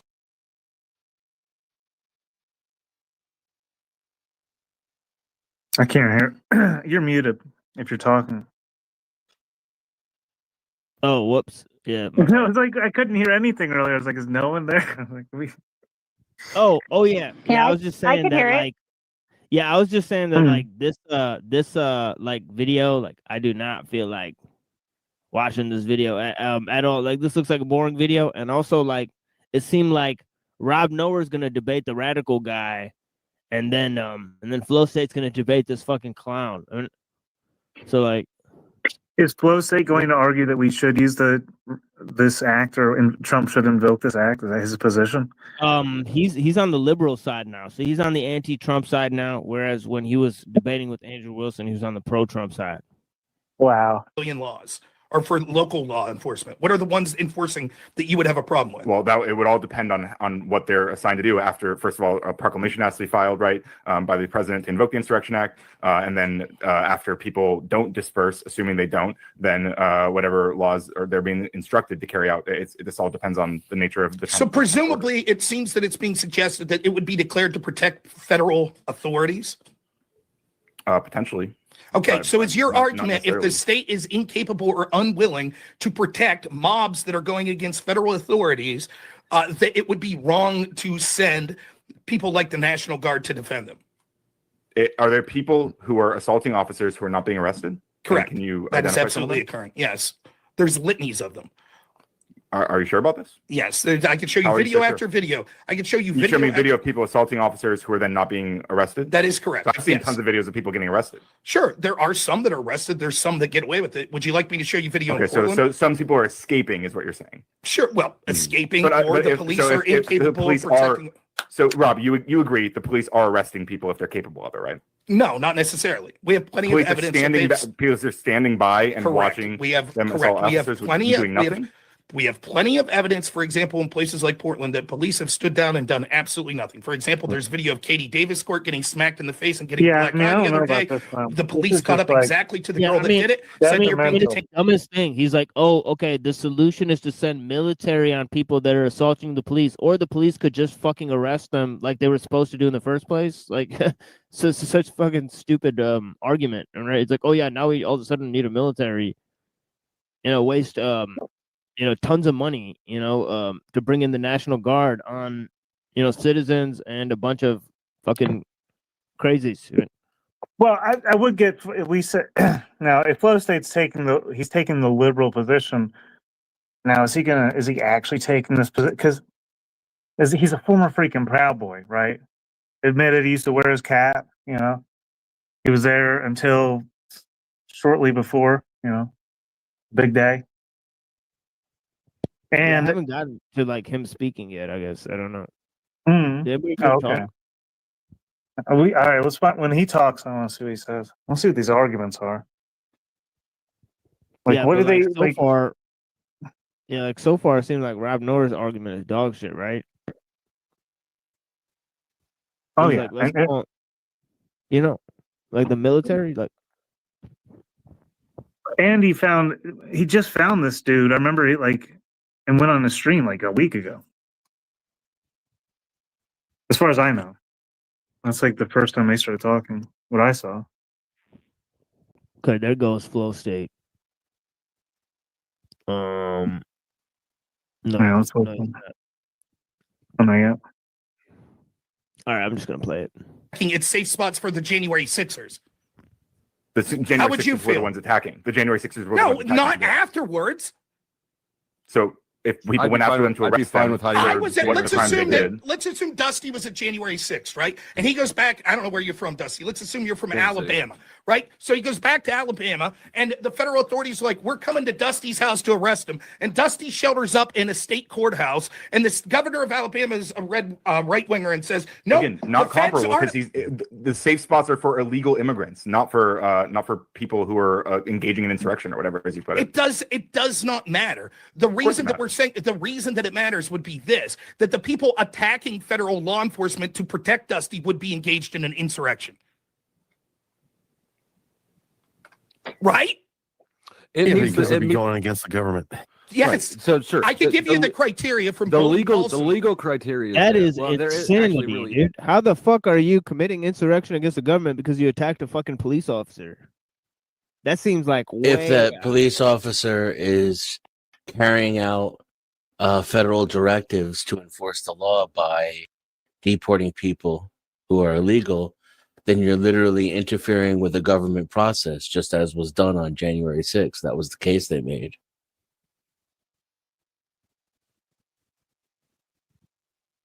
Using violence to stop the government from doing its government shit. Is that the government doing government shit, or did they just go out there? Sounds like government shit to me, and don't get me started on that election, right? Because I don't see any legitimacy to it. Which election? The one that the people were all pissed off about and went and tried to insurrect against. Oh yeah! Oh my totally. god. The election was fake. Yeah, the election was fake. Yeah. It was fake. I think they all have been since 1999, honestly. Yeah, I'm not comparing the two. I don't think that those people in January 6th should have got arrested at all. So I'm not doing the two wrongs make a right thing. I'm saying neither Right. of them should get arrested. I mean, So sensitive. I don't think neither is insurrection, in my opinion. Oh, I'm done with that for sure. Yeah. Yeah, like But that's, it's like- overreach. So they're basic. So the left was like theoretically in the drama performance in the media, the left was celebrating when J6ers were getting arrested. So you're saying they've now flipped that against the people trying to stop people essentially and get the right to cheer now. Rob Noor is saying if that was an insurrection, then how are people who are violently trying to overthrow ICE not an insurrection? Right. Well, That's whataboutism for the Right, false but then he's logic. just right. He's No. justifying the fact that the first one is seen as an insurrection. Then, right? So he's doing the two wrongs. He make a right. he would have to be. Yeah. Yeah, so that's the problem is that you don't think it's like in his view he doesn't think that the January 6th should be locked up. So why is he using the two wrongs make a right? Bullshit argument the way Andrew Wilson does in every single debate. Right. Yeah, his argument would have to be that neither should be arrested in order for it to be honest, intellectually honest. Okay, now slow stage on the front stage. So let's see how he rocks and rolls at this point. Say this, right? You do agree it's the purview of the federal government to enforce immigration law, correct? It's like that song, he's been waiting for a moment like this. I've been waiting. For a girl like you. Yeah, it's opportunistic for sure. Yeah, it's like this Kelly Clarkson. Is that her name? Or yeah. The voice, the first voice. So if a state such as California says we disagree, we want to allow these people here, that's irrelevant. The federal government. If the federal government is doing a dramatic, just put her up. change in their approach to enforcing the laws, that's bad leadership. That's bad management. You might say that. I think it's bad management that we've let dozens of millions of illegals in here. So I think that was bad management, and I think turning that around and enforcing the laws is good management. Nonetheless, so to answer your question, once you agree with that, yes, it would not matter if it's in the heart of America. I don't give a shit if it's a completely insulated state like Nebraska. Of course, I want the feds enforcing immigration law there. The idea that because they get to a state that's not a border state, then we should no longer enforce it is nonsensical. Not to mention that maybe many of these people that are being deported, in addition to just being, the laws should be enforced anyways, because that's the immigration law, many of them are members. Whoa, he's getting railroaded. Like, cut him off, dude. This is crazy. But yeah, man. Of gangs or people that have engaged in violence that the state governments have allowed. It's hard to articulate a bullshit argument to a bullshit point. It's like a very difficult task. Right, exactly. But it's a task he's taken up. Going to promote the ones that are, for sure. Sure, but let's say I could concede. We'll say some are, some aren't. Forget the percentages. Let's say most of them aren't. Okay, let's say that for the sake of argument. I don't know that that's true, but let's say nonetheless, the law should be enforced to all of these people. And why would we say that the feds would not be allowed to go into these states if it's clear that they're ones that even you're admitting are hardcore criminals that the state government's incapable or unwilling to detain? Well, there are hardcore criminals everywhere. You could throw a dart at a map and there would be a criminal there. Nonetheless, your point was, why would we accept federal authorities? Why would we want them to enforce immigration law in non-border states? If you acknowledge that there are criminals everywhere in the world, right? And now all of a sudden we have ICE choosing to enforce these across the country in a way that we've never been done before. That's an aggressive act by the federal government against states, against the states' wishes, and it's purely antagonistic. It's not antagonistic. Purely antagonistic. Right? Enforcing the federal law isn't antagonistic. And again, you don't think let's assume. I was so hopeful he strung together just a series of factual statements that weren't inflammatory or full of shit at all. And then he just jumped off the cliff into bullshit oblivion.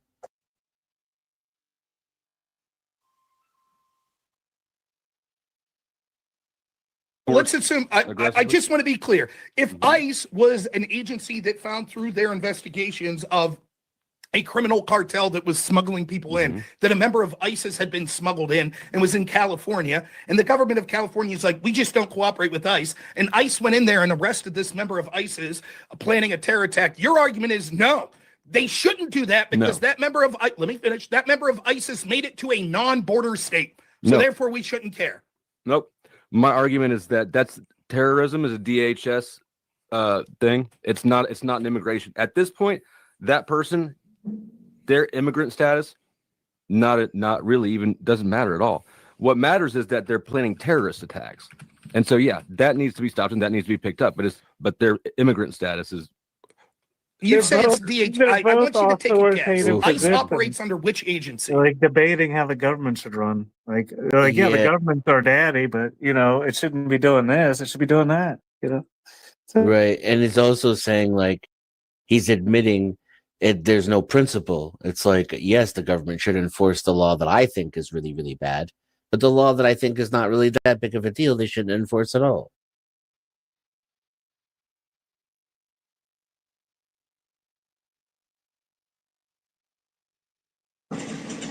Yeah, I think that if there's any majority that thinks that a law isn't really that bad, probably we should look at it and see if it really is that big of a deal and try and downsize some of these regulatory or and it's like on numbers of people, not on power of dollars. I Yeah. don't disagree. Sorry, go ahead. Oh no! I'm just saying it's like you said. There's no principle behind what he said. He's like, oh, it should be labeled a terrorist act instead. But it's like, how is that any different? It's like two ways to use the federal government, and it's like, it's like he did in the Fugelsang versus Wilson thing last night that he did. He just listed his opinions. Yeah, it's because they don't see the danger of the loopholes that they're creating for the downward spiral at the same time. It's an admission that you don't believe in the law, which again, neither do I. I'm not criticizing. I'm just saying it pulls the rug out from like half of everything that you're saying, right? Like when you admit that. And then you have to admit that, well, what is it that you do believe in? And it's arbitrary enforcement of your own moral beliefs. And that's how everybody is, right? Really? I mean, like, Exactly. Exactly. Unless they think about it for 40 years, and then maybe you can like slightly be out of phase with that. I'd still argue underneath it all, we're all the same. in some ways, yeah. I have to concede you on that one, especially after our discussion with like all guys wanting to sleep with girls they're friends with. Like just the other day, that was pretty eye-opening for me. I don't know. I can't speak for all guys. I don't know if you're talking about a conversation you and I had. We were talking on the freaks. Can we get into the now, brothers and sisters? Yes, Yeah, you may. somebody Sorry. needs to zoom in on this dude's eyes. It's insane, right? It's like Hello? the blackest eyes I've ever seen. Yeah, it's like Yeah, wow. It's like just straight up just two pupils. Yeah, it's strange.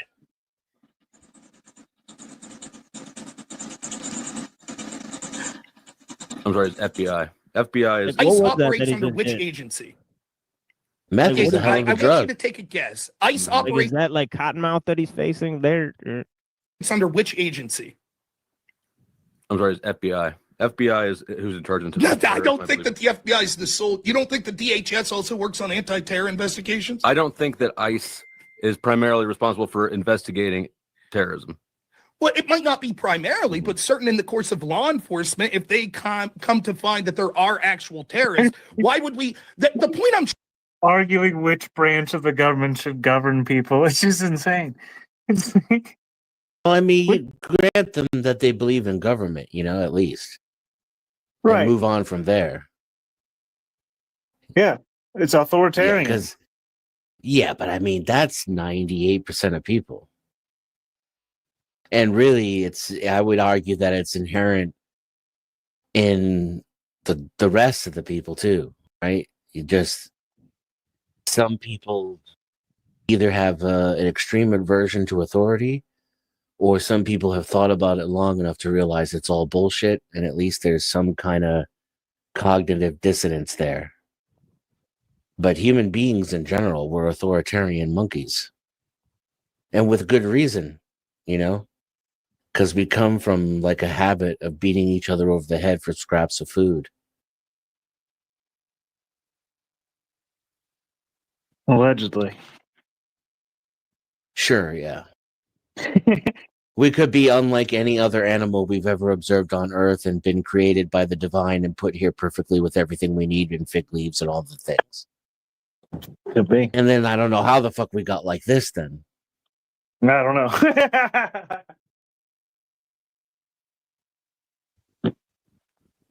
Or I can assume that we've been through all the struggles as the dolphins and the chimpanzees and the gorillas and that we're slightly more socially advantaged. And then I don't know, like, I don't know if it was aliens or God or mushrooms, but, you know, somewhere where we started eating more protein, the brain got bigger and we're like, what, 1.5% better than a fucking animal? It's like a whole discussion. Better in quotes. Where's Avian? Yeah, I think they're better personally, honestly. Yeah. But yeah. And yeah, certainly. Well, yeah. Depends on what you mean. They're better at being in tune with nature, that's for sure. Yeah, like flying squirrels, right? Like, what do they do? Dude! Oh my god! Wow, dude. What did they do wrong? Did I tell you? I didn't tell you, did I? You know what, Machine Lies? They're really fucking Did I tell you? selfish and racist. That's what they do wrong. How do you I like forgot that? to tell anyone. Right, So right. The last racist night- against the brown squirrels, you know. Dude, the flying squirrels that have lived in my attic forever, for like a year and a half. I've never seen them before. And yesterday, a flashlight fell off the shelf, and I was like, "What the heck is that?" I went out, and then I looked up, and flying squirrel sitting right there on the shelf, like inside my house. I was like, "Oh my god, he found his way in." That's awesome. I Now, hope how they do you know don't he eat was your flying? cord. Did he 'Cause fly away? No, I've had them as pets before. The Carolina flying squirrels are very common, actually. They're like, they don't, you know, they're like the least flying of the flying squirrels, but they are. They can, you know, go quite a ways.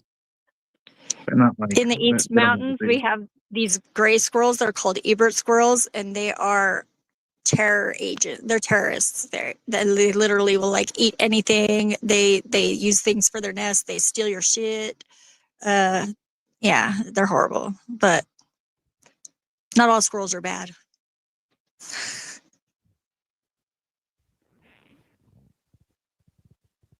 Trying to make is it's clear that your argument that it's somehow different if ICE is enforcing getting rid of illegals in Texas, that's somehow different than California because California doesn't directly border Mexico, which by the way isn't true. It does, I believe it. Oh yeah, by the way, like what he just mentioned, like obviously if somebody's doing like works in the immigration thing, you know, if you're part of the immigration police and somebody's being prosecuted, right?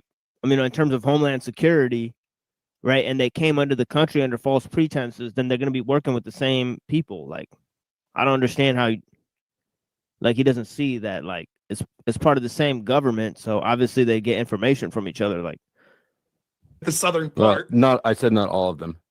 Okay, so then Oregon, Illinois, right? Okay, So but these are, there's that distinction doesn't matter. Who cares? it does But matter. why does it matter? Because So you're okay with ICE in Texas, just to be clear. no, but I think that they've got a better justification for it because it is a border state. So you could say I mean, if Texas is making the problem worse actively in the moment, that's different than the status quo. The fact of the matter is, for my whole life, your whole life, we've had pretty lax ICE enforcement. For Trump, agreed. Right. So for Trump to just all of a sudden go, hey, we're coming to all your states, whether you like it or not, that's a dramatic change in policy. It's aggressive and it's overreach. Do you think that if he you did it were an again. illegal, that you would? Right, like it's just an opinion with no justification behind it, no arguments behind it. It's just a flat opinion. I mean, Yeah, it is a dramatic change. It is aggressive. It's not an overreach. It's literally his job. It's written down in that thing that you think should govern everything, that he's supposed to do that shit. And just because you don't like it, now it's overreach. right. And mind you, you were in a debate with Andrew Wilson supporting Trump. So it's like, so now all of a sudden, you just change your mind, or do you take public stances in the debates just based on who the audience is going to support and how many donations you're going to get? Right. It's a ridiculous concept. Like, it's just so. It's why. Yeah, like we all know what's going on because, like, look at the bottom, right? It says crying faces send money, literally. It's like begging. But yeah, It is kind of like watching if someone were going to create a satirical representation of these people to try to mock them and put them down. But it's not what it is. It's just they've become the caricature of themselves. I guess just like everything else. It's another form of hyperrealism. Right. Like I wonder if Flo's gonna have a cartoon character of himself as well. Well, he might as well, at this point. Be more willing to go to a state to settle in that claim to want to support you and call themselves a sanctuary state. Yes. So do you think that if you're a federal government trying to deport illegals, that the best place and most likely place to go to find them would be these very sanctuary states? Yes. So then your only argument seems to be here, well, hey, I want these illegals to stay because we've always let them stay, and it's radical to now enforce the law that's on the books. My argument is that there are proper ways to start re-implementing things that we haven't been implementing, and having federal agents kick the door in on states that don't want them there is not a good way to do it. It's an antagonistic way to do it. So what should they have done? And it's going to create more problems than it's going to solve. What should they have done? They should have they should start slowly restricting and increasing enforcement of immigration laws over time. They shouldn't. What does that mean? What do you mean? What's that mean? If we have not been enforcing these laws. Yeah, I think he's right. Like that was a totally vacuous statement, and it was not an argument. At no point did he present any arguments. He just stated, somewhat of what should be the alternative without really hashing out, what it means. So, so let's see if Flo's got anything. But we want to start enforcing them. Okay, so I'm Trump's administration. I'm Trump's administration. Mm-hmm. I just watched the previous administration let millions upon millions of. So now he's admitted that it should be done just over time. Right. Like just slowly. So he hasn't really hashed out like what that means.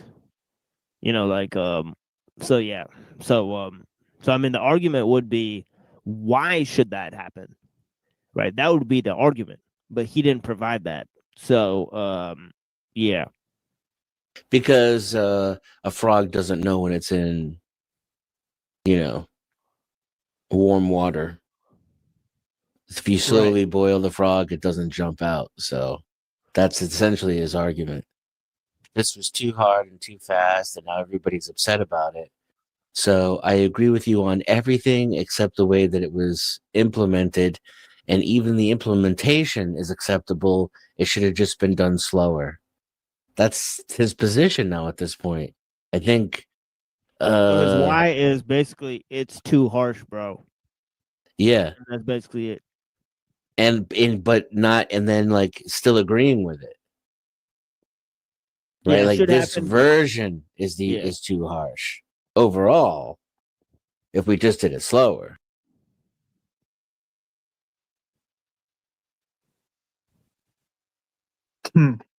What they do with these protests, the cops, it's a process called kettling. And it's like they like get everyone. I don't even know. It's like, I don't know. It seemed to be like tying to what you were saying though, on like a larger scale, where they're like bringing it to a clash point to provoke. I mean, really, that's not de-escalation. It's like, yeah, that's how the binary system works here, I think, in my opinion. And it's how they get people to support shit they don't believe in, is because they're really trying to defend themselves aggressively, offensively against the other side that they're terrified of and hate. And they were literally programmed by that. The collective of information is left versus right and right versus left. And depending on either circumstance or maybe tiny differences in human personality, you pick one or the other instead of thinking about the multitude of possibilities that could be out there. and then they've got you, and you can only vote A or Sure. B. Yeah. It's very sports like mentality. It's like, Yeah, it's also clickbait, right? Because yeah. they're wondering how many debates will be on this topic, and then the fact that the Trump's name is on it, right? So all that type of stuff. So they're trying to do it for clickbait. And I think one of their debate titles on Sarah the Raging Tomato, it was literally who is worse for society, George Floyd or the internet influencer Destiny? That was literally the debate, the entire Oh debate. my God. So it's like a vacuous topic. I mean, right? Like it's like, you could literally argue either side all day and get nowhere. Right? Is literally Right. the Dude, that's like, I can't believe I didn't ever find that clip. It was the whole parameters of the Owen Benjamin versus Andrew Wilson debate. According to the text Owen Benjamin was reading from Andrew Wilson, or the whole message Discord or whatever, Owen Benjamin was going to debate that Andrew Wilson was responsible for the death of his child. And he was talking about his special advisor or whatever. He said he had like an anonymous informant, and I'm fairly certain we know who that is. Oh man. What were you going to say there? Oh, and let me finish really quick. Andrew Wilson's point was going to be that Owen Benjamin was a fraud. But they were just going to demean each other's character, and like, how do you win that either way? How do you even win that argument? What is that? Yeah, it's weird. It's like, yeah. And it's like essentially just slap the name debate on it or whatever. It's so demoralizing, though. It's like what a foreign government would demoralize a population, right? Demoralizing. And they would incentivize that through money. It's very easy. Like these guys are incentivizing like doing clickbait content for views and also for cash. I mean, in order to take opinions, that they didn't hold just months ago. They didn't hold these views. So they'll say anything for the dollar. Now, I think Flow State would be. I think Flow State would be honest about if he's getting paid behind the scenes to push something. But I don't think all these people would be. I mean, because of the clickbait, because of the algorithm, they don't have to, right? They don't have to directly get paid. They're getting PayPal donos, and who knows who's really from. We don't know. Right, they're clearly getting paid. I mean, members only. I mean, right, they are getting paid. I mean, right, they're getting paid in terms of, and they know that they get paid more if they have thumbnails, if they have titles that support the status quo.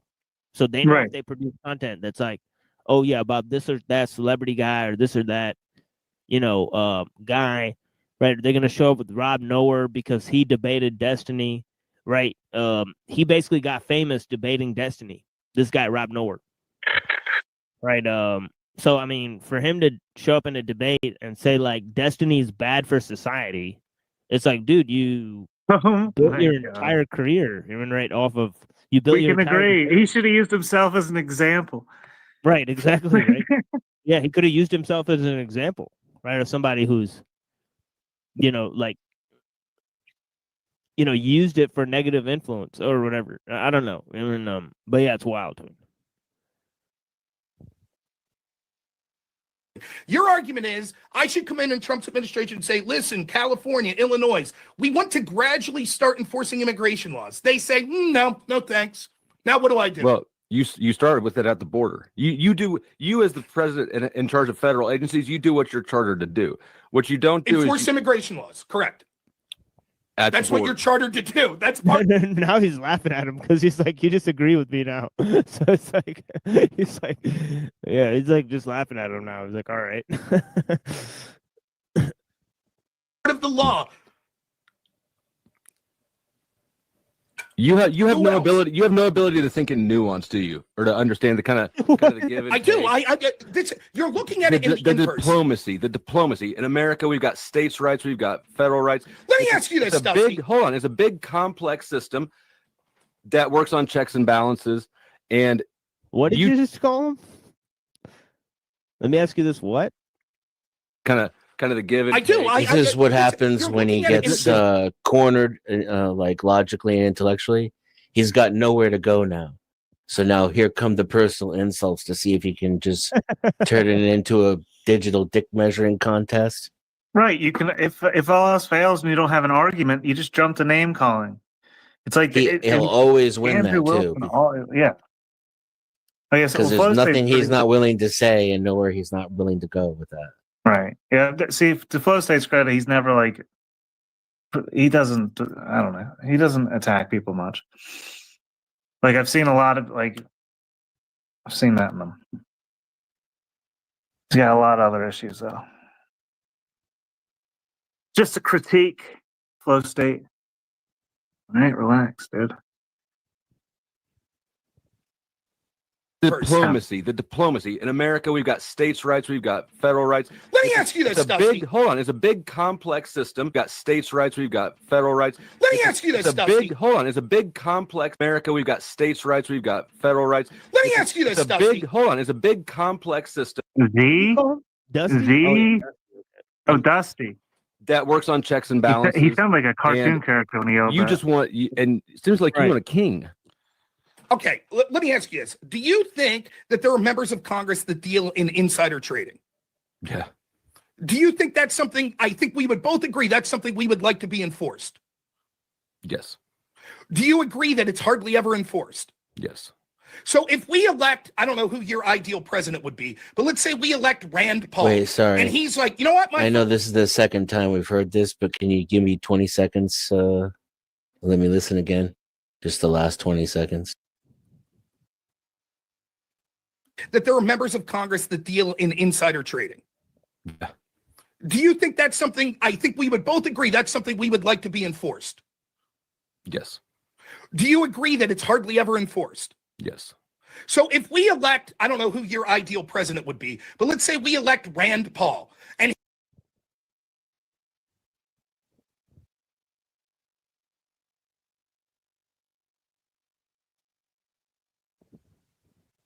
Yeah, so I guess they're just talking about how they wouldn't support insider trading or whatever. But Right. That's the and that's the part that I didn't hear. Was the thing that they agreed on. yeah, so so that is an interesting agreement. he's like, you know what, my first act, fuck it. We're aggressively going after the Congress people that we know of insider trading. Your argument would be, no, because we have never enforced those laws. Well, that insider So you can't just debating. go after. And how about those shapes? Am I right? Coach Prime returns back to Boulder, and with someone. I wonder if they feel the same way about insider debating. Right. I don't know. You don't think that the sentiment of the American public watching what their government's doing, you don't think that matters? Of course it matters, right? Okay. And if they don't like it, then they could go to the ballot box and they could vote to change the law. But both scenarios are analogous in this. There are laws on the book, right? In both cases, the government have ignored the laws on the book. In both cases, someone would run on promising to enforce those laws. In both cases, they come in and say, okay, it's time to start enforcing. And in one case, you say, of course we should do that. And the other, you say, no, we shouldn't, because a lot of people don't like that. Fuck it. I don't care. The law is the law. I think he got worked just now. I mean, I don't know how he's gonna respond to that one. That is his argument, though, and it's valid. Like the fact that one would be holding the government accountable, and that everybody would support it, and that it would not cause a bunch of unrest, insurrection in quotation marks, riots, etc. That matters, because the other is something that is very unpopular among the people, especially the people who are going to be directly impacted by it. And they're out there supposedly fighting the police in the streets over it. That's a valid argument, I think. Right. So let's see what Flowstein says. If those people don't like it, then they could vote to change the law. What is the objective what is your objective with the situation? You just want all laws enforced, or is there a bigger picture here? All laws enforced no matter what? I want our illegal immigration laws enforced and the illegals to be removed from the country. Regardless, that's what I voted for. Regardless of whether or not it creates other issues, it creates civil unrest. Yes. If other people decide, you tell me, then what else should we do? So if the left decides to riot every time they don't get their way, then the right should never do anything that they'll be willing to riot over? No, I don't think that this is the right issue, and I don't think that this is a very, very predictable situation. It's actually, this situation is guaranteed. Do you remember when the Insurrection Act was declared against Governor Wallace for integrating schools? I don't remember it. I wasn't there. But you know that occurred. Yes. Okay. Would you say that Jimbo forcing integration time. was something What's that was up, dude? likely to inspire a lot of anger see you. and violence? Yes. So therefore, we shouldn't have. Interesting timing. Several new characters haven't been around in a long time. Right, like all your hoax wars audience went away. Like what the hell? It's kind of weird, right? Like oh darn, like all those other people that trolled oh darn. There's like a whole saga that happened on your show for like weeks. Yeah. Yeah. Like what the hell? It was so random. It's like oh darn saga. Oh darn. Aptly named. Oh my god. Yeah, he came in hot on Flow State one day too. Because he invited him to a barbecue and he didn't go or whatever. Oh yeah. They hashed that out several times. Yeah. Right. I might like. He's got some wild drama. Yeah. He's just mad because he didn't go to the barbecue. Yeah. Oh my god, dude! It's this whole thing, dude. It's so. Yeah, he started cussing out Flow State because he wouldn't go to his barbecue. So yeah. Oh my god, that was weird. Yeah. Well, I don't know. Like it was a big block party or whatever. He invited Flow State too. I guess he was hoping he'd come up, have some brisket. It's important to him because he's like a Barricade Garage fan, allegedly. He's also I don't know. Very interesting. That makes it less bad. Like the worst it could be is, I know you like barbecue. I'm good at barbecue. I invite you over personally, and it's just going to be me and you, maybe a couple other people. And so, like, I'm doing this whole I fucking smoke this brisket for 13 hours or some shit. Spend my whole day trying to do something nice for you because you already agreed to it, and then you just flake out. To me, that'd be the worst thing you could do to somebody. And I don't know, like I probably would feel some type of way about that person, but I don't think I would cuss them out over the internet for it. It made for great entertainment. I'll call it that on my show for a bit. I was just like, oh my god, are they really going to argue about this? Like, what? Oh my god. He drew Flow State out, like, I think even on 2 different occasions. Yeah. Oh my god, so ridiculous.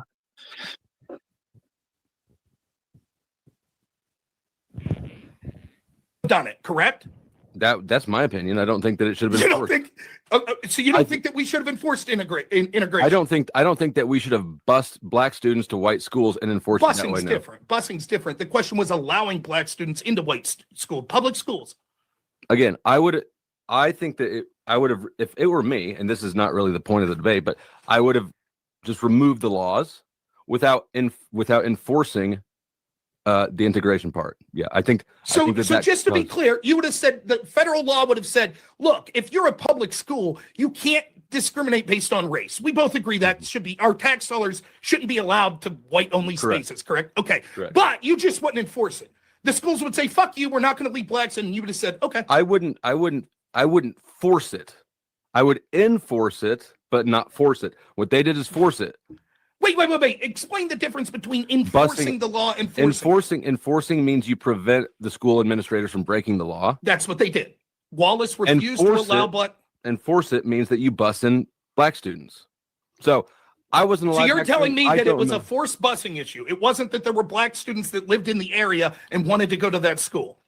I don't know for sure because I wasn't there, but the impression I'm under is that they brought in black students to white schools and that created conflict. I wouldn't have created that conflict to prove a point.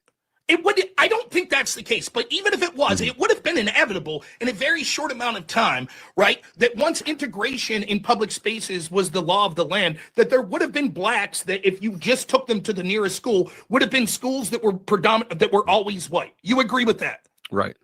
And in that situation, if the governor said, nope, we're not allowing this, you would have sent in the National Guard and used the insurrection. Then that's when you enforce it. Then I think when there's. But you don't have any clue if that's what happened or not.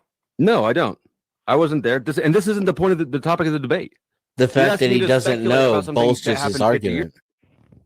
Right. Because we can never know because it was forced. So yes, you're making Dusty's argument better. Thank you. That's part of the point. The topic. Sorry, go ahead. Reason that this matters is because you talked about the need to not do things, even if they are enforcing the law, if there are segments of the population that would be angry about it and maybe use violence. Is the law always right? No. So why is that your only priority is enforcing something that you acknowledge can be wrong? It's not my only priority. My priority, regardless. If I had to vote right now, if we as a country had voted for open borders and that was the law of the land, I would want to vote for not open borders, right? Now, luckily for me, that's already what the law has been. So there is a law on the books that I want enforced, that lawfully should be enforced. And one of the reasons, so that's the reason that I want it, because it's a law that I care for and think that should be enforced, that would make things better for the country, and it's already the law. But let me turn the question to you, right? Do you think that political violence and political terrorism is a bad thing? Yes. What about political terrorism itself is uniquely bad? Unique amongst other violence? Yes. So example, it's bad if I stab you for money, but there seems to be something uniquely bad if I stab you for a political reason. Why?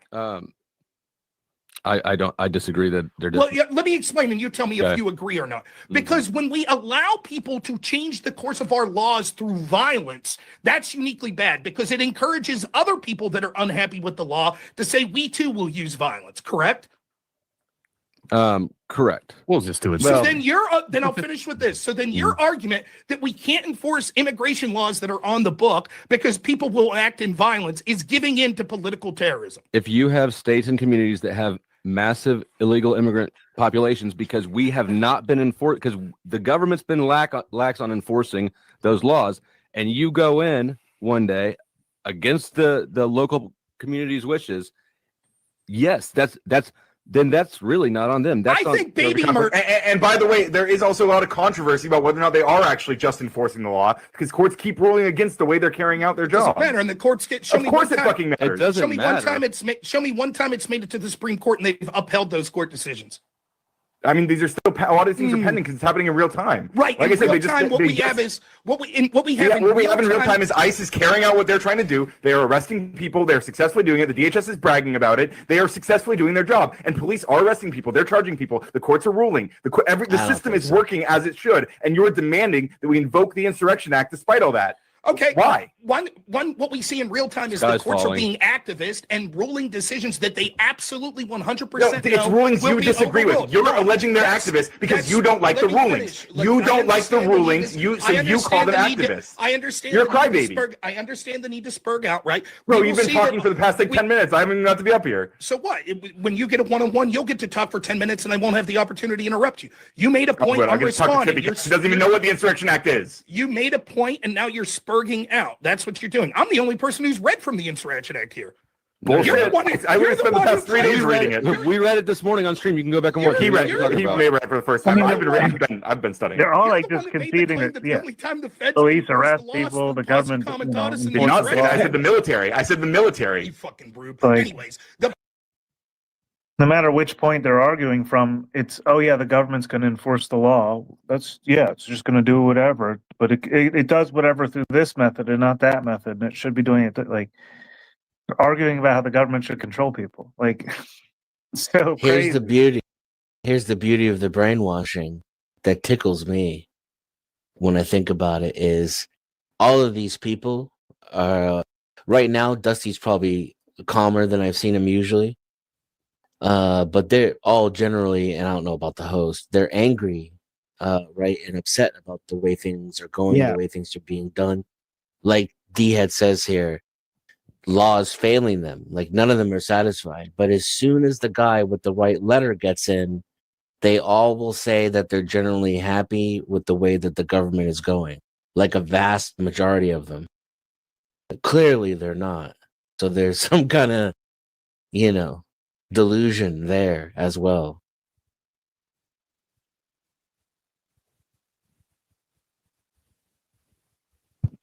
Apparently, Flo Sato's Browns weigh $200.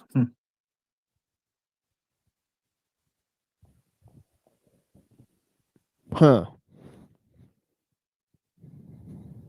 What do you mean, Ruth? Wait. Do you deny that even if I said the feds, you acknowledge that as soon as the debate started, I clarified, even if I had misspoken earlier, right? You acknowledge that? He does not acknowledge clarification. Which I don't think that I misspoke, by the way. I'm pretty sure I said the military. Yeah. I think you actually misheard, but that's fine. Okay. Only the left. Nonetheless, we can see that these are activist courts, and there is no understanding of the law whatsoever. That's just an assertion. You have no evidence that they're activist courts. You just disagree with the rulings. You're such a fucking baby. I'm going to refuse to speak while people interrupt me. I don't give a fuck. I'll sit here. Cool, that's fine. Awesome. Then that means I get to talk more, right? Okay, cool. So again, the system is working. Police are arresting people. Even the ones who assault officers, they're being arrested. People are being charged. People who are committing crimes are being arrested. The system is working as it's supposed to. The Insurrection Act is for when the system is not working, okay? That's how it's always been used. The last time it was used, there were at least 60 people dead, thousands of buildings on fire, thousands of people injured, and this is completely incomparable. And you brought up the Little Rock situation. That was when the governor was explicitly refusing federal court orders. Show me an example of a governor explicitly refusing a federal court order. You can't. I do believe, didn't the governor of California do that? I believe that was one, didn't he? I don't believe so. I believe that he denied ICE, and they're trying to pass a no face mask law or something like that, ironically. Interesting. After they made everybody do Ironically, but appropriately, right? Criminals wear masks and hide their face. Law enforcement should. Yeah, crazy that when there's a deadly disease that kills 1 million Americans, people want you to wear a mask, but when you're kidnapping people off the street and deporting them to a concentration camp in a foreign country with no due process, people don't want you to wear a mask. It's so insane. What a crazy double standard we're living in. Well, I do believe organizations and people on the street who are terrorizing government officials trying to do their jobs, those are considered terrorist acts, honey, and those are also considered terrorist groups. Bad moderators. So that's where the they are bad moderators. They engage with domestic terrorism all the time. Look, the reason why the people that are in ICE need masks is because the people on your side, Ryan, like to dox them and find their home address and then threaten their family. Just like you guys are doing with Antifa and people who make fun of Charlie Kirk. For a second, you can stop for a second because Antifa is not a government organization. They do not need to be wearing masks. They're citizens who don't want to be identified. So it's perfectly reasonable for them not to wear masks. What do you mean? No, they shouldn't, because in each state, most states, there's a law in the books that says that you are not allowed to walk around in public wearing a mask. I don't think that's true. Did we forget about this? The federal government, yes, it is. Law enforcement agents need to be held to higher standards of transparency and self-restraint than the general public, because they have a monopoly on the use of violence. So to say that federal agents who are rushing in with AR-15s places should cover their faces so they don't get doxxed is absurd. If somebody's scared of getting doxxed, they need to find a different job. And also, DHS needs to stop SWAT teams, and DHS needs to stop doxing people who are protesting. I'm looking right now on X at a post from home. We don't need secret police here. If the cops are doing shit that's so odious, they have to hide their identity. We found a problem. Right. It's just, there's so many justifications involved. It's like, why do people just so passive? Just like, oh my God, so ridiculous. Why do people what? Like so passively just like appeal to authoritarian, like just like Because they live justify in it. okay, so right now these people are maybe not to the extent that they could be, but compared to a suffering death, they are thriving in this environment.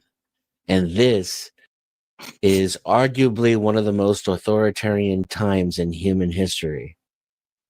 So the human brain is going to resist any kind of change or radical thinking that could upset the status quo, because we're very adaptable to harsh situations. That's how we've survived. And mentally, they can't let go of these beliefs, right? Because they could be in a dramatically different situation. Every one of them is living indoors. Every one of them has central air. Every one of them has more than enough food. You know, these are Right. when you attack the system and these ideas, they're going to defend it to the death, literally.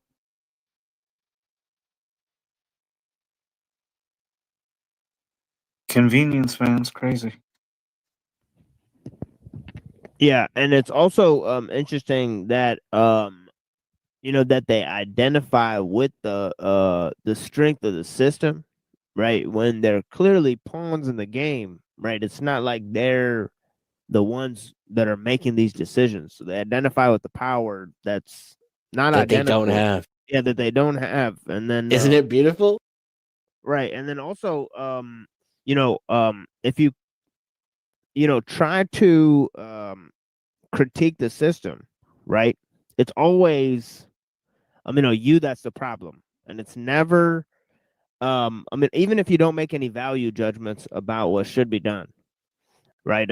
You could offer any critique and you're an insane person, right? So this is the thing. It's like the only possible response is to try to reform the system. Right. So that's obviously part of the game here. I mean, it's part of the whole, setup for sure. DHS doxing a college professor in Kansas. Also, what's interesting is whenever somebody else is talking, these guys go and talk to their own audience. So they're clearly not listening to the other guy's points. They're just waiting for their turn to talk. I can hardly keep up with the arguments, dude. I can barely keep up. So like if they're talking to other people, there's no way to. Right. Like look, like Rob and Radical Coder, now that Dusty's talking, they're not even really listening to him. They're talking to other people. They're talking to their own audience about the point they just made. Clarifying and doing all that stuff. Or making a joke, like Jim Bob doing, make a joke. Look at this. This and talking about him for doxing, because he was giving instructions on how to dox ICE agents. The irony and double standard is absurd, and it reduces the public's confidence in their institutions. Well, he can. And we should really instill confidence in the institution, shouldn't we, guys? Oh yes, well I'll just agree to that. Let's move on.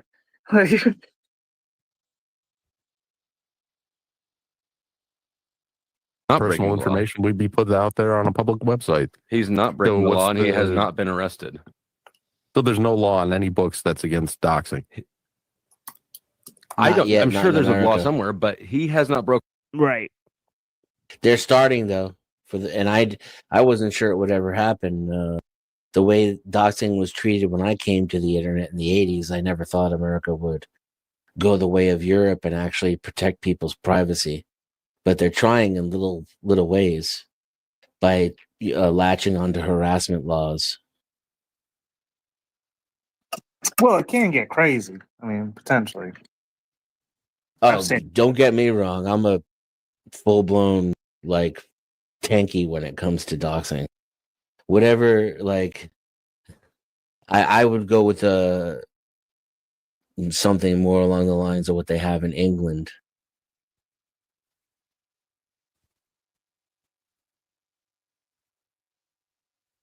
Yeah, there's a lot covered. I ranted for most of the first 30 minutes. Nobody cares about that stuff. We got to talk about flow state. It's ridiculous logic. Maybe we can save his soul.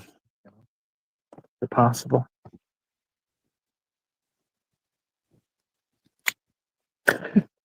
In the law, he has not been arrested. He is getting doxxed because, well, DHS is accusing him of doxing. How are we supposed to take the doxing seriously from civilians if we allow our own law enforcement to do it? It's absurd. I can hear you typing over there, Nova. Sorry. I'm answering something. If I was on the internet and I doxed you or Rob or Radical Coder or Nova, not a crime. How would you personally fight against it? I would dox you back. Exactly. So the government does that, and that's like super bad. Yes. Yes. Not really all that. Yeah, Absolutely. Ryan, yeah. Before we go too deep, Ryan, you got a question in the form of a donation from Sean Whelan. I missed. I don't know if I read it. He says, "Does Ryan support JFK using the National Guard against Governor Wallace?" Oh, that was actually what you and Robert, or what Robin, yes, Rusty were talking about. I do, yes, because he was defying a federal court order to enforce integration of schools, and there's no comparable situation right now. And Rob, whenever he decides to stop being a crybaby, because I interrupted him a few times, it was just hilarious coming from him. Whenever he's done being a fucking baby about that, he can clarify why he thinks there is some example of that, which he won't be able to, because there isn't one. All right, Rob, you okay over there? He's just chit chatting with his chat. It's wow. The top debater and the top rated debater on stage is totally signed out. He doesn't need this platform. He doesn't care about this platform. I mean, I get it. They kept talking over him. Yeah, but they're asking him, live questions now in a live debate, and he's not even responding, and he can't even hear them. That's incredible. And so yeah, everybody's getting donuts though, man. Everybody's getting their money. Yeah, they might as well just Who debate cares? each other. Right.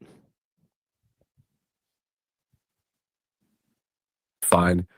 But yeah, like I didn't know, Dusty, about the professor doing the doxing and then being doxed by the government. But I will bring up, don't SWAT teams get to wear masks when they have to go into someone's home? And that's also a way to protect their identity from, people I mean, some of around. them do. They didn't when I got raided. Witnessing. Yeah, I don't know. Yeah, I don't think it should be illegal for people to wear masks, right? I don't think it should be the standard. I don't think that it should be encouraged or standardized, though. I do think it's right to be suspicious of law enforcement agents that are masked, just as I think it's suspicious when how like police vehicles now are, it's like black with dark gray lettering, right? The camouflaging of law enforcement implies they're up to something devious, and I think that it's right to question it. Well, I mean, if you're scared of, some of them are going to use it in that fashion. If you're scared of being doxxed by a woke 20-year-old skinny retarded and Antifa thing, you need to find a different job. You're not cut out for law enforcement. You're just not.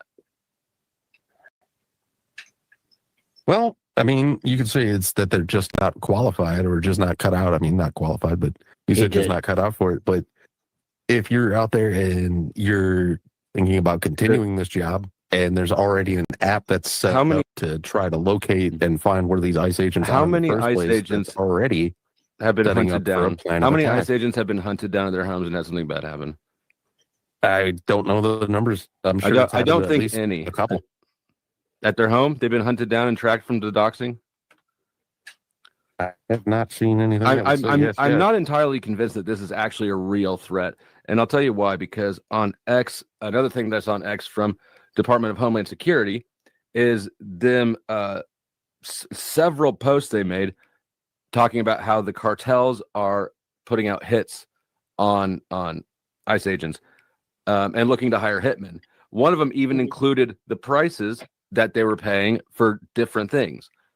Now, if that were really a threat, DHS should arrest itself for conspiracy for putting out the help wanted ads for the cartel. It's craziness. I think it's propaganda, and they're trying to skew public opinion to support the ICE agents, for even though they're looking bad. I think they should be able to wear masks. I think they should be able to. They should be able to cover their identity, protect themselves. He They're in a believes in line of secret duty police. that That's means that- awesome. It's all wild. It's all just like I think. You know what I mean? You got to come right out with that one though. That's bold. Right. You're like, the Stasi wasn't that bad. Right. But they're arguing about the costume of the Stasi, debatably, is what they're talking about right now. They're like, they should be True. wearing masks. They shouldn't be wearing masks. It's like, dude, what are you talking about? Yeah, pretty much. Damn, man. And there's people who think we can vote our way out of this, or that we're going to convince people to believe in freedom, if that even exists. These people are arguing over whether or not the people who have been given the right to murder strangers randomly should be able to do so while covering their face. That's what they're arguing over. Debatably, I know some great people. Like, dude, I know I've heard some stories. I'd like to get them on someday if this ever became like a serious enough space. Dude, I've heard stories. This guy, moments before, having to pull it and just not, because the other guy's got a gun on him, and they get to the out because they'll fight. This guy will fight, but police don't like to fight. This guy grew up rough. So there's a lot of I don't want to just bash law enforcement, but yeah, debate. But theoretically, it's like, what are they? That's what they're arguing about.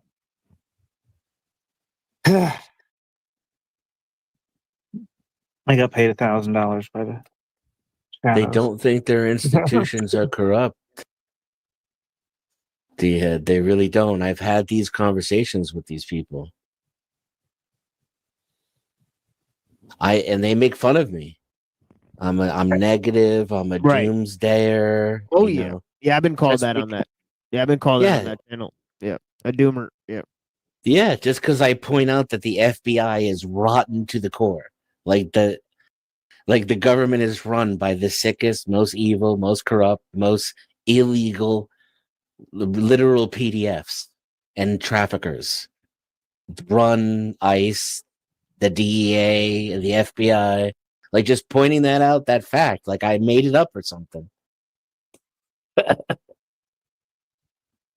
And when you argue with them long enough, they admit it. They don't not know these things. They know their government's run by PDFs and human traffickers. They know it. And so if they know shit that, why are they out there arguing these bullshit points? Because they're afraid of what could be worse. Look at my 1.2 cars and my 2.2 kids. Look at how well I'm doing. Look at all this cool stuff I have hanging on my wall. Look at my cool lighting. I can afford gym equipment. I'm on top of the world. Do you know, it's exactly the 78 degrees in this room right now? And if I wanted it to be 79, I could make it so.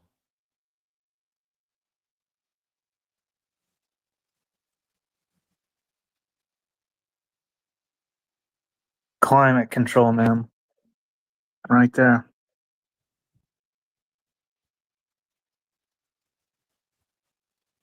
You're going to go start fucking with the system, man. You could ruin my gig. This is, these are pretty comfortable digs. I don't even have to keep a bucket of my own shit anymore. It goes down a little hole in the floor, and I push a button, and it's like it never happened. I don't care where it goes. Who knows? Not my problem. Call the plumber. Make him deal with it. The city will take care of the rest. Wild.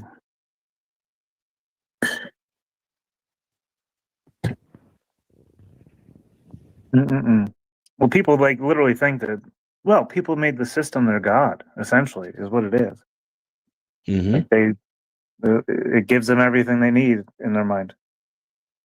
You gotta believe in something, right?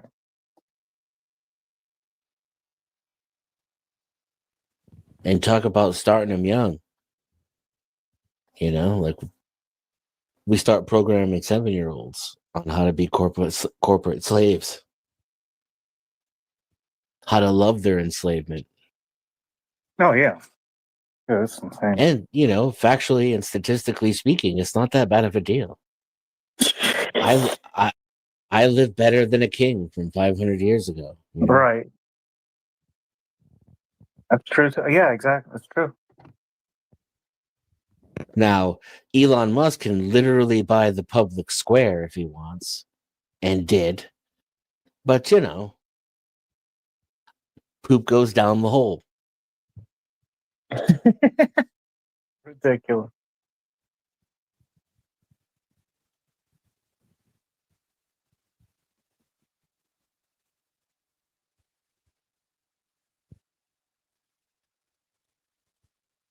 Speaking, you said 2.2 earlier. I'm gonna end this soon. I was thinking around 20 minutes from now. So, Yeah, for sure. Yeah, this is going nowhere. So, you know, yeah, I think 20 more minutes of this. I mean, you know, it's bound to go nowhere. it's interesting to see. Like the only thing interesting about it is to see what they're promoting, and the idea is like it's like why like Right. Like there's like a Nazi clown, like, and he's the only one that's not cammed up. And right. And he's like, you know, which is interesting. It's like all the Nazis like that are like, you know, yeah, they're pretty much like they're always hiding their face. Right. So yeah, it's interesting. Their life is already at stake. So why add to it? So especially when they're I think using like these are traffic people. cameras. These are to people find who these are people's potentially photos. engaging in. These are people who are potentially engaging in extremely illegal activity, and when a competent administration returns, these people are probably going to be charged, and that's why they're hiding their fucking faces. Well, you say that, but that's probably because that's the kind of thing that you would do if you had the power. You can't just put that on people. Like Ryan, you can't sit there and say that these people, certain people, want guns. You know, gun owners are bad because they want to shoot people. That's not what gun owners want to do. They want to shoot targets or deer. But you're putting out what you think they would do with the guns. You're going like, but you might as well go out there and go, if I had a gun, I would just go shoot somebody. But, you know, not everybody that owns a gun wants to do that. So you're saying like, oh no, ICE agents are dangerous because one or two of them like smack some guy around. That happens with police officers too. It's a line of duty where people that are fucking bullied throughout school their entire life, they'll go into that job so that they have some kind of power in their life. Correct. And that happens a lot.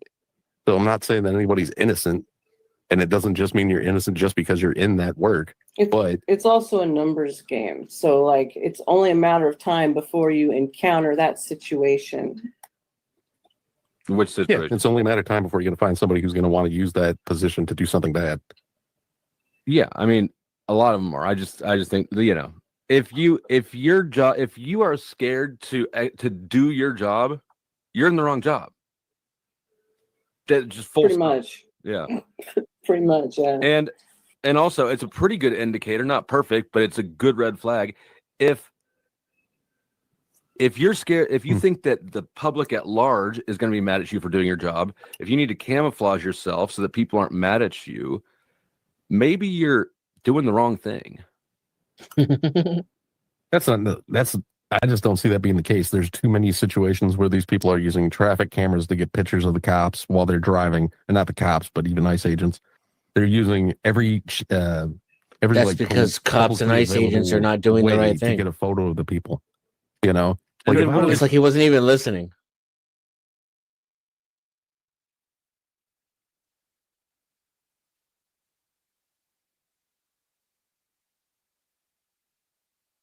If you're worried about what you're doing is going to piss off a bunch of people, maybe it's an indication that you're doing the wrong thing. And then his response is to describe the methods in which they go about trying to find out who these people are.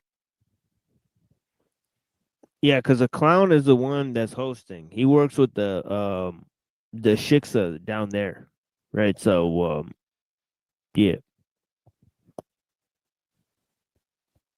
what sphere are they like? Who else would they be like? What panels would they be around? I seen them on the Raging Tomato. Right. I thought I'd seen that cartoon. Yeah, before. A while ago, though. I haven't watched her in, oh my god, months. Such ridiculousness. Trippy Cat's avatar looks like a juggalo. I don't know what that says. Could be.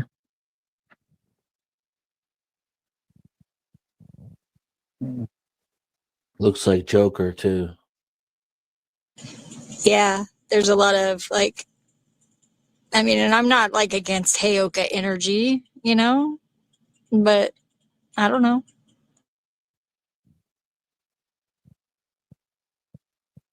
I don't see his position as being very chaotic. It's the opposite. Like it's very, what's the word? Corporate. Corporate's not chaotic. No. They're chaos inducing. I mean, it could be chaos inducing because like people might react badly. You know, so there might be a reactionary response. But I don't see that like in his argumentation or his tone. It seems to me he believes we should have secret police. So he's not much of a Joker figure, or I'd have to disagree with that, and I hope he's joking. But maybe that's the whole point of that too. Is that maybe he hopes that we think that he's joking. You think he's joking? I don't think he's joking. No, I don't. But maybe he thinks that we might think that he's joking, and so. I mean, I can't think of any reason why somebody would have that kind of an avatar. Because he doesn't understand all the symbolism. It's just about like it's just violence and resentment, I think. Well, that seems pretty chaotic.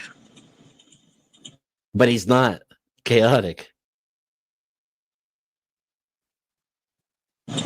He doesn't seem to be, at least. No, he's not taking the side of it either. He's taking the side of the authoritarianism.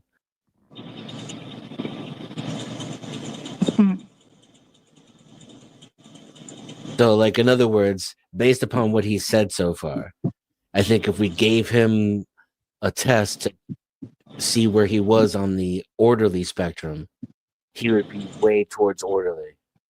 Oh, yeah. I agree with you. Almost a conservative Republican psychologically, right? Well, and that is something that people who have authoritarian tendencies tend to support. It's the way it doles out for the masses in this binary programming, yes. Yes, agreed.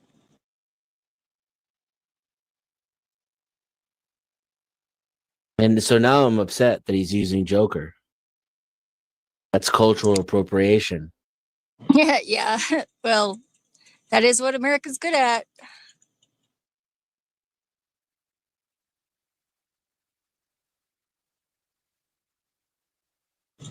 I wonder what happened to flattery. What is it? Whenever you copy somebody, it's supposed to be the sincerest form of flattery. Mm-hmm. Like, yeah, I wonder what happened to that.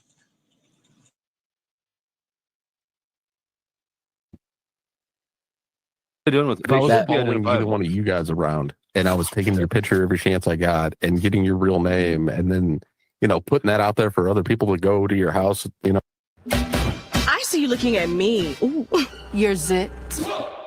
Stupid commercial. You can't ignore me. Yeah, we can advertising on this stuff. They're authorized to use violence, and because of that, they should be identifiable. I mean, in what way? Like, if they're going to identify them strictly for the purpose of threatening them or trying to attack at all, them. personally identifiable.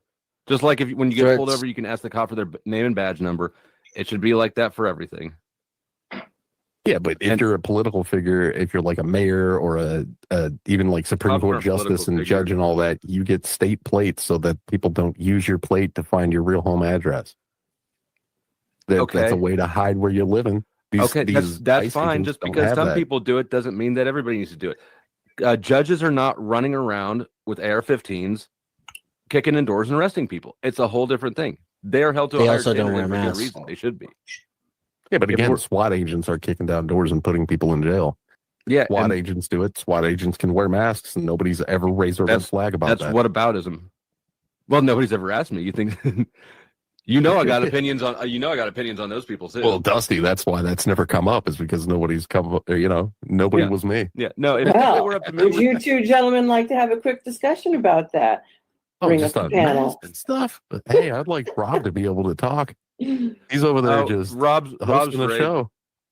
Rob rage quit because he's a fucking baby. He's a big baby. He's the military on U.S. citizens because he's a coward, a pathetic loser who's going to sit in his chair and cheer it on. He gets to just insult him now. Yeah. I guess Rob really hurt his butthole.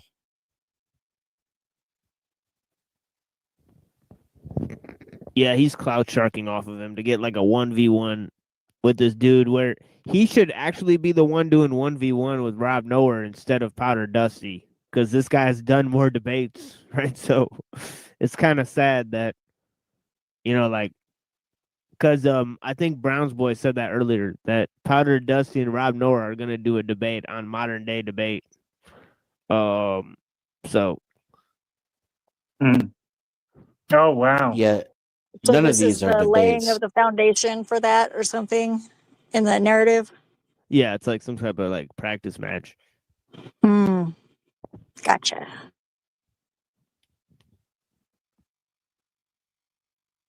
The military assaults U.S. citizens, which is what he wants. Fucking coward, pathetic. I don't even know if he can hear us. I would have liked Probably him to not, be able to he's chime scared. in. He's scared. I do a one-on-one with you two. You, Ryan, and Ryan and Rob. If It'll be you want one on R&R. Dusty or if you want one on me, whatever. I would like you should just drop I'm him. not gonna run a rage quit like Why Rob. don't, you should just drop Rob if Rob's not going to participate because he's. Yeah, if he doesn't want to be here, I mean, like Howdy. I'll talk to Rob. I don't care. I'll sit back and listen while he talks. I'll even mute myself. But if he's Just gonna drop be a him. baby, then How much? that's what he's doing. I'm going to ask him in this chat. Can he hear? I'm going to ask him. Can you hear us, Rob? He shows up with this kid screaming, and then he mics down and starts talking to his chat. He's not here anyways. Yeah, I'm seeing the same situation.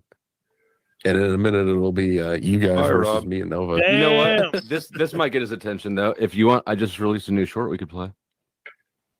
Oh, He's too important to even debate them. It's the saddest thing I've ever seen. It's crazy. What is it? Well, let's talk. What before we is get into it? the shorts. Okay, go ahead. Well, hold on. Also, Give me a second. Give me a second to grab it, and I'll throw it backstage. So It came through. you can take a look at it and decide what you want to do. Thank you. So, Rude Muttercrab says, "Who is the moderator for $5?" That'd be Nova Star over here. She's Star. She's the moderator. She's all pretty in pink over He's there. also currently serving as blue. Rob's replacement since he ran away. I guess you could say that. Aren't you excited? Yeah, old. fun Damn, bags look at over those here. titties. I know. Oh my Old fun God. bags over here. She's Yeah, not bad to look at. She's not bad. She's No, not, that's yeah, the- she's not bad to look at. I think don't we know got to her the at all. conclusion of what we needed to get from that, which is, so this is all practice run for modern day debates, the same performance, essentially. Yeah, and the one dude that he's debating is tapped out. It's crazy. Which is like, and he's like, you should drop him. Which is funny. I think he's right. Like, dude, like, excuse yourself if you're gonna be on stage and not participate. Just excuse yourself. Yeah, it's weird that you're just sitting there. Yeah, I could see. Yeah. He should at least calm down, and drop a note in the back, maybe. Because there's been times where I've dropped out accidentally and just been like, "Well, screw it," I'm not gonna go back and explain myself. But Yeah, he's showing Well, them I have more subscribers than all you combined, so I don't need to respond to you. Like, yeah, it's and I pretty don't give sad. a fuck. Yeah, it's Right. pretty I'm sad. just gonna do my show here. Yeah, like that's how it works. Like like big fish eat little fish, and it's just like it just moves on. Rude, rude, rude. Yeah, I was kind of disappointed that the moderator didn't have more to say, though. I think she should have said more. Yeah, she went on there and tried to like debate Wilson, and Wilson tried to shut her down. Of course. And then she's like, she's like, you're really rude and shit. And she was right. But yeah. See, that's why things are so muddy as far as like who's aligned with who and stuff is because that's dynamic. That's like, I think that's constantly changing because it's like a dog eat dog sort of environment. Largely. Yeah. Well, So let's I'm gonna not close do this thing down. Closing her down. Yeah. But, yeah, it's good to talk to y'all. I never know what the playing streams is, but I enjoyed the conversation. So. And that'll be interesting to watch that unfold. Good job, Truther Cop. You did Yeah. good. I've been watching your show more. I'm just saying. Oh my goodness. God only knows. I don't know. Good to hear. Yeah. That's because it's the best show ever, right? That's what I'm supposed to say.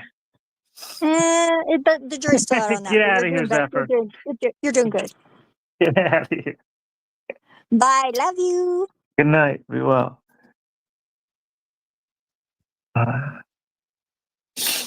Dennison, what you got going on? Anything new? Before you go? No. You're streaming soon? Maybe once December comes around. Yeah. Just taking a break. I'm moving. Oh. Well, good luck on the move, man. Yes, thank you. It's one of the things I hate the most in life. Yeah, rough. Can be. Anyways, bye. Be well, man. Take care. Yeah, we're playing music later on the Machine Lives. We did a music stream earlier. It's pretty chill. Yeah, so yeah, we're gonna do another one tonight. So yeah, blessings to all the people, and I appreciate you guys, and thank you for joining us. Yeah, of course, dude. Yeah. Shout out to the audience. Yeah. People who tolerate me out here for some reason. Yeah. Yeah, but you No, should man. end at 2:22. But yeah. Yeah, blessings. dude, that's what yeah. Yeah, exactly. Yeah, all right. Peace, homie. Be well, man. Take care. Look forward to your stream later. All right. Got a minute and a half to talk. I don't know. Can I do it? Can I do it? Minute and a half. What if you get things? What if you say the wrong thing? Oh no. Okay, as many times as I've talked on like streams or like podcasts, it's always like when I'm by myself, it's like it's strange. It's always like, unless there's some sort of audience engagement, right?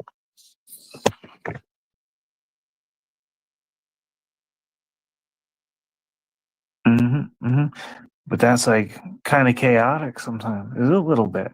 Well, it's like just spices it up a little each time, you know. But I don't know. I've seen big panels have a lot of good discussion sometimes. It can happen. Some people can do that pretty well. Sometimes I can, I guess. Anyhow, yeah, it's almost got 30 seconds left. Y'all be good. Do something good. Do something fun. I don't know.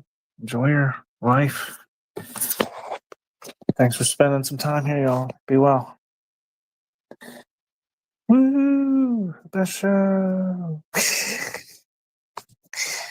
Have a good night, y'all.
The Industrial Revolution and its consequences have been a disaster for the human race. They have greatly increased the life expectancy of those of us who live in advanced countries, but they have destabilized society, have made life unfulfilling, have subjected human beings to indignities, have led to widespread psychological suffering, in the third world to physical suffering as well, and have inflicted severe damage on the natural world. The continued development of technology will worsen the situation. It will certainly subject human beings to greater indignities and inflict greater damage on the natural world. It will probably lead to greater social disruption and psychological suffering, and it may even lead to increased physical suffering, even in advanced countries. The industrial technological system may survive or it may break down. If it survives, it may eventually achieve a low level of physical and psychological suffering, but only after it passes through a long and very painful period of adjustment, and only at the cost of permanently reducing human beings and many other living organisms to engineered products and mere cogs in the social machine.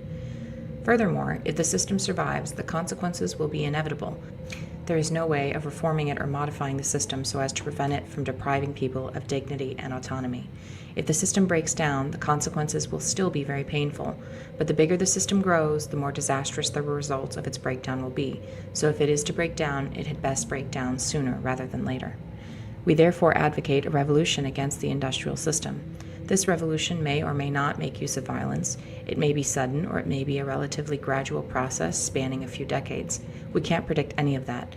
We do outline in a very general way the measures that those who hate the industrial system should take in order to prepare the way for a revolution against that form of society.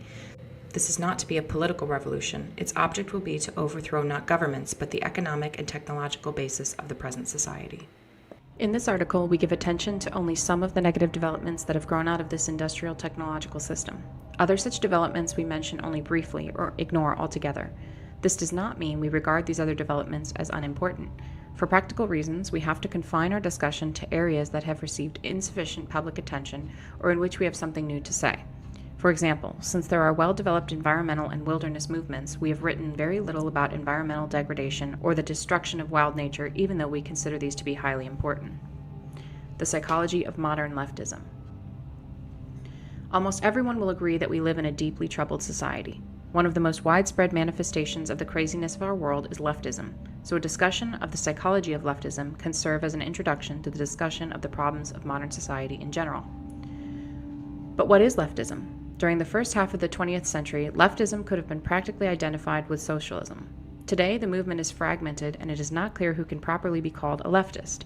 When we speak of leftists in this article, we have in mind mainly socialists, collectivists, politically correct types, feminists, gay and disability activists, animal rights activists, and the like.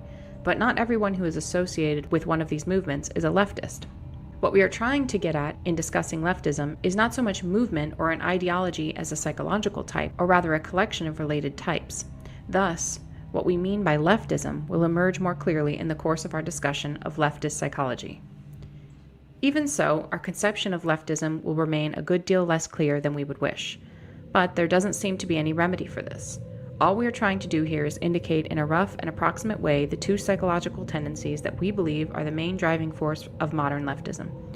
We by no means claim to be telling the whole truth about leftist psychology. Also, our discussion is meant to apply to modern leftism only. We leave open the question of the extent to which the discussion could be applied to the leftists of the 19th and early 20th centuries. The two psychological tendencies that underlie modern leftism we call feelings of inferiority and over-socialization. Feelings of inferiority are characteristic of modern leftism as a whole, while over-socialization is characteristic only of a certain segment of modern leftism. But this segment is highly influential. Feelings of inferiority. By feelings of inferiority, we mean not only inferiority feelings in the strict sense, but as a whole spectrum of related traits: low self-esteem, feelings of powerlessness, depressive tendencies, defeatism, guilt, self-hatred, etc. We argue that modern leftists tend to have some such feelings, possibly more or less repressed, and that these feelings are decisive in determining the direction of modern leftism. When someone interprets as derogatory almost anything that is said about him or about groups with whom he identifies, we conclude that he has inferiority feelings or low self-esteem. This tendency is pronounced among minority rights activists, whether or not they belong to the minority groups whose rights they defend. They are hypersensitive about the words used to designate minorities and about anything that is said concerning minorities. The term Negro, Oriental, handicapped, or chick for an African, an Asian, a disabled person, or a woman originally had no derogatory connotation. Broad and chick were merely the feminine equivalents of guy, dude, or fellow. The negative connotations have been attached to these terms by the activists themselves. Some animal rights activists have gone so far as to reject the word pet and insist on replacement by animal companion. Leftish anthropologists go to great lengths to avoid saying anything about primitive peoples that could conceivably be interpreted as negative. They want to replace the word primitive by non-literate. They may seem almost paranoid about anything that might suggest that primitive culture is inferior to ours. We do not mean to imply that primitive cultures are inferior to ours. We merely point out the hypersensitivity of leftish anthropologists. Those who are most sensitive about politically incorrect terminology are not the average black ghetto dweller, Asian immigrant, abused woman, or disabled person, but a minority of activists, many whom do not even belong to any oppressed group, but come from a privileged strata of society. Political correctness has a stronghold among university professors who have secure employment with comfortable salaries, and the majority of whom are heterosexual white males from middle to upper middle class families. Many leftists have an intense identifications with the problems of groups that have an image of being weak, women, defeated, American Indians, repellent, homosexuals, or otherwise inferior. The leftists themselves feel that these groups are inferior. They would never admit to themselves that they have such feelings, but it is precisely because they do see these groups as inferior that they identify with their problems. We do not mean to suggest that women, Indians, etc. are inferior. We are only making a point about leftist psychology. Feminists are desperately anxious to prove that women are as strong and as capable as men. Clearly, they are nagged by a fear that women may not be as strong and as capable as men. Leftists tend to hate anything that has an image of being strong, good, and successful. They hate America, they hate Western civilization, they hate white males, they hate rationality. The reasons that leftists give for hating the West, etc., clearly do not correspond with their real motives. They say they hate the West because it is warlike, imperialistic, sexist, ethnocentric, and so forth. But where these same faults appear in socialist countries or in primitive cultures, the leftist finds excuses for them, or at best, he grudgingly admits that they exist, whereas he enthusiastically points out and often greatly exaggerates these faults where they appear in Western civilization. Thus it is clear that these faults are not the leftist's real motive for hating America and the West. He hates America and the West because they are strong and successful. Words like self-confidence, self-reliance, initiative, enterprise, optimism, etc. play little role in the liberal and leftist vocabulary. The leftist is anti-individualistic, pro-collectivist. He wants society to solve everyone's problems for them, satisfy everyone's needs for them, take care of them. He is not the sort of person who has an inner sense of confidence in his ability to solve his own problems and satisfy his own needs. The leftist is antagonistic to the concept of competition because, deep inside, he feels like a loser. Art forms that appeal to modern leftish intellectuals tend to focus on sordidness, defeat, and despair, or else they take on an orgiastic tone, throwing off rational control as if there were no hope of accomplishing anything through rational calculation, and all that was left was to immerse oneself in the sensations of the moment. Modern leftish philosophers tend to dismiss reason, science, objective reality, and to insist that everything is culturally relative. It is true that one can ask serious questions about the foundation of scientific knowledge and about how, if at all, the concept of objective reality can be defined. But it is obvious that modern leftish philosophers are not simply cool-headed logicians systematically analyzing the foundations of knowledge. They are deeply involved emotionally with their attack on truth and reality. They attack these concepts because of their own psychological needs. For one thing, their attack is an outlet for hostility, and to the extent that it is successful, it satisfies the drive for power. More importantly, the leftist hates science and rationality because they classify certain beliefs as true, i.e., successful, superior, and other beliefs as false, i.e., failed, inferior. The leftist's feelings of inferiority run so deep that he cannot tolerate any classification of some things as successful or superior and other things as failed or inferior. This also underlies the rejection of many leftists of the concept of mental illness and of the utility of IQ tests.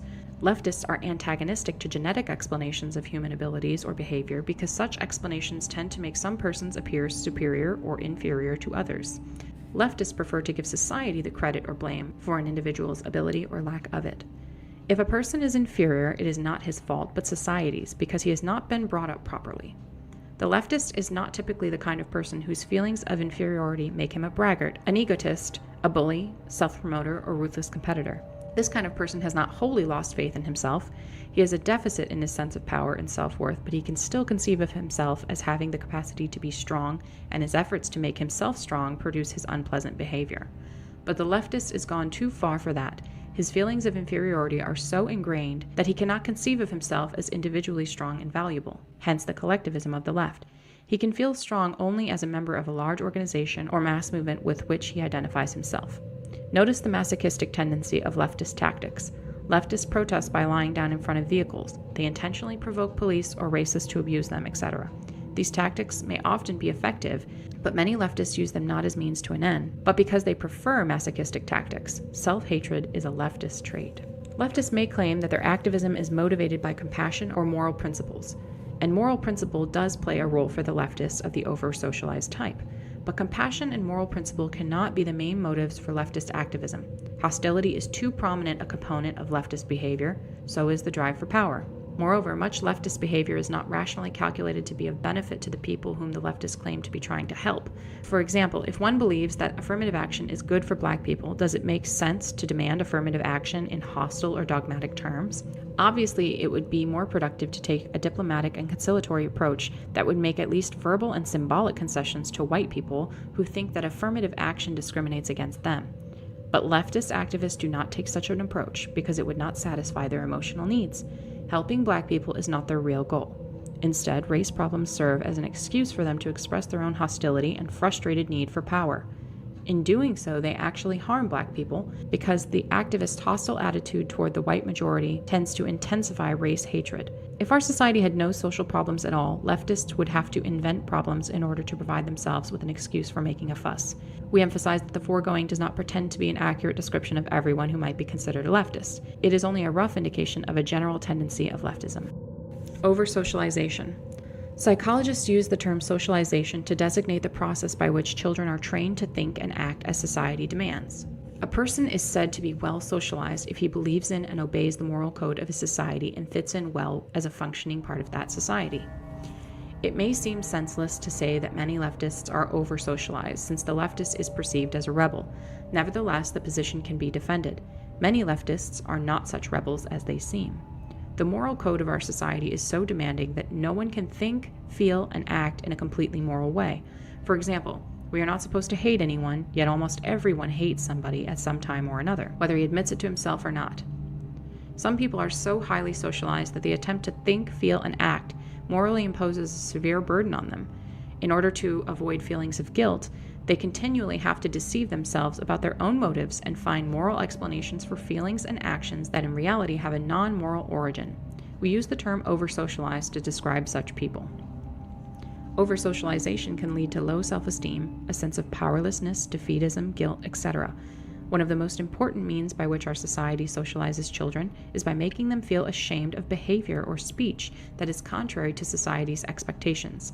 If this is overdone, or if a particular child is especially susceptible to such feelings, he ends by feeling ashamed of himself. Moreover, the thought and behavior of the over-socialized person are more restricted by society's expectation than are those of the lightly socialized person. The majority of people engage in a significant amount of naughty behavior. They lie, they commit petty thefts, they break traffic laws, they goof off at work, they hate someone, they say spiteful things, or they use some underhanded trick to get ahead of the other guy. The over-socialized person cannot do these things, or if he does do them, he generates in himself a sense of shame and self-hatred. The over-socialized person cannot even experience without guilt thoughts or feelings that are contrary to the accepted morality. He cannot think unclean thoughts. And socialization is not just a matter of morality. We are socialized to conform to many norms of behavior that do not fall under the heading of morality. Thus, the over-socialized person is kept on a psychological leash and spends his life running on trails that society has laid down for him. In many over-socialized people, this results in a sense of constraint and powerlessness that can be a severe hardship. We suggest that over-socialization is among the more serious cruelties that human beings inflict on one another. We argue that a very important and influential segment of the modern left is over-socialized, and that their over-socialization is of great importance in determining the direction of modern leftism. Leftists of the over-socialized type tend to be intellectuals or members of the upper middle class. Notice that university intellectuals constitute the most highly socialized segment of our society and also the most left-wing segment. The leftist of the over-socialized type tries to get off his psychological leash and assert his autonomy by rebelling. But usually he is not strong enough to rebel against the most basic values of society. Generally speaking, the goals of today's leftists are not in conflict with the accepted morality. On the contrary, the left takes an accepted moral principle, adopts it as its own, and then accuses mainstream society of violating that principle. Examples: racial equality, equality of the sexes, helping poor people, peace as opposed to war, non-violence generally, freedom of expression, kindness to animals. More fundamentally, the duty of the individual to serve society and the duty of society to take care of the individual. All these have been deeply rooted values of our society, or at least of its middle and upper classes, for a long time. These values are explicitly or implicitly expressed or presupposed in most of the material presented to us by mainstream communications media and the educational system. Leftists, especially those of the over-socialized type, usually do not rebel against these principles but justify their hostility to society by claiming with some degree of truth that society is not living up to these principles. Here's an illustration of the way in which the over-socialized leftist shows real attachment to the conventional attitudes of our society while pretending to be in rebellion against it. Many leftists push for affirmative action, for moving black people into high-prestige jobs, for improved education in black schools, and more money for such schools. The way of life of the black underclass they regard as a social disgrace. They want to integrate the black man into the system, make him a business executive, a lawyer, a scientist, just like upper middle-class white people. The leftists will reply that the last thing they want is to make the black man into a copy of the white man. Instead, they want to preserve African American culture. But in what does this preservation of African American culture consist? It can hardly consist in anything more than eating black-style food, listening to black-style music, wearing black-style clothing, and going to black-style church or mosque. In other words, it can express itself only in superficial matters. In all essential respects, most leftists of the over-socialized type want to make the black man conform to white middle-class ideals. They want to make him study technical subjects, become an executive or a scientist, spend his life climbing the status ladder to prove that black people are as good as white. They want to make black fathers responsible. They want black gangs to become nonviolent, etc. But these are exactly the values of the industrial technological system. The system couldn't care less what kind of music a man listens to, what kind of clothes he wears, or what religion he believes in, as long as he studies in school, holds a respectable job, climbs the status ladder, is a responsible parent, is nonviolent, and so forth. In effect, however much he may deny it, the over-socialized leftist wants to integrate the black man into the system and make him adopt its values. We certainly do not claim that leftists, even of the over-socialized type, never rebel against the fundamental values of our society. Clearly they do sometimes. Some over-socialized leftists have gone so far as to rebel against one of modern society's most important principles by engaging in physical violence. By their own account, violence is for them a form of liberation. In other words, by committing violence, they break through the psychological restraints that have been trained into them. Because they are over-socialized, these restraints have been more confining for them than others, hence their need to break free of them. But they usually justify their rebellion in terms of mainstream values. If they engage in violence, they claim to be fighting against racism or the like.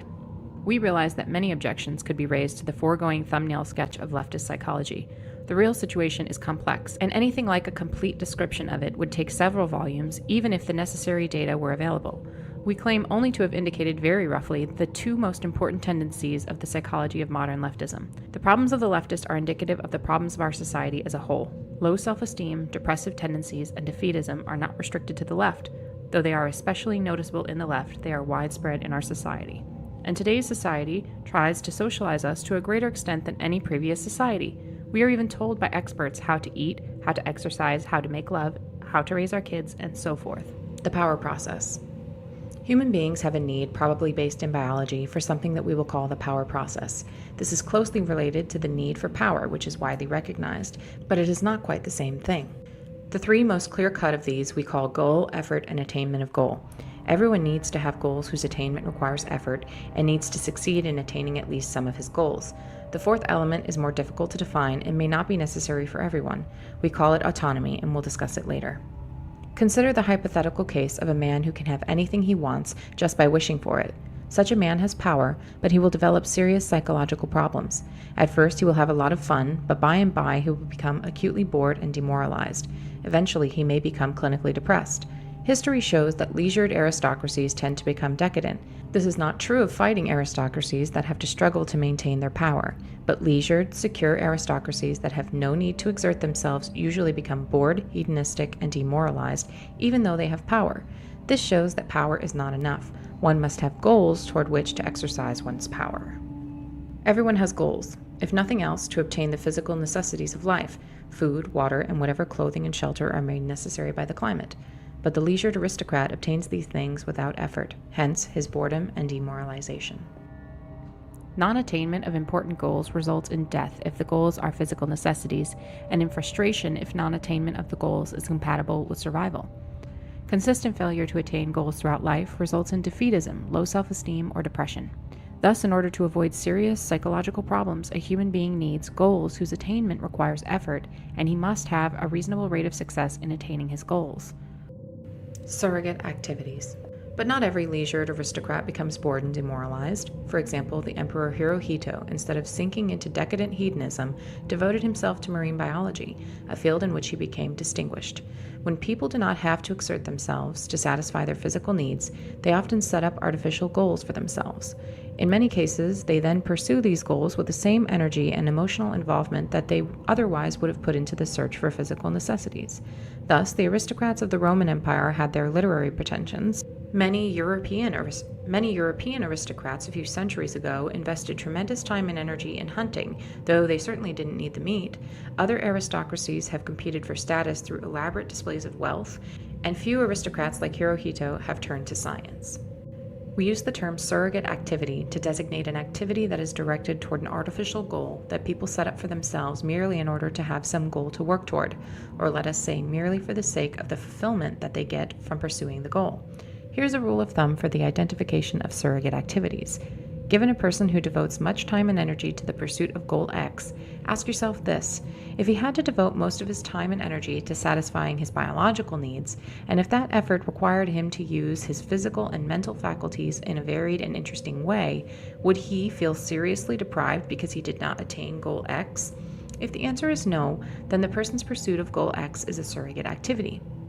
Hirohito's studies in marine biology clearly constituted a surrogate activity, since it is pretty certain that if Hirohito had had to spend his time working at interesting, non-scientific tasks in order to obtain the necessities of life, he would not have felt deprived because he didn't know all about the anatomy and life cycles of marine animals. On the other hand, the pursuit of sex and love, for example, is not a surrogate activity because most people, even if their existence were otherwise satisfactory, would feel deprived if they passed their lives without ever having a relationship with a member of the opposite sex. But pursuit of an excessive amount of sex, more than one really needs, can be a surrogate activity. In modern industrial society, only minimal effort is necessary to satisfy one's physical needs. It is enough to go through a training program to acquire some petty technical skill, then come to work on time and exert the very modest effort needed to hold a job. The only requirements are a moderate amount of intelligence, and most of all, simple obedience. If one has those, society takes care of one from cradle to grave. Yes, there is an underclass that cannot take the physical necessities for granted, but we are speaking here of mainstream society. Thus, it is not surprising that modern society is full of surrogate activities. These include scientific work, athletic achievement, humanitarian work, artistic and literary creation, climbing the corporate ladder, acquisition of money and material goods far beyond the point at which they cease to give any additional physical satisfaction, and social activism when it addresses issues that are not important for the activist personally, as in the case of white activists who work for the rights of non-white minorities. These are not always pure surrogate activities, since for many people they may be motivated in part by needs other than the need to have some goal to pursue. Scientific work may be motivated in part by a drive for prestige, artistic creation by a need to express feelings, militant social activism by hostility. But for most people who pursue them, these activities are in large part surrogate activities. For example, the majority of scientists will probably agree that the fulfillment they get from their work is more important than the money and the prestige they earn. For many, if not most people, surrogate activities are less satisfying than the pursuit of real goals, that is, goals that people would want to attain even if their need for the power process were already fulfilled. One indication of this is the fact that in many or most cases, people who are deeply involved in surrogate activities are never satisfied, never at rest. Thus, the moneymaker constantly strives for more and more wealth. The scientist no sooner solves one problem than he moves on to the next. The long-distance runner drives himself to run always further and faster. Many people who pursue surrogate activities will say that they get far more fulfillment from these activities than they do from the mundane business of satisfying their biological needs. But that is because in our society, the effort needed to satisfy the biological needs has been reduced to triviality. More importantly, in our society, people do not satisfy their biological needs autonomously, but by functioning as parts of an immense social machine. In contrast, people generally have a great deal of autonomy in pursuing their surrogate activities. Autonomy. Autonomy as part of the power process may not be necessary for every individual, but most people need a greater or lesser degree of autonomy in working toward their goals. Their effort must be undertaken on their own initiative and must be under their own direction and control. Yet most people do not have to exert this initiative, direction, and control as single individuals. It is usually enough to act as a member of a small group. Thus, if half a dozen people discuss a goal among themselves and make a successful joint effort to attain that goal, their need for the power process will be served. But if they work under rigid orders handed down from above that leave them no room for autonomous decision and initiative, then their need for the power process will not be served. The same is true when decisions are made on a collective basis if the group making the collective decision is so large that the role of each individual is insignificant. It is true that some individuals seem to have little need for autonomy. Either their drive for power is weak or they satisfy it by identifying themselves with some powerful organization to which they belong. And then there are unthinking animal types who seem to be satisfied with a purely physical sense of power, the good combat soldier who gets his sense of power by developing fighting skills that he is quite content to use in blind obedience to his superiors. But for most people, it is through the power process, having a goal, making an autonomous effort, and attaining the goal, that self-esteem, self-confidence, and a sense of power are acquired. When one does not have adequate opportunity to go through the power process, the consequences are, depending on the individual and on the way the power process is disrupted, boredom, demoralization, low self-esteem, inferiority feelings, defeatism, depression, anxiety, guilt, frustration, hostility, spouse or child abuse, insatiable hedonism, abnormal sexual behavior, sleep disorders, eating disorders, etc. Sources of social problems. Any of the foregoing symptoms can occur in any society, but in modern industrial society they are present on a massive scale. We aren't the first to mention that the world today seems to be going crazy. This sort of thing is not normal for human societies. There is good reason to believe that primitive man suffered from less stress and frustration and was better satisfied with his way of life than modern man is. It is true that not all was sweetness and light in primitive societies. Abuse of women was common among the Australian Aborigines. Transsexuality was fairly common among some of the American Indian tribes. But it does appear that, generally speaking, the kinds of problems that we have listed in the preceding paragraph were far less common among primitive peoples than they are in modern society. We attribute the social and psychological problems of modern society to the fact that society requires people to live under conditions radically different from those under which the human race evolved, and to behave in ways that conflict with the patterns of behavior that the human race developed while living under the earlier conditions. It is clear from what we have already written that we consider lack of opportunity to properly experience the power process as the most important of the abnormal conditions to which modern society subjects people. But it is not the only one. Before dealing with disruption of the power process as a source of social problems, we will discuss some of the other sources. Among the abnormal conditions present in modern industrial society are excessive density of population, isolation of man from nature, excessive rapidity of social change, and the breakdown of natural small-scale communities such as the extended family, the village, or the tribe. It is well known that crowding increases stress and aggression.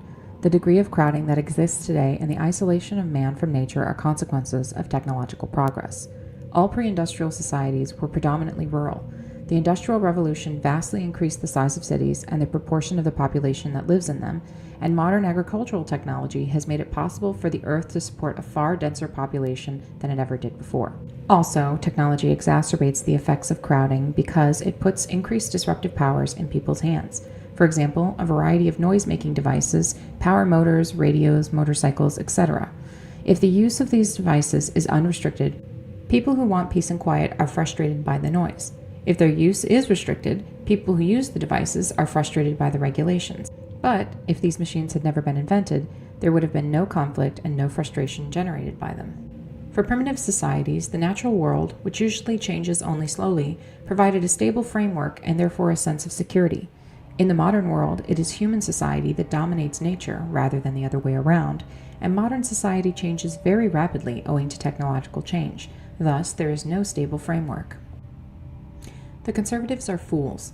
They whine about the decay of traditional values, yet they enthusiastically support technological progress and economic growth. Apparently, it never occurs to them that you can't make rapid, drastic changes in the technology and the economy of a society without causing rapid changes in all other aspects of the society as well, and that such rapid changes inevitably break down traditional values. The breakdown of traditional values to some extent implies the breakdown of the bonds that hold together traditional small-scale social groups. The disintegration of small-scale social groups is also promoted by the fact that modern conditions often require or tempt individuals to move to new locations, separating them from their communities. Beyond that, a technological society has to weaken family ties and local communities if it is to function efficiently. In modern society, an individual's loyalty must be first to the system and only secondarily to a small-scale community, because if the internal loyalties of small-scale communities were stronger than loyalty to the system, such communities would pursue their own advantage at the expense of the system. Suppose that a public official or corporation executive appoints his cousin, his friend, or his co-religionist to a position rather than appointing the person best qualified for the job. He has permitted personal loyalty to supersede his loyalty to the system, and that is nepotism or discrimination, both of which are terrible sins in modern society. Would-be industrial societies that have done a poor job of subordinating personal or local loyalties to loyalty to the system are usually very inefficient. Look at Latin America. Thus, an advanced industrial society can tolerate only small-scale communities that are emasculated, tamed, and made into tools of the system. Crowding, rapid change, and the breakdown of communities have been widely recognized as sources of social problems, but we do not believe they are enough to account for the extent of the problems that are seen today. A few pre-industrial cities were very large and crowded, yet their inhabitants do not seem to have suffered from psychological problems to the same extent as modern man. In America today, there still are uncrowded rural areas, and we find there the same problems as in urban areas, though the problems tend to be less acute in the rural areas. Thus, crowding does not seem to be the decisive factor. On the growing edge of the American frontier during the 19th century, the mobility of the population probably broke down extended families and small-scale social groups to at least the same extent as these are broken down today. In fact, many nuclear families lived by choice in such isolation, having no neighbors within several miles, that they belonged to no community at all, yet they do not seem to have developed problems as a result. Furthermore, change in American frontier society was very rapid and deep. A man might be born and raised in a log cabin outside the reach of law and order and fed largely on wild meat, and by the time he arrived at old age, he might be working at a regular job and living in an ordered community with effective law enforcement. This was a deeper change than that which typically occurs in the life of a modern individual, yet it does not seem to have led to psychological problems.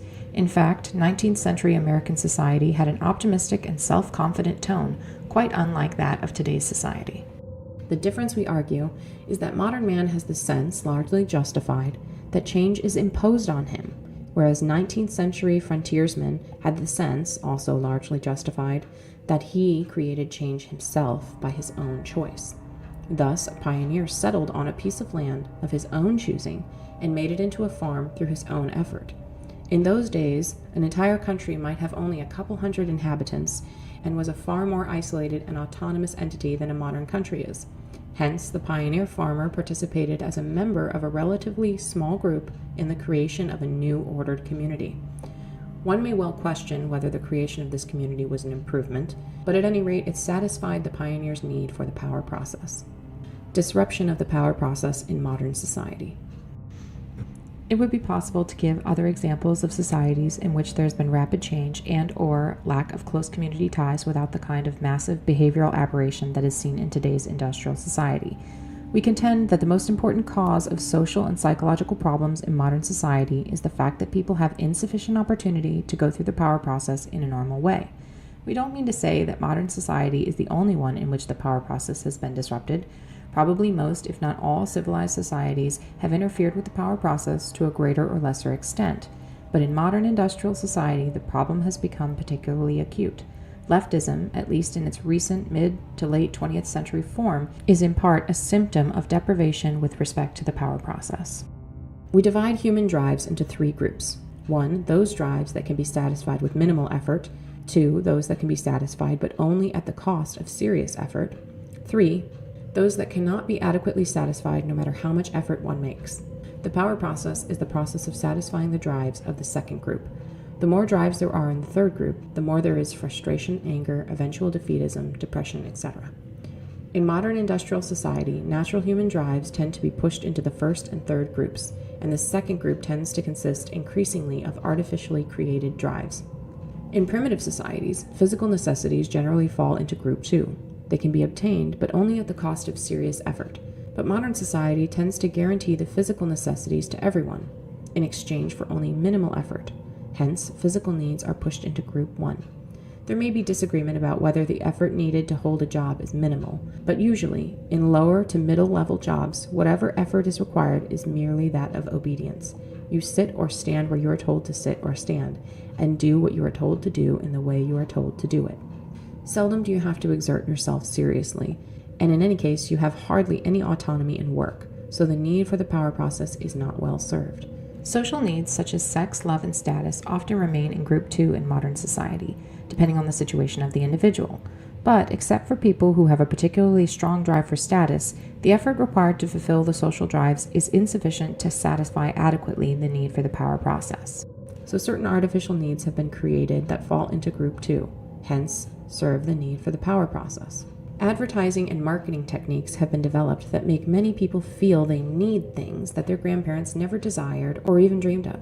It requires serious effort to earn enough money to satisfy these artificial needs, hence they fall into group 2. Modern man must satisfy his need for the power process, largely through a pursuit of the artificial needs created by the advertising and marketing industry and through surrogate activities.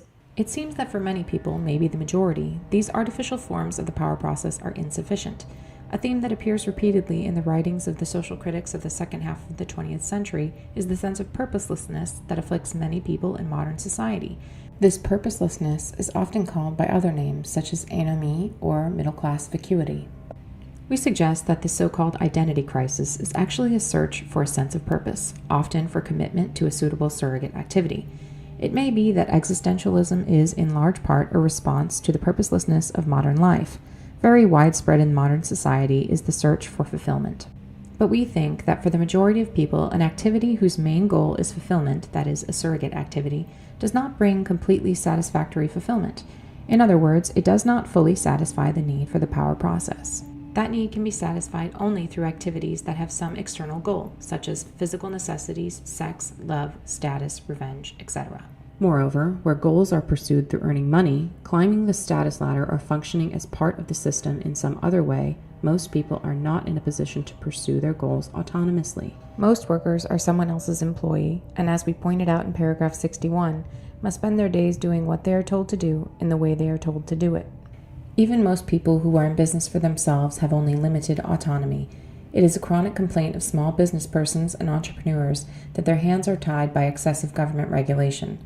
Some of these regulations are doubtless unnecessary, but for the most part, government regulations are essential and inevitable parts of our extremely complex society. A large portion of small businesses today operate on the franchise system. It was reported in the Wall Street Journal a few years ago that many of the franchise-granting companies require applicants for franchises to take a personality test that is designed to exclude those who have creativity and initiative, because such persons are not sufficiently docile to go along obediently with the franchise system. This excludes from small business many of the people who most need autonomy. Today, people live more by virtue of what the system does for them or to them than by virtue of what they do for themselves. And what they do for themselves is done more and more along channels laid down by the system. Opportunities tend to be those that the system provides. The opportunities must be exploited in accord with the rules and regulations, and techniques prescribed by the experts must be followed if there is to be a chance of success. Thus, the power process is disrupted in our society through a deficiency of real goals and a deficiency of autonomy in pursuit of goals. But it is also disrupted because of those human drives that fall into group 3. The drives that one cannot adequately satisfy no matter how much effort one makes. One of these drives is the need for security. Our lives depend on decisions made by other people. We have no control over these decisions, and we usually do not even know the people who make them. We live in a world in which relatively few people, maybe 500 or 1,000, make the important decisions. Philip B. Hayman of Harvard Law School, quoted by Anthony Lewis in the New York Times, April 21, 1995. Our lives depend on whether safety standards of a nuclear power plant are properly maintained, or how much pesticide is allowed to get into our food, or how much pollution into our air, on how skillful or incompetent our doctor is. Whether we lose or get a job may depend on decisions made by government economists or corporation executives, and so forth. Most individuals are not in a position to secure themselves against these threats to more than a very limited extent. The individual's search for security is therefore frustrated, which leads to a sense of powerlessness. It may be objected that primitive man is physically less secure than modern man, as is shown by his shorter life expectancy. Hence, modern man suffers from less, not more, than the amount of insecurity that is normal for human beings. But psychological security does not closely correspond with physical security. What makes us feel secure is not so much objective security as a sense of confidence in our ability to take care of ourselves. Primitive man, threatened by a fierce animal or by hunger, can fight in self-defense or travel in search of food. He has no certainty of success in these efforts, but he is by no means helpless against the things that threaten him.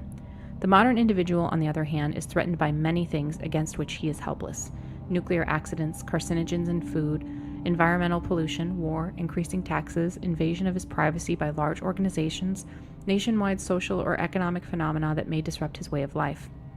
It is true that primitive man is powerless against some of the things that threaten him, disease for example, but he can accept the risk of disease stoically.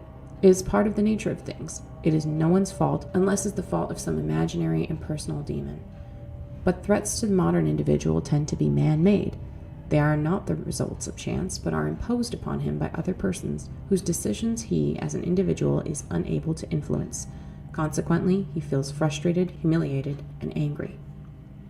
Thus, primitive man, for the most part, has his security in his own hands, either as an individual or a member of a small group, whereas the security of modern man is in the hands of persons or organizations that are too remote or too large for him to be able to personally influence them.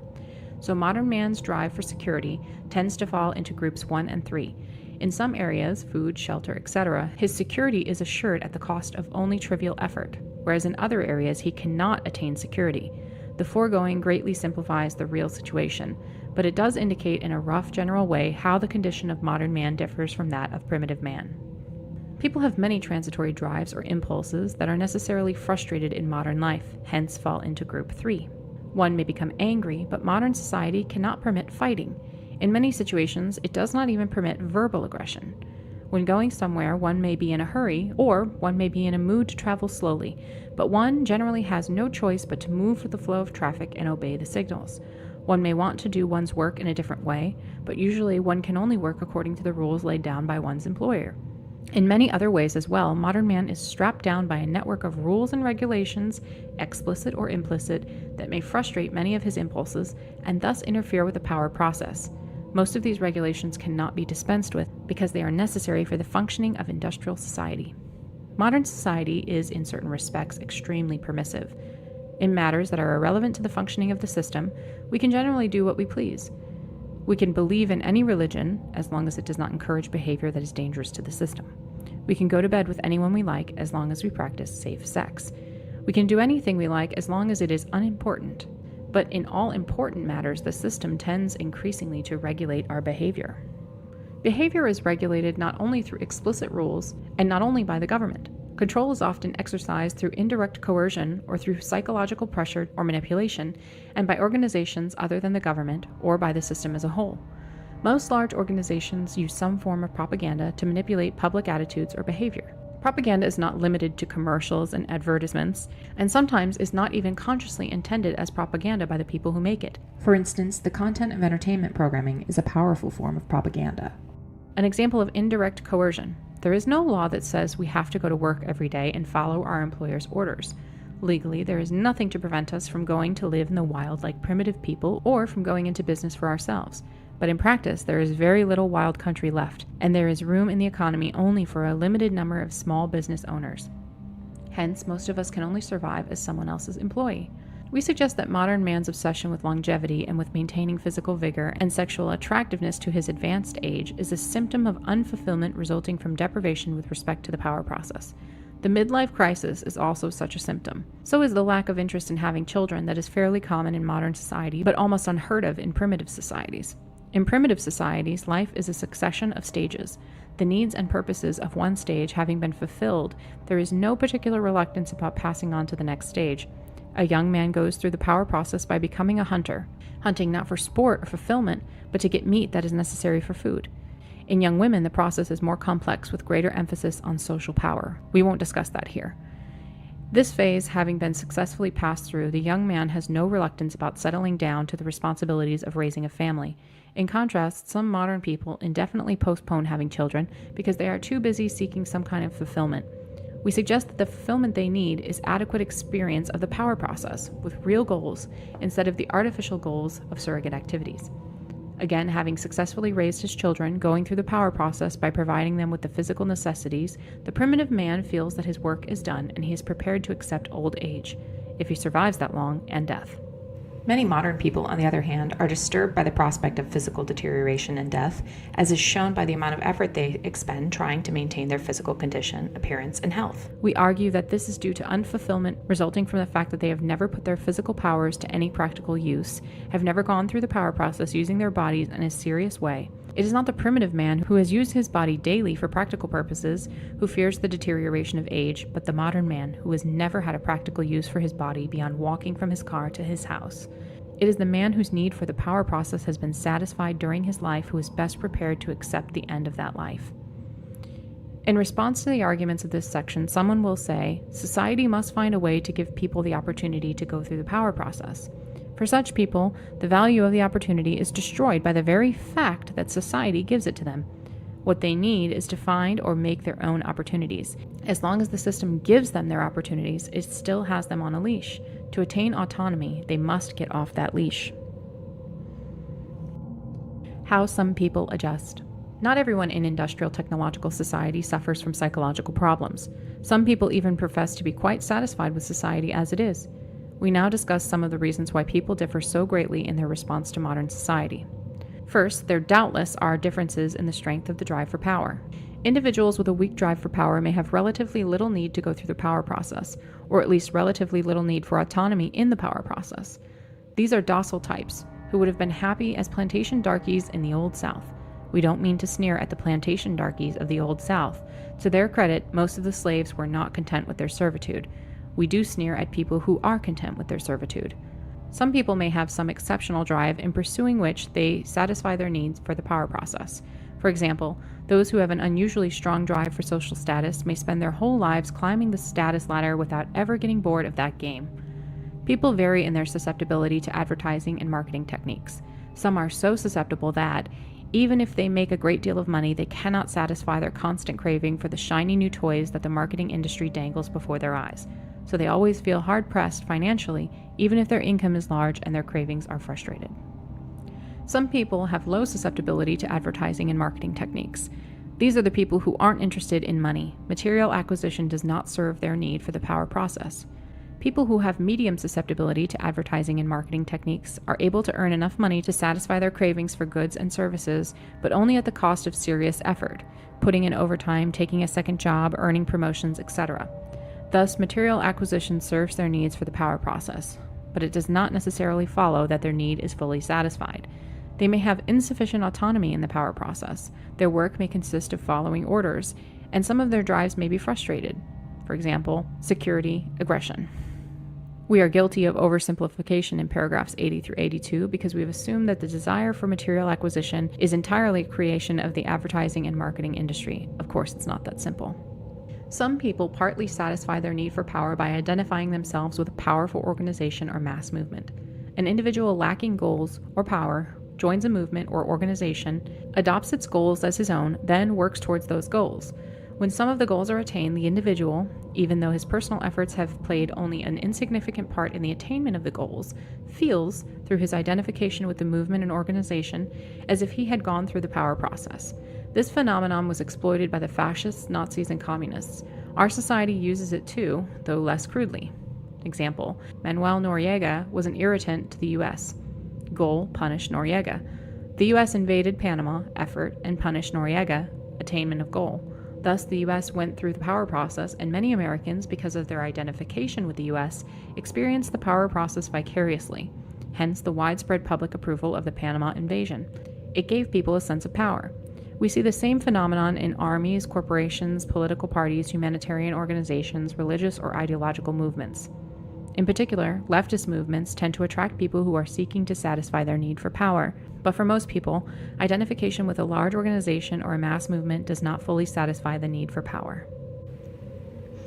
Another way in which people satisfy their need for the power process is through surrogate activities. As we explained in paragraphs 38 through 40, a surrogate activity is an activity that is directed toward an artificial goal that the individual pursues for the sake of the fulfillment that he gets from pursuing the goal, not because he needs to attain the goal itself. For instance, there is no practical motive for building enormous muscles, hitting a little ball into a hole, or acquiring a complete series of postage stamps. Yet many people in our society devote themselves with passion to bodybuilding, golf, or stamp collecting. Some people are more other-directed than others, and therefore will more readily attach importance to a surrogate activity simply because the people around them treat it as important or because society tells them it is important.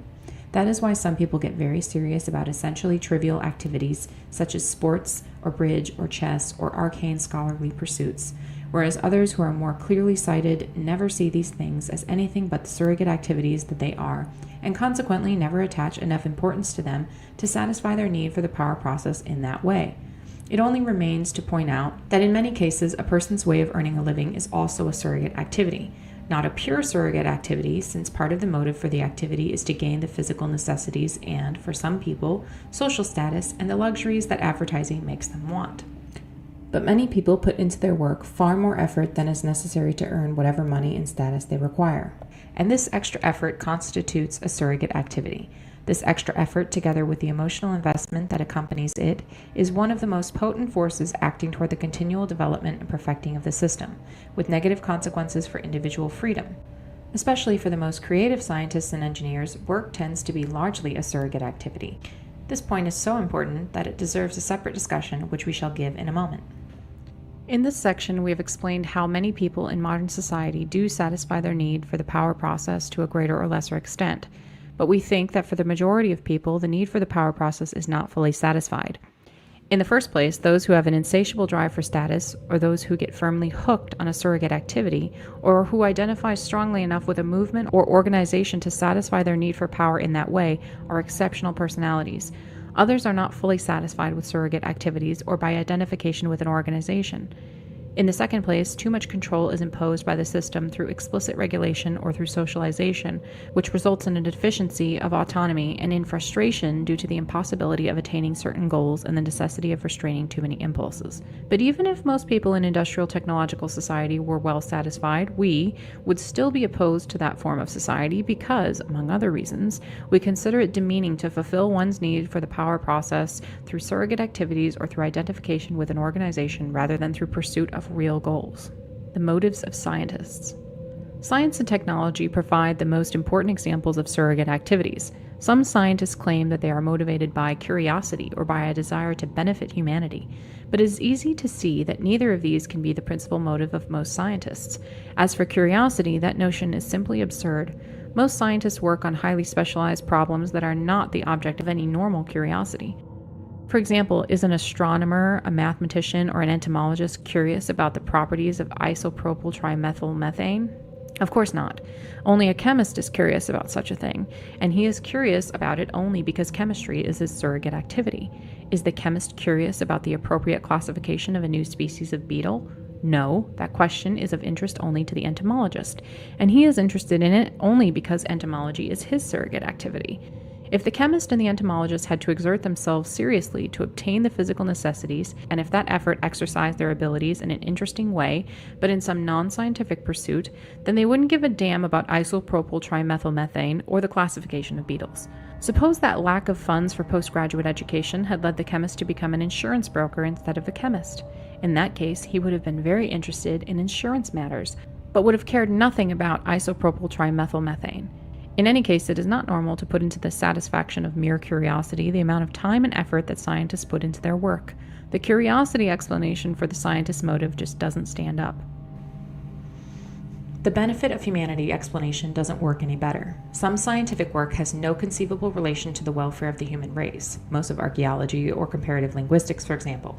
Some other areas of science present obviously dangerous possibilities, yet scientists in these areas are just as enthusiastic about their work as those who develop vaccines or study air pollution. Consider the case of Dr. Edward Teller, who had an obvious emotional involvement in promoting nuclear power plants. Did this involvement stem from a desire to benefit humanity? If so, then why didn't Dr. Teller get emotional about other humanitarian causes? If he was such a humanitarian, then why did he help to develop the H-bomb? As with many other scientific achievements, it is very much open to question whether nuclear power plants actually do benefit humanity. Does the cheap electricity outweigh the accumulating waste and the risk of accidents? Dr. Teller saw only one side of the question. Clearly, his emotional involvement with nuclear power arose not from a desire to benefit humanity, but from a personal fulfillment he got from his work and from seeing it put to practical use. The same is true of scientists generally. With possible rare exceptions, their motive is neither curiosity nor a drive to benefit humanity, but the need to go through the power process, to have a goal, a scientific problem to solve, to make an effort, research, and attain the goal, solution of the problem. Science is a surrogate activity because scientists work mainly for the fulfillment they get out of the work itself. Of course, it's not that simple. Other motives do play a role for many scientists. Money and status, for example. Some scientists may be persons of the type who have an insatiable drive for status, and this may provide much of the motivation for their work. No doubt the majority of scientists, like the majority of the general population, are more or less susceptible to advertising and marketing techniques and need money to satisfy their craving for goods and services. Thus, science is not a pure surrogate activity, but it is in large part a surrogate activity. Also, science and technology constitute a power mass movement, and many scientists gratify their need for power through identification with this mass movement. Thus, science marches on blindly without regard to the real welfare of the human race or to any other standard, obedient only to the psychological needs of the scientists and the government officials and corporation executives who provide the funds for research. The nature of freedom. We are going to argue that industrial technological society cannot be reformed in such a way as to prevent it from progressively narrowing the sphere of human freedom. But because freedom is a word that can be interpreted in many ways, we must first make clear what kind of freedom we are concerned with. By freedom, we mean the opportunity to go through the power process with real goals, not the artificial goals of surrogate activities, and without interference, manipulation, or supervision from anyone, especially from any large organization. Freedom means being in control, either as an individual or as a member of a small group, of the life and death issues of one's existence. Food, clothing, shelter, and defense against whatever threats there may be in one's environment. Freedom means having power, not the power to control other people, but the power to control the circumstances of one's own life.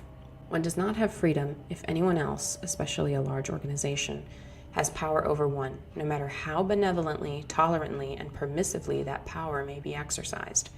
It is important not to confuse freedom with mere permissiveness. It is said that we live in a free society because we have a certain number of constitutionally guaranteed rights, but these are not as important as they seem. The degree of personal freedom that exists in a society is determined more by the economic and technological structure of the society than by its laws or form of government. Most of the Indian nations of New England were monarchies, and many of the cities of the Italian Renaissance were controlled by dictators. But in reading about these societies, one gets the impression that they allowed far more personal freedom than our society does. In part, this was because they lacked efficient mechanisms for enforcing their rulers' will. There were no modern, well-organized police forces, no rapid long-distance communications, no surveillance cameras, no dossiers of information about the lives of average citizens. Hence, it was relatively easy to evade control. As for our constitutional rights, consider, for example, that of freedom of the press. We certainly don't mean to knock that right. It is a very important tool for limiting concentration of political power and for keeping those who do have political power in line by publicly exposing any misbehavior on their part. But freedom of the press is of very little use to the average citizen as an individual. The mass media are mostly under the control of large organizations that are integrated into the system. Anyone who has a little money can have something printed and can distribute it on the internet or in some way, but what he has to say will be swamped by the vast volume of material put out by the media. Hence, it will have no practical effect.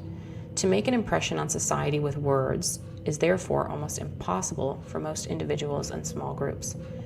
Take us, for example. If we had never done anything violent and had submitted the present writings to a publisher, they probably would not have been accepted. If they had been accepted and published, they probably would not have attracted many readers. because it's more fun to watch the entertainment put out by the media than to read a sober essay. Even if these writings had many readers, most of these readers would soon have forgotten what they had read as their minds were flooded by the massive material to which the media exposed them. In order to get our message before the public with some chance of making a lasting impression, we've had to kill people. Constitutional rights are useful up to a point, but they do not serve to guarantee much more than what might be called the bourgeois conception of freedom. According to the bourgeois conception, a free man is essentially an element of a social machine and has only a certain set of prescribed and delimited freedoms, freedoms that are designed to serve the needs of the social machine more than those of the individual. Thus, the bourgeois free man has economic freedom because that promotes growth and progress. He has freedom of the press because public criticism restrains misbehavior by political leaders. He has a right to a fair trial because imprisonment at the whim of the powerful would be bad. This was clearly the attitude of Simon Bolivar. To him, people deserved liberty only if they used it to promote progress, progress as conceived by the bourgeois.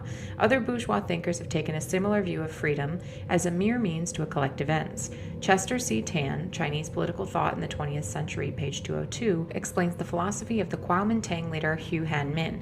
An individual is granted rights because he is a member of society, and his community life requires such rights. By community, Hu meant the whole society of the nation. And on page 259, Tan states that according to Carson Chiang Cheng-mai, head of the State Socialist Party in China, freedom had to be used in the interest of the state and of the people as a whole. But what kind of freedom does one have if one can use it only as someone else prescribes? FC's conception of freedom is not that of Bolivar, Hu, Chang, or any other bourgeois theorists. The trouble with such theorists is that they have made the development and application of social theories their surrogate activity. Consequently, the theories are designed to serve the needs of the theorists more than the needs of any people who may be unlucky enough to live in a society on which the theories are imposed. One more point to be made in this section. It should not be assumed that a person has enough freedom just because he says he has enough. Freedom is restricted in part by psychological controls of which people are conscious, and moreover, many people's ideas of what constitutes freedom are governed more by social convention than by their real needs. For example, it's likely that many leftists of the over-socialized type would say that most people, including themselves, are socialized too little rather than too much. Yet the over-socialized leftist pays a heavy psychological price for his high level of socialization. Some principles of history. Think of history as being the sum of two components: an erratic component that consists of unpredictable events that follow no discernible pattern, and a regular component that consists of long-term historical trends. Here we are concerned with the long-term trends. First principle: if a small change is made that affects a long-term historical trend, then the effect of that change will almost always be transitory. The trend will soon revert to its original state. Example: a reform movement designed to clean up political corruption in a society rarely has more than a short-term effect. Sooner or later, the reformers relax, and corruption creeps back in. The level of political corruption in a given society tends to remain constant, or to change only slowly with the evolution of the society. Normally, a political cleanup will be permanent only if accompanied by widespread social changes. A small change in the society won't be enough. If small change in a long-term historical trend appears to be permanent, it is only because the change acts in the direction in which the trend is already moving, so that the trend is not altered but only pushed a step ahead. The first principle is almost a tautology. If a trend were not stable with respect to small changes, it would wander at random rather than following a definite direction. In other words, it would not be a long-term trend at all. Second principle: if a change is made that is sufficiently large to alter a permanently long-term historical trend, then it will alter society as a whole. In other words, society is a system in which all parts are interrelated, and you can't permanently change any important part without changing the other parts as well. Third principle: if a change is made that is large enough to alter permanently a long-term trend, then the consequences for society as a whole cannot be predicted in advance, unless various other societies have passed through that same change and have all experienced the same consequences, in which case one can predict on empirical grounds that another society that passes through the same change will be likely to experience similar consequences. Fourth principle: a new kind of society cannot be designed on paper. That is, you cannot plan out a new form of society in advance, then